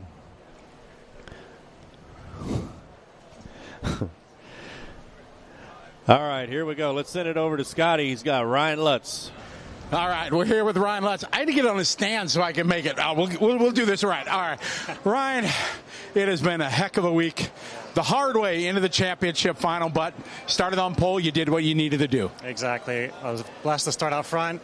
Car was good from the start overall and was able to just stay clean, and they all battled and did what I wanted to do. I know it's not great for TV, not great for the public to watch because there's no battle, but for me, it's like I could be calm and just drive my race. Yeah, when you watch this back tomorrow, we didn't give you much love out there. Sorry, as they were battling there. But take us back into the semifinal. That was a dogfight. All you guys so close on pace and thing like that. Just fell just a tick short. Yeah, I had a really good start. Moved up. I think like the 5th, was feeling good, and then had a couple bad luck hits with other people and fell back, and then just kind of battled. Tires go bald. You start missing the line a little bit, and you're sliding. So that hour's gonna be a long race. Absolutely. Well, you're in it to win it, so best of luck. Thank you. Appreciate it. There you go, Ryan. Let's get Cole Ogden over here. I don't need a stool here for Cole. Cole's like first time I saw you here this weekend. Yeah. Oh, my goodness. Same thing as I said to Ryan. It has been an absolute dogfight this week. You had it, but that was not an easy one. You had to work to catch up, and you were able to get by Drake at the end. Yeah, for sure. I mean, I don't know. It's for some reason, it takes me a little bit too long to figure my car out, but better late than never. I came from the quarters. Got into the semis, had a good semi, figured some stuff out, and yeah, I mean, we already knew the LCQ was going to be a dogfight, but luckily, I mean, it was pretty clean. Like, luckily, Adam kind of just made his own mistake, and I was just able to get by, so I wouldn't have to do anything stupid, you know. So, yeah, it was amazing. The car feels great. ProMotion tires are hooked up out there, and yeah, I'm pumped to be in the main. You know, would have been faster if the mullet was still in effect. I mean, that was a big change. Yeah, that was a big change. But for the weather this weekend, I don't think that I would have made it through the mullet, dude. All right, well, good luck. All you need is a chip and a chair in a big game, and you're there. Go get them. Thank you, Scotty. All right, Cole Ogden. It was a dogfight for all those guys, but they're there. They're one of the 15 going to battle it out for a national title, so it's going to be an interesting but without question an exciting final. Everything's going to happen. It's going to be run time. It's going to be pit stop. It's going to be tire wear and degradation. The choice that you make, some guys are going to risk it, maybe go to a harder compound. We're all going to find out here when the championship final starts. Back to you, Matt, in the studio. All right, thanks, Scotty. Good interview there with Ryan Lutz and Cole Ogden. I mean, congratulations to both of those guys getting to make the main event here. You know, so it's going to be a great battle. Speaking of which, starts in 45 minutes. So make sure that you're back, tuning in, ready to go, butts in seats, because you don't want to miss this. But Scotty and I will be right back in about 45 minutes or so.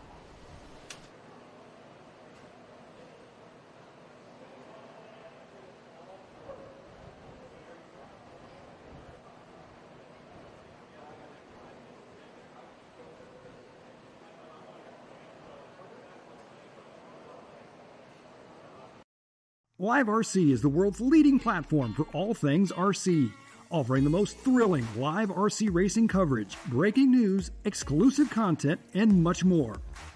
LiveRC.com lets you stay ahead with the latest RC news and articles, along with our industry-leading live racing results page that provides up-to-the-minute race results, lap times, stats, graphs, and race lineups. Unlock the full RC experience with our bonus lap membership. Enjoy live video streams from tracks around the globe, bringing the action right to your screen. Dive into our YouTube channel for live broadcasts from the world's biggest RC races, plus highlights and more. Follow us on Facebook for the latest news, announcements, photos, videos, and racing coverage from around the globe. Don't miss a moment of the excitement. Visit liverc.com today and fuel your passion for RC racing. Hey everybody, Scotty here, and we want to give you guys a little bit of a behind-the-scenes look of things here at the beautiful Thornhill Raceway. They got a couple different pit areas, and we're going to just kind of do a random pit walk and see who we can bump into, kind of show you where these guys are pitting. And, well, there's our first guy. Let me see. Hey, Spencer! Heckert! You got a minute? Sorry for interrupting. We get Spencer Heckert here. How you doing? What's up, buddy? How you doing? Good. Can't complain. Having fun. Well, good. It's hot. It's hot. It is hot. You know, that's the that's going to be the common denominator. I think every interview we do, we're going to say about hot. Yeah. It's been a long week already. You got, electrics done, truggy's done everything. Hasn't been great, but I like your comment that you're still having fun. Oh, yeah, always having fun. I was able to make both truggy mains, so I'm happy with that. But Buggy, I struggled in e-Buggy, but making some progress with the Buggy today. Car's been pretty good, getting closer and closer. So, yeah, having fun. We've watched the track evolve through the first 3-4 days here of the event, and you guys have been changing, going up on diff oil, things like that. From yesterday, today, now first time with Nitro Buggy, how's the track compared to where it was? Compared to where it was at the end of the day yesterday, it's pretty similar. Every day when you come back in the morning, it's a little loose because I water the track to keep it together. But, yeah, it seems like it's pretty close to where it was at the end of the day yesterday. We're all running pretty thick diff oils now and we're still all running clay tires, but, yeah, the diff oil's done a lot of diffs this weekend. Yeah, it's almost like your cars are kind of cornering like on-road, when they get to the corner and just try to get them rolling. What's your feeling? What's your vibe? How are you going to do, you think, with the Christmas tree format in the semifinals? What are your thoughts? Yeah, I tend to do better in actual racing than I do in qualifying, so I always do pretty good at the Nationals because I race my way in, so I tend to like this race. I like the racing format instead of like where you qualify into a main and then whatever. But it's the ladder format. I enjoy it a lot. So it's cool. You can avoid the whole semi if you just TQ and qualify directly in. Yeah, you're right. I'll just go ahead and do that. I got it. All right. Thanks for your time. I know you're thrashing. Good luck. Yeah, I'll just go win easily. There you go. Exactly. Thank you. All right. Always a good guy. Always a smile on his face. I'm a big Spencer Heckert fan. So let's walk down here. We got, we're going to just interrupt him because he's thrashing. We got the one and only Mr. Drake. Adam, it's been a long few days already, but now only one car you're working on, Nitro Buggy. Yeah, definitely a lot easier being able to just focus on one car, especially once qualifying starts with the longer qualifiers. We'll have quite a bit of time. Today is still a little bit of a thrash because of the 5-minute practice runs, and then there not being a ton of heats, but much easier just focusing on one car instead of 3. Absolutely. To the folks, if you're wondering, they ran 3 classes over the last couple of days, and it was madness for sure. So this facility hosting the World Championships, it's obviously has to be a huge benefit to be here and get some track time on what conditions will ultimately be similar to. Yeah, definitely. I mean, the track stays really consistent here. Obviously, they have to water sometimes in the evening, so the grip is a little bit lower in the morning, but it then kind of gains grip as the day goes on. But still very consistent from day to day, regardless of what the weather is. So I think every time that we're here, we'll kind of learn a little bit of something that we can kind of apply in another year from now. A big conversation in the chat rumors of what you guys are doing for tires. Obviously, we know there's high wear and things like that. For the mains that you ran already, did you go out on new tires? Or I know a couple guys went on already slicks. Yeah, I mean, in truck, I think pretty much everyone ran new tires just to make sure for the 45-minute final, and we'll have to do the same in Buggy. For qualifying, for sure, you don't want to run new tires. If you do run new tires, you'll want to scuff them just to make sure that they're 45'd a little bit. As the tire wears, you just gain so much speed. Obviously, the line becomes narrow when you end up on a slick, but the speed is so much better. So for me, kind of that's what the seeding rounds have been in Buggy, is just running new tires every round. The pace is for sure quite a bit slower. Towards the end of the run, the pace ends up being pretty good, and then taking that set of tires, setting aside for qualifying. All right. Well, I know you're busy, but thanks as always. Appreciate your time. No problem. Thank you. All right. Adam Drake, one of the best in the business for sure. I give him credit to the whole pro doing videos and stuff like that, because he started doing it years ago, and he told me the story how he just propped his phone up and started doing it. And I don't even race 8-scale Buggy, but I still watch all his videos because there's a lot you can learn from what he talks about, setting ride height or radio adjustments or whatever. So, yeah, great things for him. We're going to get, let's see if we can get Mike Trury over here. Mike, you got a minute? All right. This is old school right here. I was looking at my notes. I think 2007. Was that it, or 6 national champion? 2008. 2008. Yeah, way old school. Some of these people, they weren't even born yet or whatever. It has been a mad thrash, as you and I have talked over the thing. I think you told me the other day you did 33 diffs or something like that. At least. It's pretty much diffs every run. Yeah. So doing them right now. There you go. Just to explain to the people who are watching, not because they're necessarily wearing out or things like that, just as the track changes, you guys need to make adjustments. Yeah, the track develops all day. In the morning, it's a little bit looser. They water it the night before. So got to go down in diffs, and then every run, it just progressively more and more. So we ended yesterday with one of the most epic finishes, obviously not everything can go great and things like that. And you and Mayfield and Fenn, you guys went at it, toe-to-toe the last couple laps. As you look back, it was still pretty thrilling. Oh, absolutely. We can't leave hanging our heads. The truck was awesome. Engine was awesome. Tires were awesome. A hell of a comeback. We had some early race struggles. Absolutely. And the drive that Ryan put on was amazing as usual.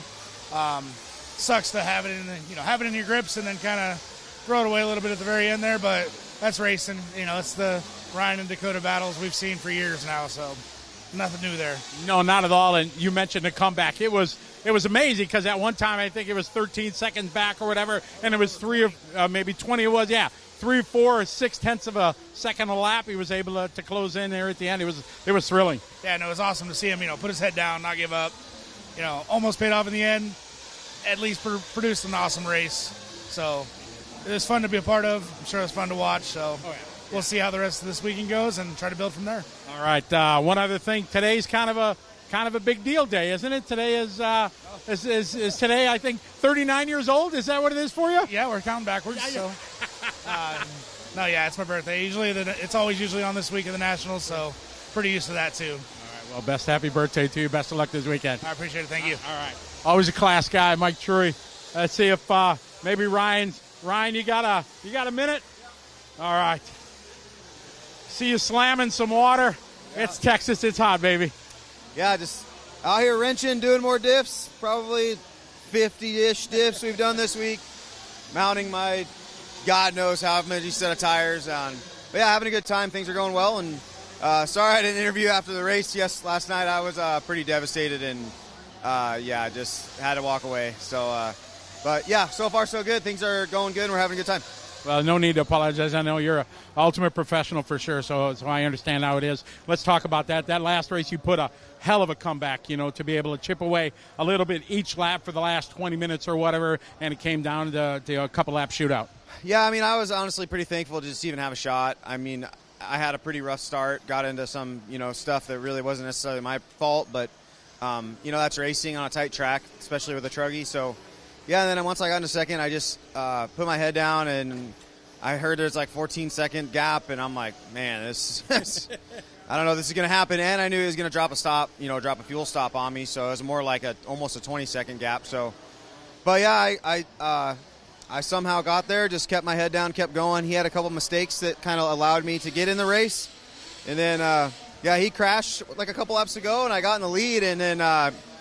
Honestly, Scotty, I didn't even know what the hell to do. I had been chasing for so long, driving so hard, and then when you get in the lead, you're just like, all right, chill, one lap, just hit your marks, and I completely cased that dumb little double in the back. Felt so I'm like, what are you doing? Let him get close to me, and then, he threw it at me after, before the triple, which I thought that was fair game, I probably would have done something similar. I wish I would have just checked up and not went for the triple after he kind of got on the side of me, but is what it is. Like I said, I was thankful to be there, and me and him hashed it out later and talked about it over a beer, and it's all good. But yeah, congrats to him. Obviously, he drove a hell of a race, and like I said, I was just thankful to be up there. We worked on the truggies a lot, got them really good. Congrats to Brandon as well, and what we learned there, we're applying it to this thing, and so far so good with this. Feels like a good race car. I don't know if I'm going to be battling for TQ or top seed or anything like that, but it feels like it's going to be really good for an hour. So, well, we all appreciate your time. You're a true professional. Best of luck to you. All right, appreciate you guys. Thank you. Thank you. Ryan Mayfield, he'll always call it like it is. As he said, I couldn't get him for an interview yesterday, but that means a lot to us that, he takes a minute and says sorry about that. And, you guys view these guys are ultimate professionals. They're ultimate competitors. They're battling head-to-head. But after it's all said and done, like you said, they're toasting a beer together and having fun. So really cool to have a chat with Mayfield there. And we're going to continue with our pit walk here, try to find out and have a chat with some of the more people that are here at the Roar Nationals. All right, as we continue our pit walk here, we're going to kind of go into a little up. We got come on through here. Yeah, world champs can come on through here. Yeah, we'll go through. So this is one of the other pits, a little air-conditioned room here. We got all the kind of teams all together as Cavallari walks by here, and everybody's just trying to get a little bit of the AC. We got the Techno team here, the Associated team here, and this is a little oasis, we say, from the hot Texas heat. Let's get Bella over here. Come here, Bella. Come on. Want to be on camera? Sure. All right, good. Bella Roger, hi. So how you handling this Texas heat?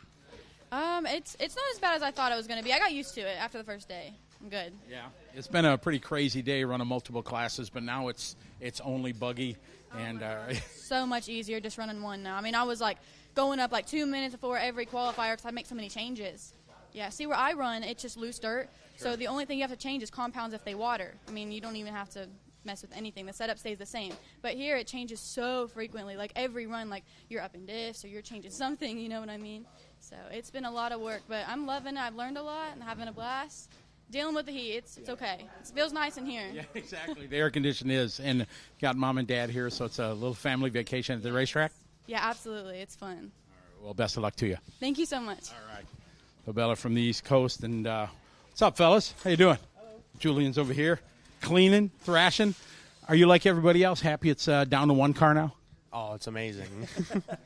It's been quite a busy couple days, but the track has evolved. Have you seen much change in the track today? Seems like every run the grip just keeps increasing majorly. So. And what are you doing to kind of combat and try to chase it? Oh, my bad. Just mainly diffs, shocks. You can change hexes, go a little wider, and make it more stable. So. Right. And what are you running for tires? I've been liking silver relapse.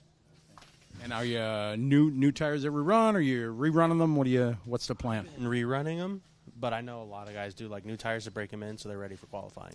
Got it. Mm-hmm. All right. Well, thanks. Best of luck to you. Thank you. All right. Let's see. Aiden Horn over here. What's up, Scott? Thrashing. No diffs on the table like yesterday. Right now. Just finished. Putting it in right now. Well, we'll throw a microphone in front of you. How's your nationals going? You know, Scotty, it's going absolutely incredibly. You know, we got the team here. Everyone's working hard. Bunch of fine gentlemen in this pit room right here, let me tell you. We got air conditioning, so we're all in a pretty good mood. Definitely wouldn't be the case if we were pitting outside, I can promise you that. Absolutely. You got a newly crowned national champ sitting across from you? Yeah, look at him. Look at him. Hey, I know it's just a truck, but it's still cool. You know what I'm saying? Oh, absolutely. Yeah. Wow, man. He's the rock star of the internet, after yesterday's performance, though. He is just a good boy, isn't he? I can feel the love there, in it. Yeah, I mean, it's all love in here. That's all this is right here. Having a good time. That's it. That's key. All right, best of luck to you. Thank you. All right. Brent Telke, team manager over here. You haven't been racing here, but now looks like you're knee-deep in diffs. Yeah, the SR racing machine, we are doing a lot of diff maintenance. So, yeah, the grip's a lot different than it was even yesterday with all the Nitro on the track. So, you're hearing big numbers that you don't really hear. In the U.S., you hear more in the European side. So don't look at my screen. I'm definitely not talking with the four-time world champion, trying to get some little data, little CSI. But, yeah, it's been fun. The mood's been really good.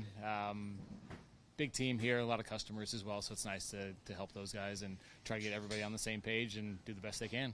You talk about mood. Your mood was ear-to-ear smiles when Brandon got the W yesterday. I just mentioned it, but it was a huge moment in his career and for all of us that have followed him.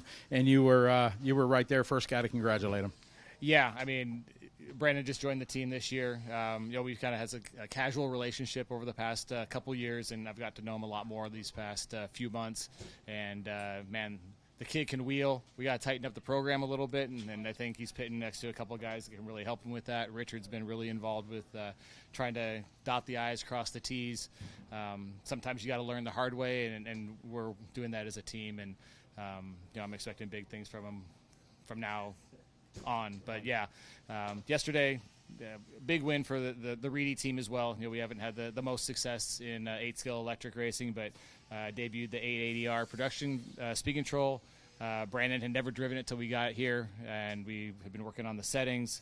And if there's anybody that's going to melt that thing to the ground, it's going to be him. He uses the most milliamps of everybody on the team. So I was a little concerned, A1, when I told him 1 lap of warm-up, and I see him go down the straightaway the second time. I'm like, oh, man, I hope he can get to the end. So we had a little discussion before A2. He heeded the advice and was able to hold off 2 of the best to ever do it. So that's a legit national championship right there. I don't care what class it is. Everybody's giving it their all.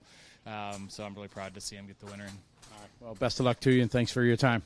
Absolutely. All right.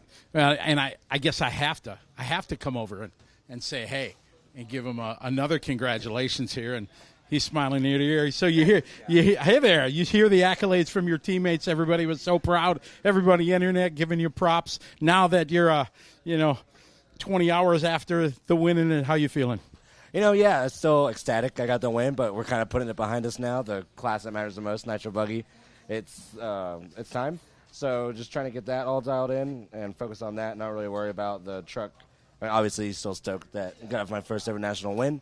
But, yeah, just trying to get the Nitro Buggy better, more and more changes, and hopefully get a second title. I saw you taking a cold drink out of the cup yesterday. That was a pretty awesome moment. That was a surreal feeling. Brent Dunsford on Wheel and Sugar got it on there, and, yeah, we took a few sips out of it. It was a lot of fun. Well, best of luck today. Thank you, Scotty. All right. New champ there. Brand, let's get over here, Mr. Rivkin, as he's busy doing diffs and thrashing and everything like that. All right, Nitro Buggy, it's game on. How's it been so far through the seeding day?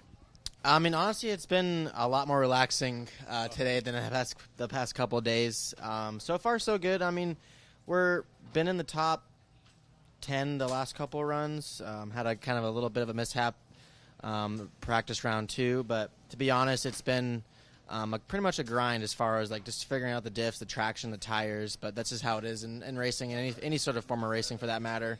So luckily we have a big team. Richard and Brent are here to help. We're working with Aiden and Brandon and the rest of the team here, trying to kind of maximize our minimal runs that we get. We only get 4 practice runs, which you would think is plenty, but at the same time you're always learning something out there. The track's evolving.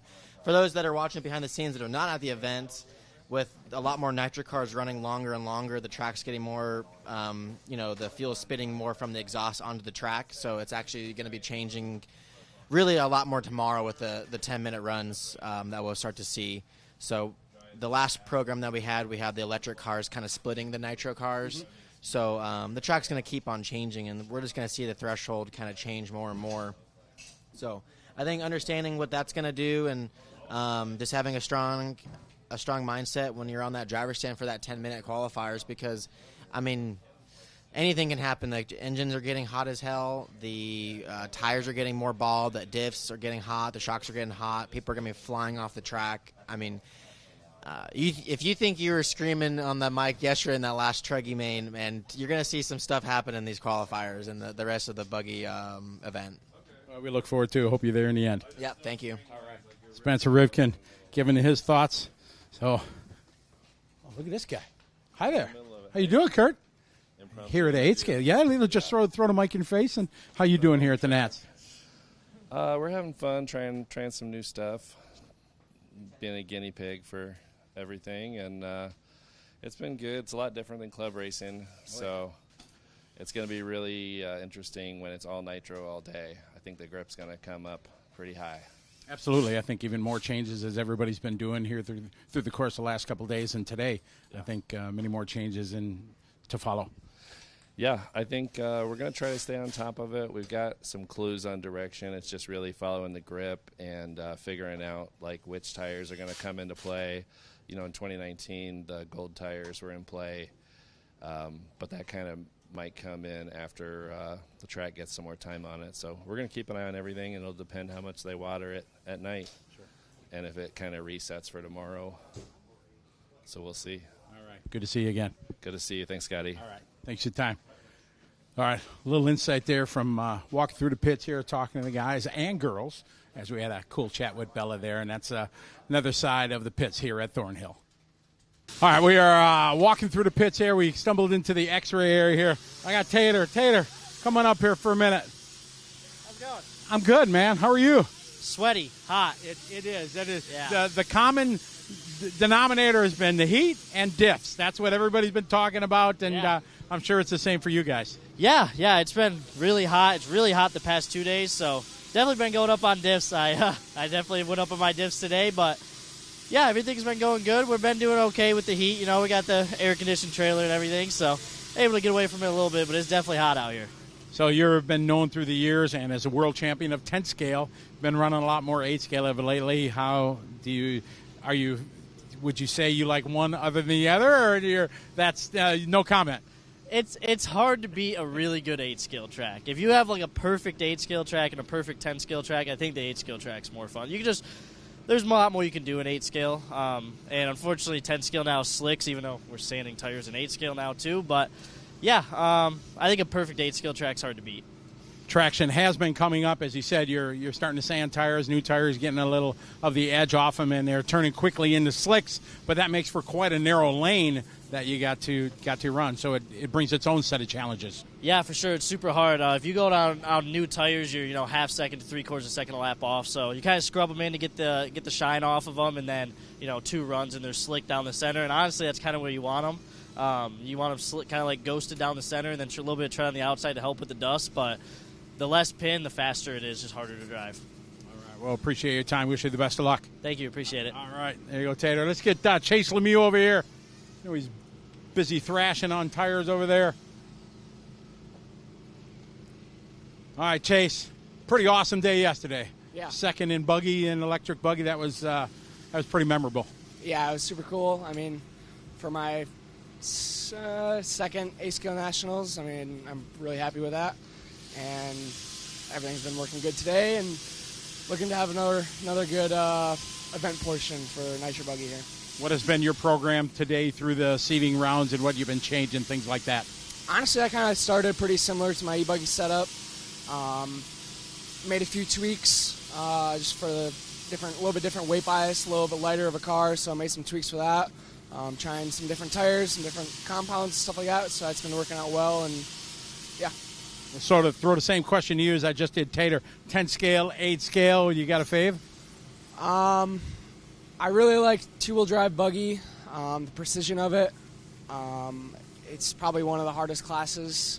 You have to be really precise, very smooth on dirt. Otherwise, Nitro Buggy is a lot of fun too. I like both a lot. I mean, I don't know. I've been doing 10 scale two-wheel the longest, so probably that. Well, we wish you the best of luck. Again, congratulations yesterday, and best of luck this weekend. Thank you. All right, thanks.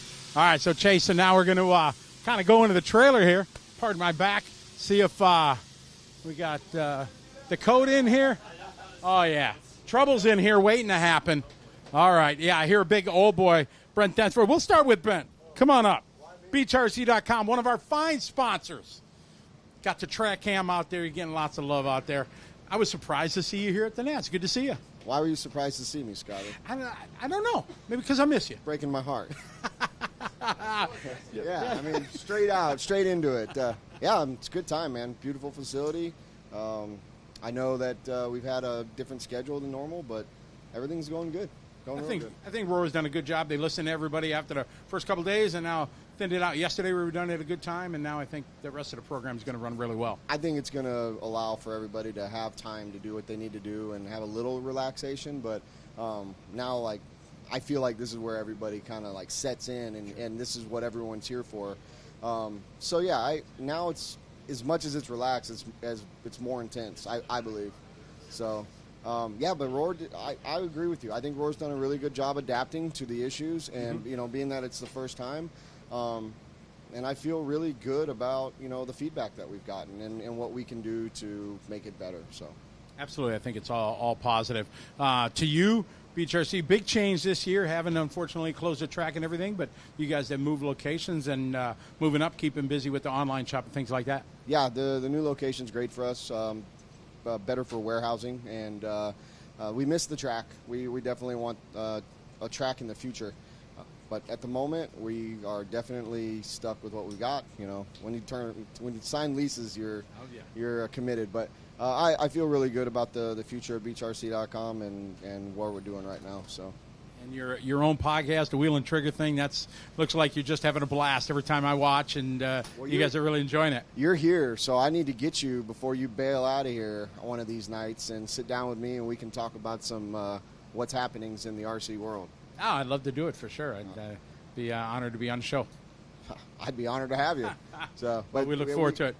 Won a national championship with him yesterday with Nitrolux and Ultimate Racing, and he's kicking ass with all his other sponsors. So he's the real one you came in here to talk to. I don't know why. Well, I don't know. I mean, I saw you, and you were the first one I went to, right? Well, always start with ugly and old age, and you go to pretty and younger. All right, so you're doing it in the right order. That was a good segue. Well, good to see you again. Dakota, you got a moment. We'll come up and have a chat. As we've been talking to everybody as I'm walking through the pits, it's been a crazy couple days. You know, you guys running 3 class and everything, but kind of went well in the end for you yesterday. Yeah, for sure. I was telling people this is probably yesterday and the qualifying, the practice day are probably the busiest days I've had at the track. We were here at 7 a.m. every day and leaving at 9 or 10. So busy days. It was nice last night to get done a little early, chill for a little bit, and actually go out and get some dinner. So, yeah, it's been going good. It's nice when the hard work pays off for sure. And that hard work was culminated in one of the most epic finishes of a truggy between you and Mayfield the last 2 laps. You know, you told about it in your interview, but now that it's been, 24 hours behind you, how do you look back and what are your thoughts on another national championship and just a epic battle with one of your good friends, but obviously one of your greatest competitors? Yeah, for sure. I think we have a lot of respect for each other. We race each other hard but clean. And, it's... Man, he made it tough on me. I had a gap there and kind of was feeling pretty comfortable and just trying to do the laps. And, he definitely made me earn it. So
super loud, but, be excited. All right, hello, everybody. We are back. We are ready here for our hour-long championship final. To our viewing audience, we want to thank everybody for joining us. We invite you to click, like, share, subscribe, all that kind of good stuff as we get ready for what is going to be a thrilling final. We want to give everybody a little lay of the land that's going to happen here, Matt. We are very blessed that we are going to be able, hopefully, if everything works out, we're going to put this show on next week on Speed Sport 1. And we are going to film this as it is a TV show. So you're going to hear Matt and I maybe talk a little different, things like that. You're going to hear us numerous times throughout the course of the hour-long final. Throw it to commercial, but your coverage will not stop. So it'll be play-by-play, but you'll hear us silent for 5 or 6 seconds while they work in them commercials, because those commercials are going to be edited post-event before this goes live. So you're going to hear it a little bit different, and we're not going to be talking to you folks in the chat. So this is made for TV, so that's going to be hard for us, Matt, because we enjoy talking to the throbbing brain. I mean, that's our favorite part, is just the interaction with our audience. I mean, that's why we're here, right? It's for the thousands of people that are tuning in right now to liverc.com to watch us, do this national championship here at Thornhill. So, it's a lot of fun, and we love interacting with you guys. But for the next hour, we're just going to focus on the race, and then we'll be right back afterwards to answer all your questions and close it out with our faithful followers. The thousands and the tens and the millions watching online. Enjoy the show, everybody. It's game on here at the Nationals.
Welcome, everyone, to the world of remote-controlled car racing. What you're about to see is the ultimate in RC, the pinnacle of the remote-controlled car hobby. Drivers are here from all over North America to battle it out to be crowned national champion. This facility that you're about to see is one of a kind in North America. We are at Thornhill Raceway in Hutto, Texas. 175-foot by 75-foot racetrack enclosed in this beautiful facility. The conditions of the heat, it is over 100 degrees here in Texas, and that alone is really making it difficult for these drivers, the mechanics, but most important, the cars and their engines to perform at the ultimate to be able to win a national championship. Some of these drivers are the best in the world. These are paid drivers, some of these guys. This is their job to race remote-controlled cars all over the world.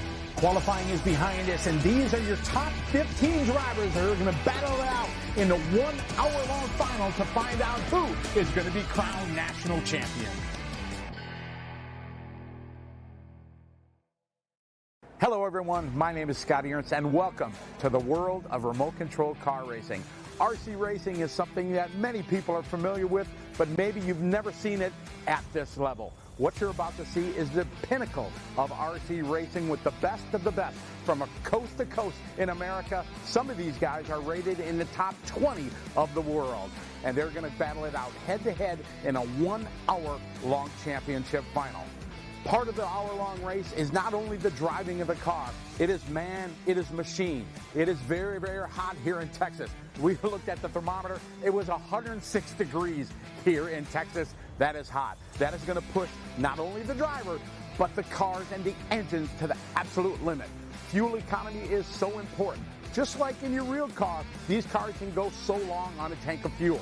The longer you can get, the less pit stops you're going to make. And pit stops are probably some of the most exciting parts of our hobby. These vehicles that you see are 1/8 scale, so they are 1/8 the size of a real car. There's a lot to them. You can change so much. You can adjust them just like a real race car. We had a chance to have our friend Tyler Hooks show you the basics of what makes up an 8-scale buggy.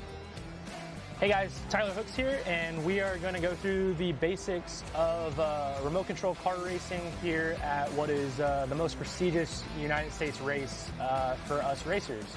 So right here is my Nitro buggy. We have shocks just like you would have on a real car. We can change the fluid inside of the shocks and change how quick the front comes down or up, or the rear comes down and up, depending on the track condition. Once we pull the body off, we have the meat and potatoes of the car. So here you have the Nitro engine. You can see the Nitro engine is a single cylinder engine. Most of your cars on the road have between 4, 6, and 8 cylinders. This is just one. Most cars on the road are going to turn somewhere around 7,000 RPM. This little guy is going to turn 40,000 RPM. It uses an exhaust system just like your car would out on the road. The only major difference, like I said before, is just that this uses nitromethane instead of regular gasoline.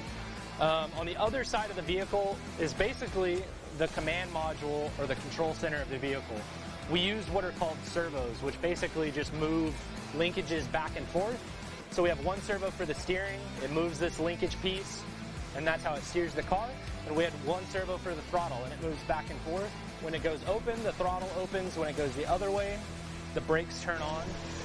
And that's essentially how we control the car. And you can make it as simple or as complicated as you would like. Hello, everybody, and welcome to coverage here of the U.S. National Championships from Thornhill Raceway. My name is Scotty Ernst. I am here with my tag team partner, Matt Clark, and we and you are in for a sight right here, an hour-long championship final. It doesn't get any better than this, Scotty. I mean, we've got the best of the best from the United States here racing with us, and we've been battling it out all weekend to get to this moment, to find out who is the king of Nitro this weekend. Absolutely, it has been a battle, not only against each other as competitors or against the track, but also the grueling temperatures we've had here. Temperatures have reached over 100 degrees, and that is a test of man and machine to make sure everything is on point to be able to make it here to this championship final. That's right. We got 15 of the top drivers from around the country that have landed here with us this weekend, and it's going to be, just epic. All right, it's Dakota Fenn, the man who earned the TQ or pole position. We had a chance to talk with and introduce the man starting on pole. My name's Dakota Fenn. I race for X-Ray and RC America. I've been racing for over 23 years now, so pretty much my whole life. I started when I was 5 with my family, and this is what I've done. We traveled all over the country, started going to nationals, and this is all I know. It's scary switching brands, working with new people, and starting really completely fresh. I had new cars, new electronics, new radio, almost a brand new program. It was scary, but it's worked out pretty good. Sometimes a fresh start is what you need, and kind of just get the juices flowing again. My career has completely changed, and then same thing with the family. So it's been absolutely amazing. He's already like 2.5 months old and growing like a weed. So he's already learning how to smile and laugh and making noises and starting to roll over and stuff. So it's been really cool to see. I think it just kind of gives me that even more drive, to come out here and compete. This is how I support my family. This is how I keep a roof over my head and feed my family. So definitely motivates me to keep going and get those wins. I've always been really competitive with everything I do, and I hate losing. So those nights that I were sleepless, it's because I'm remembering the races that I lost, not necessarily the ones that I won. So that's what keeps me going. All right, great piece there to learn a little bit about the man starting on pole position. It is going to make for a very exciting championship final, and we're going to get ready to go. We're going to take a short pause, and we'll be back with the start of our championship final.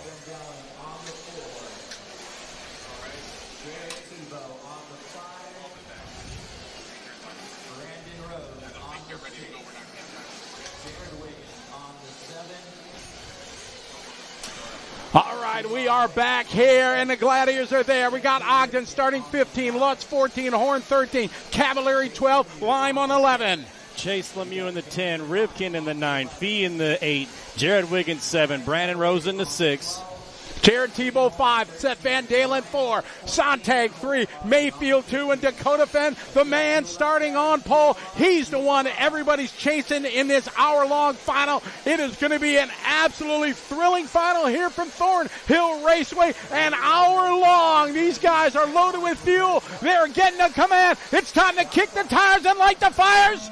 We are racing here at Thornhill, an hour-long championship final to find out who is the best of the best here in Nitro Buggy in 2025. Dakota Fenn leading us around here on these first couple of obstacles, followed by Ryan Mayfield and then the rest of the crew. Dakota Fenn out in the orange and blue with the yellow wheels. Here he comes across this big triple jump right in the middle of our track. A fantastic start from the pole position. When you're up front, that's what you need to do. Oh, no, trouble there for Sontag, ringing the bell, catching the cone there. That cone is there so they can't cut the corner all the way. Tough luck there for Sontag, but a brilliant start for Fenn. Mayfield, Van Dalen going to move to P3. Tebow up to the 4, and Spencer Rivkin round out your top 5 as they go into the 5-pack there. A double-double single as Mayfield keeping in touch with Dakota Fenn. Mayfield cannot let Dakota Fenn get away, and you can see right here, he is on Dakota Fenn's wing, because if he lets him go, well, that's a wrap. Dakota Fenn also said that he wants to start where he is because he's got nobody in front of him. He doesn't have to drive around anybody, and he's proving it right now, being our top qualifier. In this hour long, there's numerous stages that the racer will experience. At the front right now, you just need to be in it for that first 5 minutes. Try not to make any mistakes. All the nerves, all the tension is right there. They get through this first 5 minutes. If you can build a little bit of a gap between him and the field, then he'll be able to take a little bit of breath. Then come the first pit stops. For most guys, 7.5 minutes. Dakota Fenn has an edge over the field. He was able to go an unheard of 10 minutes on a tank of fuel. That is something very rarely seen and was a huge advantage throughout qualifying. Right here, Scotty, you can see our top 4, Dakota Fenn, Ryan Mayfield, Seth Van Dalen, and Jared Tebow. They are just back-to-back as they come down our front straight. There's the 3 of them right there, Mayfield, Van Dalen, and Tebow. But right now we got Dakota Fenn in the orange and blue on the back big double coming down, making it look easy as he comes across that other big double. These guys have their trademark colors, their paint jobs that they've been running. You looked at them photos earlier there at Dakota Bend. He's been running orange and blue since the early 2000s when he first came onto the racing scene, winning many junior national titles. And now he is leading the way here in 2025 in the most prestigious class in RC, 8-scale Nitro Buggy. Dakota Finn's nickname was the Phenom because he was such a young man winning these big races that he never should have won. And here he is at the top of the heap at the Fuel Nationals for Roar Racing. Dakota Finn leading the way. Ryan Mayfield, part of the old guard, kind of the old school, new school. It's a mix here. These names here, there's some that are much older, seasoned veterans, if you will. Experience is in their back pocket. Then there's a lot of young guns like Lemieux, like Lime, like Horn, Fee Nguyen. They are a youngster, 13, 14 years old. He's the only one using stick radios. Most of these guys use pistol grips, but he is absolutely a phenom, just like Dakota when he was young. Fee Long, an up-and-comer here in the world of racing. Right now we're watching Ryan Mayfield and Seth Van Dalen. Van Dalen trying to catch up to Ryan Mayfield to get around for that second-place position. But as we all know, you can't win the race on the first lap or even in the first 10 minutes. It's a longevity thing when it comes down to these 60 long minutes. So these guys can't make any real risky moves, especially right here at the beginning. Hour-long finals are very rare in our world. Normally just the national championships and the world championships, which will be held here at Thornhill next year. So these guys working very, very hard to learn all they can and forward that to their world championship title battle next year as we watch this battle here between Mayfield and Seth Van Dalen. All right, we're about 4 minutes into this. We got Dakota Fend out front, Ryan Mayfield in the 2, Van Dalen in the 3, Tebow in the 4, and Spencer Rivkin all the way from the 9 to the number 5, rounding out our top 5. We're going to start seeing some pit stops here in just a few minutes, and that, like you said earlier, is one of my favorite parts of the whole thing, just the strategy of it, of when to call their driver in and when to bring him in for pits. There's all kinds of things that can make you want to do that. If you have traffic that's in front of you, maybe you want to bring it in to avoid some of that. So we're about to find out what these guys' strategy is going to be. Pit stops are the most exciting and scary part of this because things can happen that normally don't. There is a big speed bump as you come into the pit lane here at Thornhill. You come in too fast, you're going to jump your car into the pit lane, have a big wreck, and ruin that pit stop. Or somebody else could do it, and you get caught up behind them. So trying to come in at a time when there is a clear pit lane is crucial with the communication between the mechanics and the drivers up on the driver's stand. All right, 5 minutes down. Still Dakota Fend out front, followed by Ryan Mayfield, then Seth Van Dalen. We just saw Van Dalen with a small mistake where he rolled over. Luckily, he didn't have to get marshaled. Marshaled means when somebody's got to come off the track, you see all these drivers positioned around the track ready to go out and rescue them if they flip over. Luckily, he didn't have to be marshaled, so it didn't cost him too much time. But as you can see, when it comes to this level of driver, they cannot make any mistakes because if they do, it just puts that person in front of them further and further ahead. We're going to look at the distance here. It's 2.2 seconds as they cross the start-finish line. Your top qualifier, pole sitter Dakota Fend, leading the way, pretty much matching lap times up front with Ryan Mayfield, who's sitting in second. It is Dakota Fend driving the X-Ray brand chassis, followed by Mayfield and Seth Van Dalen. Techno teammates running 2 and 3. Spencer Rivkin, a big move from him from 9 up to 4 in the Associated, followed by Camden Line, the biggest mover, started P11. He has had a good week, looking very strong. Another one of our young drivers driving the S-Works, cracking it into the top 5. We pick up Dakota Fend here in the orange and blue, our number 1 driver, our top qualifier from this weekend.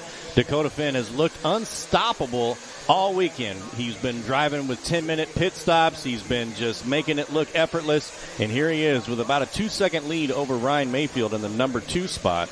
Coming up through the middle of the track, over our jumps here, and then now this big triple. They got to get a big lineup, and they got to just really be perfect on that throttle to make all 3 of those jumps. The way these drivers earned their way into this championship final through 4 rounds of qualifying. Dakota Fenn was the class of the field, taking the top spot in 3 of those 4 rounds to earn a spot directly to the pole position. Everybody else, no matter where they qualified, had to work their way through semifinals, quarterfinals to earn their way here after qualifying. And they are all chasing this guy right here, Dakota Fenn, in the orange and blue, yellow wheels in the X-Ray.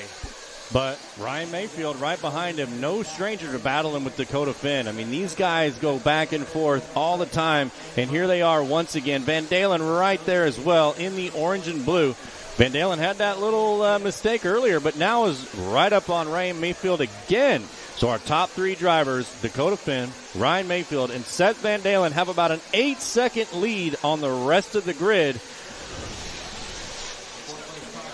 So now we're looking at the clock. We got 7:45. The first round of pit stops are going to start happening, and this is where things can easily change. You see there, cars coming in and out. You see here as they come in, it'll be a good, as we got Pecco on the grab there, Ryan Cavalieri's car. He's down and away. You see the fuel gun dump into the tank for another 7.5 minutes of racing fuel for these guys. We expect to see Mayfield as he goes down the line. You see them speed bumps. He got to take it nice and easy coming into the pit lane. So I bet Mayfield and Seth Van Dalen, they're staying out there 8 minutes, 16 seconds. I'm not sure. Whoa! No! Seth getting it so crazy. Mayfield, the wrong place at the right time there. The Techno teammates, heavy contact. Hopefully they're all right. They are. We know Dakota can go 10 minutes. Matt talked about it earlier from qualifying. He can do it. These guys have been able to go 9 minutes, maybe a little bit more.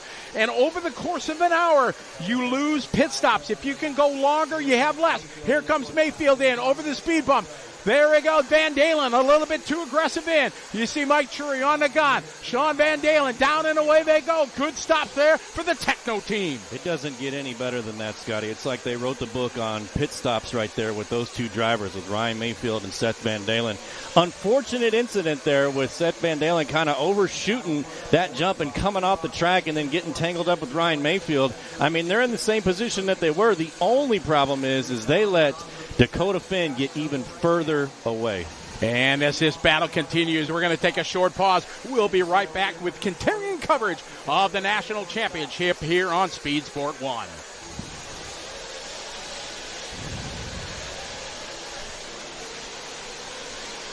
As we continue this battle, here it is Mayfield and Seth Van Dalen, the teammates here. Before the break, you saw that little contact where Seth went sideways here in that backside double, collected Mayfield there. Luckily, all 4 corners still on the car, and they can continue in the 2 and 3 spot. But that gave a break to Dakota Fenn, who right now on the clock, 9.4 seconds. Dakota has not pitted yet. He's been able to go 10 minutes. Let's see if he's going to be coming in very soon. It looks like Dakota may be coming in, or on that last lap possibly. 42 seconds was his lap time there. Ryan Mayfield in the 2, Van Dalen 3, Fee 4, Jarrett Tebow our top 5. Dakota Fenn leading the way as we follow this battle for 2 spot. We pick up Fenn. He has yet to pit. And as I was talking about, Dakota able to go 10 minutes. The other guys going 7.5 or 8 or 9 minutes. Over the course of the long hour, Dakota Fenn is going to have less times to come in for fuel than his competitors. That is a huge advantage in the course of the hour-long final as we follow Dakota Fenn. 10:40 in. All right, across the start-finish line they go. Dakota still out front, leading away. All right, Dakota Fenn staying out there. He made a pit stop while we're away in his first of what should be about 5 pit stops. And, Matt, that is a huge advantage for Dakota. You're right, Scotty. I mean, that's a huge advantage. When you talk about these pit stops, it's 5 to 7 seconds each. I mean, when it comes down to the line with this level of driver, 5 to 7 seconds could be the difference between first and second. Absolutely. Down the staircase they go. It is Dakota Fenn in that orange and blue. The field with Mayfield behind him, 5.1 seconds. Then Van Dalen, followed by Tebow in the 4. Chase Lemieux, the young gun from Milwaukee, Wisconsin, up to the 5 spot. Fee Long from Louisiana, one of the other young guns, and up-and-coming talent is young Fee. He's in 6th. Aiden Horn is 7th. Spencer Ripken is 8th. Brandon Rose is 9th. Ryan Cavalieri 10th. Followed by Ryan Lutz, Cole Ogden, Jared Wiggins, Camden Line, and Tater Sante round out your 15-car field. I mean, Scotty, I don't know. We got to start thinking about this because all 3 of these guys came in for fuel about the same time. I mean, Dakota Fenn stayed out for one more lap than they did. So really, at the end of the day, does that really get you that extra pit stop, especially if Ryan Mayfield and Seth Van Dalen can go the same amount of time? We're going to find out. They definitely pushing it longer than they did in qualifying. Seth tried to do it in qualifying. Round number 4, tried to go 10 minutes to try to match the pace. Oh, Van Dalen with a small mistake there. You saw it in the back corner as we pick him back up over the backside double. He's going to lose a bit of real estate between him and Mayfield as they're already on traffic here 12 minutes into this hour-long final. They're already starting to lap some of the field here with the guys who are back in, 15, 14 spot. The good news is they're about 12 seconds up on the closest place position, number 4, Jared Tebow. So these 2 drivers are still doing very well. Van Dalen right now 3 seconds behind Mayfield last time by, tightening up a bit as they go into the 5-pack in that double single. Now into one of the toughest parts. This backside double, you saw Seth early in this one get it way sideways there, cut into the other lane. Luckily, it's all worked out as the Techno teammates battle it out. Mayfield, Van Dalen into 2 and 3, but it's still Dakota Fenn out front leading away. We follow Mayfield down the staircase. There you go. Coming around a complete lap number 21. Good line here onto the straightaway, across the stripe. That time by a 37.3 for Mayfield. Seth Van Dalen, a 37.2 Fenn in front of them by 5 seconds. Did a 37.5 second lap. Scotty, we keep talking about how Dakota Fenn has this lead right now, but really it comes down to mistakes. If Dakota Fenn makes one mistake, Ryan Mayfield will be all over his bumper just like that. So anything can happen, especially with 46 minutes still left on the clock. And these conditions on this track make it very, very difficult to go mistake-free as we pick up one of the veterans, Jared Tebow. Tebow has been around for a long, long time. He has been a veteran, many-time national championship, 2-time national championship in this category. It is a great battle with him and Chase Lemieux. Tebow down the line into Techno, followed by the X-ray here, Lemieux. I mean, Scotty, talk about 2 different levels of where people are at in their career. Jared Tebow, been around for a long time. He's the old dog on the block. Got all the tricks up his sleeve. Been doing it forever. Versus Chase Lemieux, this is like his first year out in the 8-scale buggy world. So Chase Lemieux, kind of new to this. Jared Tebow, been around. Exactly. Old guard, new guard. Chase has been in RC through his young career, been running a different type of discipline, 10-scale electric buggies, which are normally run on indoor tracks. But the 8-scale buggy, this is the pinnacle class as we see Lemieux peel off. Lemieux is in for fuel at the 1450 mark as we stay with Tebow here in the red, white, and blue in position number 4. Jared Tebow coming around the backside of the track. Got to watch out for that traffic there. Who got it wrong? Jared Tebow getting around there. Jared Tebow currently about 9 seconds back from Seth Van Dalen in the number 3 spot. Jared's sitting in the 4. Let's see how he lines up for this big triple here. Makes it look clean and effortless. Jared Tebow, like we said, has been doing this for a long, long time.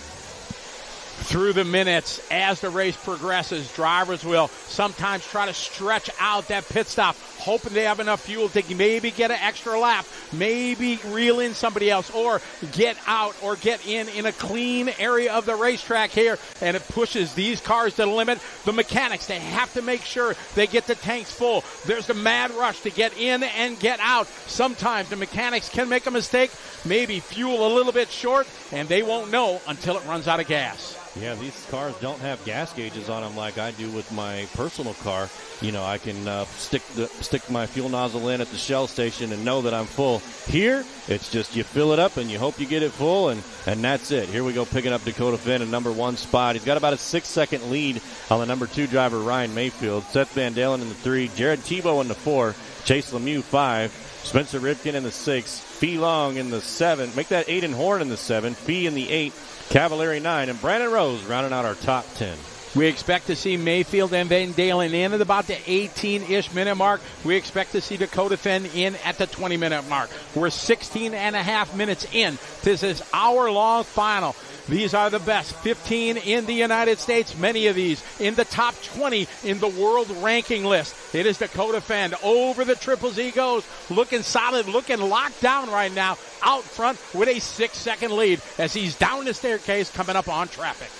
Yeah, Dakota Fenn just coming up over this tabletop. Here he comes in for fuel at the 17-minute mark. Maybe they're calling an audible because he does have a 6-second lead. So when he comes out, Ryan Mayfield should be checking up right around in here. I didn't see him, so we'll see. Definitely a change there. Like you said, calling an audible here. We know he can go 10 minutes, coming in at the 17-minute mark. And a good pit stop for him and his crew. He has a 6-second lead last time by. Mayfield going to be much closer now, so we expect to see Mayfield coming in very soon, along with Van Dalen. As we pick these, we got Chase and Tebow. Chase Lemieux now up to the 4th spot, rocking the red and white on white, followed by the red, white, and blue of Jared Tebow. Over the backside, double they go. Chase on the money, Tebow on the money, a little tighter line. Coming here to that quick right-hand, left-hand combination. This double is tough. You need to carry enough momentum to hit the kicker, and they both do. Squares up over to triple. Chase a little short. Tebow nails it. Tebow closing the gap. Can't find a way by. Looks like Ryan Mayfield came in for fuel. Seth Van Dalen got around him there. I mean, what would it mean for a young man like Chase Lemieux to get top 5 here at a national level event? That would be huge for him in his young 8-scale career. He has done very well, like I said, in the other discipline of 10-scale electric, 2-wheel drive, and 4-wheel drive buggy. But 8-scale, it is the pinnacle. This is what these guys are shooting for, to do the best they can. And he's poised right now from the 10th spot. He's up to P4. All right, 18 minutes, 20 seconds in. Got about 41 minutes to go. Dakota Fenn out front. Ryan Mayfield in the 2, Seth Van Dalen in the 3, although that may change because he's in for fuel. Now he's staying in the 3. Chase Lemieux 4. Jared Tebow, our top 5. As the battle continues, we're going to take a short pause for the cause, and we'll be right back to the racing action.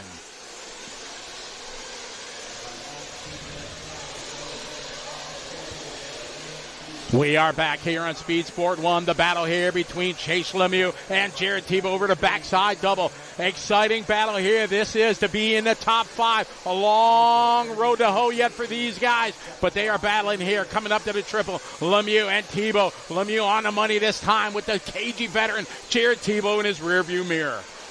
Both these drivers had about a 3-second lead up on number 6, Spencer Rivkin. Spencer Rivkin trying to catch up to these two as well. But, I mean, Lemieux doing everything he can to keep Jared Tebow off of his back. I mean, they're running the same lines, the same speed, the same everything. But, you don't want to really risk it this early either. You still have 40 minutes left to go. A fantastic fight. Jared closing it a little bit. Now it's car length between the two. The young gun and the seasoned veteran. Over the kicker, there you go. Tebow taking a look to the inside. Lemieux a little bit wide. Sticks the landing onto the backside there. Around the hairpin, down the staircase, there you go. Lemieux a little bit quicker down the stairs that time. He gaps Tebow just a little bit across the line, there you go.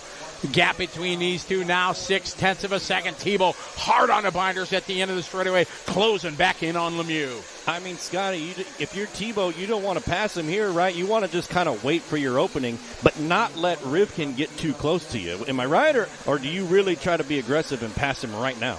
I think he made it through the opening of this race where the nerves and the tension. Now, right now at the 20-minute mark, these guys are starting to feel the flow. They're in the zone right now. If he can find a way by Lemieux, he needs to, because Seth Van Dalen is 10, now 11 seconds in front of these guys. So he needs to get by if he can, but Lemieux is not giving him an inch of daylight trying to make a pass. And that lap, Chase Lemieux just throws down his best lap of the race, a 37 flat. Speaking of hot laps, Seth Van Dalen, 36 flat for this race. That was a few laps ago, but that is the times that these drivers are putting down here. Dakota Fenn out front, Ryan Mayfield in the 2, Seth Van Dalen 3, Chase Lemieux 4, Jared Tebow 5, Spencer Rivkin in the 6, Fee in the 7, Brandon Rose 8, Ryan Cavallari 9, and Aiden Horn our top 10.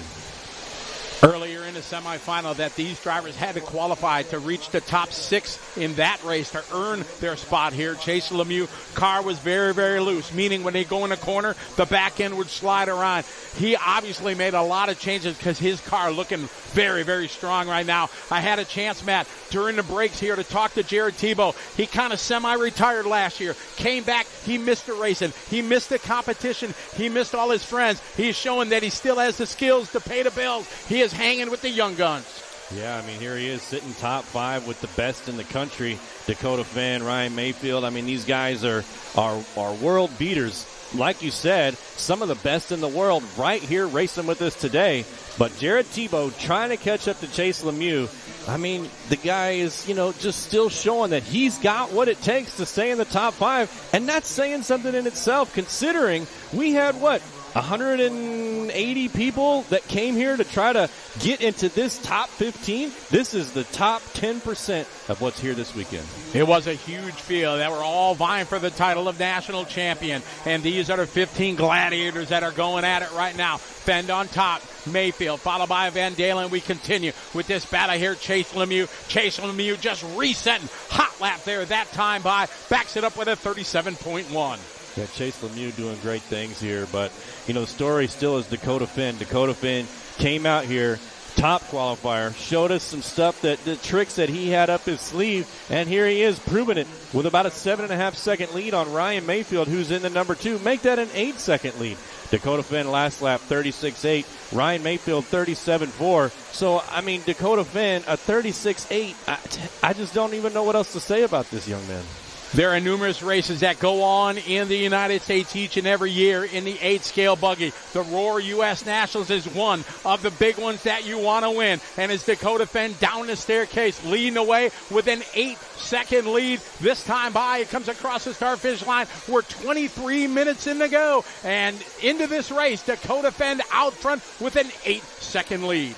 Dakota Finn up over that 5-pack on the right side of the track. Here he comes over the big double in the back and just lands it perfectly. I mean, this is stuff that only a very small amount of people can do that we've seen all weekend, and Dakota Finn is the best of the best that we've got here this weekend. You see the pit camera here in your bottom right corner. This is where the action happens. It can make or break the race. You see him coming in so fast, hard on the brakes. They got the car up. You see the fuel dump out of the fuel gun as it drops into the fuel tank.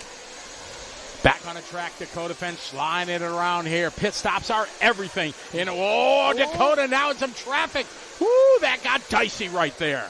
So normally, Scotty, these drivers can go roughly 7.5 minutes. That's usually what you gauge your race on. Maybe 30 seconds one way and 30 seconds the other is when you kind of want to bring in for fuel, depending on your lap. But Dakota Finn, I mean, we talked about it earlier, 10 minutes long. I mean, that's 2.5 more minutes that he's got in the reserve than everybody else. And it's not like he's got some special parts. It's not like he's got some, secret stuff, because they all have basically the same thing. Dakota Finn, where it comes from is his discipline with his throttle control and his wheel spin and all the things that add up to those extra couple of minutes. We got 35.5 minutes to go. It is Dakota Finn through the center of the racetrack here. To that quick left-hander, downsides the double, up to the kicker jump, nice. Going to square up here for the triples. Perfect on the downside. To that angle jump. They have to turn kind on angle as they go to that back, over that back double. Down the staircase he goes. We're at 25 in, 35 minutes to go. Hour-long final. Down the line they go. Finn, another great lap there, 37.0. Mayfield right now 6.7 seconds back. He did a 37.0. Matching lap times right now. Finn and Mayfield first and second. Yeah, Mayfield is not letting Finn get too far away. He's still within distance. I mean, one mistake out of Dakota Finn, and Ryan Mayfield will be right there, and Ryan Mayfield could claim the top spot just like that. Especially, we're not even to the halfway point yet.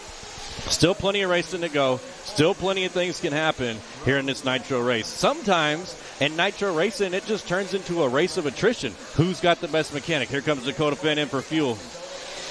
Great shot here. Fend in, down and away. Beautiful stop there for Dakota Fend. Man, his mechanic, they've got to just practice these pit stops over and over and over at this track and their local tracks and all over the country when they go. They probably just practice fuel stops. And it's because of moments like this. I mean, races can be won or lost in the pit. If that mechanic does one thing wrong and stalls out Dakota Finn's engine, well, now they got to start it back up. They got to get it racing, and I guarantee you that would take more than 7 seconds, and that's all that Ryan Mayfield would need to claim that top spot. It is a team effort between man and mechanic, and Dylan Nelson, the man on the gun, nailing it that time again for another flawless pit stop to keep Dakota Finn rolling out front with the lead, 7.5 seconds over Mayfield. 33 minutes left to go in this one. It's Dakota Finn, Ryan Mayfield, Seth Van Dalen, Chase Lemieux, Brandon Rose, Spencer Rivkin in the 6th, Jared Tebow in the 7th, Fee Long in the 8th. Picking up Brandon Rose here in the number 5 spot. Brandon Rose, a local to this racetrack here, has a huge fan base. He does, and he earned his first national championship in his young career. Brandon took the electric truck category that we ran a few days ago, and that is a huge moment in any pro's career to be able to get the first one. They say the first one is the hardest, and he is absolutely running strong here in the top 5 here at 27:15 complete in this one. Brandon Rose only about 6 seconds back from Chase Lemieux, so he could still get to that number 4. But, I mean, being in the top 5, that's definitely where he wants to be. All right, we're going to take another pause here and break away from the race in action. We'll be right back.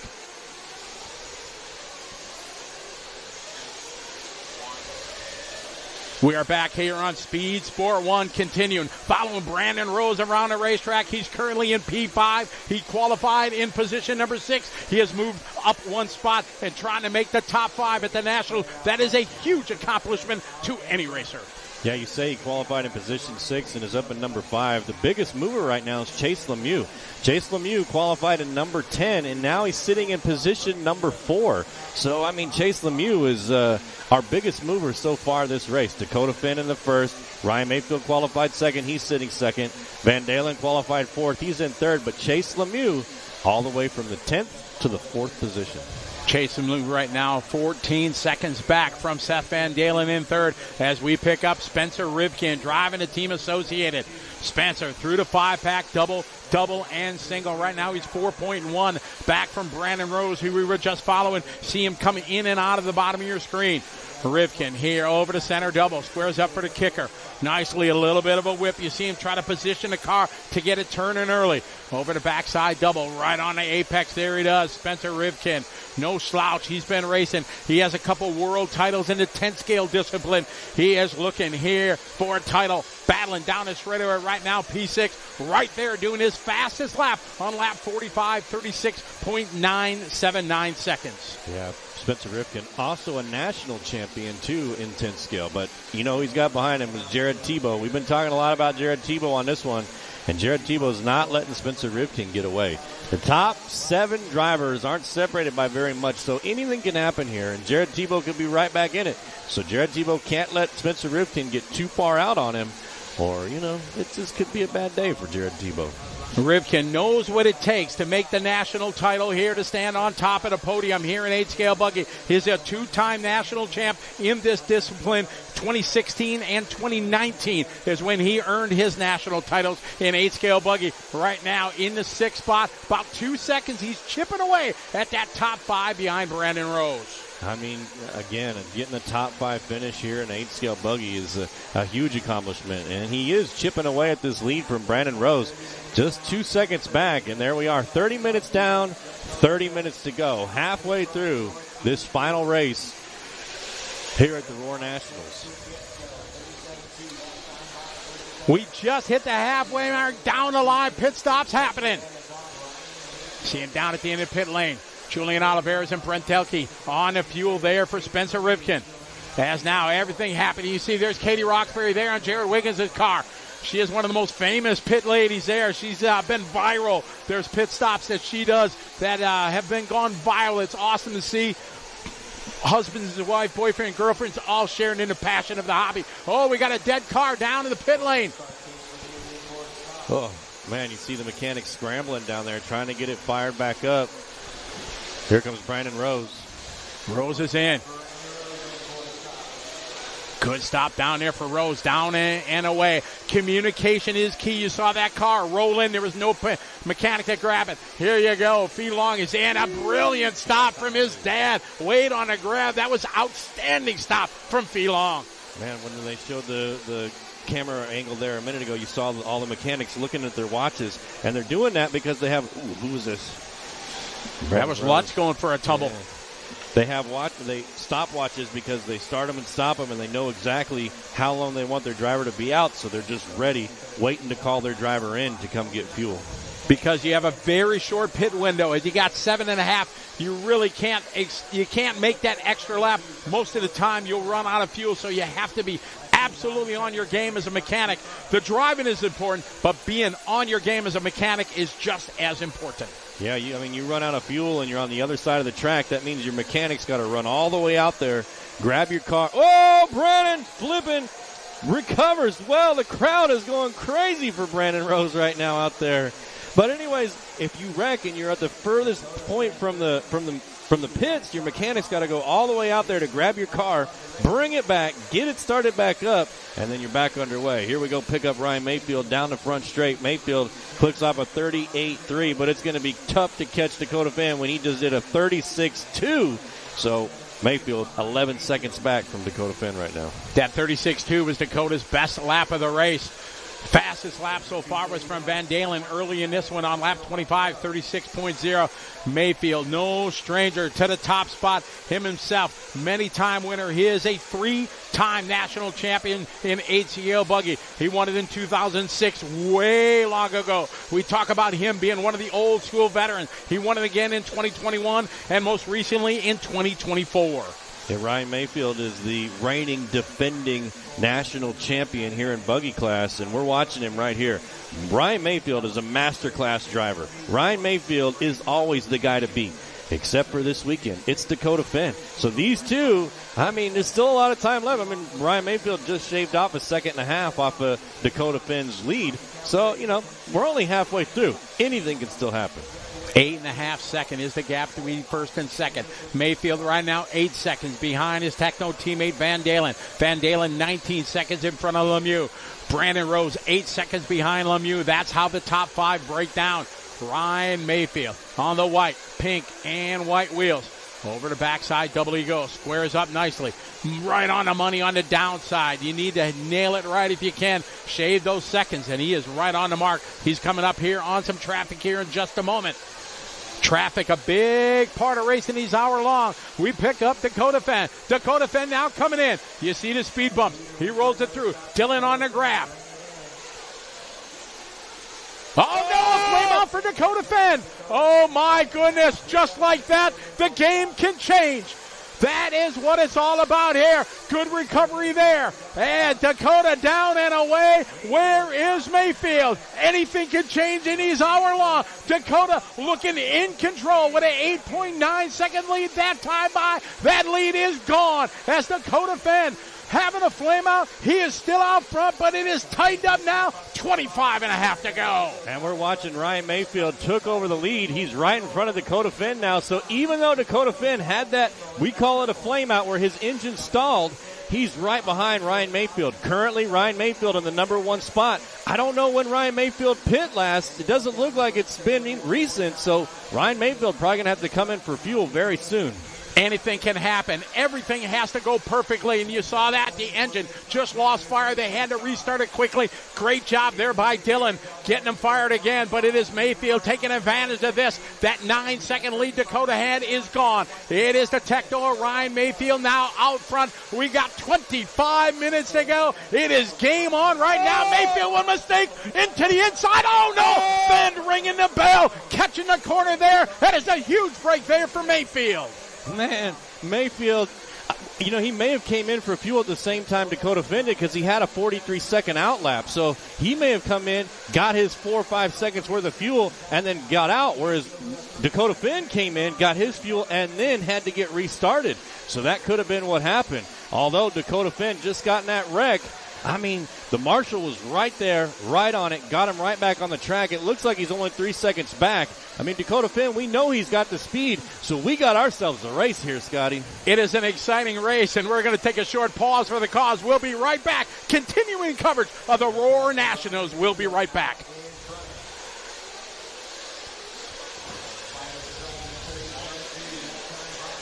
Right before that break, you saw the change of the guard there. Fenn having that problem. Mayfield taking over the lead. We stay with Ryan Mayfield here as we welcome back everybody to an absolutely thrilling championship final here for the Roar U.S. Nationals. Ryan Mayfield out front leading the way. All right, so Ryan Mayfield, 37.2 on the last lap. Dakota Finn, 36.9. So Dakota Finn, 0.3 faster there. Dakota Finn only 2.5 seconds back from Mayfield. So, here comes Mayfield down the stair step. Let's see if we can find Dakota Finn coming to the frame. There he is. They got 2 cars in between them. Those cars we call traffic. That means that they're lapping those cars. Those cars are in actually, I think that's position 5 and 6 right there. Brandon Rose and Spencer Rivkin. Not only are they having their own battle for the top 5, but now we got Ryan Mayfield and Dakota Finn 1 and 2 trying to get around those 2. It is a gentleman's agreement in the world of RC racing. If you're coming around to put somebody a lap down, normally the drivers will concede. They'll move to the side at one of the corners and let you by. These guys know what's on the line. They know what to do. See Dakota, he got by 1. He's going to be coming up here on the green machine in the moment. He'll give him way so Dakota can set his sights to try to reel in Mayfield.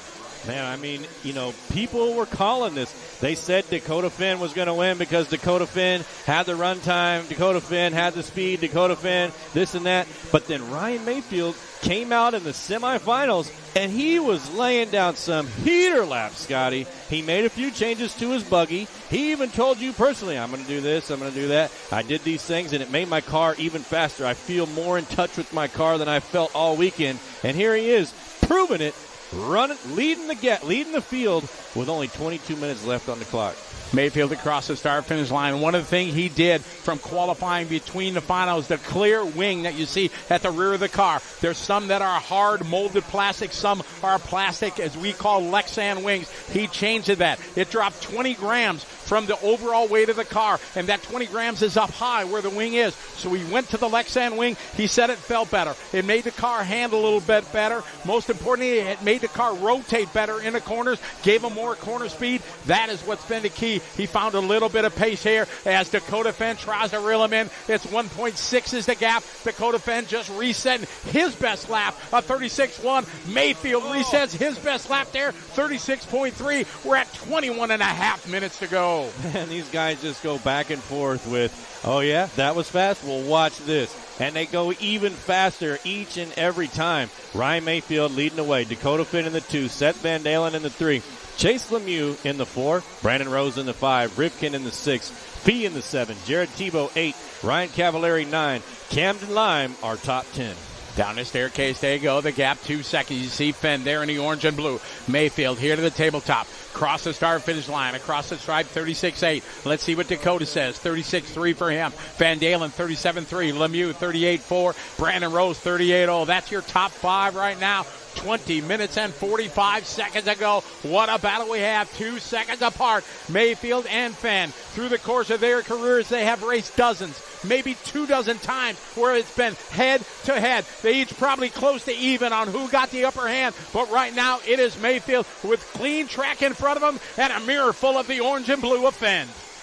These guys, Scotty, it's more than just driving these cars. These guys go out and they walk the track. They walk every inch of it. They examine it. They try to pick their lines on where they want to put their cars because each one of them drive a little bit different than the other one. They like setups that are a little bit different than the other guy. I mean, the cars are pretty much the same kind of car, but, they do little things. They put different tires on that have different tread patterns, and some tires are harder because they want the tires to last longer. Some guys use softer tires so it has more grip, but the tires, get soft and kind of, what's the word I'm looking for? They start sliding around. So, there's a lot more than just driving the car. It's a lot of mechanical and mental prep for this 1 hour main.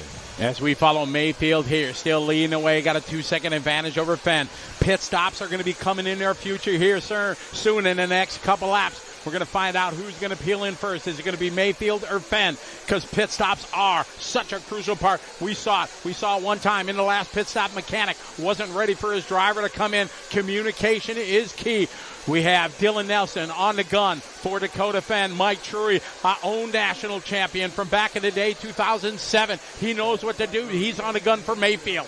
As they come to the start-finish line right now. Down the line they go. Fenn as close as he's been here. The gap 1.2 as he made up a full second on Mayfield. Oh, little touch of the pipe there. Mayfield with a pop-a wheelie. Brings the nose back down and maintains that lead. Hang on to her here because here comes Fenn. Man, these guys are just putting on a show for us here at the Roar Nationals this year. I mean, it's just Ryan Mayfield and Dakota Fenn. 1.2 seconds separates these two drivers. However, they got some traffic. Oh, watch out. Ryan Mayfield gets collected with traffic there, but so does Dakota Fenn. So Ryan Mayfield able to get out from that. Didn't really put Dakota Fenn too far back, but now they have another car in between them. And speaking of pits, I believe they came in at the same lap. We were all talking about run time for Dakota Fenn. And Ryan Mayfield's like, oh, yeah, run time? Watch this. And he did the same run time that Dakota Fenn did. So is that run time really going to play an advantage for Dakota Fenn? Or is Ryan Mayfield going to continue to pit on the same lap that Dakota Fenn does and take that advantage away?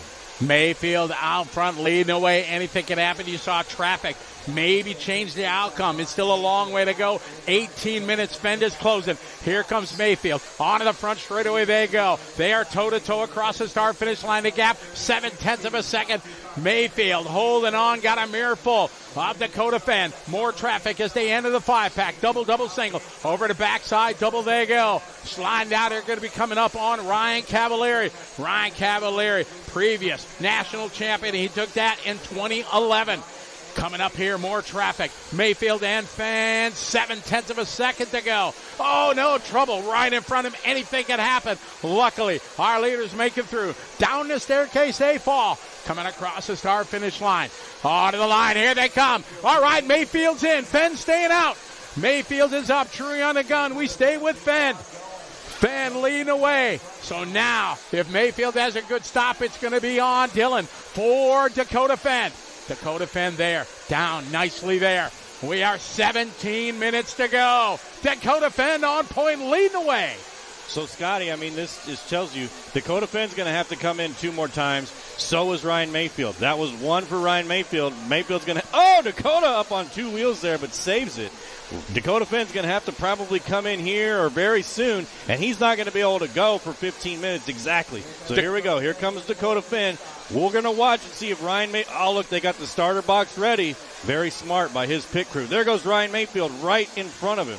Tyler Hook's right there to lend Dylan a hand. He got it the first time. When they had a flame out, they were prepped. They were ready. The battle continues, so there's 1 lap difference between these two. Mayfield leading the way, Dakota.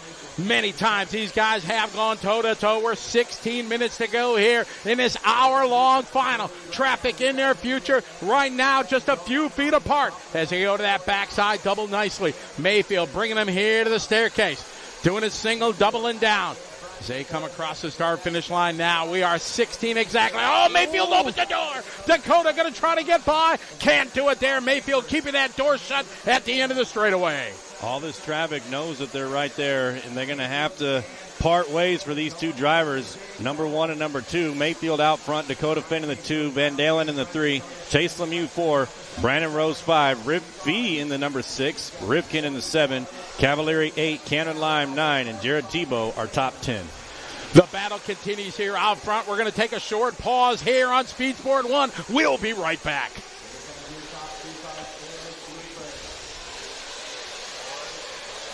Welcome back to the hot action here in our championship final. The duel continues between Ryan Mayfield and Dakota Fenn. It is Mayfield over the doubles. They go on the backside. Traffic in front of him. You see the orange and blue of Fenn right behind him. Just 0.1 of a second apart the last time by. These guys are savvy, though. They're looking ahead. They're not just looking at their car. They know what's going on. Plus, their mechanics are calling traffic for them. They're telling them, hey, Ryan, look out ahead. Because, they wear these headsets that are like walkie-talkies, so they can communicate back and forth between their mechanic and the driver. And the mechanic can kind of look out a half a lap, a quarter lap ahead, and let them know what they're about to come up to. That way they just don't run up on it.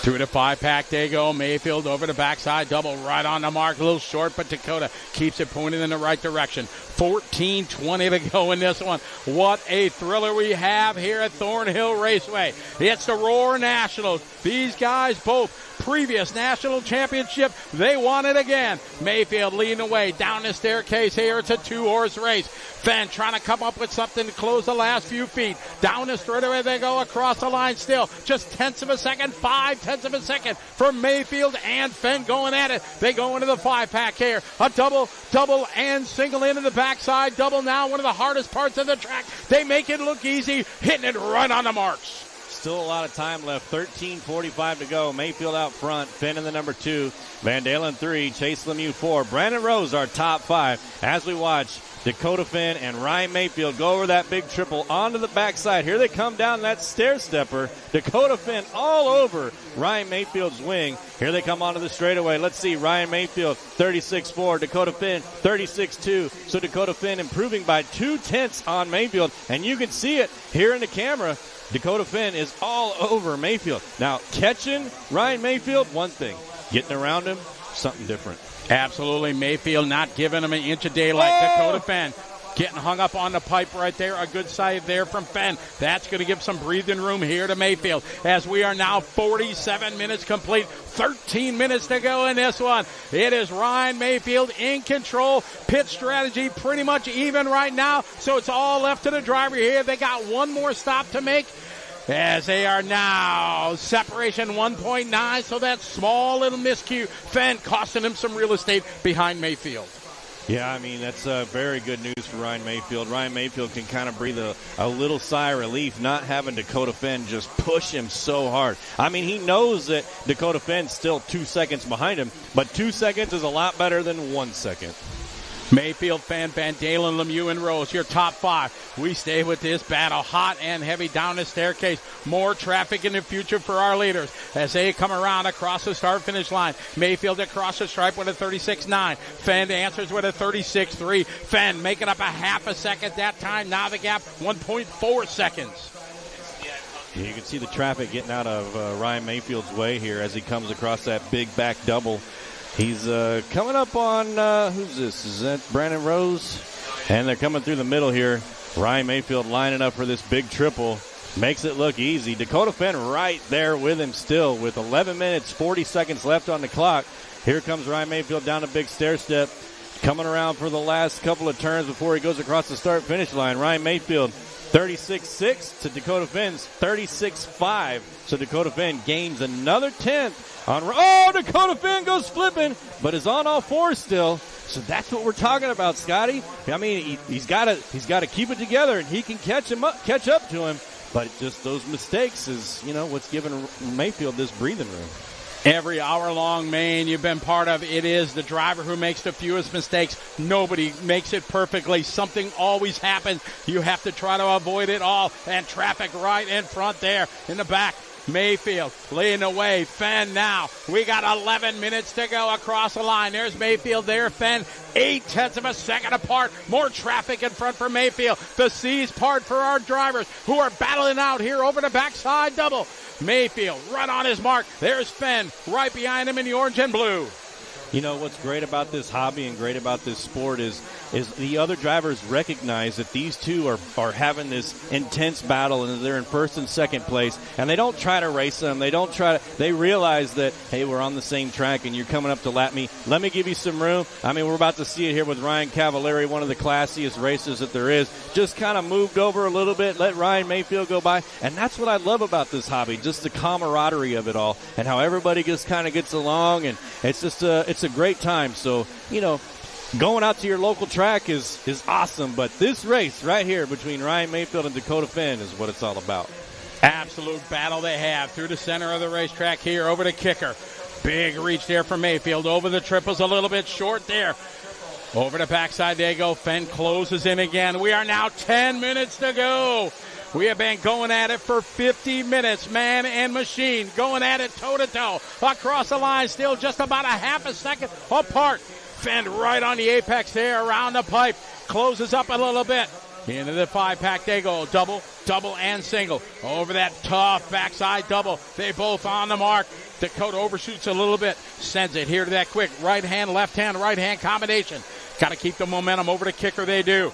Squaring up for the triples. The biggest reach they go. Both of them on the money. Completing another lap here. We got 9:15 to go. Fenn right there knocking on the door, but Mayfield not giving him a chance to find a way by. Let me ask you this, Scotty. They both got to come in for fuel one more time. If you were Dakota Fenn, would you come in before Mayfield?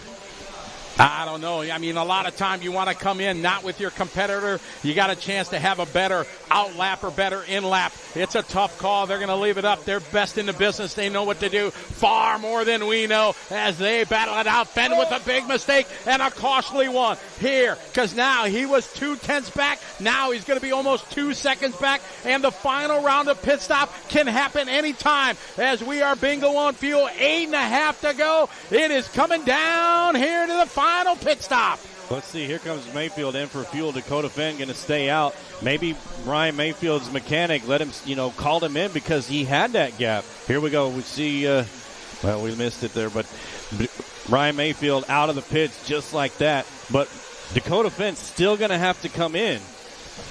So Ryan Mayfield probably going to pass him up since he had a 2-second gap already. It was a great stop for True. We saw the exit there. Not much of a delay as he came in for his final take of fuel. We expect to see Fenn here anytime with 8 minutes to go down the staircase. Last time by 1.5 here. Let's see if Fenn is in. No, Fenn's staying out here. Fenn across the line now. 36.6. Mayfield, what's his out lap? Across the line, we're waiting for him, 42.8. That's his pit lap. That is a solid one. So it's about a 4.5 to 5 second pit stop for Mike Gun. Mayfield is good to go on fuel. Fenn needs one more. He's got to throw some great laps down. As you said, he lost a couple seconds. That pre-lap there before Mayfield came in. Over the triples they go. We're going to see if now is the time Fenn is going to pull in. Up on two wheels, coming in hot. Down the staircase he goes. Look for Mayfield in view. Mayfield not behind him. And Fenn is coming in. Over the speed bumps he goes. Dillon on the grab. Right there, they keep the fire going. Oh, you see the sputter there. Grab the throttle. Oh, no, off track. A mistake there. He's in the fluff. The marshal's there. Mayfield got by. That was a huge mistake there from Dakota Fenn. He had it with the pit stop. He would have came out front. It's a brand new game. This one is only going to be better, folks. We'll be right back here on Speed Sport 1.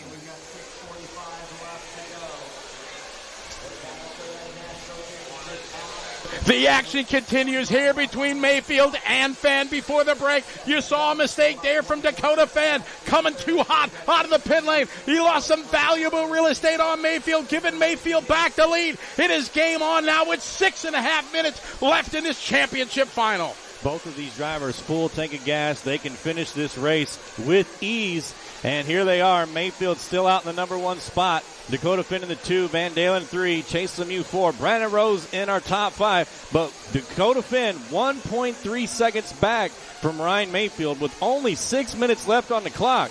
I mean, here they both come. There's no cars out in front of them, so they have clean track that they can get for the next, couple of laps until they catch up with somebody. So now the mission for Ryan Mayfield is to keep it clean, run smooth, fast, consistent laps, and hope that Dakota Fenn makes another mistake and isn't able to catch him.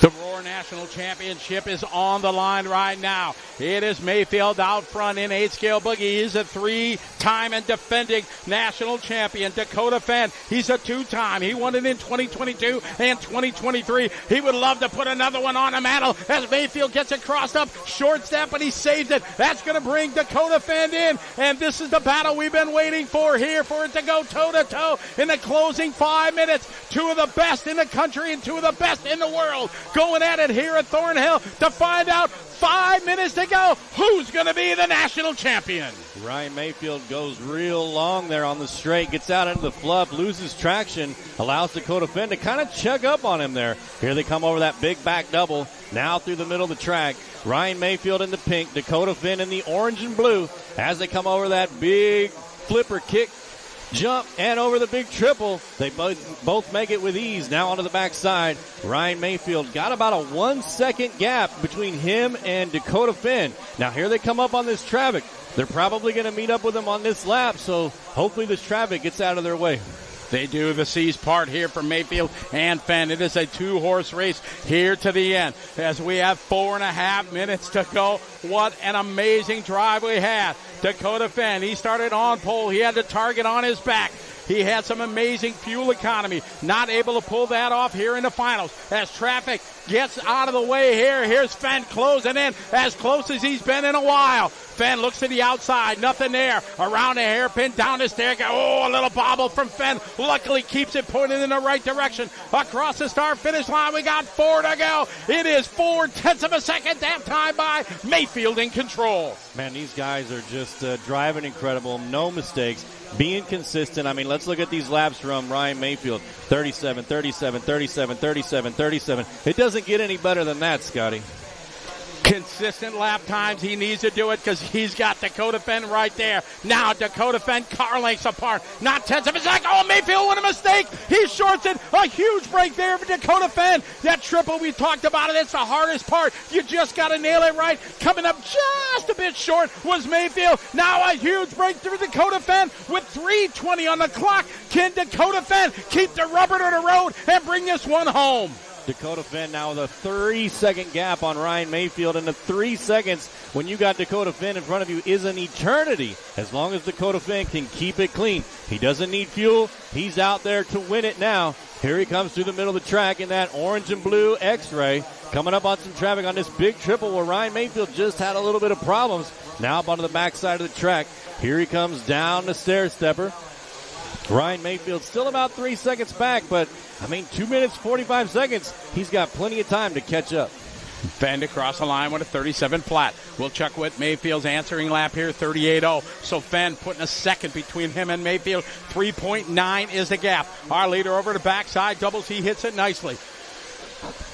Perfect line there to that right-hand, left-hand combination. More. Oh, man. Traffic in his sight. Luckily, he got out of the way wide of the apex. Over to triple. Nicely there for Dakota Fenn. Again, traffic, a big part of this one as these guys are leaps and bounds faster than some of the cars. Coming around to complete another lap. The last time by 3.9. Here's Fenn across the line. 2:05 to go. A 37.4. Let's see what Mayfield answers with a 36.6. So Mayfield chipping away at that lead. 3.1 is the gap with 2 minutes to go.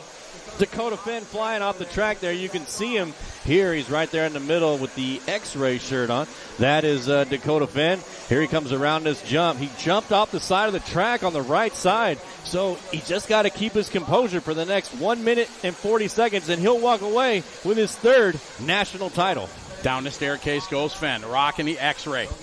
Yellow wheels coming up to the start-finish line. We'll check the gap. We got a minute 25 to go. That time by. It's Fenn out front. Mayfield is second. The gap now 2.5. That little miscue cost them some real estate. Into the 5-pack they go. Double, single to the backside, double. Perfect there. Where is Mayfield? Mayfield should be coming in view. You see him over the backside. We're now with a minute to go. Here it is. Fenn leading away. Fenn's going to get this lap and then maybe 2 more with this time left on the clock with 1 minute. Fenn's clicking off, roughly 38, 37 second laps. So Fenn looking good here. Fenn's got about a 2.5 second lead up on Mayfield. Here he comes around the start finish line. That lap, 37.5. Let's see what Mayfield looks like. 37.9. So Fenn with a 0.4 of a second to the good for Dakota Fenn. We are 35 seconds left to go. Dakota Fenn, a lap and a half left. He is looking outstanding right now. A few small mistakes. Mayfield answered with a few small mistakes. Over the triple they go. Squaring up nicely. Reaches, he sticks the landing. We're at 23 seconds to go. Down the staircase he goes. He is going to go one more time. Dakota Fenn coming to the start-finish line right now. Across the start-finish line. We got 10 seconds to go. This is the final lap. Dakota Fenn leading the way. It has been a huge change in his program. After 2 decades, he was running for TLR. A brand new change here in 2025. Also a big change in the family. And him and his wife, Chloe, had a brand new baby boy. He's a half a lap away from a national championship. Can he bring it home? Over the triples one more time. To the back, double nicely. He's got to go around the hairpin and down the staircase. He goes. 2 more corners for him and 1 more decision to make. Is it paper or plastic? He's got this one in the bag. Your Roar National Champion, Dakota Fenn. Dakota Fenn taking that one. Ryan Mayfield in the number 2. Seth Van Dalen in the 3. Chase Lemieux in the 4. Brandon Rose, our top 5. There you see the elated Dakota Fenn. Just happy with his success. I mean, an hour long. Just a super long main there. Dakota Fenn being congratulated by his fellow drivers. Just another national champion to add to the books. Dakota Fenn already a big champ here this weekend, winning a couple of other disciplines. Now putting Nitro Buggy, the top of the top for this weekend.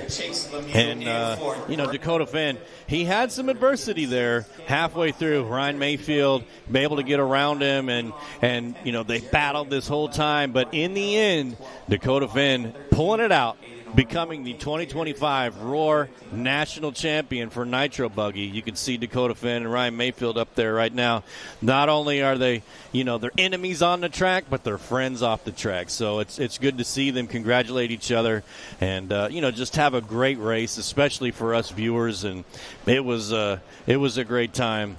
Dakota Fenn did it. Let's send it down to Scotty. He's got Dakota Fenn. All right, thank you very much. We are up here on the driver's stand with Dakota Fenn. Dakota, you don't look too worse for the wear there after an absolute grueling battle with Ryan Mayfield for an hour. Take us through that run. Yeah, pretty crazy hours. A really, really long time out there. Got into a good groove in the beginning and got a really good pace there for the first 20-30 minutes or so. Had a flame out in the pits. It's something with the heat and the humidity and stuff. It's been getting people all weekend long, and unfortunately got me there in the main. Right after that, kind of just had some bobbles and stuff. I'd kind of catch up back up to Ryan and have some mistakes. But there at the end, really kind of put my head down and made it happen. So thanks to the whole team. My car was awesome to drive. That's the easiest car I've ever had in a main final. So I think we made some really good progress here the last month or so with it. So awesome. Thanks to Chicky for all the help doing for the awesome pit stops. Tower down there as well. X-Ray, RC America, Ultimate, and Nitrolux engines. J Concepts tires. Everyone just for all the support, man. I'm so pumped. Yeah, you can feel it. You can feel it. A change from qualifying, going 10 minutes now. We expected that, but you didn't do the 10-minute stops. Tell us why. Yeah, I think I could have. Just with, like I said, with the humidity and how I wanted to kind of detune the engine a little bit just to be safe. I think I came in around 9:15 that first stop and had the feel to be able to do the 10 minutes, but I didn't know we switched to the gold compound for the main since it had better wear. I didn't know how the grip and track conditions would change with the different compounds and stuff and how the mileage exactly would be, so decided to play it safe. A big change in your program this year after 20 years with the brand now, running X-Ray. You're a papa now. Tell us your emotions there, thinking of that, of the family and everything. Yeah, I think it gets me fired up for sure. Definitely motivates me to get out there and do my best, and we definitely did that this weekend, so I'm pumped. Congratulations, national champion. Clayton's got something here. Another one for your man here. A well-done job there. Dakota Fenn, your 2025 Roar National Champion. All right, we're going to get Ryan Mayfield in here. And Ryan, for years, you and Dakota have gone toe-to-toe, another epic Mayfield-Fenn battle. Yeah, it was good. I mean, I didn't really have much of a shot there at the beginning. He had a pretty big lead. And then, he had a problem in pit lane, and I was like, all right, well, just try your best here and see what happens. So, I was leading at the end, and it's a super hard track. He had a little more steering in that triple turn. I was trying to block him a little bit and just cost myself, case the triple, and we got together. And I was glad to be there. Car was good. We made a lot of changes. And, from where we were 2 weeks ago when we were here, we were about a lap and a half down from Dakota. So to come back and to battle on the last lap, be within 2 seconds of them, I'll take that. I wish I wouldn't have blown that triple with a few minutes to go, but like I said, just want to thank everybody. Thank Mike Truey. He busted his ass all day, or all week. We worked hard all week, and to come out of here with a few seconds in the third, I wish I would have got one of them, but not a bad weekend, and time to go home and see the family. Well, congratulations. Great drive, great show, everybody. Congratulations. Thank you. All right. Let's get Seth Van Dalen in here. Seth, you've been up there racing with these guys, finishing third to two of the best in the world. That's not too shabby. Yeah, not too shabby at all. I want to apologize to Ryan. I ended up hitting him. I cross-jumped the back double, ended up hitting him. Cost him a little bit of time at the start, but, yeah, car was good. I was able to run with him. I think I had a little bit more pace at the start than Ryan. As the tires wore in, I had a couple of mistakes and eventually ended up having a little bit of a tire issue. We swapped the tire and finished it out in third. So, yeah, overall good race. I'm happy, but a little disappointed. I think I had more speed than what it showed, but I'm happy. Well, you should be. Third place at Nationals, not bad. Congratulations. Thank you. All right, Seth Van Dalen, a little disappointed, but still a solid run, and you just have to, you can feel the emotion in Dakota Fenn, another national championship. His name, he is the 2025 Roar National Champion. Yeah, thanks, Scotty. I mean, Dakota Fenn, Ryan Mayfield, Seth Van Dalen, Chase Lemieux in the 4, Brandon Rose, our top 5. But the story is Dakota Fenn just dominating here all weekend long.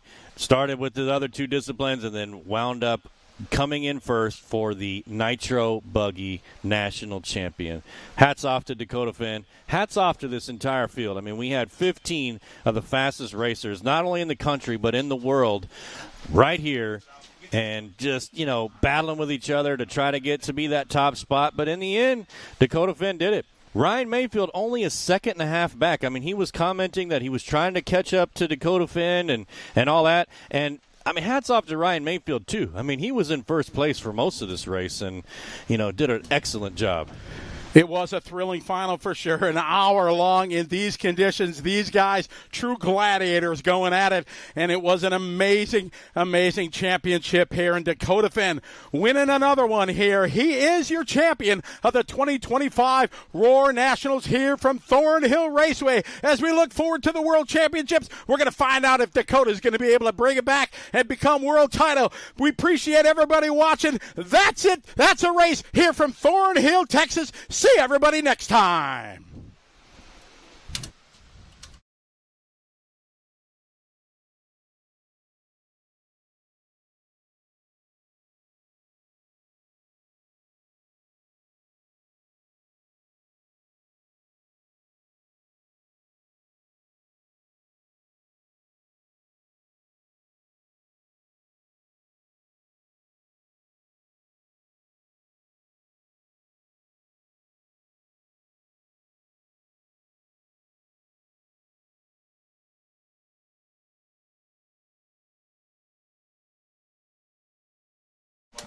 Hey, everybody, we are back to the stream.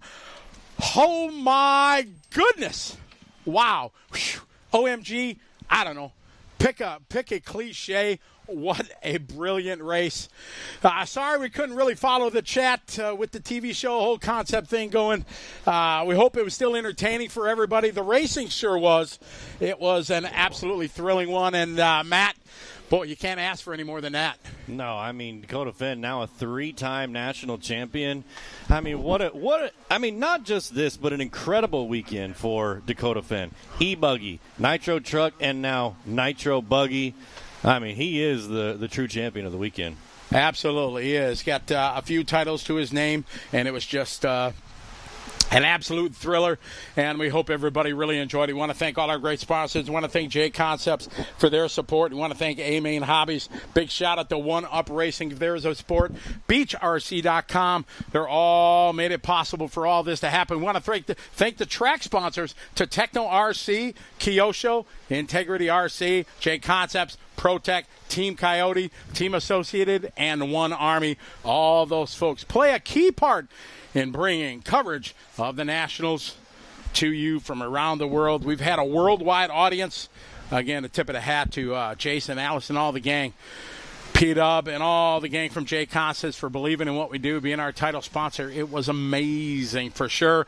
And races like that, Fend and Mayfield, they make it easy to bring into coverage. What a stellar, Zach Ryan, a stellar race. Exactly. Whew.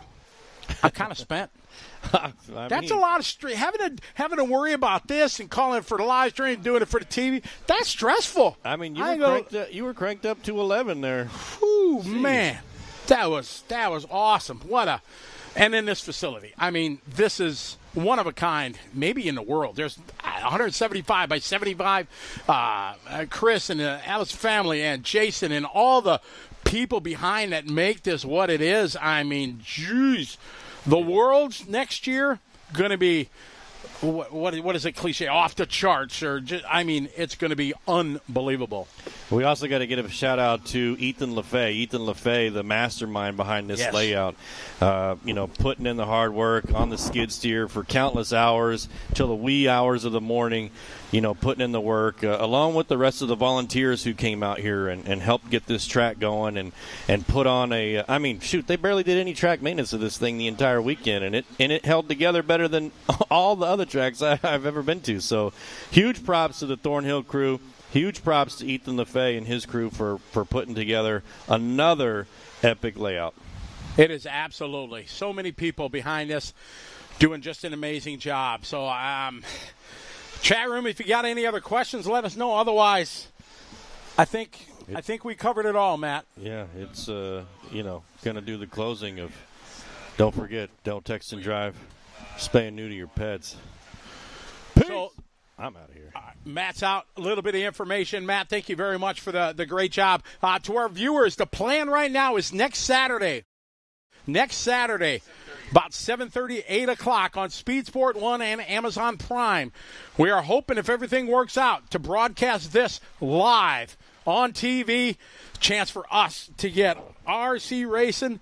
Make sure you look out social, and when you see it advertised, we ask you, anybody you've watched this, you have a passion for this, for sure, help share it. Share it on the interweb, let everybody know, share it, like it, all that kind of stuff, and get the word out there, and take a moment, enjoy it. The more viewers we have next Saturday, the more Speed Sport 1 and Amazon would say, hey, this is pretty cool. Maybe we should do more. So it's a team effort from all of you, and we really, really, really thank you guys for your support and hope you catch that show next week. So on behalf of all of us, behind the scenes here on LiveRC.com and our title sponsor, J Concept, we thank all of you for joining us throughout the course of the week and watching a mega final there with Dakota Fenn being crowned your Roar National Champion. So thank you again very much. Again, on behalf of all of us, it was a great time here at Thornhill Raceway. We hope to be back here for the World Championship. Have a good night, good morning, good afternoon, wherever you are. See you next time here on LiveRC.com.